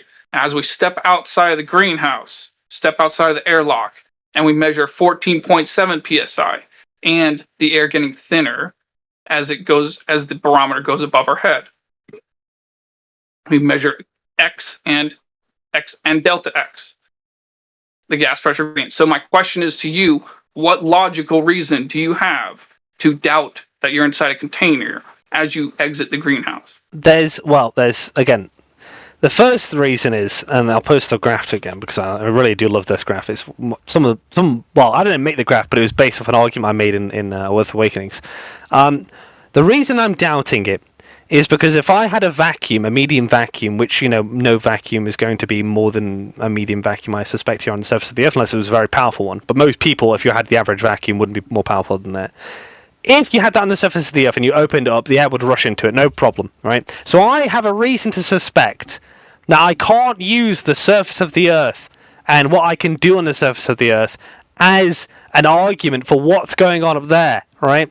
Because there's something going on up there that I can't replicate, physically can't replicate on the surface.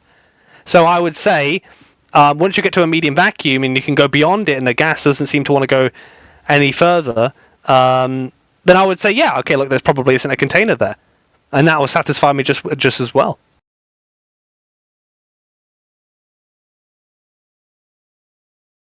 So to clarify, that was supposed to be a reason to doubt that you're inside a container? Yes, because, like I said, right, you can't, with a medium vacuum, you can't replicate that on the surface of the Earth where you can open the medium vacuum and not have air rush into it. We know that air wants to rush into these low-pressure environments on the surface. But to use that going up in altitude, that same sort of reasoning, fails at the medium vacuum because, most flat earthers will say, right, that you can't have gas pressure next to a vacuum and not want to escape into it. Well, you see that not happening. Something that would happen on the surface, and that's not happening up there. So at what stage would I say I've satisfied evidence of absence? Where do we not see it? Where do we not see this? Where do we not see this? You never see gas pressure going into a vacuum on the surface. When you open it up, it always goes in. You never see it do the opposite where it goes up there. The vacuum's relatively consistent. What? It's always a medium vacuum at 65 miles. It never stops being a vacuum up there. What are you talking about? I don't know. What are you saying we're not observing? We're not observing that. Yeah, you gotta define 65 medium miles. vacuum too. Like It's 65 miles. A medium. I've defined medium vacuum. That was the first thing I did. 1.33 Well, times 10 to the negative PSI. 1 to 1.3. I'm doing it in pascals. So you have Tell to us cope in with it. PSI. No, I'm doing it in pascals. Cope with it. Yeah, but I mean, if you told us in PSI, it'd be easier to understand. Yeah, well, I'm doing it in pascals. Cope with it. So the pressure at 65 miles up is 1.33 times 10 to the negative 1 to 1.33 times 10 to the negative 3 pascals, right? And so when you go up to that altitude, no one's have gone up that high and suddenly the vacuum's not there anymore, right? Every time you go up there, it falls within that range. Perfectly fine. Yeah, every time some somebody gas goes up particles there, might. that's a given, right? That's a given. Some gas particles might wander up there. Obviously, gas particles do move, right? But relatively, as a secular trend, it's a medium vacuum, right? And even if gas particles come up, they can come down as well, right? Which is why it would lead me to suspect that there's a force that has the ability to change the vector of gas, given option A and option B is something even Orion wouldn't admit to. So what are you saying? That if we take like a container of gas up to that altitude and open it, it won't disperse into that area? It won't disperse into the air in the sense that, like, when you open it up on the surface of the Earth, all the gas will just rush in. Yeah, a particle or two might go into a different layer in the medium vacuum, but it's still a medium vacuum, right? Because gas So if you particles pop move a around. balloon up there, it's just that the gas is just going to maintain the shape that it was in before you popped the balloon? Of course not. But that's why you have to suggest. Right, That's okay. why you have to suggest that there's a force that can change the vector of Not gas. why I have to suggest any Otherwise, we'd have all kinds of problems, right? By the way, Let's For Real said he posted the common line from I think it's one of his AI bots. Said that there's zero pressure at 100 kilometers or 62 miles. That is how it is treated. Let's For Real. Obviously, there is pressure beyond that point. No flat earther or globe earther, except for you or Gregory, think that there's globists think there's zero pressure past the Kármán line. Just treat it that way, because there's no reason to consider pressure when it's so low. You don't know anything about those extremities. You don't know anything about it. You're just going off I know what about you're 65 told. miles story. I know 65 miles up. For me, there's two reasons why you can't have a container. Number one is that it's physically impossible to have any material contain the amount of area we know the Earth to cover. It would just collapse in on itself. And Sounds number like you're two getting ahead of is that yourself. there are videos, there are pictures, and there are people that. Give him a chance, guys. Come on. He can take his stories to like fucking the Play School or Sesame Street fucking server. I mean, you've disappointed me, Orion. You haven't done well today. I think you need to read up on your. What am I not doing well enough to be a zealot? Well, you haven't really given a case for the container. In fact, you've actually. I think, honestly, you've debunked the container for me. I didn't have to do much effort, really. Usually it takes longer. Here, let me see if this statement helps out with you. So every observation I have in real life underlined, every observation I have in real life of a consistent X value of gas pressure involves a container and a fixed volume. I'm breathing gas pressure right now, and we have a consistent X value form. It's 14.7 psi at sea level. So I have no reason to doubt that I'm inside a container. Yeah, Since every example I have in real life involves a container involving King Charles, X value forms of gas pressure. If I said to you, every kind of medium vacuum I'll produce on the surface of the Earth will be in a container, would you say that, therefore, that there's no medium vacuum that isn't separated by a container in altitude? Separated by container? I think you mean to say what you're saying a different way. You need to be a little more careful. Say it like this: there will be no medium vacuum next to the denser atmosphere. Dude, do you think I could say that, given what I know now? Your nonsense. what you're saying is not even making coherent sense. Like, I don't even know. Like, you're literally not even making I'll frame it in sense, baby dude. language. Like, there's no response I can give to you that would Orion. fit.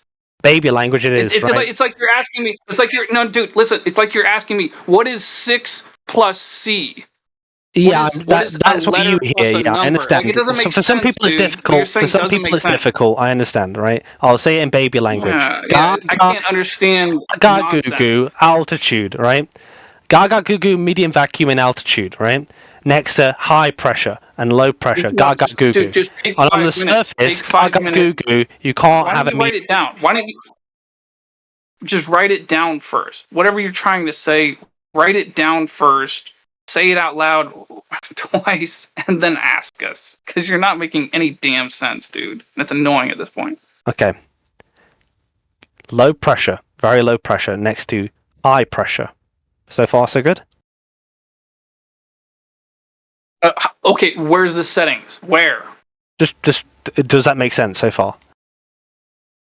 Is high pressure moves to low pressure? That's the No, second I didn't part even of the say second that. law of thermodynamics. Yes, Yeah, I yeah. know that Okay, makes we'll sense. we'll skip What you're ahead to saying that is then. not making sense. So, low pressure, high up.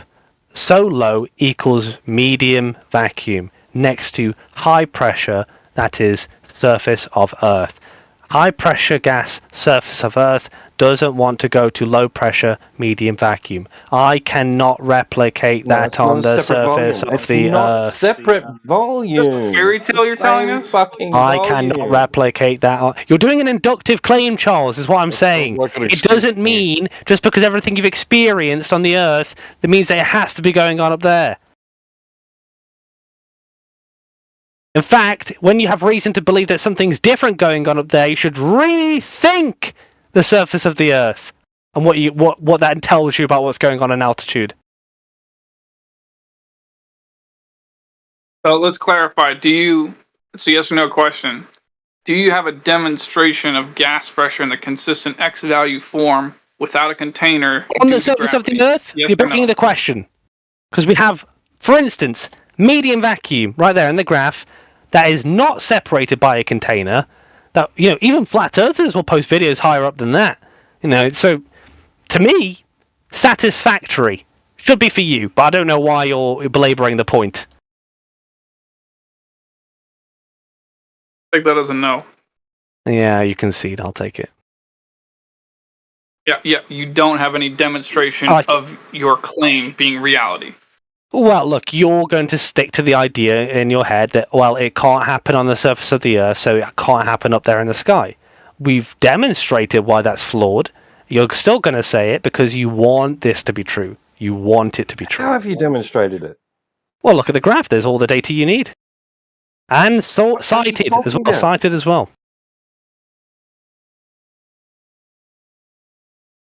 And defined. I defined a medium vacuum. Right. What are you trying to say? All right. Okay. So effectively, the argument goes, and it's a beauty. It's a beauty of an argument, T-Dub. Right.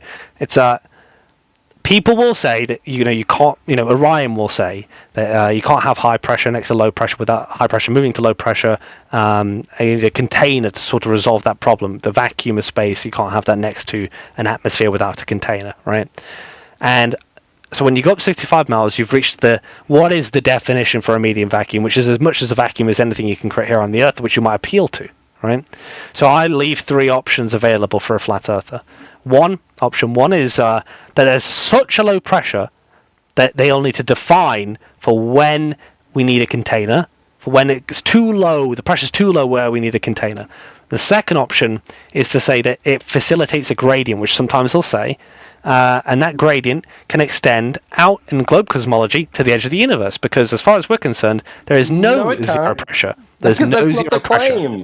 There's no zero pressure. That's your fucking introducing some new cosmology. The reason why I say that is because there's no zero pressure. So as long as there's a gradient, perfectly hunky-dory, right? But that's Option not the 3 claim that we're dealing with. Of course it is, because that'll be the invocation. No. Yes, it will. You'll be invoking the idea of a gradient, and I'll say, well get academia, get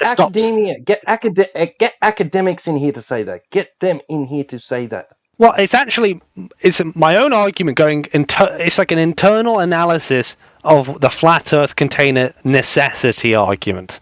If it fails internally, I don't know why people will keep saying it. Because the purpose of the argument is to deny space, right? That's what you want to do, right? But if it doesn't do that, then stop saying it, because it doesn't work. It's an argument. Is that what you really think? Is that? Yes, that's why it was invented. That's why the argument was invented, Orion. Do you really think I want to deny space? Yes. First question. Yes. No. Look, Why Orion, do you think I would want to do that? Like, okay, I used to I'll believe give you in it credit, myself. Orion. But why would I want to? I'll give you credit, Orion. Right? Why would I want to do that? Well, mainly because you've gone along with everything else, so that's just the next logical conclusion for you, right? But there's two options, Orion, actually. I'll give you more than one option. I don't think you're necessarily, like, motivated, right? You could be just so stupid that you think that argument works. That's possible. Yeah, but well, I now think you're making a different argument. Now you're calling me stupid. No, I said you could be. Are you really but I convinced don't of me? think Like, that's are you the really? case. Yeah, but I mean, like, do you really believe that? Like, do you really believe that I am so stupid? The guy you're talking to right now, the guy you're having this conversation with right now. No, that's why I think you might be Do you really think that I'm motivated. so, like, I know, I mean, let me ask you, like, do you really think that I am so stupid that I'd be like, oh, all these people over here, these flat earther people, they said there's no such thing as a vacuum of space. I'll just jump on their bandwagon and say, oh, there's no such thing as a vacuum of space, just for the sake of jumping off a band, or like, do you think I'm the kind of idiot that would just jump on a bandwagon for the sake of jumping on a bandwagon? Do you really think I'm that kind of individual? Orion, let's try this out. Where did you get the container argument? Who first introduced that to you, the container argument? Well, someone pointed out to me that every example we have of a, I can't remember who at this point. It was years ago. It was Dave. Okay. Allegedly, Dave is his name. I'm not saying allegedly some guy named Dave. All right. Okay. It might be Dave because he's very big on that, right? Orion. Originally, I heard Miggy talking about it first. Yeah, you might have heard it. So Dave might have told someone. That person told you. Who knows, right? The next part of it is: are you genuinely sold that this is a good argument? Yes, because it involves real life. Well, yeah. All right. Okay. The next question is real life. Yeah. And real life demonstrations and what we can observe in real life. The next question is, if you're honest with yourself, do you think that allowing space to exist causes some problems for your idea of reality? Hold on. Let's ask this question again, slowly break it apart. You're asking me allowing... Well, it's an invented argument, right? Yeah. If you allowed space to exist, if you believed space exists, would that cause any other issue for any of your other beliefs about reality? Well, you're asking me if I would believe something, would that interfere with something else in my life? No, with your other beliefs about reality, like flat Earth or whatever else. Well, it's technically not a belief. It is a belief. It's an observation. It's also it also falls under the same category. You observed this? Yes, I observed the Earth is flat. No, the container. We're talking about the container. Yeah, would that have issues anywhere else in your cosmology? I said the sentence. Every example we have of gas pressure in a consistent X value form that I observe involves a container and a fixed volume. So yes, I do observe that. Yeah, but you're looping because we went over that, didn't we, Orion? We've thoroughly destroyed that as a good reason for anything. No, we haven't. No, you haven't. Well, it's an inductive claim. It's an inductive claim, so it's probabilistic. So far, so good. Okay, you have reason to think it's going to be a container, right? Until you see that it's different in altitude than it is on the surface of the Earth. Then you have to rethink that probability. Look, you're overcomplicating it. Overcomplicating it. I'm actually simplifying it. I don't know why everyone thinks it's so hard to understand. No, because the claim is that there's an area, right, for the air that we breathe to remain within. Right? That it can move around in that specific area, but it won't go any further. It won't go out into the area that is still available to it. It's available. It's right there. There's all this area for it to go and fill, like gas does. Like we observe gas filling, but it's not doing that, is it? Apparently, that's the claim. It's not doing it. It's not filling the available space. Yeah, it's not going into the medium vacuum, which we know is next to the No, denser it's atmosphere. just not filling the available volume. Yeah, but like it should be doing. Like on the surface of the Earth, when you have a medium vacuum and you open it up, the air rushes in. I wouldn't say that defies the medium vacuum up there. The medium vacuum obviously has different physics going on. That doesn't really apply to the surface of the Earth. But gases are fluid. You're talking about They're you're talking about the gradient now, right? You're invoking the gradient. That is the gas expanding to fill the available volume. Then you could just go on and on not and expanding on. to. You're not getting a gradient because it's not expanding to fill the available volume. You're getting a gradient because it is filling the available But volume. we could go on and on and on and on and throw that container to the edge of the universe because there is no zero pressure. You can do that if you want. So you could space still, even if you have that container argument. But that's not the claim, is it? Well, it doesn't matter because either way you're giving me space. Thank you for space. No, I'm not giving you space. That you are still claiming that there is an area beyond which the gas we're breathing isn't expanding into. I don't know if that's the case. I'll insist upon the idea, I'll insist upon it, that if it's the case that you think that the Earth should have a local container to the point where gas will stop expanding into this place, right? Then you'll have to tell me what threshold that'll be. And that'll be point again. You'll have to tell me where that threshold is. You have to tell me where the threshold is that the gas just decides it's not going to go any further. The container's your claim. No, that's the globe claim. No, it's the your the container is your claim. The cosmological view that the air we're breathing is not. It's going to a certain point and not going any further. Yeah, there's different ways I could frame Peter this. in here telling me the exact same thing. The container positing its existence is your claim. The other thing, which would be gas pressure will always escape into the vacuum. Then which vacuum? Pressure can thin out and thin out and thin out and reach new categories of defined vacuum. And until you tell me at what stage it's like, okay, this vacuum is too low, right? Tell me where that is, and we can look for your container. So the atmospheric pressure is zero, absolute zero atmospheric pressure. What? No such thing. Sorry, That's it seems to exactly how me you measure that. it, by the way. Sorry. Seems to me I'd sort of categorise this conversation into the category. Really, seems a bit of a pointless thing. So I wondered if, from the flat Earth point of view, are there any, outside of this gas container question, is there any other observations that are made that says there is a container there, it's been seen, or what other observations are there that would confirm that? I can Is there answer anything? that. There's this thing called a thermosphere. It's like the highest, measurable atmosphere, and it's like the last layer. And there's other layers: mesosphere, stratosphere, troposphere, and that's by altitude going down. The troposphere goes up 60 miles. 60 miles up. That's where like air starts to be absent, I think.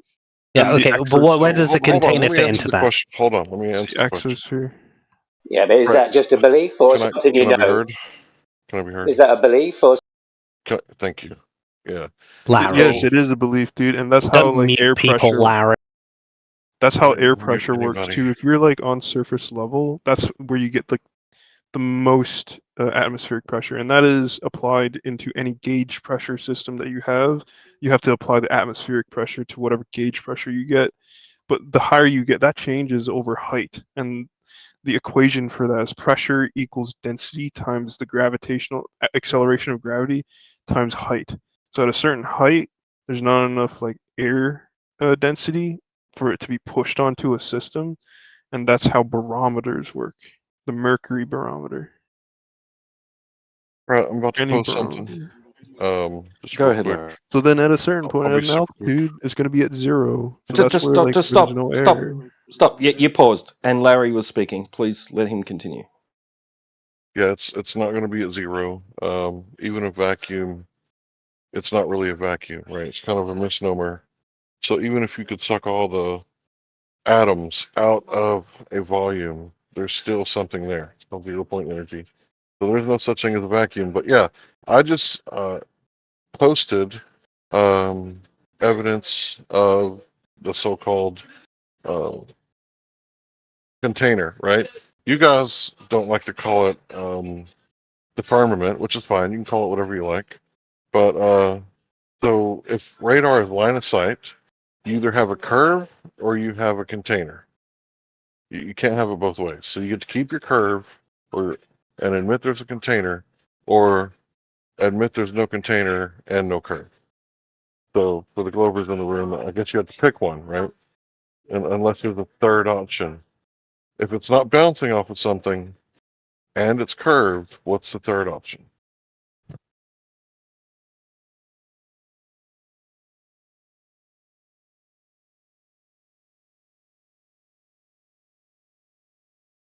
There, I unmuted you. Sorry, I couldn't hear you because I was muted. Oh, okay. Well, here, let me help you out. Okay, yeah. So I think it was Elder Bear who asked the question. I guess I unmuted the wrong person. Elder Bear, did that answer your question? Hang on a sec. What? I couldn't see whether I was muted or not, really. It just seems... Yeah, I can hear you. I think you've muted yourself, Elder Bear. I asked you a question. Can you address the question? Can you address it? Elder Bear, do you want to keep the curve and admit there's a container, or admit there's no curve and no container? And that line of sight is actually just line of sight, and that's how over the horizon radar works. You having trouble, Elder Bear? Cat got your tongue? There's two theories on in the flat Earth community. Can you speak up? I Come keep getting muted somehow. Hang on. What I asked was, outside of the information that nobody knows or they got from the globe or some other source about gas pressure or wherever it is and all this thing, I just wondered if there was anything outside of that that's been observed that would confirm that there was a container up there somewhere. That's all. The fact that we can bounce radar off of something up there. Yeah, but is that actually, satellite. Is that proof of a container, or would you bounce it off of another medium up there that you don't know about? What other medium? If it goes through the atmosphere. I don't know. I don't know. That's what I'm asking. So radar's one of them. Right. So if it goes through the atmosphere just fine, then it goes through the atmosphere just fine, and then it hits something, and then bounces back down. It's either that or it's so flat that's why Marconi could broadcast from the UK all the way to Australia using early 1900s line of sight technology. Well, I mean, there could be a container there, couldn't there? Right, because you're not ready to admit that it could be line of sight because it's flat. No, I'm just thinking, well, there could be a container there. You could be right. There could be a container there. That would explain the gas pressure that you're breathing right now. Because if you look at a video of them boiling water at low temperature, like if you just keep that vacuum going, what do you presume would happen? Wait, Larry, I have a question for you. You're interrupting. Hang on. Yeah, you're interrupting. Yeah, but if there were a container there, right? If there were a container there, how would it make the Earth flat? Oh, this is not an argument for the flat Earth, in my opinion. It's Yeah, but against the globe. there could be a container there, and it could still be a globe, though, couldn't it? It still could be an argument that the Earth is flat because this That's would a be possibility, impossible if isn't it? there was no dome, right, or container. You'd have to measure the Earth and detect curvature in order for it to be a curved Earth in a container. True. Actually, change in pressure differential is measured in reference against the horizontal. I'm talking about this container. It's possible, isn't it? It is possible that there could be a container and it still could be a globe. I mean, that is a possibility, isn't it? Not Yeah, after but that you history. could just say that unicorns are possible too. But who gives a shit? Well, that's what you're Pressure talking about. differential is referenced Unicorns. against horizontal. It's referenced against horizontal. It's measured horizontally, right? Vertical Unicorns are in change the of space, vertical aren't change in pressure vertically is in reference to it being horizontal. Yeah, They claim that air is horizontal, right? There's I was just both. There's wondering. high and low pressure systems for both. I was just That's wondering how about the strong possibility. There's no need to shout. There's no need to shout. I was just wondering about the possibility.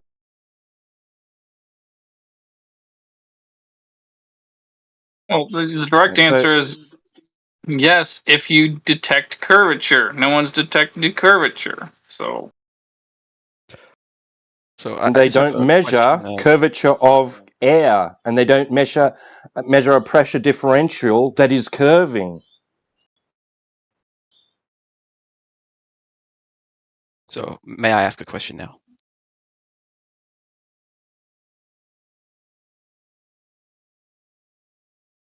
I guess so. So, just a question for the flat earthers. If you could have like a hypothetical sort of centrifuge that could spin air so fast that there was a region of vacuum next to a region of air pressure, because it's basically like the centrifugal force pushing it to the side of the container, then even though there was no roof on this spinning thing, spinning vial or disc, there'd still be a region of vacuum in the center. And so wouldn't that be, if we could do that, that would be proof? No, it wouldn't be. I'll tell you why it wouldn't be. Because that's not what the claim is, and that's not what we're asking for. The claim, remember, it's what you're taught in school. It's what I learned in public school, and what you were taught in public school too. The claim is that the gas pressure, the air pressure we're breathing here on the surface of the Earth exists due to gravity. That's not a demonstration of gas pressure without a container due to gravity. That's what we're asking for. Oh, that is true. It's not gravity, but centrifugal force is still something that pushes the. I hate to burst your bubble, buddy, but it'd be completely and totally irrelevant. Is what it is. But why would it be irrelevant? Because in both cases, because it's not what the claim is, and it's not. Because there's nothing to claim. But the it's important, flat. It's the flat important and thing, motionless. It's not flat and spinning. It's flat. the important part of the claim is that with an attractive force downwards, which is what gravity is, there would be this region of vacuum next to air pressure, and so the important part of that is something that pulls the molecules downwards, and so you could replicate that with centrifugal force, and then I don't see there are differences between those things, but gravity and centrifugal force are both pseudo forces for that exact reason. Well, not for that exact reason, but.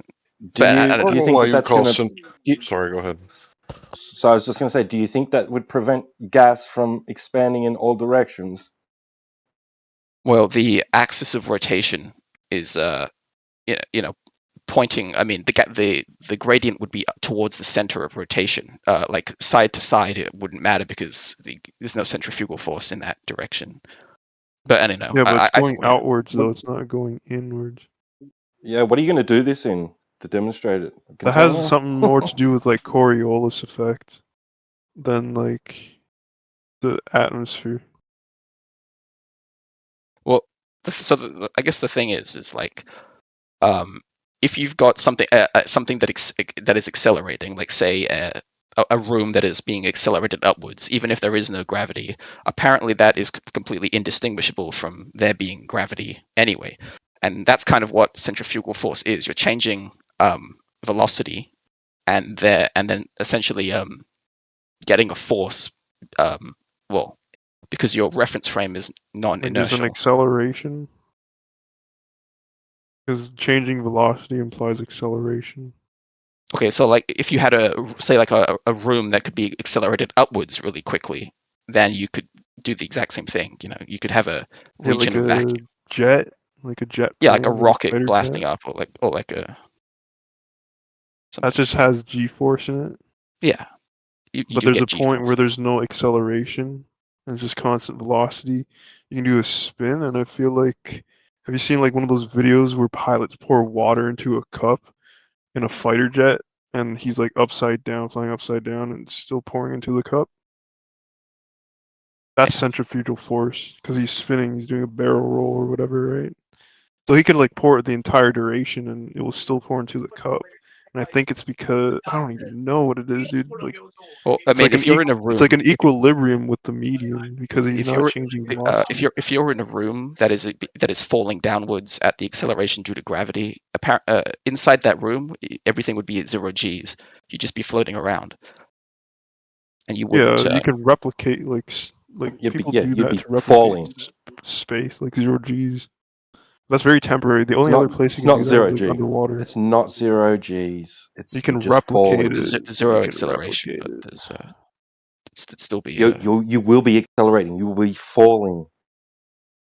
Oh, inside with the Yes. reference of the room. So the reference frame. acceleration of the plane downwards has also has to be 9.81.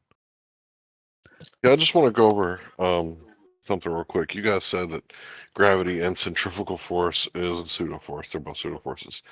I completely disagree. Because when I was a young man, I used to spin my children around. We called it the merry-go-round, right? I'd grab both their hands or both of their feet or one of their feet, and I would just like spin them around and around and around and never let go. And the faster you go, like the more force you can feel pulling on the arms. So I had to like take it easy not to rip my kids' arms out of their sockets, right?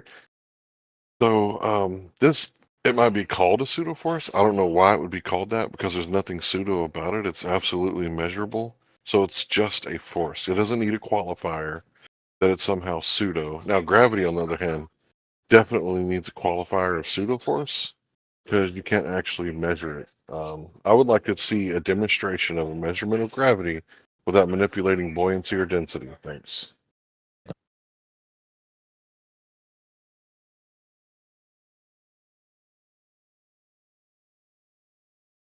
Put something on a scale. Done. Is the object more dense than the medium in the You said medium without that's in? manipulating density. We're not manipulating density, are we? So put a hot air balloon on a scale. Okay. I didn't say that. You said an object. Any old object? How about a helium Does a balloon? would a hot air or helium balloon I sit on a An scale? object, right? Would they sit on a scale? No, they wouldn't. So it just proves Okay. your No, it claim. doesn't prove anything.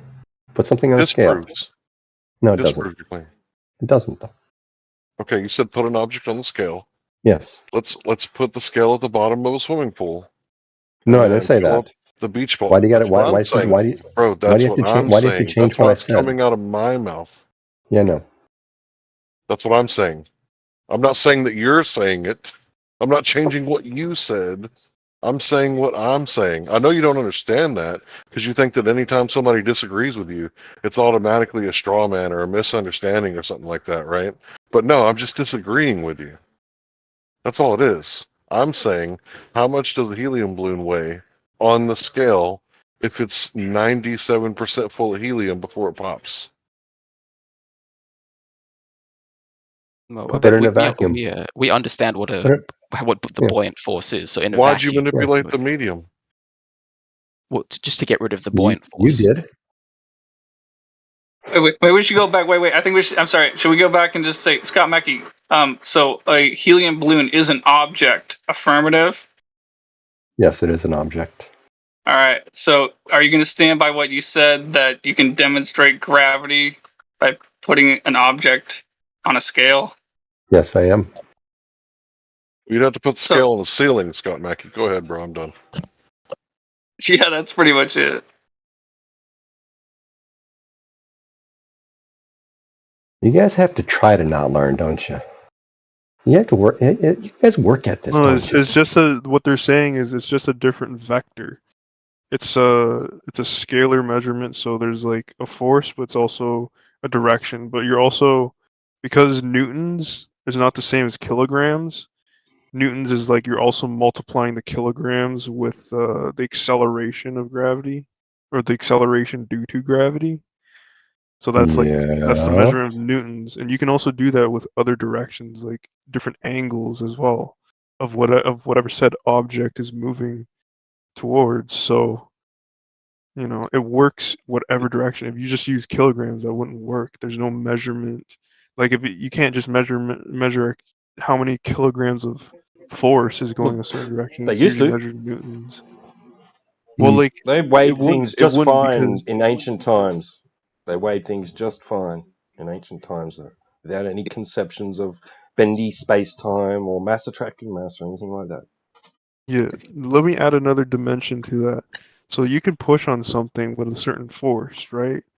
But if you push something and it goes at a certain speed versus something that could push like a machine that could push the same thing even faster at a different speed, that's not just like the kilograms, because you weigh something, the machine weighs something. That has nothing to do with how much force it could produce. How much force it could produce is the acceleration. So you're multiplying the kilograms by the acceleration of said object moving in a certain direction, taking account the friction force, the weight of it, the resisting moment, or the resisting force, which is the table or whatever it's sitting on, and all that is calculated into a force unit, which is newtons, not kilograms. So you can't just like put it on a scale. You have to like apply it 9.81, which is the acceleration due to gravity. So you get the force measurement relative to this gravity measurement. Can you repeat that? I didn't hear it. Oh yeah. Oh, that's cruel. I'll just drop the formula. The formula is in the chat here. F equals ma. Force equals mass times acceleration. So easy. This is like physics. So. It's like high school physics, isn't it? So, Well, so yeah, wait, I'm a little people confused. should Does know the it. helium balloon going up demonstrate gravity or not? Yeah, well, yeah, it does. It does take into Yes, account gravity absolutely. because it But I weighs thought it down. gravity involved things being pulled down. It does. It does has a force pulling it down. So what's happening there then? Well, like it's still like whatever force pulling it up, it overpowers the one that's pulling it down. Because what you can do with the helium balloon is, if you increase the pressure of the exterior, like tank in which the balloon is rising in, and the pressure inside the balloon, I think you'd get more. Wouldn't the buoyant force be greater? And then if you completely remove all of the gas, then the buoyant force would be nothing because there's no buoyancy. Well, yeah, and the center of gravity would be lower. It's always going to be low, right? Because it's like the Also, basket. the and, like the buoyancy buoyant is force, higher. the buoyant force depends on the volume of something. So if you have like Yeah, a tank you of can air, do it. You for can instance, even measure the center of gravity. You can even measure where the center of gravity is on an Well, XY let me axis. ask you guys a quick question. Let me ask you guys a quick question. So if I let go of an apple in the medium of air and the apple falls to the ground and finds its place at rest on the ground, are you trying to say that the apple went through the medium of air to the ground because of gravity? well, it depends what your definition of gravity is, because the original definition of gravity was just that thing that attracts things downwards. I mean, I think gravity comes from gravitas, meaning like Yeah, weight. I know. There's two different ones. There's the Newtonian and it's the Einsteinian. But I'm just asking. Well. So I'm just if your asking definition you of if you think it's caused by gravity. well, yeah, I think it is. But if your definition of gravity is the thing that pulls the thing downwards, then by definition that is gravity. But if you think it's mass attracts mass, then not necessarily. If you don't believe in that, if you're a flat earther. Well, let me ask you this: is that something nothing to do that with you being a can? flat earther. Yeah, it has nothing. We're not talking about geometry, but like, let me ask you this: like, so can you remove gravity from the situation and observe the apple not falling down in the medium of air, and then put gravity back in the situation and observe the apple once again falling down in the medium of air? Well, I mean, you could do that thing I described earlier, where you have a room in free fall. I don't know if that works for you. Well, it's totally irrelevant. Because what I'm asking for is a demonstration that gravity is the cause of what you're saying it's the cause of. Well, what's your definition of gravity? Well, I don't have a definition of gravity. Okay. I don't. I do. don't It's have a relative definition. density. That's what gravity is and how it actually works. Physics is the Specific. study of the motion of objects, and I'm going to add in a medium because they're never not in a medium. There's no such thing as a vacuum. It doesn't exist. It's just a concept. Medium dependent. Yeah, even if you suck out all the material, there's still 0 point energy or quantum foam, whatever you want to call it. Just don't call it the ether because certain people get real butthurt and need like preparation H after you say ether.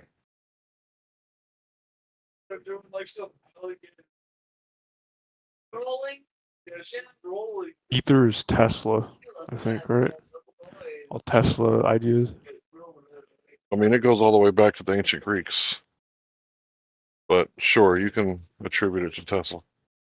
Well, that's the And Carl etymology. Proteus like- Steinmetz and Maxwell and Faraday and all those guys. You can attribute it to them if you like. No, but like, where does the mathematics of it come in? I'm pretty sure it was Tesla because he said 369 is the three numbers you gotta focus on or whatever. But my point is that physics is the study of an object in a medium, moving objects in a medium. Why do they move? Specific gravity, also known as relative density. That's how we define gravity. So, how do you define gravity? You're making up gravity now. What? What'd you say? I would say gravity is like the cause for the tendency of objects to fall, to drop downwards, perpendicular. Can you demonstrate that? The effect. The Yeah, effect. well, all things, like all matter drops. All things, but that's not what we Shoots. observe. Yeah, helium, whatever, but in a vacuum, it just still does drop. It drops. No, it doesn't. No, it doesn't. Helium drops in vacuum. No, it doesn't. The rubber in the plastic still fucking counts, dude. He thinks The rubber you're gonna does, tell yeah, me but you're gonna tell me it just the floats. gas around? inside it isn't. The gas inside's moving, expanding in all directions to fill its available volume. He thinks that helium could be No, frozen. it's gonna fall. It's gonna fall. If you pop the Frozen balloon, helium, bro. well, okay, right, okay, helium in its balloon. solid or liquid state. Okay, right, yeah, So, but yeah, it helium is doesn't- liquid. Actually, did you know it's liquid? It's liquid, bro. Like, did you know gases are liquid, bro? No, it's a fluid. No, they're It's not fluid, Yeah, it's not fluid. liquid. You're shitting Slay, on the three are you states of matter Australian? now. There's only two Dude, states you're of matter now. halfway around the world. Okay. It's morning for you, bro. Yeah, pop the balloon in the vacuum and see what happens. What happens? Literally sinks to the bottom because it's a fluid. What? It sinks to the bottom What? because it's the fluid. The gas sinks to the bottom. Yes. It doesn't expand to fill the available volume like it was doing in the balloon. It's gonna sink to the bottom just like how water. It's not going to push out against the walls in all directions like it was doing inside the balloon. On the surface of the whatever chamber it's in, the vacuum chamber. This guy's surface, funny. on the bottom, and it's gonna fill the walls and the floor like a liquid. Like a liquid, huh? Because it's a vacuum. There's no medium. There's no air in You it. can put a cup in there, scoop it up, and drink it. Like, okay, imagine this: take water, take like a glass, and pour water in it, and you pour like liquid dye in it. That's what it's kind of gonna look like if there was air in that chamber. All that helium, the motion of the helium is gonna look exactly what the dye looks like in the water. But if you had an empty cup and you poured water into it, helium's gonna, if it had color and you can see it, it would look like water pouring into a cup. Wait, so if you, I guess like Larry, if you've got a vacuum chamber and you've got a weight in the vacuum chamber, it's still being pulled downwards, but you're saying it's because of the relative densities of the vacuum above the weight. Right, and because I can demonstrate it. Yeah, you guys say that gravity's holding down the oceans and all these other things, right? But I can manipulate the pressure, right? And the water will boil in the ocean, right? So I can take some ocean water, put it in a vacuum container, start sucking out the atmosphere because vacuum pumps suck, not vacuums. And when I do that, eventually the water's going to boil. I posted a video earlier, right? You guys are claiming that it's gravity. Can you guys make the ocean fuck off by manipulating gravity? Gravity has nothing to do with what ocean boiling. I do have a theory though. I For didn't the say flat that. Earth. Hold on, you strawman me. I didn't say gravity has anything to do with ocean boiling. I said, can you guys manipulate, objects by only manipulating gravity? Can you make objects rise and fall like I can with a balloon? Attach it to a cell phone, right? We'll say that's a system. I add helium or hydrogen, and then the cell phone fucks off, and you're going to use your GPS to find it a day later, right? Can you guys manipulate gravity like I do with specific gravity? Make things rise and any sink? clue what you're asking? What do you mean manipulate gravity? Like helium balloons? So when it comes to the scientific method and you're trying to find the cause of something, you have to manipulate that cause to see the effect. That's what a hypothesis is, right? You hypothesize this is causing this. If this, then this happens, right? So What's then happening? you have a hypothesis test, which is called an experiment, because you can't just make a baseless assertion like, oh well, it's mass attracting mass. You then have to manipulate the mass and cause the attraction rate to change. You understand that? Yeah, kind of, dude. Like, what is the cause? Well, what's the effect in the case here, so I could tell you the cause? An object in a vacuum goes down. What's causing it? Gravity. Okay, manipulate gravity and make it go up. Why? Like, why? Can't do that. Yeah, you know. Okay, Yeah, so that's pseudoscience then. So it's not real science. Gravity's a constant, dude. It doesn't change. Like what? So whereas with me, What? I'm saying, hold on, relax. Let's say we have a steel anvil, right? Put it in a vacuum. Now I'm going to change the medium because I'm saying it's the relative density between the object, which is the anvil, and the medium, which is the vacuum. So I put mercury in this vacuum. Now it's floating. Why is it floating? Because I've shown and demonstrated through the scientific method that the cause of this was because the medium it was in. I changed the medium. Mercury won't float in a vacuum chamber. Wait, but Larry, I have a question for you based on that. So if Mercury you've got an doesn't float in a anvil, vacuum chamber. if you've got an anvil in a vacuum chamber, but it's in the very center of the vacuum chamber, then the medium all around it would be equal. You know what I mean? And so then the anvil should float in the vacuum chamber because the difference in mediums is symmetrical all around. But that's not what happens. It falls down towards the earth. Why do you claim that it should float in a vacuum? Because if you have a vacuum chamber, there's plenty of videos online. You can evacuate all the air from something, and things don't just float in them. No, you can't. You can get rid of a lot of it, but not all of it. There's no such thing as a perfect vacuum.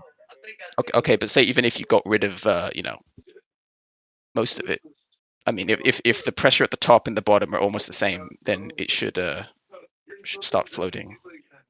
Wait, you're saying that an anvil should float in a vacuum chamber? Well, I'm saying if the difference in densities causes the denser thing to head towards the less dense thing, essentially what you're saying. Observable and testable. Then if you've got a complete vacuum all around, say like a sphere of iron, then the difference all around the sphere would be all the same. Then it should float. There wouldn't be any, because how do you define what down is? Why would it float? Based on what you're saying with the No, you're misrepresenting what I'm saying altogether. So Oh. let me make it clear. You have an anvil, right? In a vacuum container. You put mercury in that container. You change the medium. Now the anvil is floating because steel floats in mercury. Yeah, it heads. You're claiming So that what? it was gravity causing it. I demonstrated that I just completely destroyed your idea of gravity being the cause. No, because a vacuum chamber Hold doesn't on, eliminate gravity, hold on. dumbass. Bro, you're not listening. I understand that you don't understand, but I just need you to be quiet and let me finish because I'm trying to explain it so that you can understand. You're so dumb. Get to it. Come on, quickly. Oh, you want me to get to it quickly while your Yeah, friend do is it interrupting? quickly. Is that what's going on? Stop stretching on. Yeah. So, real quick, you guys are claiming that gravity is the cause of an object falling. I'm saying it's the relative density, also known as the specific gravity. So I'm being hyper-specific, saying that the medium that causes it to go down, when you manipulate the relative density between the object and the medium, it makes objects rise and fall. Can you demonstrate your version of gravity, making objects go up and down, rising and falling, by They don't do that. manipulating? Gravity doesn't do that. It doesn't make If I, things go up. okay, mute people. I'm almost done. So, can you manipulate your presumed cause, like science says that you should do, to demonstrate so that we can have empirical evidence of whatever version you think is causing it? Because I can demonstrate my cause, but when you do demonstrate your cause, you're going to have to control for relative density, because if you manipulate that, that's my cause. Wait, so I actually can manipulate essentially that because if you've got a car and like there's a demonstration online, like I'll post the video, but essentially if you've got a car and with a balloon in it, like a helium balloon floating upwards, if you accelerate the car, the balloon will head towards the front of the car because now the gradient is somewhat angled towards the front, the pressure gradient, because all the air sloshes to the back. There's higher pressure at the back of the car than at the front. And so basically that's the buoyant force operating in the horizontal. And so then what you can do is essentially, increase the speed of the acceleration of the car, increase the pressure gradient, and see that there's more buoyant force because of that. But that's making an equivalence between, the buoyant force due to the up and down buoyant force due to gravity causing the hydrostatic equilibrium pressure gradient versus the acceleration of the car causing the pressure gradient as well. But I mean, there's still a force upwards because of the gradient due to gravity, but you just subtract that out and you can see that basically it's because of the pressure gradient that's causing the buoyant force, because there's a higher pressure, say, at the bottom of an object than at the top. And you can do calculations on what the expected buoyant force would be and see that it all matches up. You can see that the buoyant force of an object is equal, like in water, is equal to the weight of water. So you remove the water, put it in a vacuum chamber, and basically objects get heavier by the amount of water that it would have displaced. Bro, you're sorry to interrupt, but you're saying a lot of things. I've shown that I can demonstrate my cause. So my cause is relative density, which is the difference between the medium and the object, the difference between the density. So I manipulate that, and I have a cause. So that's my independent variable, right? What is your independent variable? Mine is the pressure gradient that's caused by gravity, but I can also cause it by accelerating a car, for instance. And I can manipulate that and see that the buoyant force, you can have objects being buoyant in the horizontal.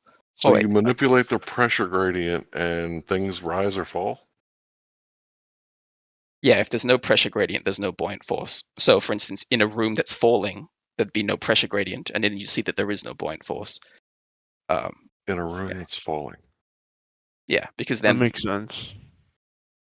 It's the same thing I said when I talked about pouring water into a cup while you're in a fighter jet. Like there's some gradient in the cabin, like pressure gradient, that's artificial pressure gradient in a cabin that allows water to spill a certain way. Like if you've got a tank, like a tank of air, like a scuba diver has, you put it on a scale, it weighs a certain amount. Then if you increase the pressure of the tank, it'll weigh more and more and more. So you can see that air does have weight. It's relative density, bro. Yeah, you manipulate. Stop trying to manipulate the relative density. Only manipulate your presumed cause. What's your presumed cause of things falling down? Oh, that would be gravity. Specific gravity? I agree. Well, I'm defining it as gravity. Well, I don't know. I am too. Specific gravity. Yeah. Relative density. I think we agree. Maybe. Unless you think gravity means something else. What do you think gravity means? Can you define that? Oh, that's just the attract. Well, there's a few definitions, but what I was just using was the force, the attraction downwards of that appears to be the case of objects. Like if I pick up a pen and drop it. Why does it fall down? Well, it doesn't matter at this point. That's just what my definition of what gravity is. No, So because you you're picked it using up. ambiguity fallacy. Because I'm being No, I'm specific just in my I'm just definition. defining. I don't have to say why something is the case for it to be the case. That's Like, the presumed cause. We're talking about science, bro. Cause and effect. I know. I'm just defining what gravity is By saying gravity. by describing it as the attraction downwards. I'll tell Downwards you, attraction. because the mass of the Earth is so big Yeah, that so it actually, attracts we the would be. smaller objects. So. So you can't manipulate it then. So this is just a baseless assertion. Yeah, it would be a law. That's why it's a law, because you're not. I don't It's not based disagree on that effect. I don't disagree that when you drop your cell phone made of technology rocks, that it's going to fall down because it's the densest object in the medium. You're claiming there's something else going on with mass, but you can't manipulate it because you can't manipulate the mass of the Earth. So that's pseudoscience. It's just a baseless assertion. Correlation is not causation. You know that, right? It would We be all a agree that the cell phone scientific law. falls. We They all don't. Yeah, agree they the don't. cell phone falls, right? But why does it fall? Anyway. Because of specific gravity, right? Okay. All right. I'm Not gonna go to a because different of chat. mass. Bye bye now. Bye bye. Nice to talk Don't to you you. worry about that pudding. What does that mean? Dreaming of gravity. Oh no. Well, no. My answer to you is I You'll be agree. fine. The other Gravity is guy a was gravity. mumbling. Listen, the other guy thought he would try to give credence to it by mumbling in the background. So maybe he'll speak up. Safe travels. Tally ho. I think Jackal has been muted, but you should unmute him. He seemed good. Okay. Oh, he put on a grand performance earlier. Did indeed, mate. Jackal dominated the other guy. It's beautiful to see. You got dominated? He dominated you as well. The guy who Larry, you couldn't ever got the define his citation for us? terms? The guy who couldn't Where's the define his citation terms. then, Larry? That's just insane to me, NASA. That's why nobody The guy trusts you, who bro. ran away. Yeah. Opposite world. He's muted right now, mate. Unmute him. Well, there's several people muted because they can't control themselves. Yeah, a lot of ankle biters in the side chat tonight too.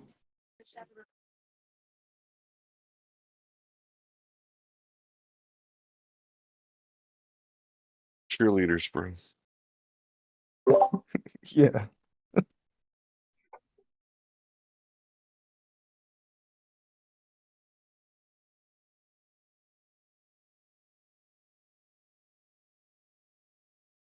Yeah, so to sum it up, from the top, people from the top, I can demonstrate using specific gravity that it is the cause by manipulating the relative density between an object and a medium. I can make it go up or down, showing the cause and effect relationship. No one in here has been able to demonstrate their version of gravity by manipulating that presumed cause, whatever it may be, mass of the Earth. You can't manipulate the mass of the Earth, so that just sounds like an excuse to me, whereas mine is scientifically demonstrable. Theirs is just an excuse.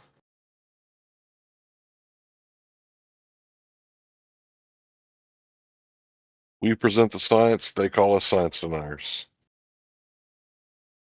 You can observe this in your bathtub with a rubber ducky like Bert and Ernie, but you guys are denying the observational science and going, nuh-uh, it's actually gravity. What do you mean by gravity? Well, whatever you think I mean by gravity. I can't define it for you. I'll just leave.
just looking for exclusive evidence of whatever you guys think gravity is. That's all.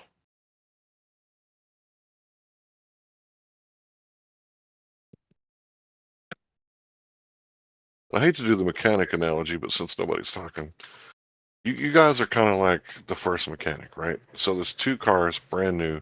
They both won't start because I've disabled a random component in the car. I take it to two different mechanics, two different cars. And the first mechanic, after a month, he says, "I have a theory. I think it's a starter. That's why it won't start." And he gives you your car back, and he charges you $500 in order to get your car. You get in the car, and it won't start. Well, you're going to have to go to court, right? Because that guy's a pseudo mechanic. He didn't fix anything. He's just a theoretical mechanic, right? So he's got like a baseless assertion. He thinks it's the starter. How does he know? He doesn't know. He just said that it's a starter. While the other mechanic hooked his computer up and systematic process of elimination, he realized that the starter fuse was missing. So he puts the starter fuse in and charges me $500. Now, does he make $500 an hour? No, but he's worth it. Why? Because I can get back in my car and go to work. I'll gladly pay $500 to go to work. The second one's the real mechanic. He didn't have a theory. He had a hypothesis. And once he tested that hypothesis, he demonstrated that his hypothesis was correct. See, without that test, you're just a pseudoscientist. You're just making baseless assertions, blowing hot air out your face. You have to be able to demonstrate your presumed cause. And nothing's more dishonest than a pseudo mechanic.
I guess we can unmute some people here. Maybe that's why nobody's talking. There we go.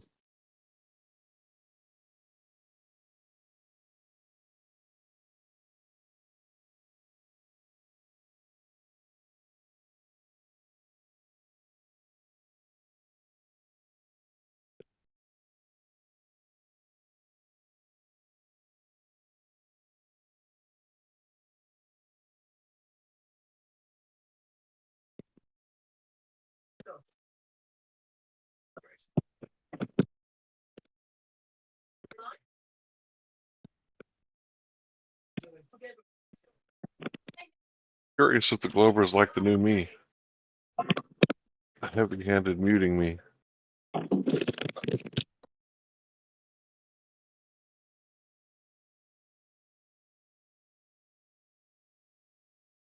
Looks like they left. Scared.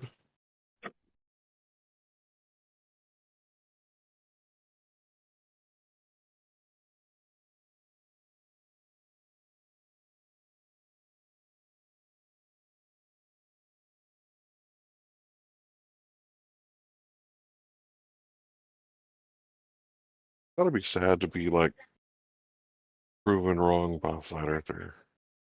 Really gotta destroy your ego. Got enough to like make you You would check your have tail to and walk away. prove to me that you're a flat earther first. I'm sorry. I gotta prove shit to you. Exactly, so now you know how I feel.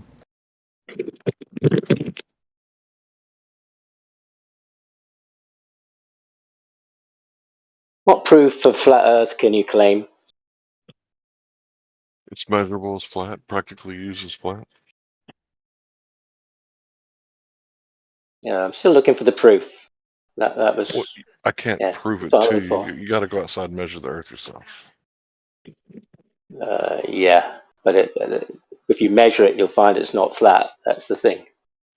That's not true, actually. Why do you think we're here? Yes, it is. It is in my reality. So when If did I you go measure out it?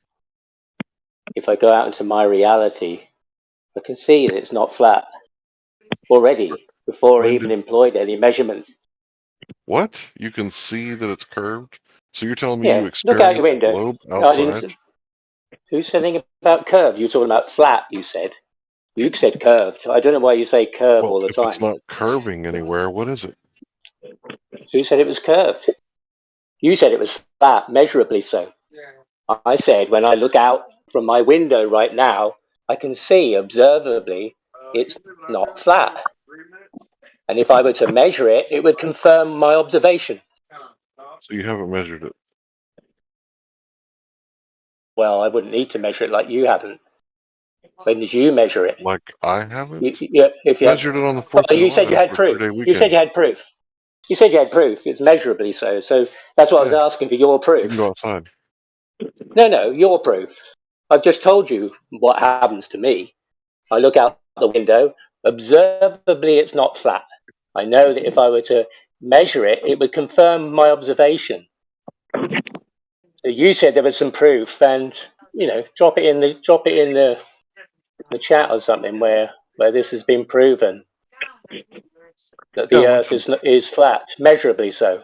I went to North Measurably. Beach, Corpus Christi, right next to the USS Lexington, which has been converted into a motel or hotel or some shit. And I saw Ingleside on the Bay when I was in the water with the water up to my armpits. I could see it, the buildings during the day, and I could see the street lamps at night from 10 miles away. Wow. Where did you measure from then? I just told you. The From water your was up to observation. my armpits. My eyeballs, bro. Yeah, but the water was moving up and down, wasn't it? Right, so assuming 1 foot That's waves, not. You then could, if I said, hold listen, on, bro. if Hold I on. said the Dude, Earth. what's the matter with you? You just said Well, I just waves. told you the water's moving up and down. Yeah, I So that said wasn't waves. flat. Yeah. Yeah. So you didn't observe it flat then. You observed. Okay. If you don't understand that there's waves, and I'm not claiming that the entire surface is flat like a piece of paper, then you don't understand. So your argument from incredulity makes you look bad. I'm going to let you try to understand what I'm saying. There's no 8 inches per mile squared.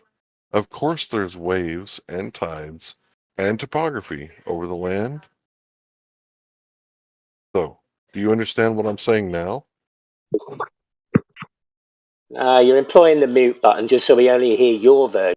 Okay, it's a yes or no question.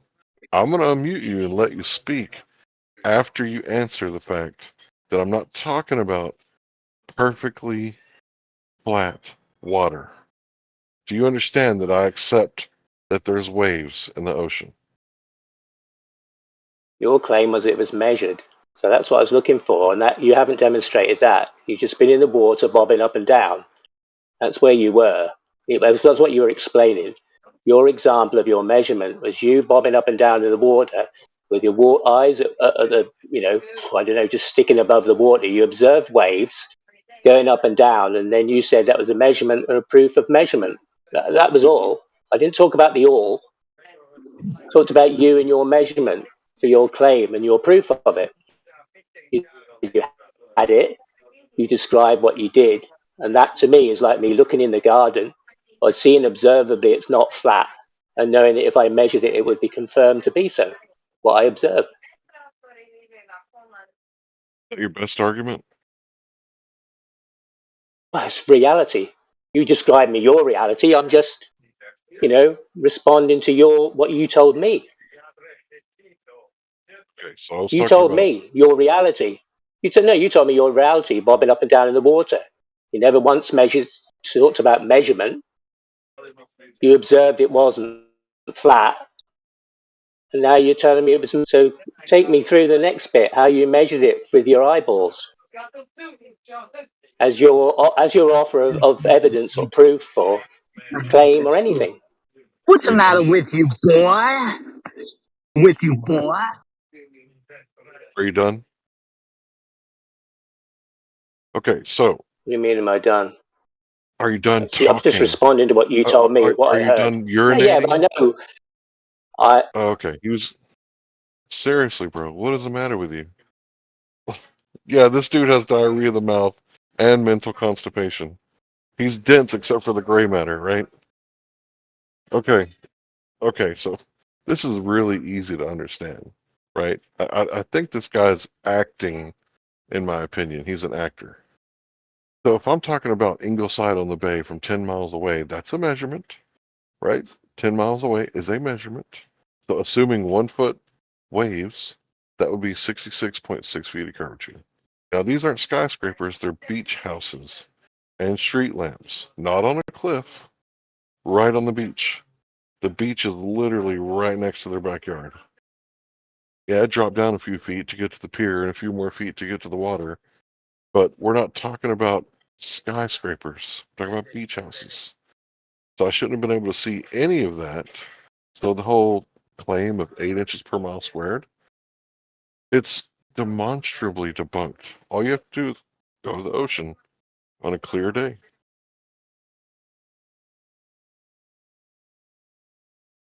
Did you understand that time?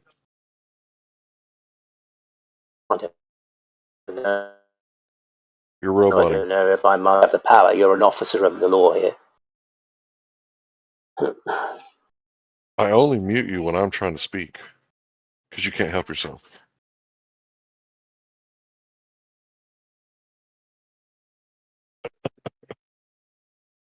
Okay. Have I got Oh, all you're this? back? Oh, yes. Yeah, I just dropped out and back in again. Well, Do you quite understand now? honestly, I was just responding to what you told me. Because you said that you'd measured it by being in the water. Now you've described something else that isn't anything you measured, but it's just comes along with a lot of facts that I never claimed.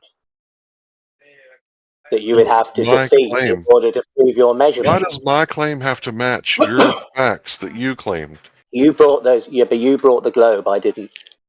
Can you please explain why my facts have to match the stuff that you claimed? Do I not get to make my own individual claim without you agreeing with it or have said it first? What's your name? Sorry, I didn't see you. Nothing. It doesn't matter. Larry. Okay, Larry. Well, Larry, what you described was you in the water. That was all, bobbing up and down. That's all you've said to me in reality. The rest of the stuff was what you imagined might happen, could happen, should happen, based on some numbers and facts somebody else gave you, or you want to measure it against. I'm talking about the measurement you made from bobbing up and down in the water. You said you had it, proof, and you measured it. But all you told me is you're in the water. That's it. That's all. And if that's triggering, it causes you to mute me because you think I'm incredulous, and somehow got some mental problem. I'm just responding to what you told me you were doing in reality. That's it. Bobbing up and down in the water. Now, you claimed that was some measurement, and I don't understand how in anybody's mind that could be a measurement. But, you go on. If that's what you believe you've done, fine. Like I said, when I look out my window, I do not observe flat. And if I were to measure it, it would confirm my observation. So, it would be stupid of me to measure it to go and say, I was right, I did see, because I can see it already. And that's what I know. I do agree with you about one thing. You definitely don't understand. I understand what you said. You're bobbing up and down in the water. You never measured anything. You're claiming some measurement, and that's proof for you that all is flat because you bobbed up and down in the water. I don't understand that way of thinking. Can you see the post that Bev Try Thinking posted at 54 minutes after the hour? Why would I want to do that? I can't look at my chat while I'm talking. I don't. So you don't I don't understand want how to to do that either, right? understand to do what. No, we're What do talking you about you. understand how to do? We're Can you talking like? about you, Larry. What Can you like? I told you. I told you Can what I you observed. understand anything? Yeah, I told you. I've already. Can you remember? Yeah, you said that you go to your What do I garden and that's observe? how You you know said it's a I globe. observed. No, I didn't say anything about the globe. Never mentioned the globe from my point of view, ever. Yeah, you did. You You said you could asked tell by me, looking out your no, window, and you could tell by going to your garden. yeah, that it's not flat. What's That's that got to do with the globe? preposterous. What's that That's got to do with the globe? It's preposterous. yeah, it is. Oh man, you. You're not very But bright, are you? right, two things. Two things. One, what's that got to do with the globe? And two, are you telling me that when I look out of my window and I see that it's not flat, that's preposterous? Are you really saying that? Are you talking about topography, dude? I'm talking about what you said that it's flat and and it's there in reality and I can see it. You told me to look out. You told me to look out. I did look out, and what I'm telling you is, observably, it's not flat. Now Okay, you're maybe I telling me need that to be. what you're telling me is what I see is not true, but you can't see what I can see. So how do you know? I'm telling you, what I'm looking at now is not flat. It would be ludicrous of me to measure it to confirm what I already know. But if I did measure it, it would confirm what I know. And what I know is, looking at it, it's not flat. It has nothing to do with the globe. You claimed I could measure it, everybody can, just by looking at it. I am looking at it. You claimed you'd measure it by bobbing up and down in the water. And that seems preposterous to me. Sorry if you're offended, but that's what it sounds like to me. You're bobbing up and down in the water and somehow you measured something. And you want me to have to, believe that that means something and that I can stand on a soapbox and say to everybody the earth is flat. And that seems a ridiculous thing. That's like the globe. Believe, believe, believe. I can't believe what you said or your conclusion you came to based off of you bobbing up and down in some water. Sorry. It would be a crazy thing as a human to do that. I'm for sure you'd agree. I agree that your record is skipping. Like you are a broken record, bro. You just repeat yourself over and over and Yeah, over I have again. to because you keep telling me that I'm wrong and I'm just repeating reality right You're talking now as about I topography. see it. As I no, I'm talking about what I can see in reality. I Okay, don't are see you flat talking about anywhere. topography? Sorry, Yes or no? Are you talking about I'm topography? talking about reality and my observations in reality. It's a yes or no. Are you talking about Well, topography? topography is not flat, is it? Topography is not flat. Correct. Is that You're what you're just talking trying. about? You said no. You said you'd measured it. You're standing here claiming that you've measured it. It's been measured, and that's a proof of the flat Earth. That's what I asked in the beginning. Do you have a proof of the flat Earth? And you said yes, it's measured. I asked where it's measured. Now we got to here, but I don't see it, and you claim you've got it by bobbing up and down in the water. That's all. That's where we are right now. You really like to hear yourself talk, don't you? No, no. A chance to talk is, a rare thing in this room. I get silence. I went over to the other 24/7 last night where I'm muted immediately when I walk in there. And then they talk about me and I can't reply. And they slag me off and do all this sort of thing. And then they try and taunt me to come and speak. I'm not a dancing clown for anybody. I'm just asking you. You made a claim. And I'm just responding to what you said. And you're telling me that what I'm looking at now has to be what you want it to be, when in my reality, it's not flat. And anywhere I go, I don't see flat. If you can call it topography, well, that means that's not flat, isn't it? Dude, Would has you the concede decades that, of that it's not alcohol flat? consumption ruined your brain? I don't You drink ever. know I'm not I do talking not about drink. topography. Well, yeah, but that's not flat, is it? Topography is obviously not flat. So that's not flat. We can discount that bit as being flat. So, I can look out at my garden. Like I said, I'm looking at my garden now. Actually, my dog's having a shit in the garden, and that's not flat either. But when I look at my garden, it's not flat, right? It isn't flat.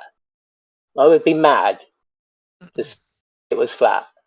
And you said it is, and that if I measured it, it would be flat. But what I'm saying is it would be ludicrous position for me to look at that and say, yeah, it's flat. I better measure it to confirm it, and then measure it, find it wasn't flat, Is it say, curved? oh, maybe something of my eyes. Is it curved? Yeah, Garden it curved? is curved, yeah. Some of it is curved, yes. Yes, some of it is curved, yes, for sure. Are you talking about topography Is the again? hill curved? Yeah, the bit that's not flat, is it? Topography. What bit is? There isn't any flat here. I don't see any flat Well, his anywhere. Wherever I evidence of the go. Earth being a globe is the change in elevation of the land, so hills and valleys. Well, we're not talking about the globe. We're not talking about the. We're talking about the flat. I never Yeah, said. I'm yeah, not we are. asking questions Yeah, we about the are, globe. Elder Bear. We No, are you talking are. about the You are. Yeah, globe. you are. Because Yeah, it yeah, seems that's what yeah, you that's all do right. all day, talk about Yes. the globe. I'm And talking if you about the don't flat. want I'm to, trying to move if you on. don't want to, then you don't have to be here. Because when making a generalization, admittedly, that it's not perfectly smooth and flat, as if there's no indentations at all, no undulations, no, we acknowledge that. As Larry has been trying to tell you, he's not talking about topography. No, he's not referring to that. He's referring to the specific claims made by the general consensus, the idea that we live on this giant spinning ball in outer space. That's what we're talking about. And if you don't want to, then don't. I got one thing I can say for certain. Elder Bear, you're thicker than a bowl of oatmeal, bro. Yeah, great. Well, I'm not asking about the globe, all right? Because that's not my focus. Because you've all said it's not proven, it's not measured, there's no proof of it. So I've put that to one side, and I'm trying to now move forward in reality. Like I thought that's what the journey was about. And so now, I'm now in the flat world, and people are making claims, and I'm just looking at that and trying to work out, well, is it flat? Is it true what they say? Is it? Can I observe that? Because I'm told I'm observe that, but to be honest, when I observe, I don't see that. Now, Larry said Yeah, he'd measured it. same here, That's it. same. Yeah, well, how can you measure something that you said is not flat, but you said it's flat then? Why are you saying it's measured? Because he measured well, he was What did he able to measure? he was The bit able you to said is not determine flat. he's given a distance between 2 points, right? He's given a distance, and he's compared that with claims that are made that say that he shouldn't be able to see that other point in the distance, and I'm not he interested in the observed it. claims that are made. He saw it. I was interested in his. Well, I was interested in his claim that he he's is. measured That's it, what he and was your doing. claim. How? He said What it's he not was flat. You just testing. said. You just said it's not flat. That's what he was You testing. The just claimed call it that, but I geometry, don't know. the claimed Convenience. size and Don't dimensions get that we're angry. given. Calm down. Calm down. The claimed size and dimensions that we're given, right, of the surface that we're standing on. He went to test that and didn't find that. And he has made a generalization about the surface being flat. Not perfectly, right? Just that the claimed geometry that he's been told isn't there. You had to mute the guy Simple. because he's telling you to calm down while interrupting you and ceaselessly talking, like filibustering, and claiming that if one atom is higher than the other, then flat Earth the butt. Like, that is the most obtuse shit I've ever heard in my life. Like, this dude is literally verbal diarrheaing all over this room, and then he gets upset when he gets muted. I mean, can you blame me, Elder Bear, for muting you? Do you think you're a good faith interlocutor in here just now? Oh, I'm not upset you're muting me. I fully recognise the system that works here that controls this, controls people's, asking questions. I think T-Dub is the one who's mistaken because you weren't making any measurements. You were just bobbing up and down in the water. measurements made.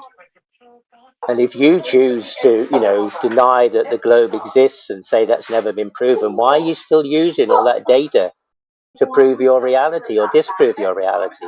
Because you said it was measured. And now you're moving on, and the Earth is flat, and you've measured it to be so. So now the globe is out of the window, because now we have proof that the Earth is flat and it's been measured.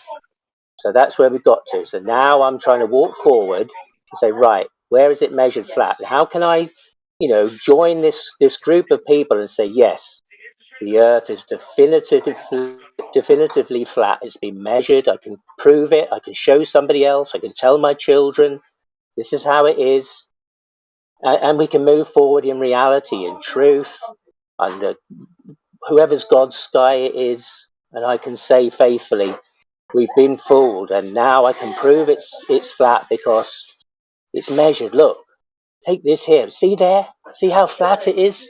It's like that everywhere. So I can tell them that. It's like that everywhere. Look. But that bit's not flat over there. No, that's not flat, that bit.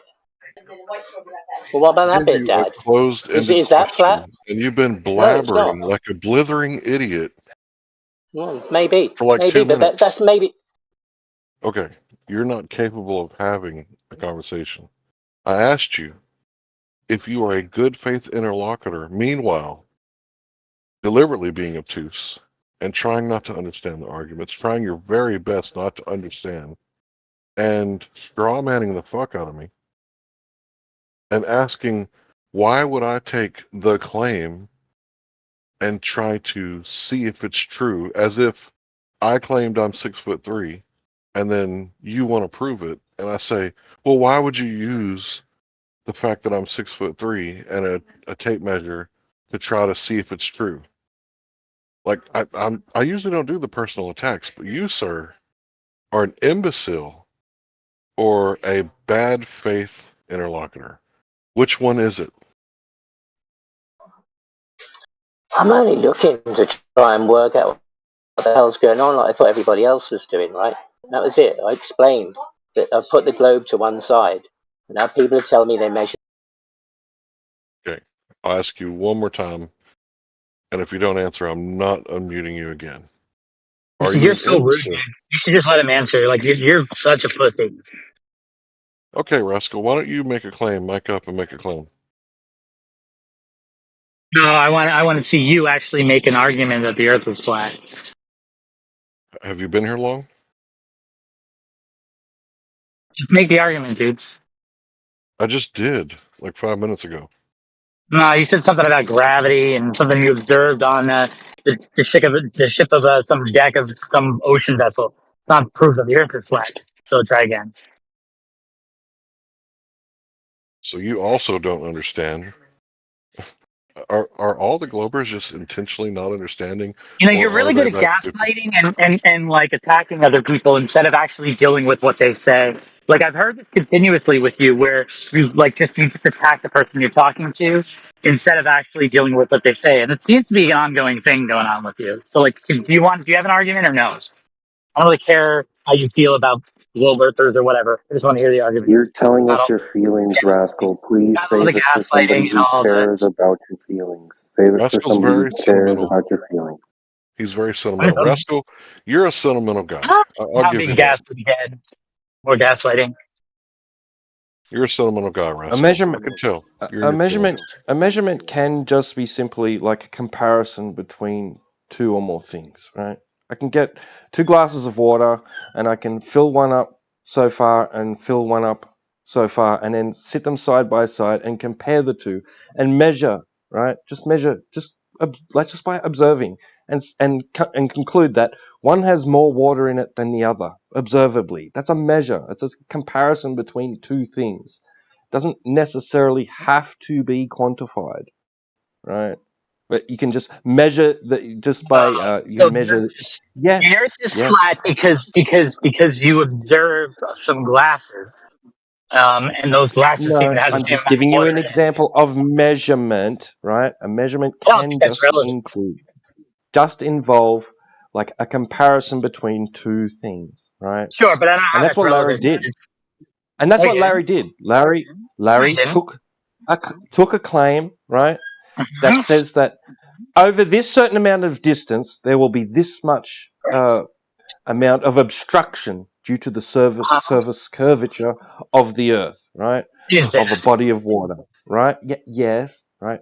And then he went and got in the water, right, almost at just above it, just like a foot above, with his head sticking out of it, right? Maybe it's shoulders high, shoulder height. Not much about And anecdotes, right? looked I don't care across the about an surface, anecdote. looked across the surface of the water, right? And with a given Because distance the Earth is flat. of Right. objects, right? Objects in the distance, right? Given a distance, he was able to observe them. So he compared two things. He That's great. measured It's against not the Earth is reference one thing against not an another argument thing. the Earth is He flat. he, Not he an argument referenced the Earth is he flat. Can you referenced shut a up? You're just like claim. worse He than anybody. referenced a specific claim of geometry to his direct experience of reality, right? And he measured them to be inconsistent and contradictory to each other. Well What's said. the argument? What's the argument that the Earth is flat? Well, let me recap just for a second. You said that you don't care about anecdotal, right? Rascal? So You you're not said going you to don't. answer the question. Now you're going to go on about something else I said, right? The question is like, what is the evidence, right? What's the argument that the Earth is flat? You want to go on about what I said about anecdotes, like We just irrelevant. made the Can you just give argument. me If the you're not, argument? Yeah, give me the argument. The Earth is flat. Why is the Earth we flat? How do just you know made that? the argument. If you're not No, you smart enough to didn't. You just understand that, you gave me some kind of like anecdote about you seeing like not experiencing what you thought you should experience when you're oh, on this now you boat. want to talk about Earth? anecdotes? I Okay, don't care about okay. that. I So don't care about that. what about the moon landing? Do you have an Do you care argument? about that? Do you care about What that does the moon anecdote? landing? What does the You moon landing believe in have the moon anything? landing, right? What does the moon landing have everything? What is it? It's What I believe in have anecdotal. anything to do?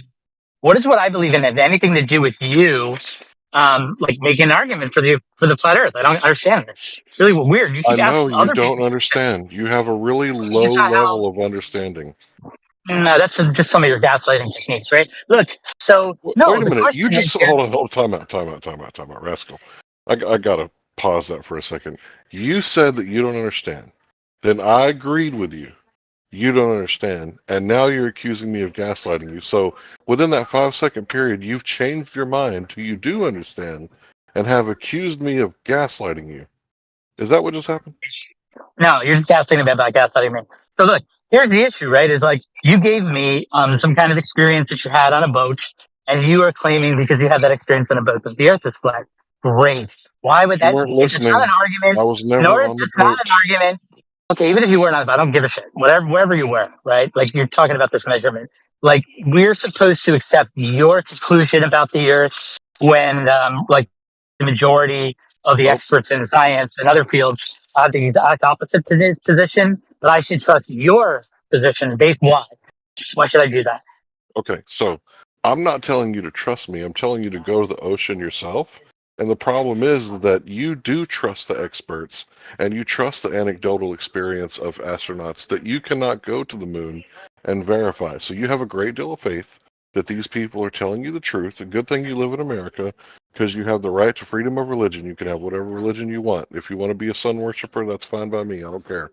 But the point is that you don't have to take my word for it. I'm not asking you to take my word because I'm probably just an idiot on the internet, right? But I'm telling you that you can go outside to the beach yourself and verify whether what they are telling you is true or not. I verified what they tell me. So Oh, how'd you do that? all the experiences that I have How'd at you the verify? beach. Yeah, so all the experience I have at the beach would verify all the things that people say about the spherical Earth, right? The fact that ships or other things they disappear from the bottom up if they're moving away from me over the horizon line, and they reappear from the top. I'm sorry, from the top down if they're moving towards me if they're coming towards Z. It's not an Um, exclusive globe proof. yeah, so but look, that can't happen on a flat Earth, right? Yes, it can. You don't know what you're talking How? about. How could they disappear from Okay, sight? I'm gonna post you How could they a disappear video. from sight from the bottom down? I don't want to see a video. I want you to explain to me how it is the case that a boat I'm gonna let a that these would always college explain it to you. that these would always disappear bottom up and then top down, they reappear when they come over the horizon line. Can you explain that? Yeah. When you have a low aperture, like the eyeball, things are going to converge, right? It's called the Rayleigh criterion. So I know that you probably don't understand, so I'm going to post a video so that you can hear a college explain it to you, because you might understand that a little bit better if you hear it from a college, Rayleigh right? scattering has nothing to do with the disappearance of the object over the So you haven't seen the video horizon. yet, but you already know Yeah, it's but wrong, right? I've seen many of those videos, right? So, but really scattering has nothing to do with that.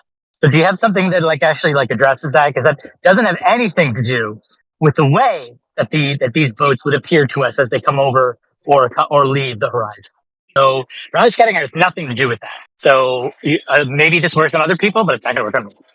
Is that your mantra, that Rayleigh scattering has nothing to do with that? It's nothing to do with that. Yeah, So nothing are to you do gonna with that at all. watch the 2-minute video that I'm gonna post? Yeah, I'd rather you make an argument because I've seen tons of videos, and I'm not convinced that this YouTube video is gonna, like another YouTube video is gonna show this, right? Because like the consensus of all the scientists are gonna be against this idea that Rayleigh scattering affects, right? I got a How question boats for you. appear over the horizon. So try again. I got a question for you. If all the consensus was to jump off the bridge, would you do it? Do you think so? Do you think that that's like an apt comparison? Yeah, it is. Because if the consensus is to eat human fecal matter, would you do it? Who's giving the consensus? Is it just regular people, or are we talking about like scientists who have done a study and come to a conclusion, right, over years of testing and other kinds of evidences? Because I don't think they're the same, It doesn't right? matter. It'd be like it does matter, right? Like it would be like if a whole bunch of people like yourselves are asserting that the Earth is in fact flat, and you have no credentials, academic credentials. You're not like none of the things you say are accepted by the mainstream of science. Why would I accept the things that you're saying over the proven track record of the efficacy of generally like what over the years and years, I mean, like what thousands of years that we've come to the conclusion that the Earth is a sphere? How are you going to say something to me that's going to refute all that information and knowledge and experience? Can't wait to hear this. Yeah, because when the guy said that you should wash your hands after digging in a dead body before you go up to the OB department and deliver a baby, they said he was crazy and put him in an insane asylum, and they beat him so bad that he What does got that have to do with what I just said to you? Bro, don't interrupt. Stop interrupting. Seems Don't like be you don't rude. really like talk about the stuff that's we're talking. Okay. I know that you don't have a very long attention span. You got TikTok brain, and that you don't understand things when someone speaks for longer than 10 seconds. Meanwhile, you've been filibustering for like 30 seconds or longer. And I'm gonna start allowed over. to, without interruption. Yeah. So I'm going to start over. So the guy who came up with germ theory said that the doctors should wash their hands. He even had evidence that the midwives had a really high success rate with the survivability of the baby and the mother.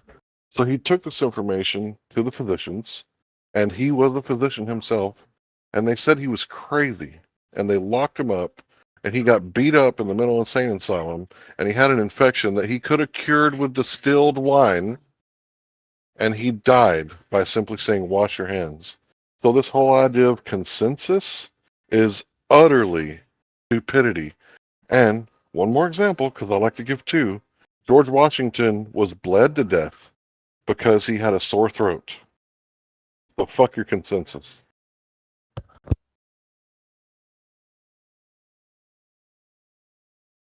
Yeah, so I don't think those things are related. So the reason why, right, that those we've come to understand that those people were wrong, right? There were two like in this case, so you're talking But about it was one the individual. consensus, bro. Oh, you just yelled at me. You yelled at me for interrupting, right? So the issue was is that the consensus actually wasn't in favor of that, right? They actually thought the opposite of what that doctor said, and they told him so, right? They're like, dude, you're wrong about this. We've done the studies and we've shown that washing your hands would be actually beneficial, extremely beneficial before you take the surgery, right? So no, the consensus was against that guy. So it's kind of funny that you would try to use that as an argument against the consensus, right? Like, so Why is it funny? one person is not the consensus. The consensus, right, is like what is considered to be the case through a number of experts, right, who've in fact done the work of like doing the experiments and finding out whether or not these experiments actually have any efficacy, right? That's how it's done. And this one guy doesn't stand for it. He's actually was the opposition of the consensus. So the example you brought up to me doesn't do what you think it did. It's kind of funny that you thought that. Well, I understand that you don't understand it, but we'll let the audience decide if they Or understand it or gaslighting. not. So when I disagree with you, I'm gaslighting. Do you know what gaslighting is? Can you define that for me? Yes, gaslighting is when you try to make it seem like the other person is either they're not actually like witnessing what they're witnessing, or what they're coming to their conclusions are crazy, and there must be something wrong with their position. Yeah, so that's what gaslighting is. So you Okay. basically said like are saddling me with some kind of position that I'm not actually even holding, right? So you're actually like sort of in a way giving me the gaslighting, or a sort of semi straw man, because I never made that claim, right? So can we stick with the things that I did say? Are you done? Great. So what the real gaslighting is that if you and I are having a discussion, it descends into a debate because there's a disagreement, and then I start touting victory. And then if someone were to say, hey, instead of touting victory, why don't you let the audience decide who's the victor here, who's right and who's wrong? And then you go, that's gaslighting. Letting the audience decide for themselves, that's gaslighting. Because your Never narrative said that. is that, oh, that's exactly what you did. No, I That's didn't. Like, this is more exactly. gas. Okay. I have to mute you because, and I'm gonna let you respond. Don't worry. Hang tight. That's exactly what just happened. You claimed this crazy shit, right? That the germ theory guy had nothing to do with consensus when the consensus doctors locked him up and he died from the very thing that he was talking about, germs. And honestly, now it is the consensus that you should wash your hands after touching a dead body. Funny enough, in the Old Testament, it says the same thing. But at the time, the consensus was, no, it's perfectly fine to go to the morgue in the basement, put your hands through all the dead bodies you want to, and there's all kinds of, disgusting things in dead bodies, and then go deliver a baby without washing your hands. That was the consensus. So when I said, hey, this is how consensus works, pointing out the dogma that goes along with consensus, then you go, that has nothing to do to help your story. I'm the winner. And I said, well, we'll let the audience decide who's the winner. And then you accused me of gaslighting. But who is actually going against the audience's senses? I'm telling the audience to use their senses and decide which the truth is. Meanwhile, you're claiming a narrative, like doing a victory dance at the 50-yard line, like you just scored a touchdown. Go ahead. Yeah, so like I don't think I did. So that's the gaslighting, because I don't think I did any of that stuff that you just claimed that I did. So no, right? What I said to you was that it was actually not the case. So if there was one guy, right, this one guy who came up with germ theory was like, oh, don't worry about it. You don't have to wash your hands before you do surgeries and stuff like that. And they agreed with him at the time. Fine. I don't think that's actually the case, but fine. But the issue is that actually when they studied this, when they actually did the real science behind it, what they found out is like, nope, yeah, that's bad. Right? Like when they did all the rest of the scientists got together, they checked the information, they did the study, and they found out, nope, actually wash your hands afterwards would greatly reduce the contamination of cross contamination of disease, right? So that's the actual consensus. So the consensus now is, right, wash your hands. So again, so it's still a consensus, right? So you're just saying it like Because the consensus changed. I'll agree with you, right? That like consensus can change over time, but that's not a bug of the feature, right? That's actually a good part of that, something was right? challenged. Right, exactly. So don't give me like this thing, right? That like, oh, the consensus was wrong at one time. There might have been a lot of times where consensus was incorrect. But until you can give me better information, right, a reason why I should reject the consensus of the great majority of scientists and philosophers who tell us, hey, the Earth is flat, or the Earth is spherical, and here's all the reasons why, then I'll consider that you have something worthwhile. But until then, like, I don't think you have anything. Are you done? That's how you do it? Is that how you operate? I don't want to interrupt you. Are you done? Yep. Go ahead, man. All right. So you think this is how science works. A guy comes out and says, hey, I have some evidence. I have a hypothesis. Let's test it. and they arrest him, put him in the insane asylum, and beat him to the point where he has open wounds that get infected, and instead of cleaning the wounds in this hospital, they let him die from them. You think that's how science is supposed to work? Did I say that's how science works? Did anybody hear me say Yeah. that's how science You works? said this is how science works. There's a consensus, and then it How would I, changes. Yeah, you what said does the that have to do census with that? can What does change. that have to do? That Yeah, guy sure. died What does that have to do with the particular situation of what happened to that guy? because that's how consensus works. He was going against the consensus. No, he wasn't because they decided to beat him and he died. They were going against his consensus. He's one person, right? So that's not the One person consensus, can't right? have a consensus, bro. What are you talking about? Right. So it's not the consensus. So they weren't going against any consensus then, right? He was the guy who Who was? invented the germ theory. Oh, okay. Great. Now what? So what did that have to do with anything? Are you serious? You don't Yeah. understand Like, the what's the point relation? here? The consensus No. was it's Like. okay to dig in dead bodies and then go Uh deliver huh. Now, babies. did you hear my response to that? Now it's changed, right? Now, through over time, right, we've come to the conclusion that it's not a good idea. In fact, that's actually dangerous, and that's the current consensus, right? Right. So it's just a So new consensus. so it's It's just not new information and a new sense of like and new studies and new experiments, right, to come to that conclusion. So to change any kind of consensus, you have to do that. So what are you offering to change the consensus of the scientists who are all telling us for thousands of years that the Earth is a sphere? What are you telling us about that? That's going to change the consensus of those scientists. go outside and check for yourself. Question everything. Question authority, especially perceived authority like consensus. Because just because a group of people agree that something is true, that doesn't make it right. That's why I brought up the germ theory and the fact that George Washington was bled to death because he had a sore throat and maybe a little bit of pneumonia. Yeah, And they that's thought, before well, science. he, bro, it's consensus. That's the thing that you're bringing up. You said, I'm not qualified. I'm not a doctor. I'm going against consensus. And I'm showing you how that's a fallacy. It's called ad populum fallacy. So you're making these incredibly fallacious arguments, meanwhile touting victory. And this is really bad. It looks bad for you. Do better, bro. You know what an ad populum fallacy, right, is when you appeal or to a majority of people's beliefs, right? So no other reason, but you don't actually support the position. All you do is appeal to their Are belief. you? I That's what you're didn't do doing. that, right? No, I didn't do that, right? So when the consensus of scientists, right, isn't just because they believe it to be the case and they just assert that it's true and therefore it's true. No, Oh, they do testing, studying, so there's right? They cowbell. come to these conclusions. So it's not the same thing. There's So cowbell. second of all, I don't know what you're saying. Co- So second of all, it's still a deflection.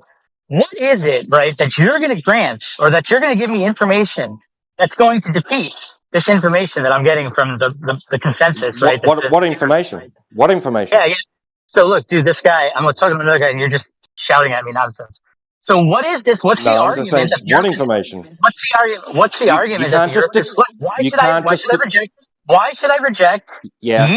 I years get it. of We scientific get it. consensus We get that it. the Earth We get it. is a We get it. sphere because you say We it's not? get Give me an it. argument to You're accept that. I repeating have no yourself reason to now. accept You it. don't have to repeat yourself. Stop. Shut up! You shut up. You're an idiot. You're repeating yourself. You've already said this, all right? What is the information that the consensus is based on? It's irrelevant. I'm asking you, right? No, What's it's the not actual? irrelevant. Sure, it is. It's It's not irrelevant. It doesn't irrelevant. really matter. No, You don't need to you can't just know. assert. You can't just So assert it's that just the there is. consensus then. You're relying on the consensus alone, which is the Exactly. perfect idea of an ad populum fallacy. Bro, a round of applause for this guy, everybody. He is a It's not what I master said. baiter. More gaslighting. It's not what I said. It's more gaslighting. Never said that. Never said the only reason. You Well, can't then just what's the assert. reason? Listen, you can't just assert that the consensus is based on valid information and then just fail to give the so-called valid information. Just expecting us to take it as a given that it is valid information. The question that I asked is, what is the information or the argument that supports the flat Earth? The rest of the stuff is irrelevant. It's pretty easy.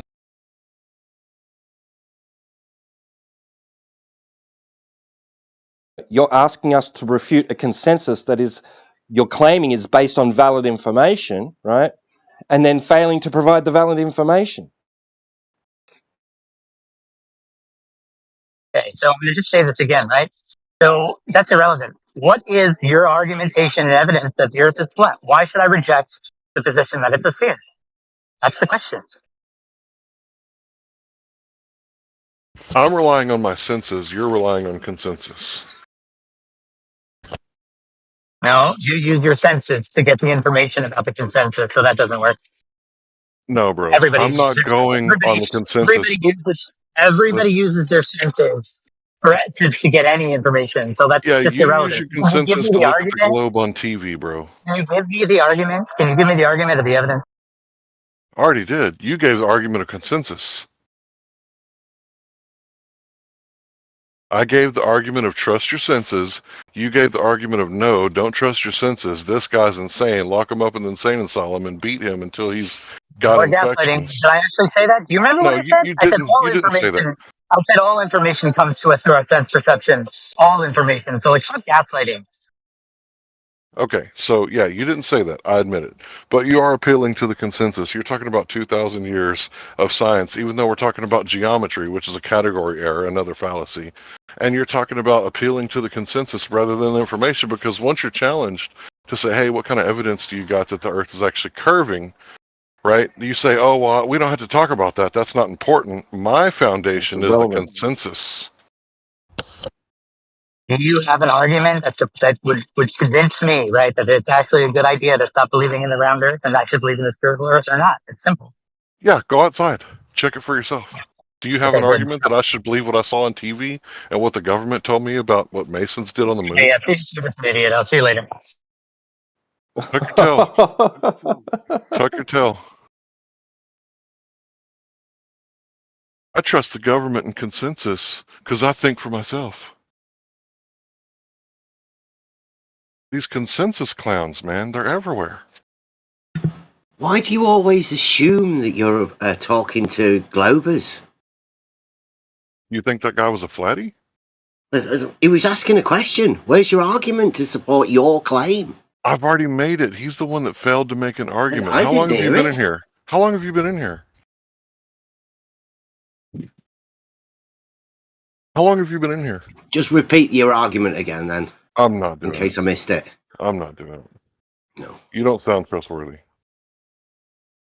Meaning that if I do make an argument, you're probably going to filibuster for like 2 or 3 minutes and say that I didn't make an argument, which is actual gaslighting. I'll just thank you for attempting to make an argument. Okay, well, maybe I made a mistake and judged a book by its cover. I apologize. What's your name? Bev. Okay, Bev, I remember you.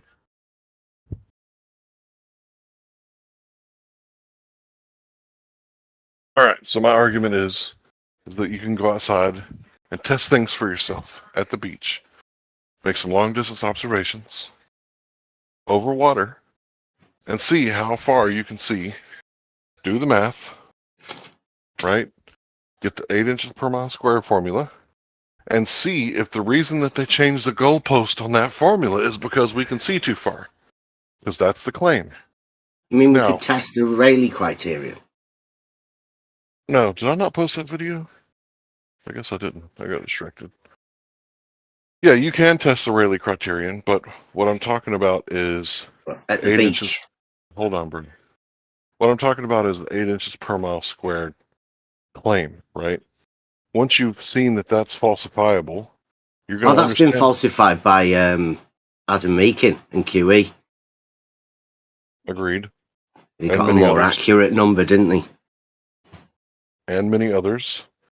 And that's why the Globers now have to change the goalposts and say, well, 8 inches per mile square is actually a straw man. We never said that.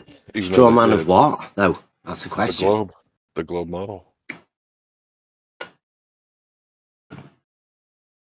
Well, is 8 inches per mile squared a globe thing? Yeah, you know that? I thought it followed the Pythagorean theorem. Some people say it's a parabola. The globe isn't a parabola, is it? Well, that So, would be a fundamental misunderstanding of what is actually going on, because if you take the radius given for the Earth, which is 3,959 miles, and you do 8 inches per mile who's squared. given that? Who's given that? You didn't know? Yeah, I've never been given that. Unless you say, like, you've just presented me with it. You've just given it me. I've been told a lot of times that the circumference is 24,901 miles. You do the math. Mm-hmm. The radius would I've been told that the Earth's flat. Doesn't make any difference what people tell me. Yeah, but if we're going to test the claim, we have to hear the claim, right? Okay. So you're making a claim now? No, I'm not making Not a just claim. an argument. I'm not making a claim. What I'm saying is, they said the Earth has a radius of 3,959 miles. Listen, I don't care what they say. I'm after your argument. Please. I've already given you my argument. That if that's true, then there's going to be a parabola formula that we can use that's going to be accurate within 1,000 miles. If it's true, then there's a formula. Right. Is that your argument? Yeah. Okay, now, if what's true? The radius of the spherical Earth. Okay. If the radius of the spherical Earth is true, then there's a formula. A mathematical formula. That we can use to falsify that claim. Or verify. Wait a minute. If it's true, then there's a formula that can falsify it. That doesn't sound like a cohesive argument to me. Sorry, you're misunderstanding. I apologize. You have to make an observation and plug in all the numbers based on that observation to see if it fits the narrative.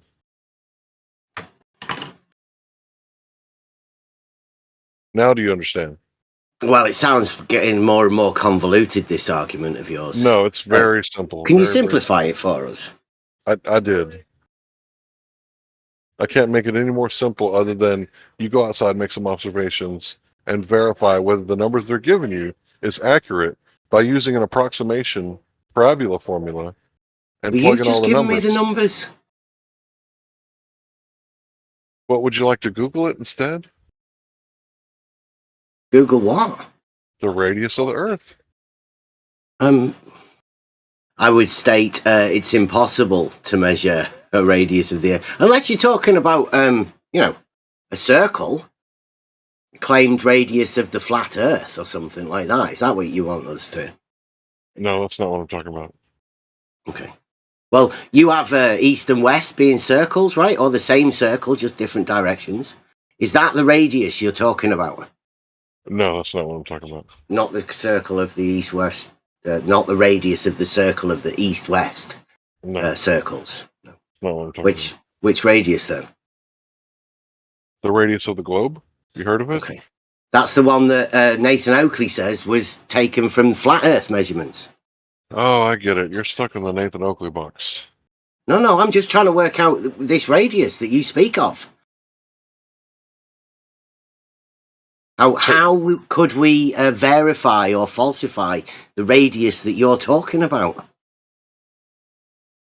Like I said earlier. Is that the same radius that Nathan Oakley talks about and says that is a flat Earth measurement? I haven't listened to Nathan Oakley in years, so I couldn't tell you what Nathan Oakley says or doesn't say anymore. Okay, then does your flat Earth have a radius that we could check? I'm not claiming that. No. Which radius are you claiming then? Asked and answered.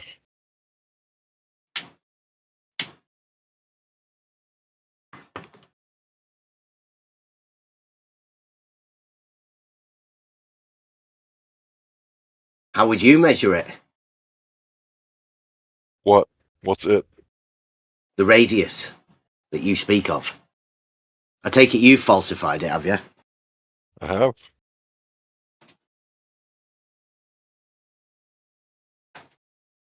Did you falsify it by not being able to measure it? Correct.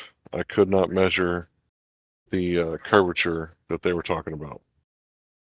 Radius is a straight line. No curvature to a radius. Straight line of what? Straight line from the center of a circle to the circumference. That's what a radius is. So if you think I was trying to dig a hole to China and measure a radius, you don't understand what I'm talking about. I may not understand what you're talking about. It sounds like nonsense. Sounds impossible to understand, if you ask me. I agree. Trying to get to the bottom of it. Yeah. So how did you falsify a radius that you can't measure? Well, if you can't measure it, then there's no reason that you should believe in things that you can't verify. And that's the difference between most people that come in here are seeking the truth. I would say that most people are genuinely care about what the truth is. And when you try to explain the truth to them, it resonates with people. And when you say, hey, don't trust me, go do this and check for yourself. Well, I think that makes a lot of sense. So truth resonates with people because truth is that which is verifiable or falsifiable, right? Okay. And you've verified that you can't measure a radius that you talk about. I verified that I can't measure the curvature. Verifying that there's no curvature. But curvature of what? That's the thing. The globe model? The Earth being the globe model? That's the claim, that the Earth is a sphere with a radius of 3,900 Whose claim? miles. I didn't make that claim. Are you making that claim? I'm not making that claim. Are you making that claim? No, I've just said I'm not. I wasn't making that claim. I'm not making that claim. Okay. Okay. So what? So who's making the claim then? Like, what? Where's your argument? You've lost me. Well, I may have lost you, and I apologize that you don't understand. But if you claim something, it should be demonstrable if it's true. No, I've not claimed it though. I mean, I can make a claim, right? I can make a claim that the horizon is horizontal. And I can make a claim that level is a straight line on a horizontal plane, right? I can make those claims, but they're just claims. They can be supported by argumentation. Those claims that I've made can be supported by argumentation. Right. But we're asking for the claim of your argument to support the flat Earth. I've got an argument that states the Earth is not flat. Do you? Let's hear it. It goes, if the Earth is flat, then there would be no measurable change in elevation. Change in elevation is measured on the vertical datum. Therefore, the Earth is not flat. Yeah, I understand that as someone who used to skateboard and rollerblade. If you catch one tiny little rock, you're gonna, face plant if you don't put your hands out. You ever been to a skate park? Yeah. Okay, well, that's not flat, is it? No, it's not.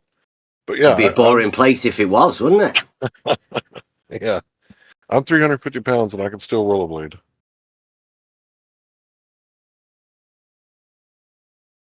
I used to rollerblade all over town on the streets. So yeah, I get what you're saying about it not being flat. Go ahead.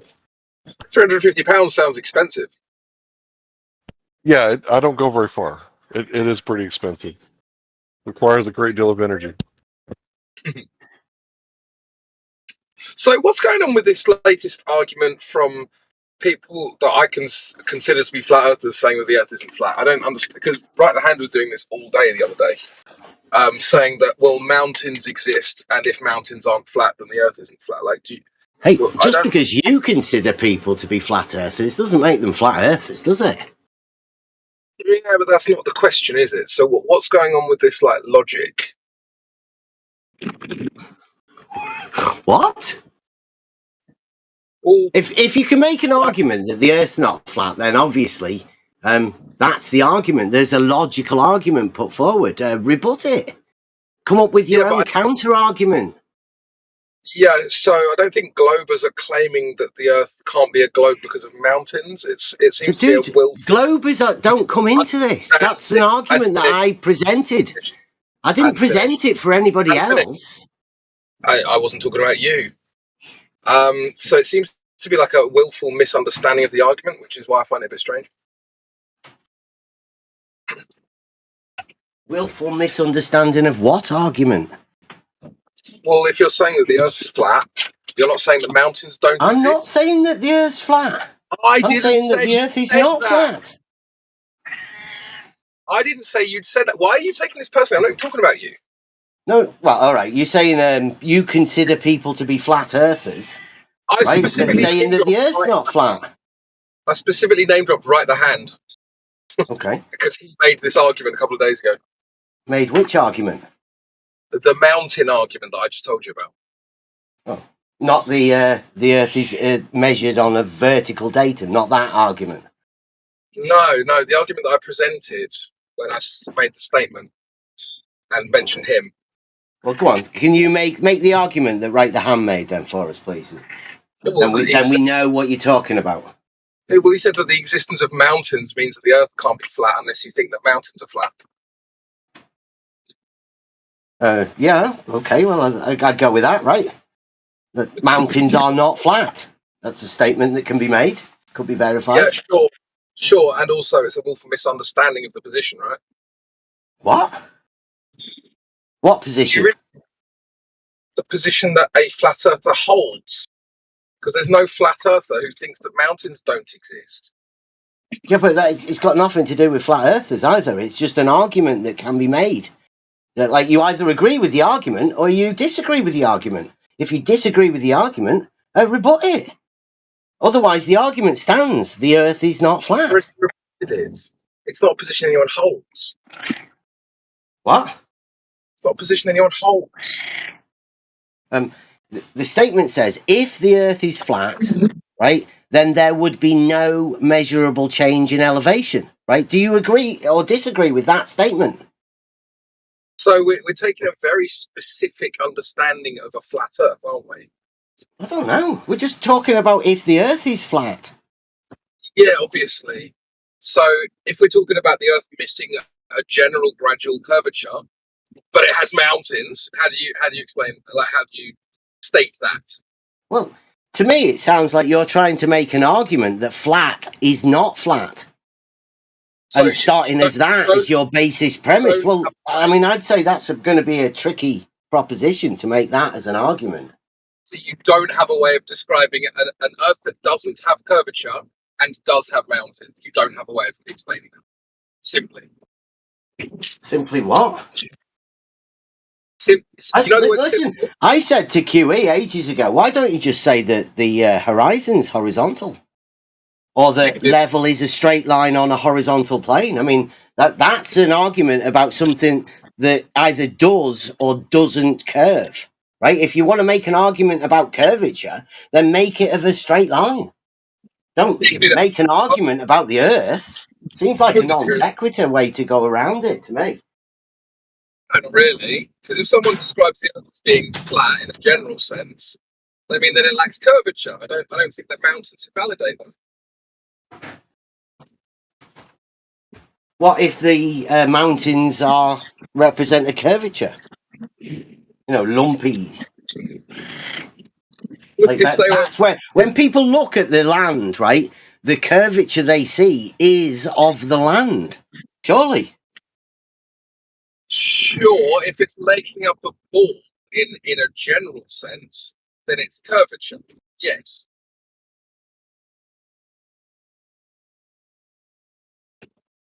Well, mountains aren't balls. You can't make that claim. You don't make that association with a mountain and a ball.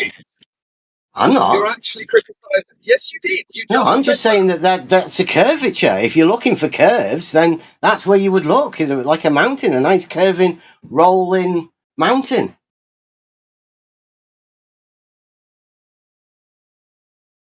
Why are you so weird, bro?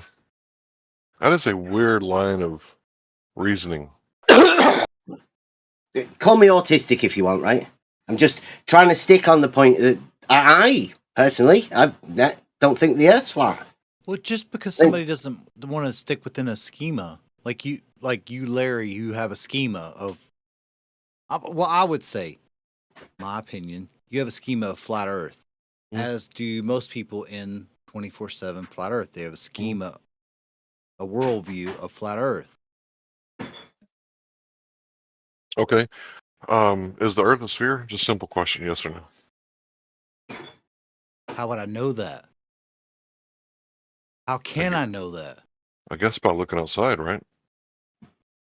I look outside. What do I see?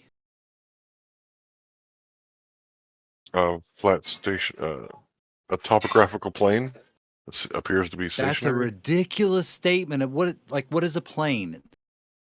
Sorry, my Sorry, did you not hear? Said it. Topographical plane. You're gonna have to have some backing for that ridiculous, like 2 words put together.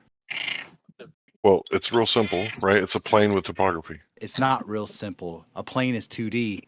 Topography is 3D. But a plane is not 2D. Plane can be defined in many different ways. Oh, so you're a glober then. Length and breadth. No, dude, you can have like planes, as in you're looking out onto it, like the plains of land, and that's a different spelling, I believe, but it's still a plane and it's very much 3D. So you're going on about something else that's a non sequitur. There's abyssal planes. That's AIN. Larry, call him out on his non sequitur. Hold on. No, he's trying to explain to you. It's real simple. No, you're like Larry, call him out on his non sequitur. There's abyssal planes. There's great planes. Yeah.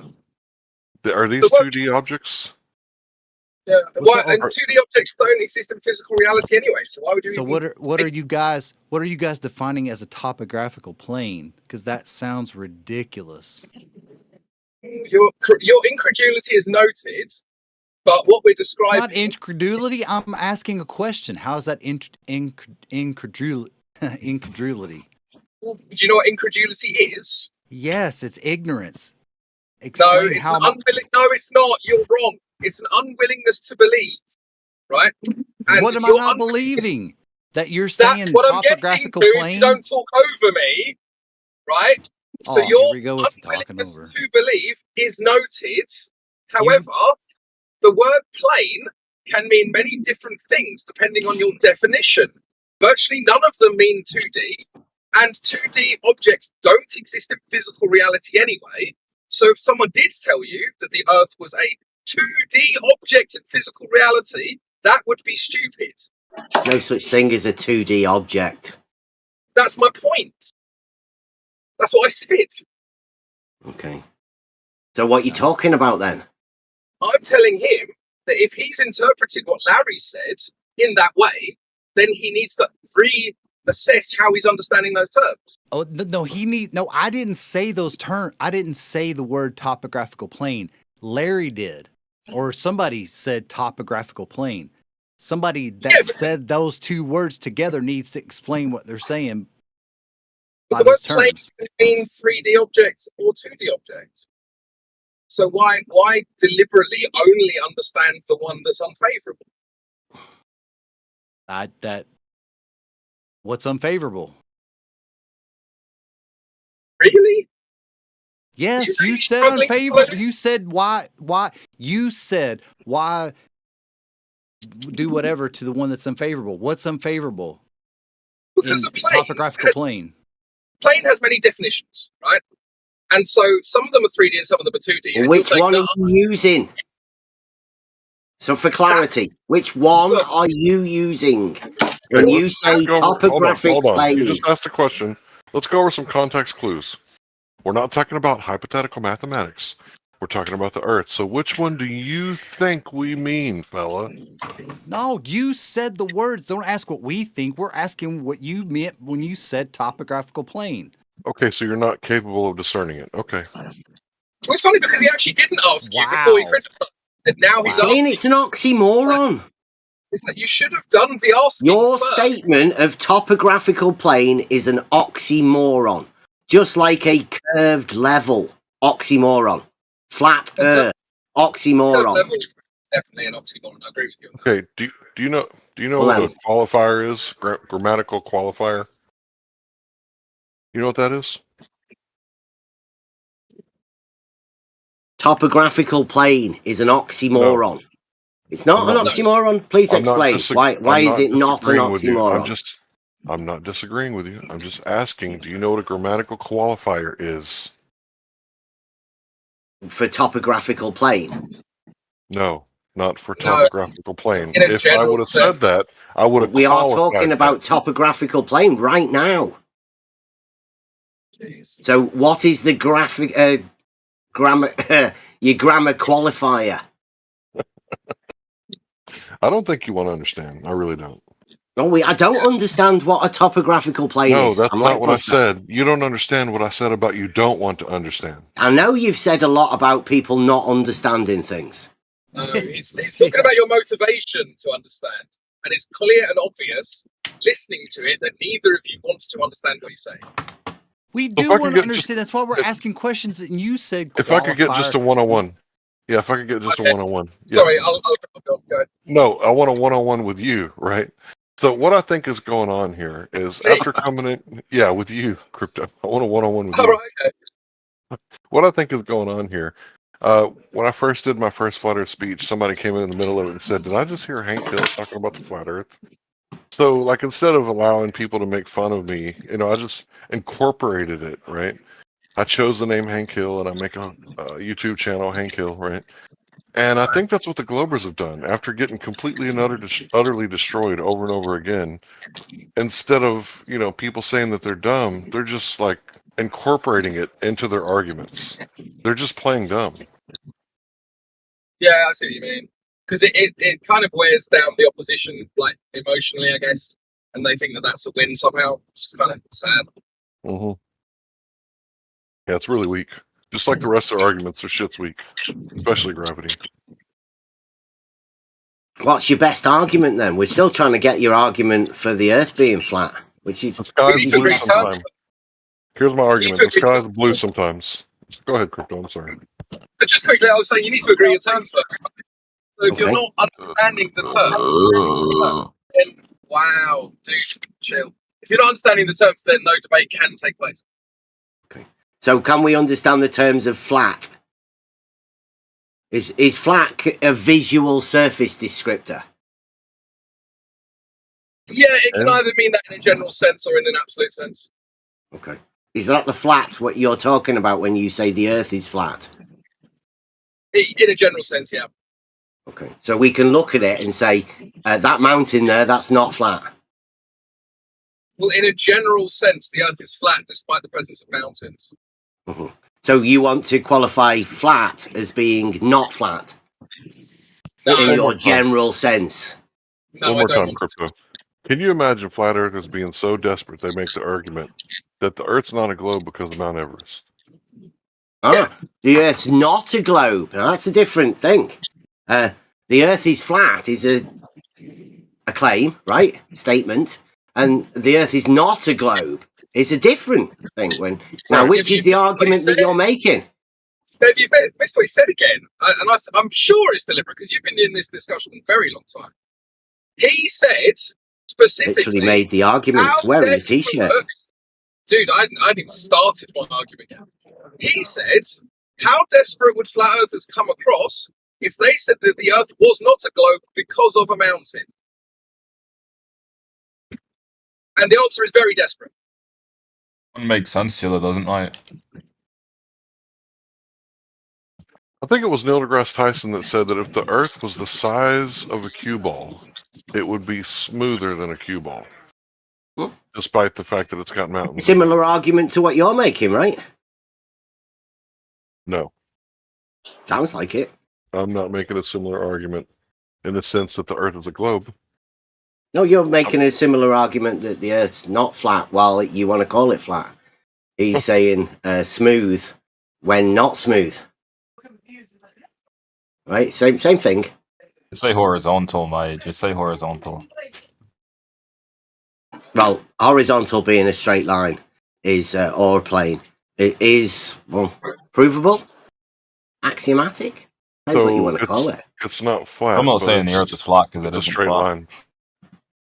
I'm talking to Bev. So it's not flat, but it's a straight line. The Earth is a straight line, but it's not flat. No, the Right, Earth isn't horizontal. Horizontal is horizontal. Like the Earth's the Earth, right? You sounds like you're getting conflating between the two. You know, Bev, I did quote you not that long ago. You did say something that was absolutely brilliant. Don't talk of the not that.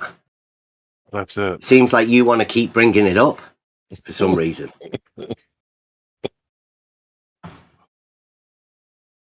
Yeah, you remember. Mm-hmm. 'Cause I caught on to that. Mm-hmm. It's the basis of what I do. You know, there's a very big part of me that wants to argue with you, but You can't. I don't really Can't feel. rebut the arguments at all. I don't They know stand about valid can't. for anyone.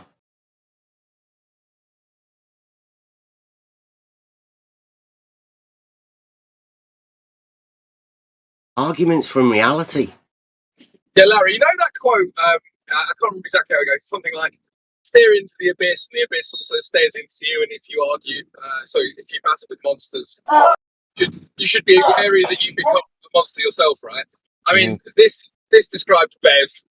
Bev, you spent too long being trolled by Globers, dude. I don't know what's happened. You're almost like you're an anti-Glober. You're not like, I don't even know what's happened.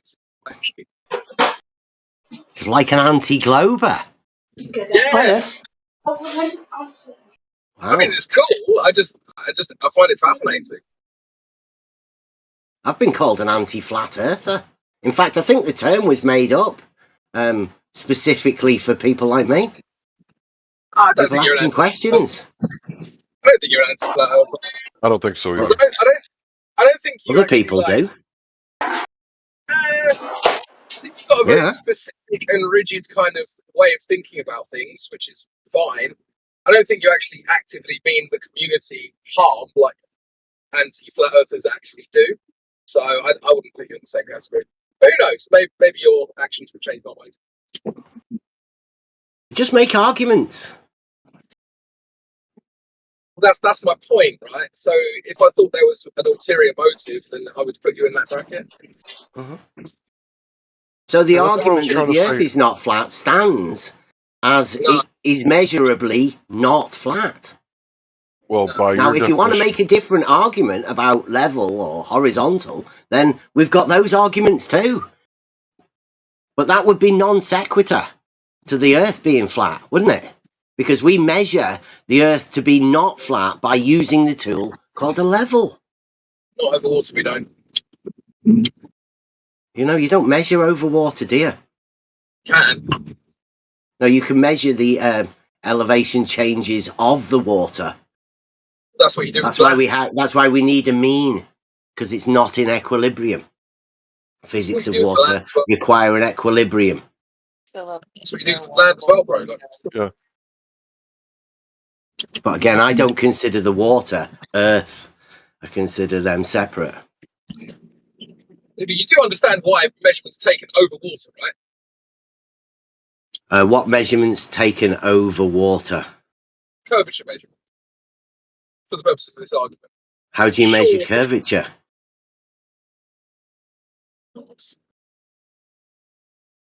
Do you understand why this argument is presented in this way? How do you measure curvature? Are you saying that measurements are taken over water are measurements of curvature? I'm asking, what's the procedure to measure curvature, please? I'm trying to understand if you know the argument first. You answered the question, mate. I haven't heard the argument.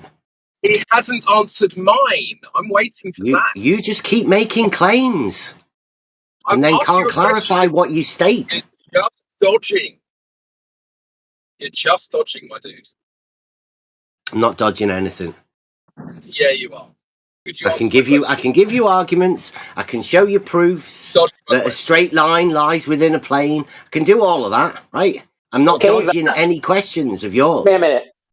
I have dodged my question. That's cool. What was your question? What was your question? Do you understand why this is done? That was my question. I can't hear you breaking up. I don't know whether that's my connection or what. I can't quite hear it. Kiva, come here. Hot mic, Elder Bear. Sorry, I thought I was muted. I thought I'd been sanctioned by the government. What was your Larry, you question having again? problems? Crypto. Come on, Larry, you have please. problems? You did. It's a waste of time. You did cut out a little bit. Well, I asked the question ages ago. Oh, sorry. I didn't catch your question. My wife was talking to me. We were talking about the measurement of curvature over water, right? Is he breaking up, or is that just me? He's breaking up a little bit. Yeah. I'm having trouble. Never mind. Yeah. Well, I'd state again, I don't know what you mean by when you say measurements of curvature. Could you please describe that a little bit better? Give us a bit more clarity. Elevation changes? Am I back? Yeah, you sound good now. Okay, yeah, deviation from a straight line. Mm-hmm. Like an elevation change? No, curvature. Okay, so not like an elevation change measurement. Well, elevation change is a category error, but I'm talking about curvature. Yeah, I'm saying, how would you measure this curvature? Deviation from a straight line. Yeah, which would be an elevation change, like we do when we measure elevation changes with a level. We have the horizontal established by the level, and then we have a measured change on the vertical datum. Is that what you mean? I understand that you are asserting that level is flat, and I agree with that. Didn't but say the flat. problem is, That's horizontal. The problem is, in this debate, globers think level is curved, and so you have to be more specific. Okay, well, what's your measurement of curvature then? Is it that elevation change, like you say? Deviation from a straight line. Yeah, like on the vertical, like we do when we measure elevation changes. Oh, God. Yeah, enjoy yourself. Let me explain it. Because that would be like I was saying, like the mountains, the land curves. Hold on, bro. Right? If you measure It's too it on the stupid, mate. vertical Just to move be on. change. Okay, so the whole concept of elevation change, right?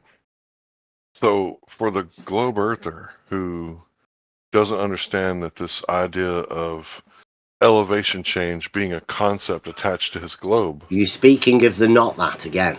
Or speaking for the not that? Mm-hmm. So, Hey, Larry, can I just say something? Sure, go ahead.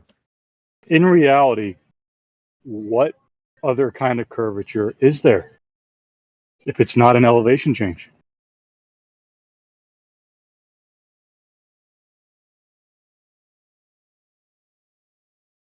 So it's not going to be an elevation change from sea level, right?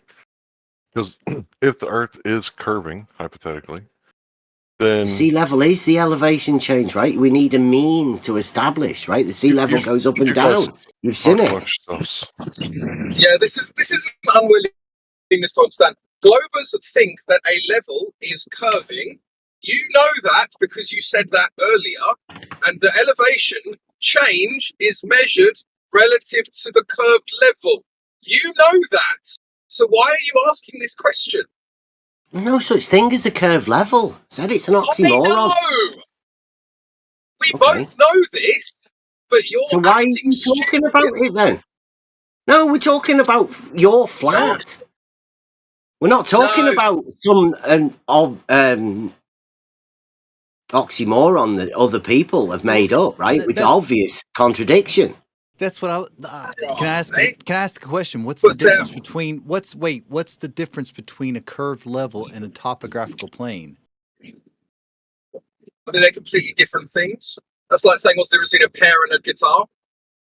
Yeah, but it's curved level, that's oxymoron. Yes, we agree on that. Topographical plane. Oxymoron. Has nothing to do with the curved level. It's an I tried to go over oxymoron. this earlier, but you guys didn't. You didn't allow it. So I'm not going to try again. Simple stuff. You say the word topographical plane, but you don't want to talk about it when we bring it up. Bro, I tried to talk about it. Talk about it. Do you think you Go guys can mute yourself until it's question time at the end? Go ahead. Okay. You said it. So You did say it's not flat, but you measured it flat, though. All right. a grammatical qualifier works like this. It's context clues, basically, for the word. If I say, I am a man, hopefully you have no doubt in what I mean by that. You should all know what it means if I say, I am a man. But if I were to qualify that word man by changing the sentence to, I am a good man, now that's a deep philosophical meaning that has changed the word from man to something else, a good man. So what does a good man mean? Well, you might get a different answer if you ask a Buddhist, a Muslim, a Christian, and a Jew, right? Because I've changed the meaning of the word, whereas before they would all know what I mean when I say I am a man. But if I say I'm a good man and I ask each one of them to tell me what that means, they might have a different idea. So, to me, that is an oxymoron. There's no such thing as a good man. I think all men are evil. We've all done bad things in our lifetime. Unless you're like 8 years old or younger, right? So, when you change the word's meaning from plane to topographical plane, it has a whole new meaning. It's a compound word, in a sense, right? So, let me think about it like this. Nachos is one thing, right? Nachos con queso, that's a different thing, right? Now we're talking about something else. Because nacho is just a chip, but nachos with cheese is something else, right? Do you guys get what a grammatical qualifier is now? You're not comparing a nacho to a plane, are you, in this sense? You got me. That's exactly what I was doing. Is that really the best you've got? Like, that's the best you've got? He's trying to... So another example of... my favourite grammatical... No, I've got plenty of arguments, like I say. We haven't made any. But what my favourite grammatical... Wait. You don't see yourself as hypocritical now? You don't see yourself as my favourite example of what Larry just said is... Hypocrite? No, I do dislike being talked over, though. So, Larry, a good example would be the word rise, right? If someone says the word rise, then generally they think of maybe rising at church, or maybe they think of like rising up the ranks, rising up the levels, whatever. As soon as you say the word high rise, now you're talking about buildings. It's the same word, precisely, rise, but as soon as you put the word high in front, now it's a building, and there's no doubt it's a building. Right. Unless you're in Mexico, unless you're in Mexico and you say rise, then you get a high. How could you be rising through the ranks to be high? That doesn't make any sense. It's an oxymoron. That would be a stupid critique, because everyone knows that high rise is a building. That's how it's used. unless you're in Mexico, then rise means something else.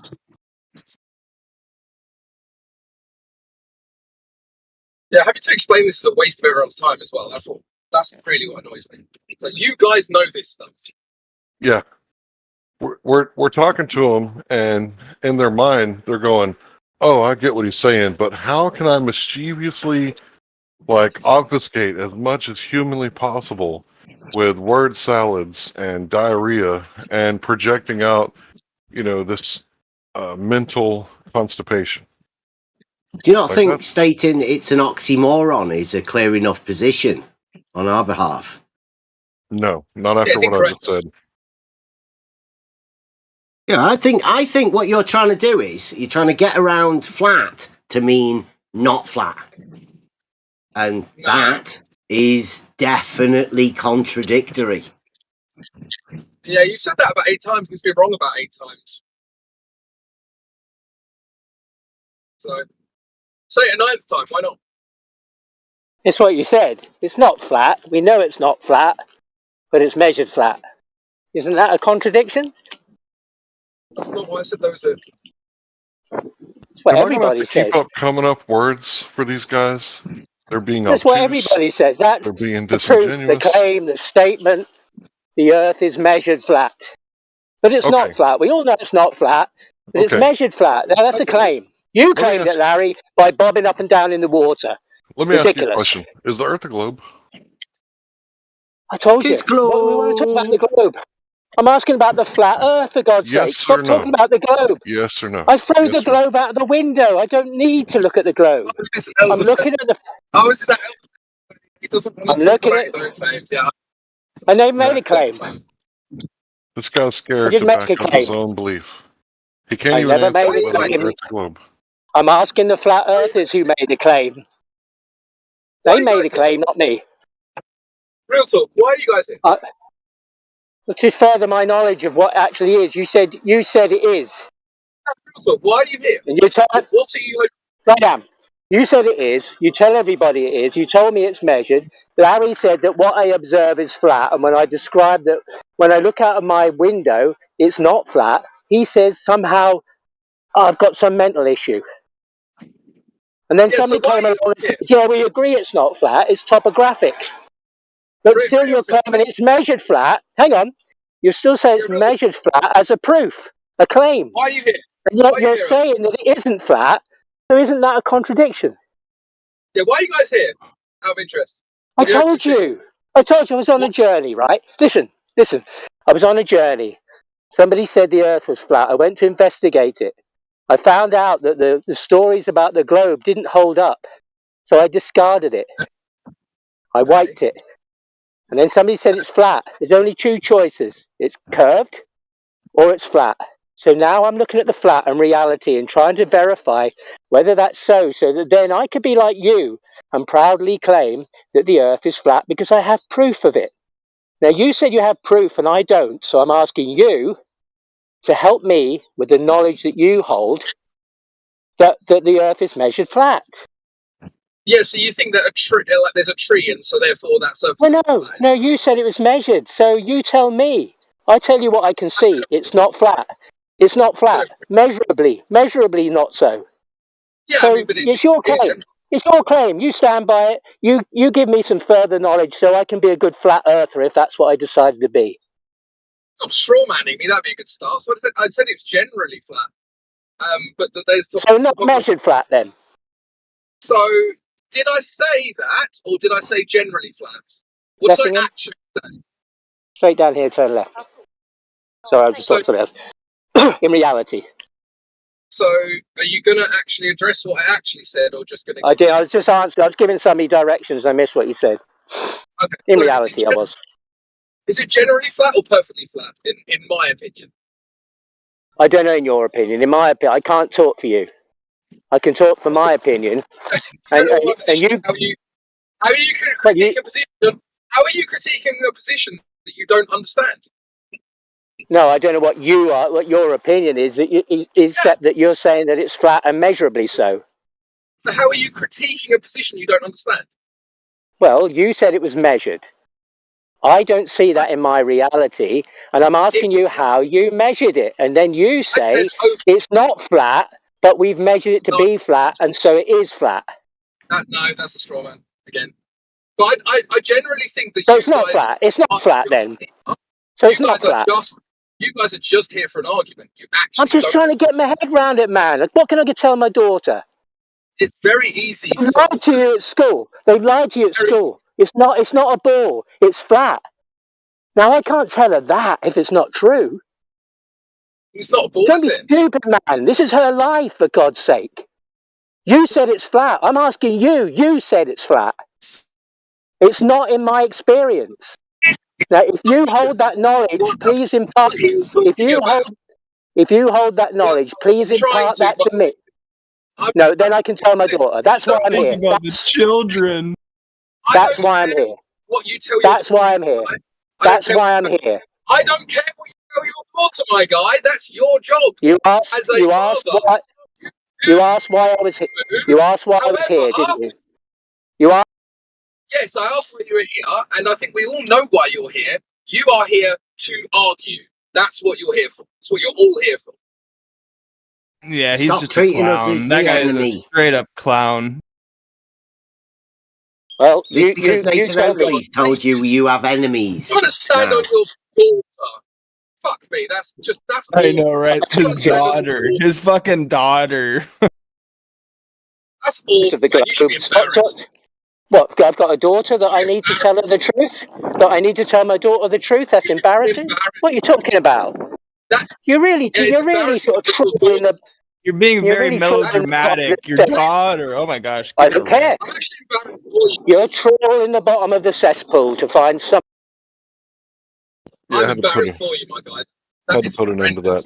If you If bring you, your children Man's to this auditioning thing, for the or if you Oscars right now. don't agree with me, then you're like affecting my daughter's life. I've got nothing to do with your daughter, you weirdo. if you come to a Discord to find out the truth so you could teach it to your children, you're retarded. That was so weird. Think of the children. What a dork. I don't get it. Is it your fault? Is it your fault? In a general sense, yes. Yeah, it's You a mean in a general topographical sense? plane. Oh. But it lacks curvature, so how else would you You explain actually it? believe that, mate? I've Well, if it lacks experienced it. curvature, how do you describe a surface that lacks curvature? You're joking that you actually believe the Earth is flat. How do you describe a surface that lacks curvature? That's horizontal. Perpendicular to the horizon, mate. So you want to call it horizontal Earth? Yeah. Horizontal Earth makes sense, yeah.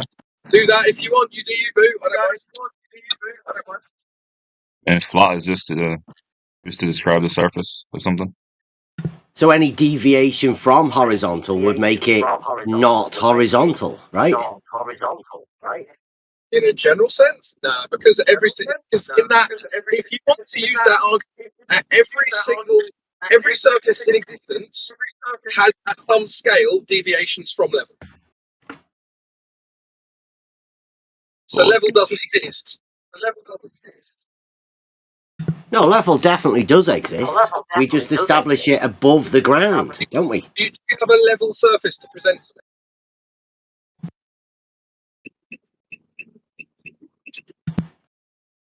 Don't know. You're not confusing the Earth with level, are you? I'm asking you if you have a level surface to present to me. That have a tool that establishes a level. So like a table surface, would that be level? No. A tool. The tool is called a level, and that's the thing that establishes a horizontal plane of reference. So you've got like a kitchen I'll give table. you an idea, right? A sextant is not a tool that establishes a horizontal plane of reference. Wonderful. So you've got a kitchen table. Is that level on the surface? I don't know. We'd have to see this table. know. The table isn't a level. The level is the tool that you would use to establish whether the table was level or not. You don't know if a kitchen table is level. I think we're done here, guys. Tonight's been just weird. I mean, we're talking about simple concepts that everybody should be able to understand. Yeah. Well, how would you know? Yeah, we're talking about questioning the Earth being flat and not whether Crypto's fucking table is level in his kitchen. You can't answer the question. You know that if you answer the question, you're going to sound retarded either way. That's why I asked it. Is a kitchen table level, my guy? Pick your poison. If you've leveled it, yes. Well, I'm not getting an answer, Larry. He knows this. Okay. What's a kitchen table look like? I haven't got any tables in my kitchen. Kitchen's tiny. I haven't got a table in it. Go down to an extremely small level. level, like the microscopic level, that is deviation from the level all across that surface. Give us an example of a microscopic level, which is the smallest level. Yeah, like I say, I consider level to be a tool. Yeah, but you're saying that a surface can't be level. That's I've your never said argument that. against the flat Earth. I've never said that. It's definitely not an argument that I made. Yes, it is. You've been saying that the Earth can't be flat. No, I'm saying that the Earth is not flat. Measured. That's what I just said.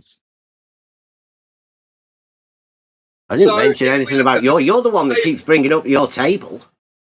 Yeah, so the kitchen table, if you go down to the microscopic level, there's deviation on that surface. Yeah, all right. So is it not flat? We're not talking about flat. I'm talking about level or flat. Now, are you changing it? Are you getting the two confused? Because they're different, right? A tool, the level is a tool that establishes a horizontal plane of reference. So flat is what you claim the Earth is. They're non sequitur, right? They're not the same thing. Well, how do you establish if something's flat? I wouldn't know. You tell me. I can tell you whether something's level. Yeah. I think we're done here, Larry.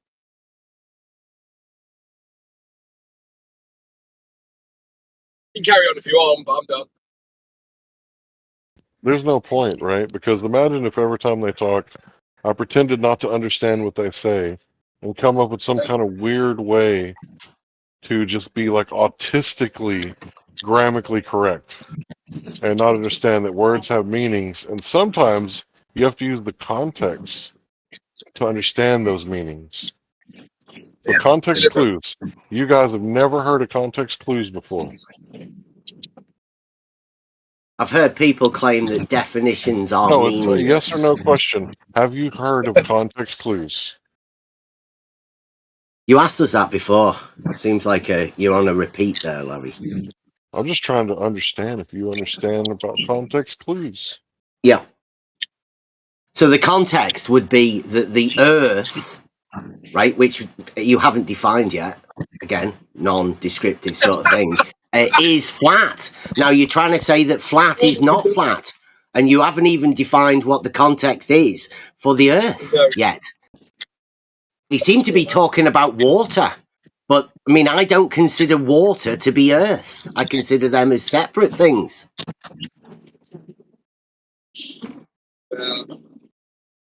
So if you want to talk about context clues, then what do you mean by separate? Are you saying there's no water inside the Earth, like inside, between the balls of sand and in between the dirt? Are you saying there's no water table? Is that what you're saying? Moisture content. That's water, right? Of the Earth. So water's not the Earth, but there's water in the Earth, right? Is that what you're saying?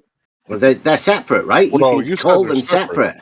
Yeah, how could they be are separate if there's because water they can be in the dirt? separated. Like if we're talking they can mud, be separated. If we're talking mud, come on, bro. Yeah, dry it out. Water. Dry it out. Mud.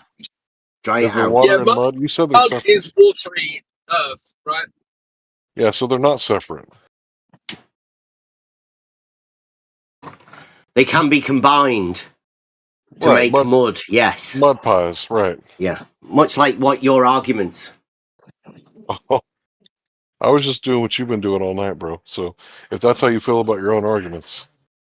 But what is water, though? I mean, isn't it just like, hydrogen and oxygen? And then what is hydrogen?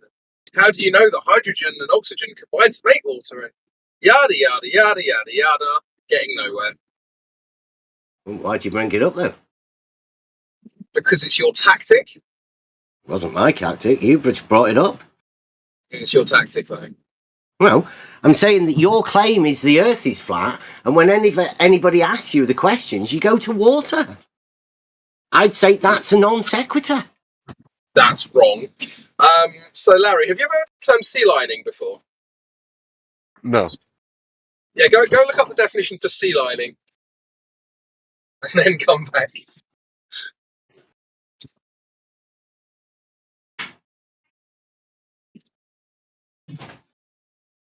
It was a term made up by people so they didn't have to answer questions that they obviously can't answer. Yeah, it's a debate tactic to waste people's time, though, isn't it?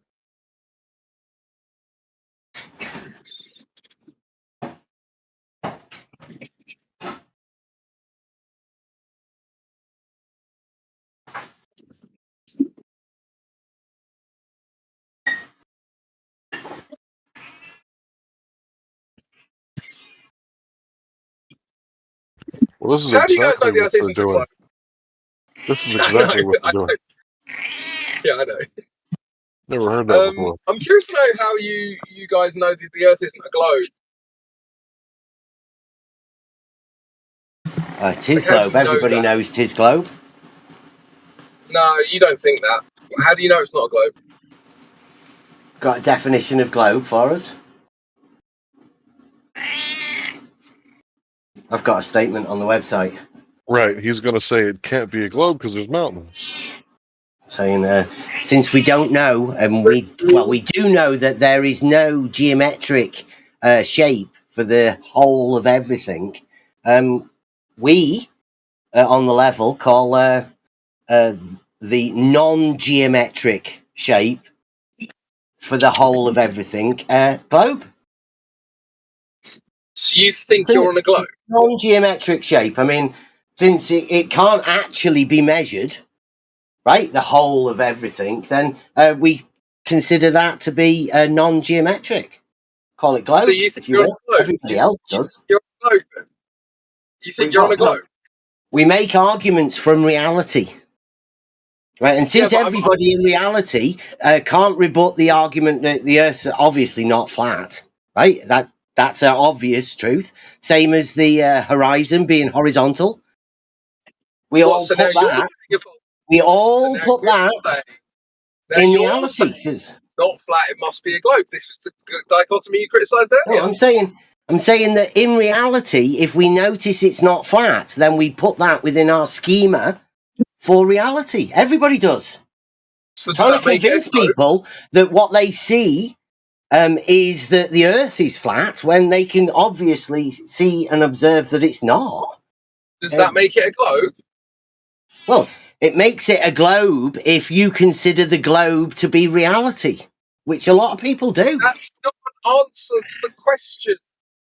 Well, you tell me, what is globe to you? I'm asking you.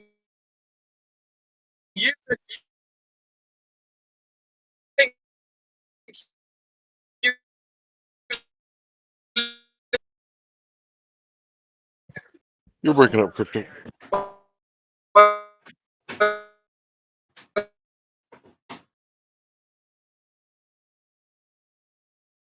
Well, since Crypto is breaking up, I'm going to go ahead and go over the description of what he got. Oh, Very coming back in now. Now we can hear you.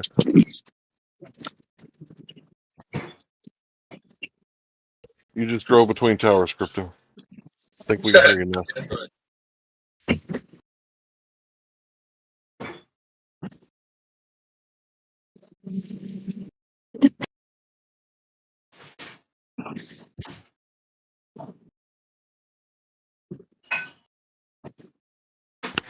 Alright, since Crypto's not talking, I'll just go over this real fast. Sea lining, and I think I'm gonna... Sea lining feigns ignorance and politeness while making relentless demands for answers and evidence, while often ignoring or sidestepping any evidence that target has already presented, under the guise of just trying to have a debate, so that when the target is eventually provoked into anger and responding, the sea liner can act as the aggrieved party, and the target presented a closed-minded and unreasonable. So that's how they're trying to present us. It has been described as incessant, bad faith invitations to engage in a debate. Sea lining can be performed by an individual or by a group acting in concert. So anybody who's been listening for the past couple hours, we're in here with a bunch of sea lions. Well, how does a sea lion sound? I don't know. Does the sea lion think they live on a globe? No, probably not. Wait, but Larry, to be I don't know. I see a lot of flat earthers, like, when they make that argument about level, the word being level, they're kind of doing the same thing as well. Not that you're not doing it, because I heard what you said about level, but that is like a flat Earth argument. Bro, Not that the anti-globers. Sorry, just Do you real understand fast. why I was so? Oh, sorry, Larry. Go. Just real fast. The anti-flat earthers, right? The ones that promote the globe the most, say that level means curved. But let me ask you something. If your grandmother said, "Hey, I want you to hang this picture," would you look back at her after you hung the picture and say, "Is it curved?" To the guy who was just talking, who called me out by name. Me? Yeah, Oh. It sounds Australian or New Zealand. Maybe. Oh, well, I mean, at one point, I don't see how something could be curved. If you're measuring level at one point. Right, but the globers say that curved and level is synonymous.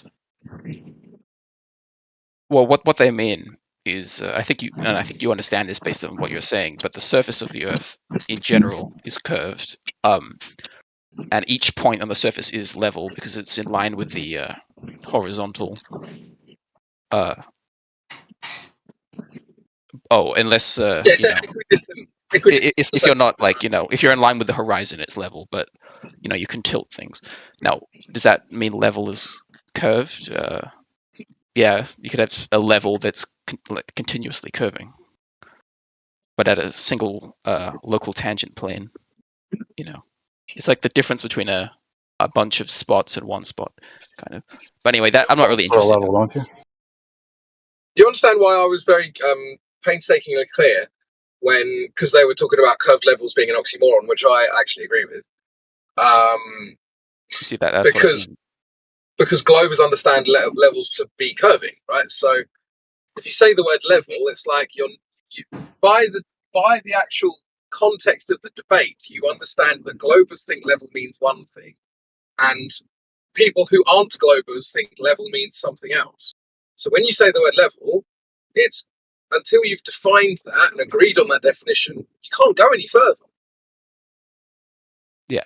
If it's just a different definition. But, right. But if you understand the globe Earth model, then when they say level, you should know what they mean. Yeah, I understand that they think that it's curving and that they think that elevation change should be measured from a curving level, which I think is ridiculous, but it is what they think.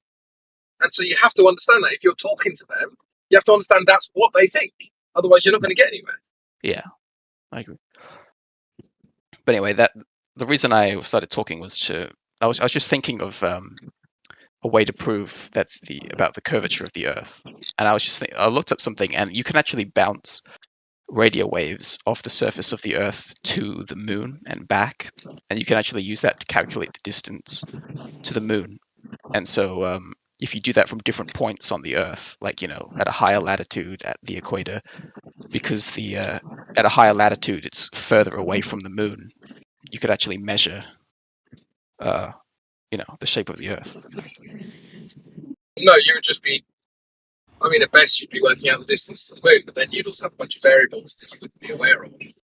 Well, no, I know, but the distance, the distance to the moon. Yeah, but you're assuming the medium as well. So there's a whole bunch of issues with that argument. Would that be a vertical distance? If the moon, no, not if the moon is not directly above you. But you can do it from different points at the same time on the globe to see the different distances. And not only that, you can do it if you're from the equator. You can do it at midday or when the moon is directly above you, and then wait, until the Earth rotates a quarter of a rotation, and then you should be, at the sort of side of the Earth, and then you can measure the radius. Well, of course, it's an angle, so not the exact radius. You've assumed rotation of the Earth. You don't know the Earth's moving. You've just asserted that. Oh, no, well, I'm not. I mean, yeah, I am assuming that, but you can see that if given that if you do that, the radius of the Earth that you get is in line with what you'd think the radius would be based on the globe Earth model. Sure, but if it was derived, if the maths was derived from observations, that's what you'd expect anyway, even if it wasn't true. Well, no, flat Earth is say that the moon is like a light in the sky, or even if it is a thing, no, you're not. You shouldn't expect to see the radius of the Earth that the globe Earth model says if the Earth is flat. No, dude, you're not addressing my argument. So if you've taken a bunch of observations, you've applied a worldview to it, and then you've wrapped the maths around the worldview, reverse engineered from the observations, you can't then say that the maths works and therefore it proves the worldview, because the maths was built to fit the worldview in the first place. What? Does that make sense? Well, I don't know I don't actually know. I've never done this. I don't know what the distance you'd calculate from the moon bounce would be, but I'm talking in a very conceptual sense, right? So you let's just say that you, starting off, you don't have a clue what the Earth is, right? And then someone comes along and goes, "Oh, by the way, bro, the Earth's a globe. Oh yeah, can you just like get on the maths? Just sort the maths out. Make sure that the measurements that you take fit the globe, right? Because you're a very clever mathematician. What you're going to do is you're going to take the observations. You're going to then say, well, I know the Earth's a globe, and therefore the maths must break down in this way to fit that globe model, correct? You literally explained flat Earth, bro. Well, That's actually, to be literally honest, what flat Earthers do. At least address the argument. Well, okay, no, I'll address the argument. So, to be honest, you don't even need to assume anything. You can just literally do this moon bounce echo thing and see what observation you get, and see if that would be in line with what you would hypothetically expect to get if the if the globe Earth model was true. Can you restate my argument, please? So I don't think you understand it. Oh, okay, so if your argument, I would say, is if you're you've basically made this model based on all your observations, and then you're going to try to test it. Of course it'll be in line with those observations, because that's what your model has. That's the model you've made. But you've missed the step, because you're using maths to justify a worldview, right? So you've got three separate components for this argument. You've got the worldview, you've got the maths, and you've got the real world observations. Okay. So you make these real world observations. You assert a worldview. How do you glue those two together? Well, the only worldview that you need when you're calculating the distance using this moon bounce thing is the fact that you're assuming the speed of light to be a certain thing, which you can measure. Yeah, you're okay. I understand it. Oh, maybe because you don't really need to assume the shape of the Earth. That's what you're saying. But for virtually every single globe Earth argument, you need to assume that the Earth's a globe to start with. Well, the way science works is you just you can make some observations and then see what model fits those. That would be abductive reasoning. That's how you generate hypotheses. So your hypothesis could be that you have the globe Earth model, and then you use the hypothetico-deductive method to come up with a bunch of other tests to see if it all is in line with what you expect to see. And so I guess when you're doing the hypothetico-deductive model, you are kind of assuming what you're trying to see to make predictions or figure out what sorts of experiments you could do. But if it turns out you're wrong, your hypothesis is wrong, that doesn't invalidate the scientific method. It just means that then you'll see some results that differ from what you'd expect, and you'd be like, "All right, so this isn't correct." But if the observations were already made and the worldview was already fitted to the maths based on the observation, then the test would confirm that, even if it wasn't true. Right? I don't know what you mean by that. Say, what do you mean? I really don't know. Right. So let's just a very, very simple one, right? So you understand that correlation doesn't equal causation, right? Yeah. Okay. So if I say, well, every morning the rooster crows and then the sun rises, therefore the rooster crowing caused the sun to rise. It happens 100% of the time. So it's an argument I could make, but I would have to change a variable in order to understand whether that was a cause and effect or a correlation, right? Yeah, you do lots of other experiments to try to build a picture, but but what if it wasn't possible to change the variable? and it's all conceptual. What do you do then? Yeah, I don't know, but going back to that rooster crowing and the sun rising thing, that's really just more of an experiment than like a hypothesis. There's no like mechanism or anything. You're just saying, oh, if this, then that. So that's more of like a law, a scientific law, than a hypothesis. Yeah, of course. Yeah, of course. But this is the problem a lot of these arguments fall into, that you can't actually do anything to validate these experiments. They're just ideas that people assert, and then other people believe them because they've been asserted very forcefully and very confidently. And then, oh, here's some maths to back it up. Well, 100% of the time the rooster crows, the sun rises, right? That's mathematical.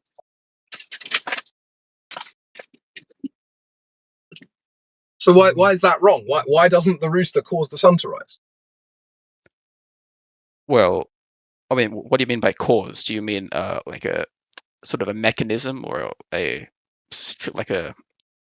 explanation of what's going on, like the shape of the Earth, or do you mean? And yeah, let's come up with as an independent variable, meaning the input to some sort of experiment, like. Yeah, we can come up with a bullshit mechanism. So the rooster is magical, and when the rooster crows, it actually creates a magical vortex that then lights the sky for 24 hours. And we know this because every single time the rooster crows, the sun rises.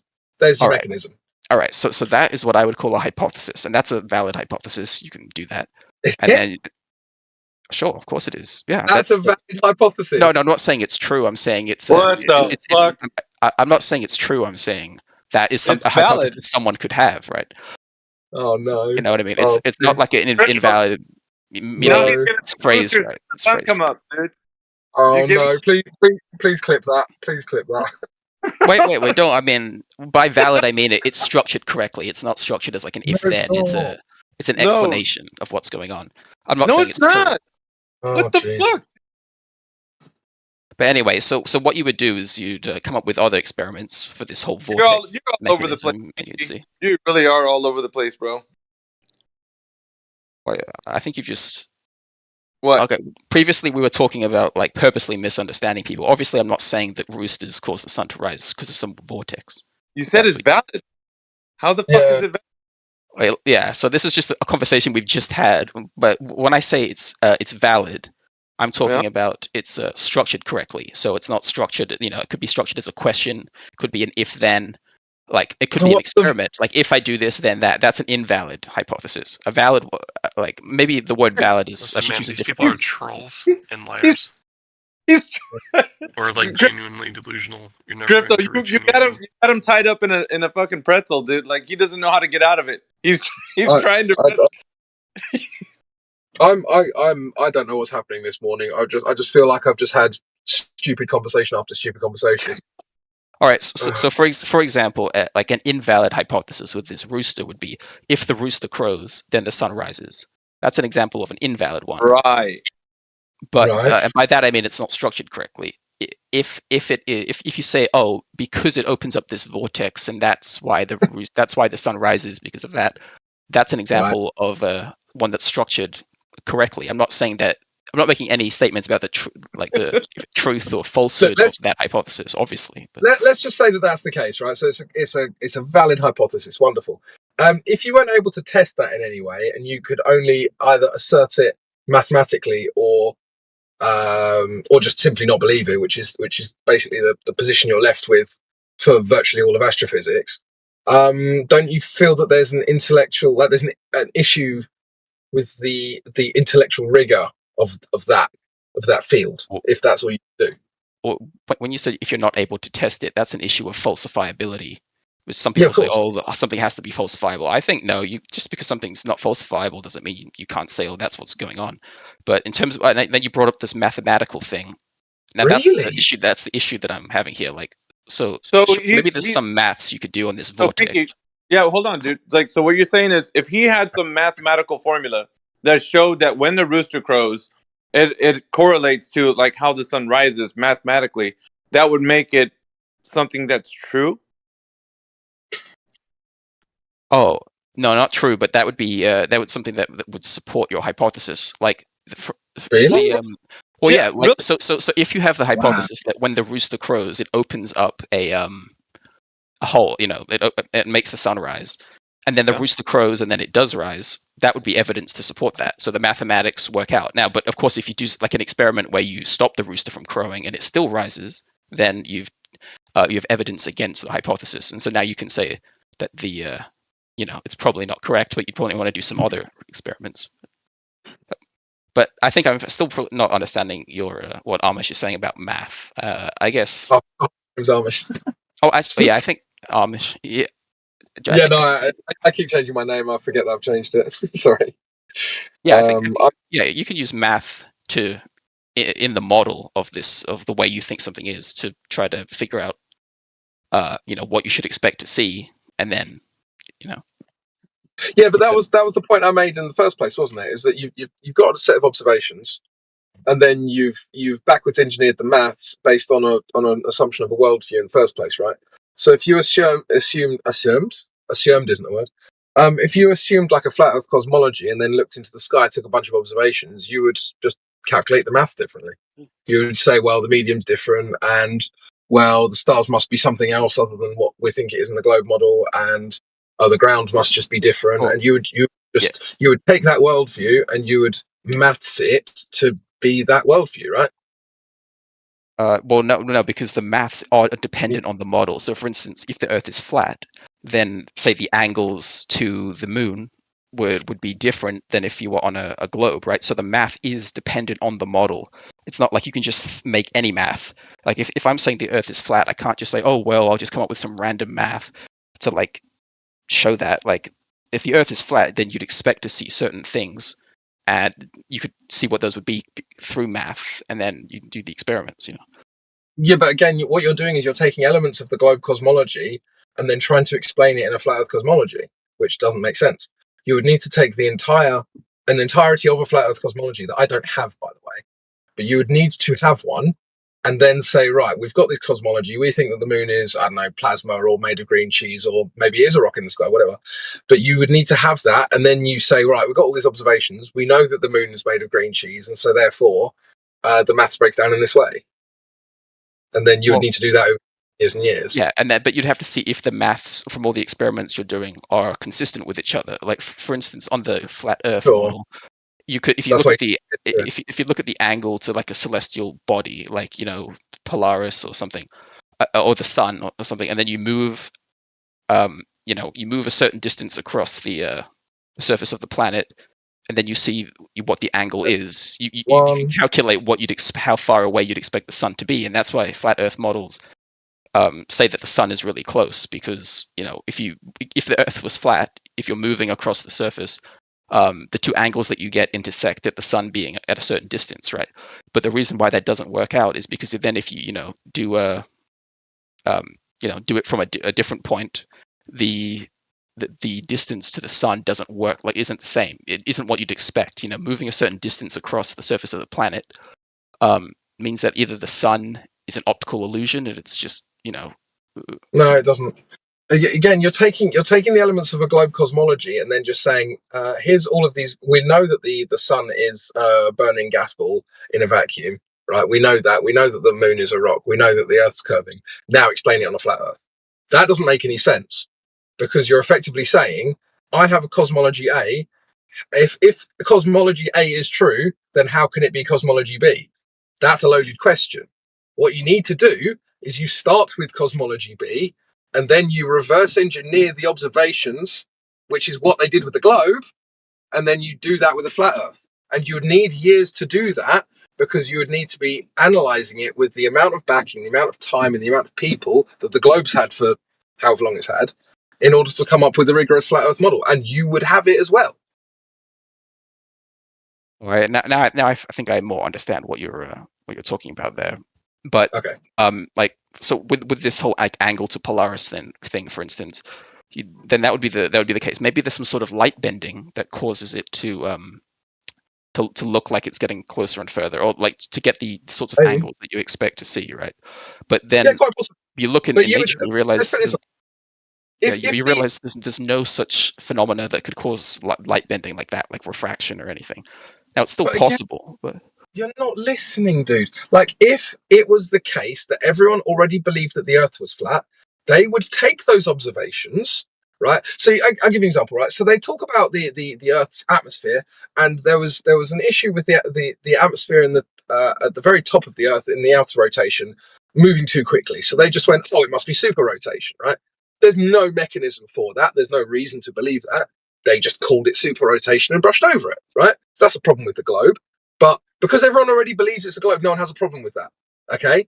So if everyone already believed the Earth was flat, and there was a couple of issues around, say, angle to Polaris, they would just call it super refraction. They go, oh, well, we know that refraction exists, so now we have this super refraction that explains this anomaly in the sky, right? They would just do the same bullshit for the flat Earth that they're currently doing for the globe.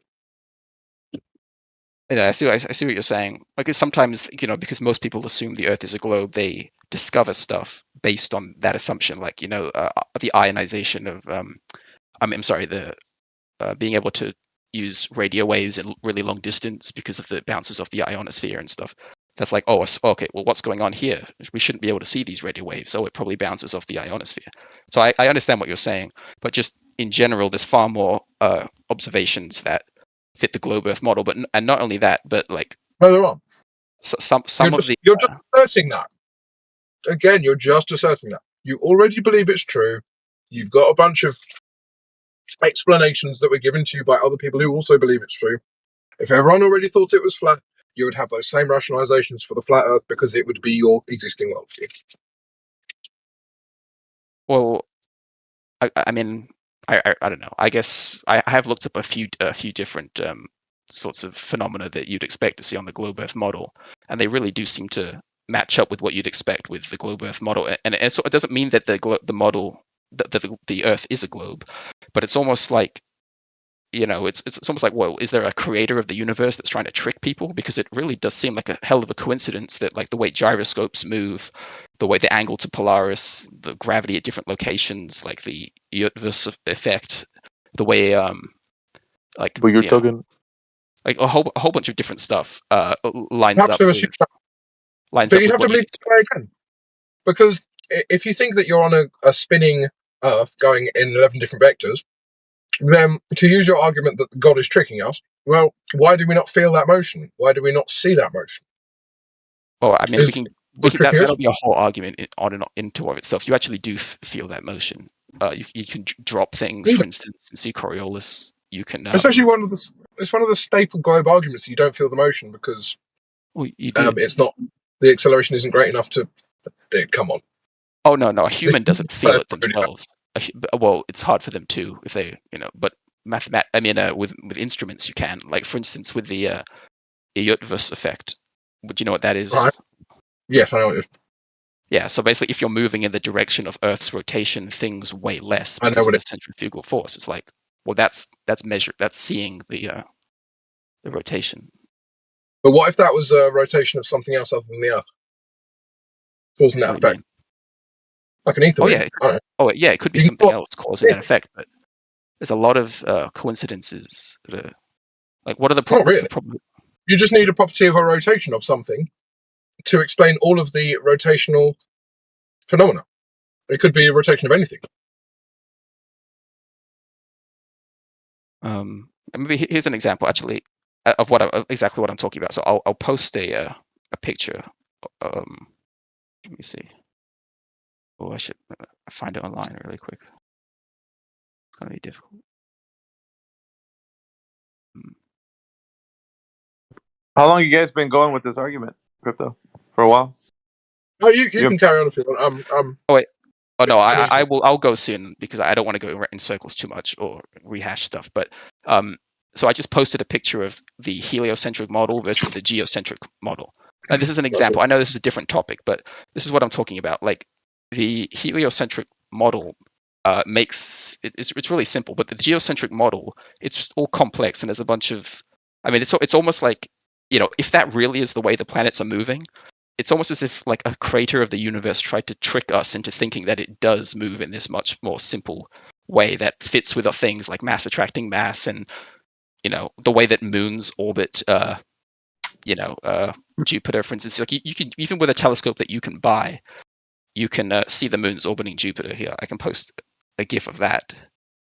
Yeah, I've never We heard could of literally see Clover. them moving, and so sure that those could just be random lights and everything, but that would be one hell of a coincidence. It's almost as if God is, if God exists, he's trying to trick us, and that's kind of my point. Like, yeah, you can come up with a flat Earth Bad model, argument. but it's really, just like you're That's saying, some bad argument, dude. Like, way It's a you really bad just argument, my guy. yeah, super bad. Can I explain? Okay. Oh, it's bad. Yeah, so the globe actually has many more complex systems involved than the flat Earth. The flat Earth has one central pole, and everything rotates around that. In the globe, you've got the sun in the middle. Actually, no, sorry, the Earth would be the center of the orbit of the moon. Then the sun is the center of both of those orbits, and then you've got the galaxy, and then you've got the universe. Sorry, you've got the Great Attractor. Like you've got all the 11 different vectors or whatever they claim. That's a far more complex and complicated system, and very, very difficult to actually prove. Other than just taking observations and then working backwards engineering them mathematically, as I've already said. But you can do that for the flat Earth, and it's actually much, much simpler. Much simpler. And you've also got scientists on record saying that dynamically and kinematically, these two are identical. Not identical, but equivalent. So there's really no reason to think that the Earth's a globe from a scientific or theoretical perspective, other than it's a philosophical choice to do so. Well, I mean, so even with like consumer grade telescopes that you can buy, like it's $1,000 telescopes, for instance, you can see pictures of the Mars, or like this, right? So you can see it almost looks like there's a polar ice cap at the top. Now that could just be some random other thing, but even just looking at basic stuff, like, or even let me 1 second. That could be a polar ice cap, or it could be some sort of electrical phenomena, or it could be but 50 other different things. Or like it could be, and here's a picture of Jupiter, and you can see the trade winds based on the Coriolis force, like the way Coriolis force causes trade winds and hurricanes and like all this stuff. You can literally see those phenomena there. Now maybe that's just a light in the sky, but even just those basic stuff makes it look like, well, there's a picture of a ball right there. I mean maybe it's not one, but that's kind of my point. Now maybe you disagree on that, and we've done different amounts of research on this, and we've come to different phenomena and stuff. So maybe in your estimation, if you think the weight of evidence suggests that it's flat, then I guess that's why you think it's flat. But I disagree. But anyway.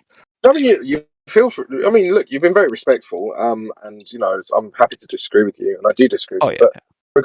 But I feel like you're missing my point, and I actually don't think you're doing it deliberately. Like the other idiots earlier were deliberately missing mine and Larry's points, but I don't think you actually are. My point is that you can take this observation. If you take this observation first, and you already believed that the Earth was flat, and you were tasked with explaining that in a flat Earth model, you would do so, right? And so what you're doing is, because you believe in the Earth a globe, you're talking about the Coriolis force, you're talking about the obverse effect, all this stuff that I've heard before, right? Crypto, we're losing you. You're doing. Oh, I'm not even moving. What the fuck? Yeah, maybe the satellite moved. You might want to restart that statement again. Yeah, okay, one sec. Am I back? Yep. Go for it. Yeah, so obviously the local satellite must have moved into range. If you believe the Earth was, is it Pinky Bandinsky or whatever your name is, Bandinsky? If you already believed the Earth was flat, and you'd already been given like a whole worldview, and all of your friends believed it, and all of the scientists on the TV believed it as well, you would look at Jupiter. There would be a bunch of rationalizations for that within a flat Earth cosmology, and you would believe them. Yeah, so I guess that it would be up to you to come up with a coherent model that can show all that, and then maybe I would believe it.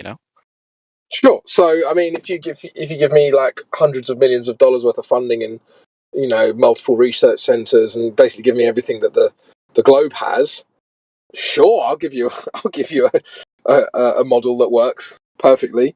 But until that, I can't give you one. All I can tell you is that philosophically and conceptually, this is what's going on in this argument. You're presenting evidence that could be rationalized either way, and you think it can only be rationalized one way. And, well, that's your opinion. But it almost becomes hand wavy to from my opinion, it becomes hand wavy to try to come up with some model that fits the flat Earth model, and it's almost like explanations for some phenomena contradict with other other phenomena, and it's just kind of messy. I mean, and like I said, it's almost as if God is trying to trick people into thinking it. Oh my God! There you go anyway, again. now we're going in circles, so I think I'll probably just go. How much funding has the globe got, and you still can't marry up relativity with quantum mechanics? Dude, you're pretending well, that's a good, that's an interesting one. Contradictions within like the flat Earth are only an issue for us, despite the fact we have virtually no. We have no funding, right? We have zero funding, and we've got a few contradictions in your mind, but you have tons of contradictions. But give us 10 years and we'll sort it out, right?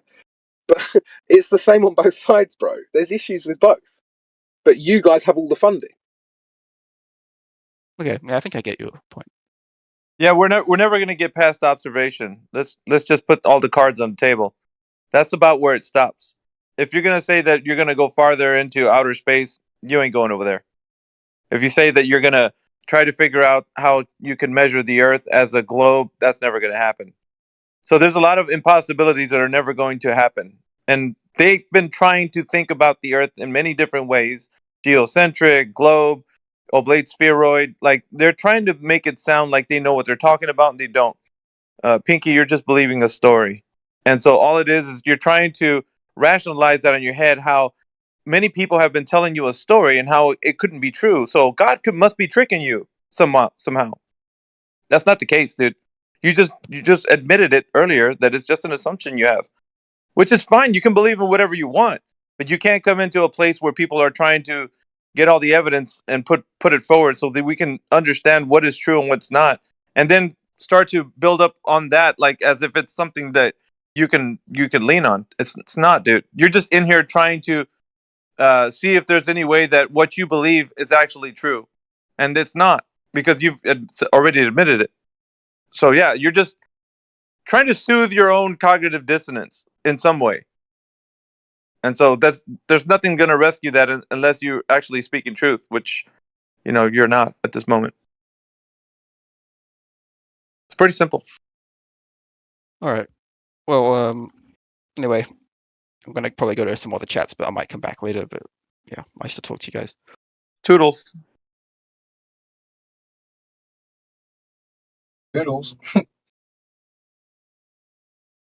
We don't have time for a meeting of the Flat Earth Society.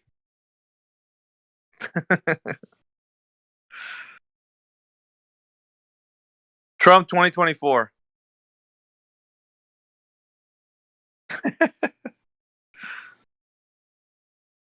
That'll start an argument in the politics server.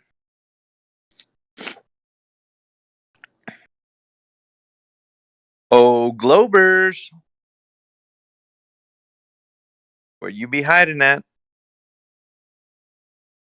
GF6 in the house.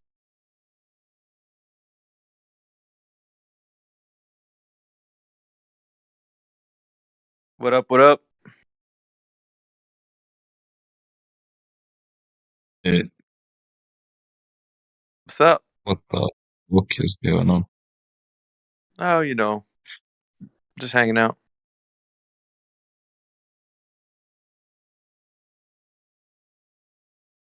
So, who thinks the Earth's a globe?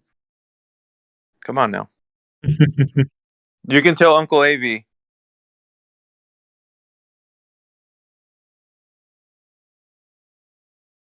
Yes? No?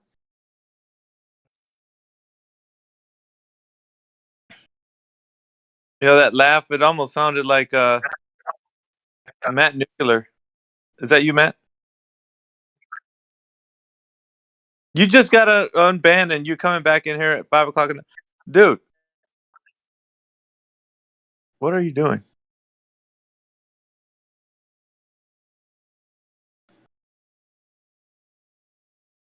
You straight up NASA, huh? You're not even NASA's son anymore. You just went straight up NASA. That's so cringe, dude.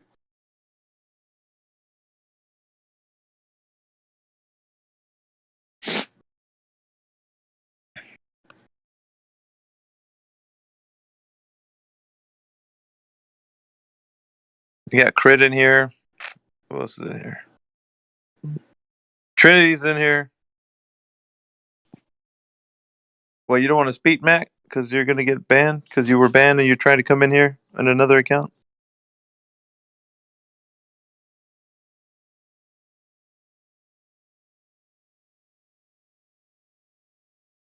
Up to Ya's in the house. What's up to you?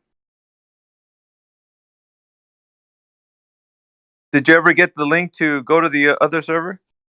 You're the one that Cyclone was telling you about. Mm-hmm. Did you get to go over there? No. Oh, they got a lot of information there in that server. Okay. Thanks. Yep. You should check out the laser tests. Those are pretty cool. Lake Iso and Lake Balaton. I think it's like one of them's 24 miles. Point of origin to target. Laser hits it. It's kind of weird because over 24 miles, there should have been Earth's curvature that gets in the way of a laser, but laser goes straight to the target.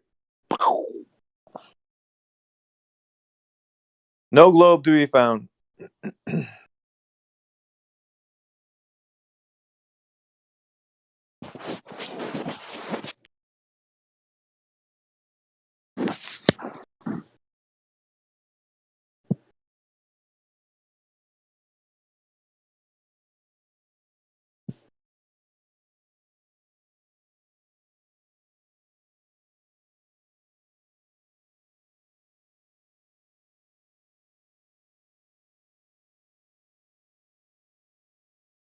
One GF6 person left. Now it's just you, Manufactotum.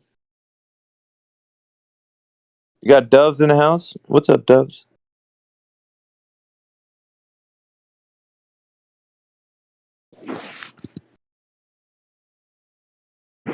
Otto's a bot. What's up? Faradox. Jordan Peters. I don't think that's Jordan Peters. Into the break. Fusili. Jojo.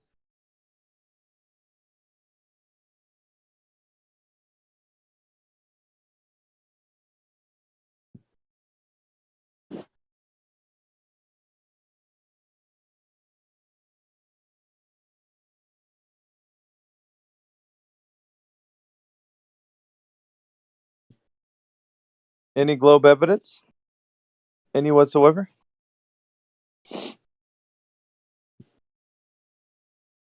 No globe, huh?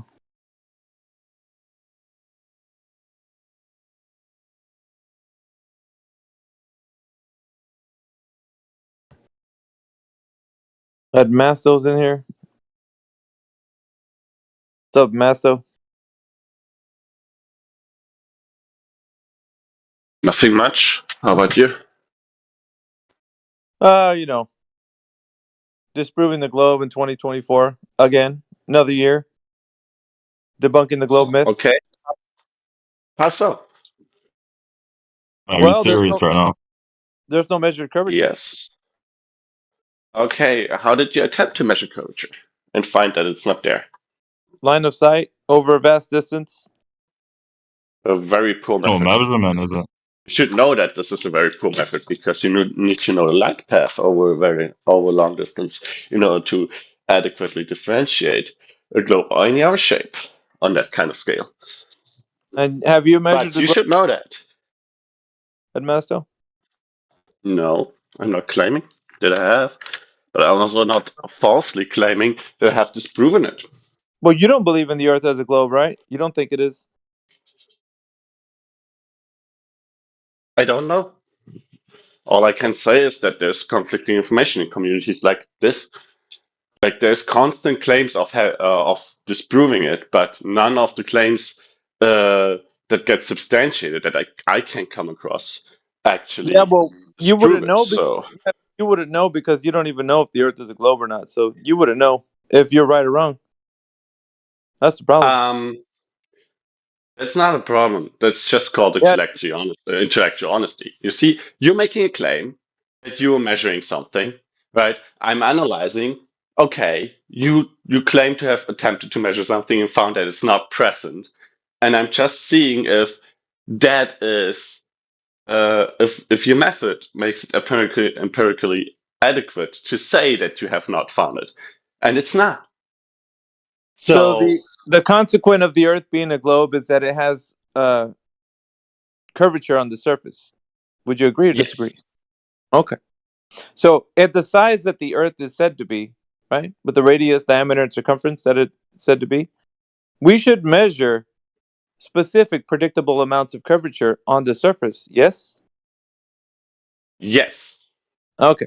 So what is that? What is that predicted amount of curvature we should measure dropping away from our position? How much is that? Do you know? It depends on how you measure it. Well, Curvature is measured no, with a not really. radius of a circle that No, matches the curvature. it's a simple geometric function. So if the Earth is said to be a radius of 3959, right? Circumference of 24,901. What would be Hmm. the drop over the distance on a spheroid of that size? Drop over the distance, AK, Headmaster. Drop over distance. Drop from what Yep. over distance? From relative to the observer. Relative to the observer. Yeah. What would be the drop over That the distance? doesn't clarify it. Well, it should, because if you're standing on top of a Are you ball. talking about a drop from horizontal? Yes. Ah, why didn't you say so? Well, that's what I mean. You could do it. You could Oh, do it horizontally. Like, listen, you could do it horizontally. But the horizontal, well, the way we would say is the horizontal plane extends far out into the distance, so there is no drop. For in the sense that if we're saying that the Earth is not a globe and it's not curving anywhere, then it's a horizontal plane. But if you're saying left to right on the horizon, I don't know if that's what you mean, but you can also find no curvature measurement there either. that is incorrect.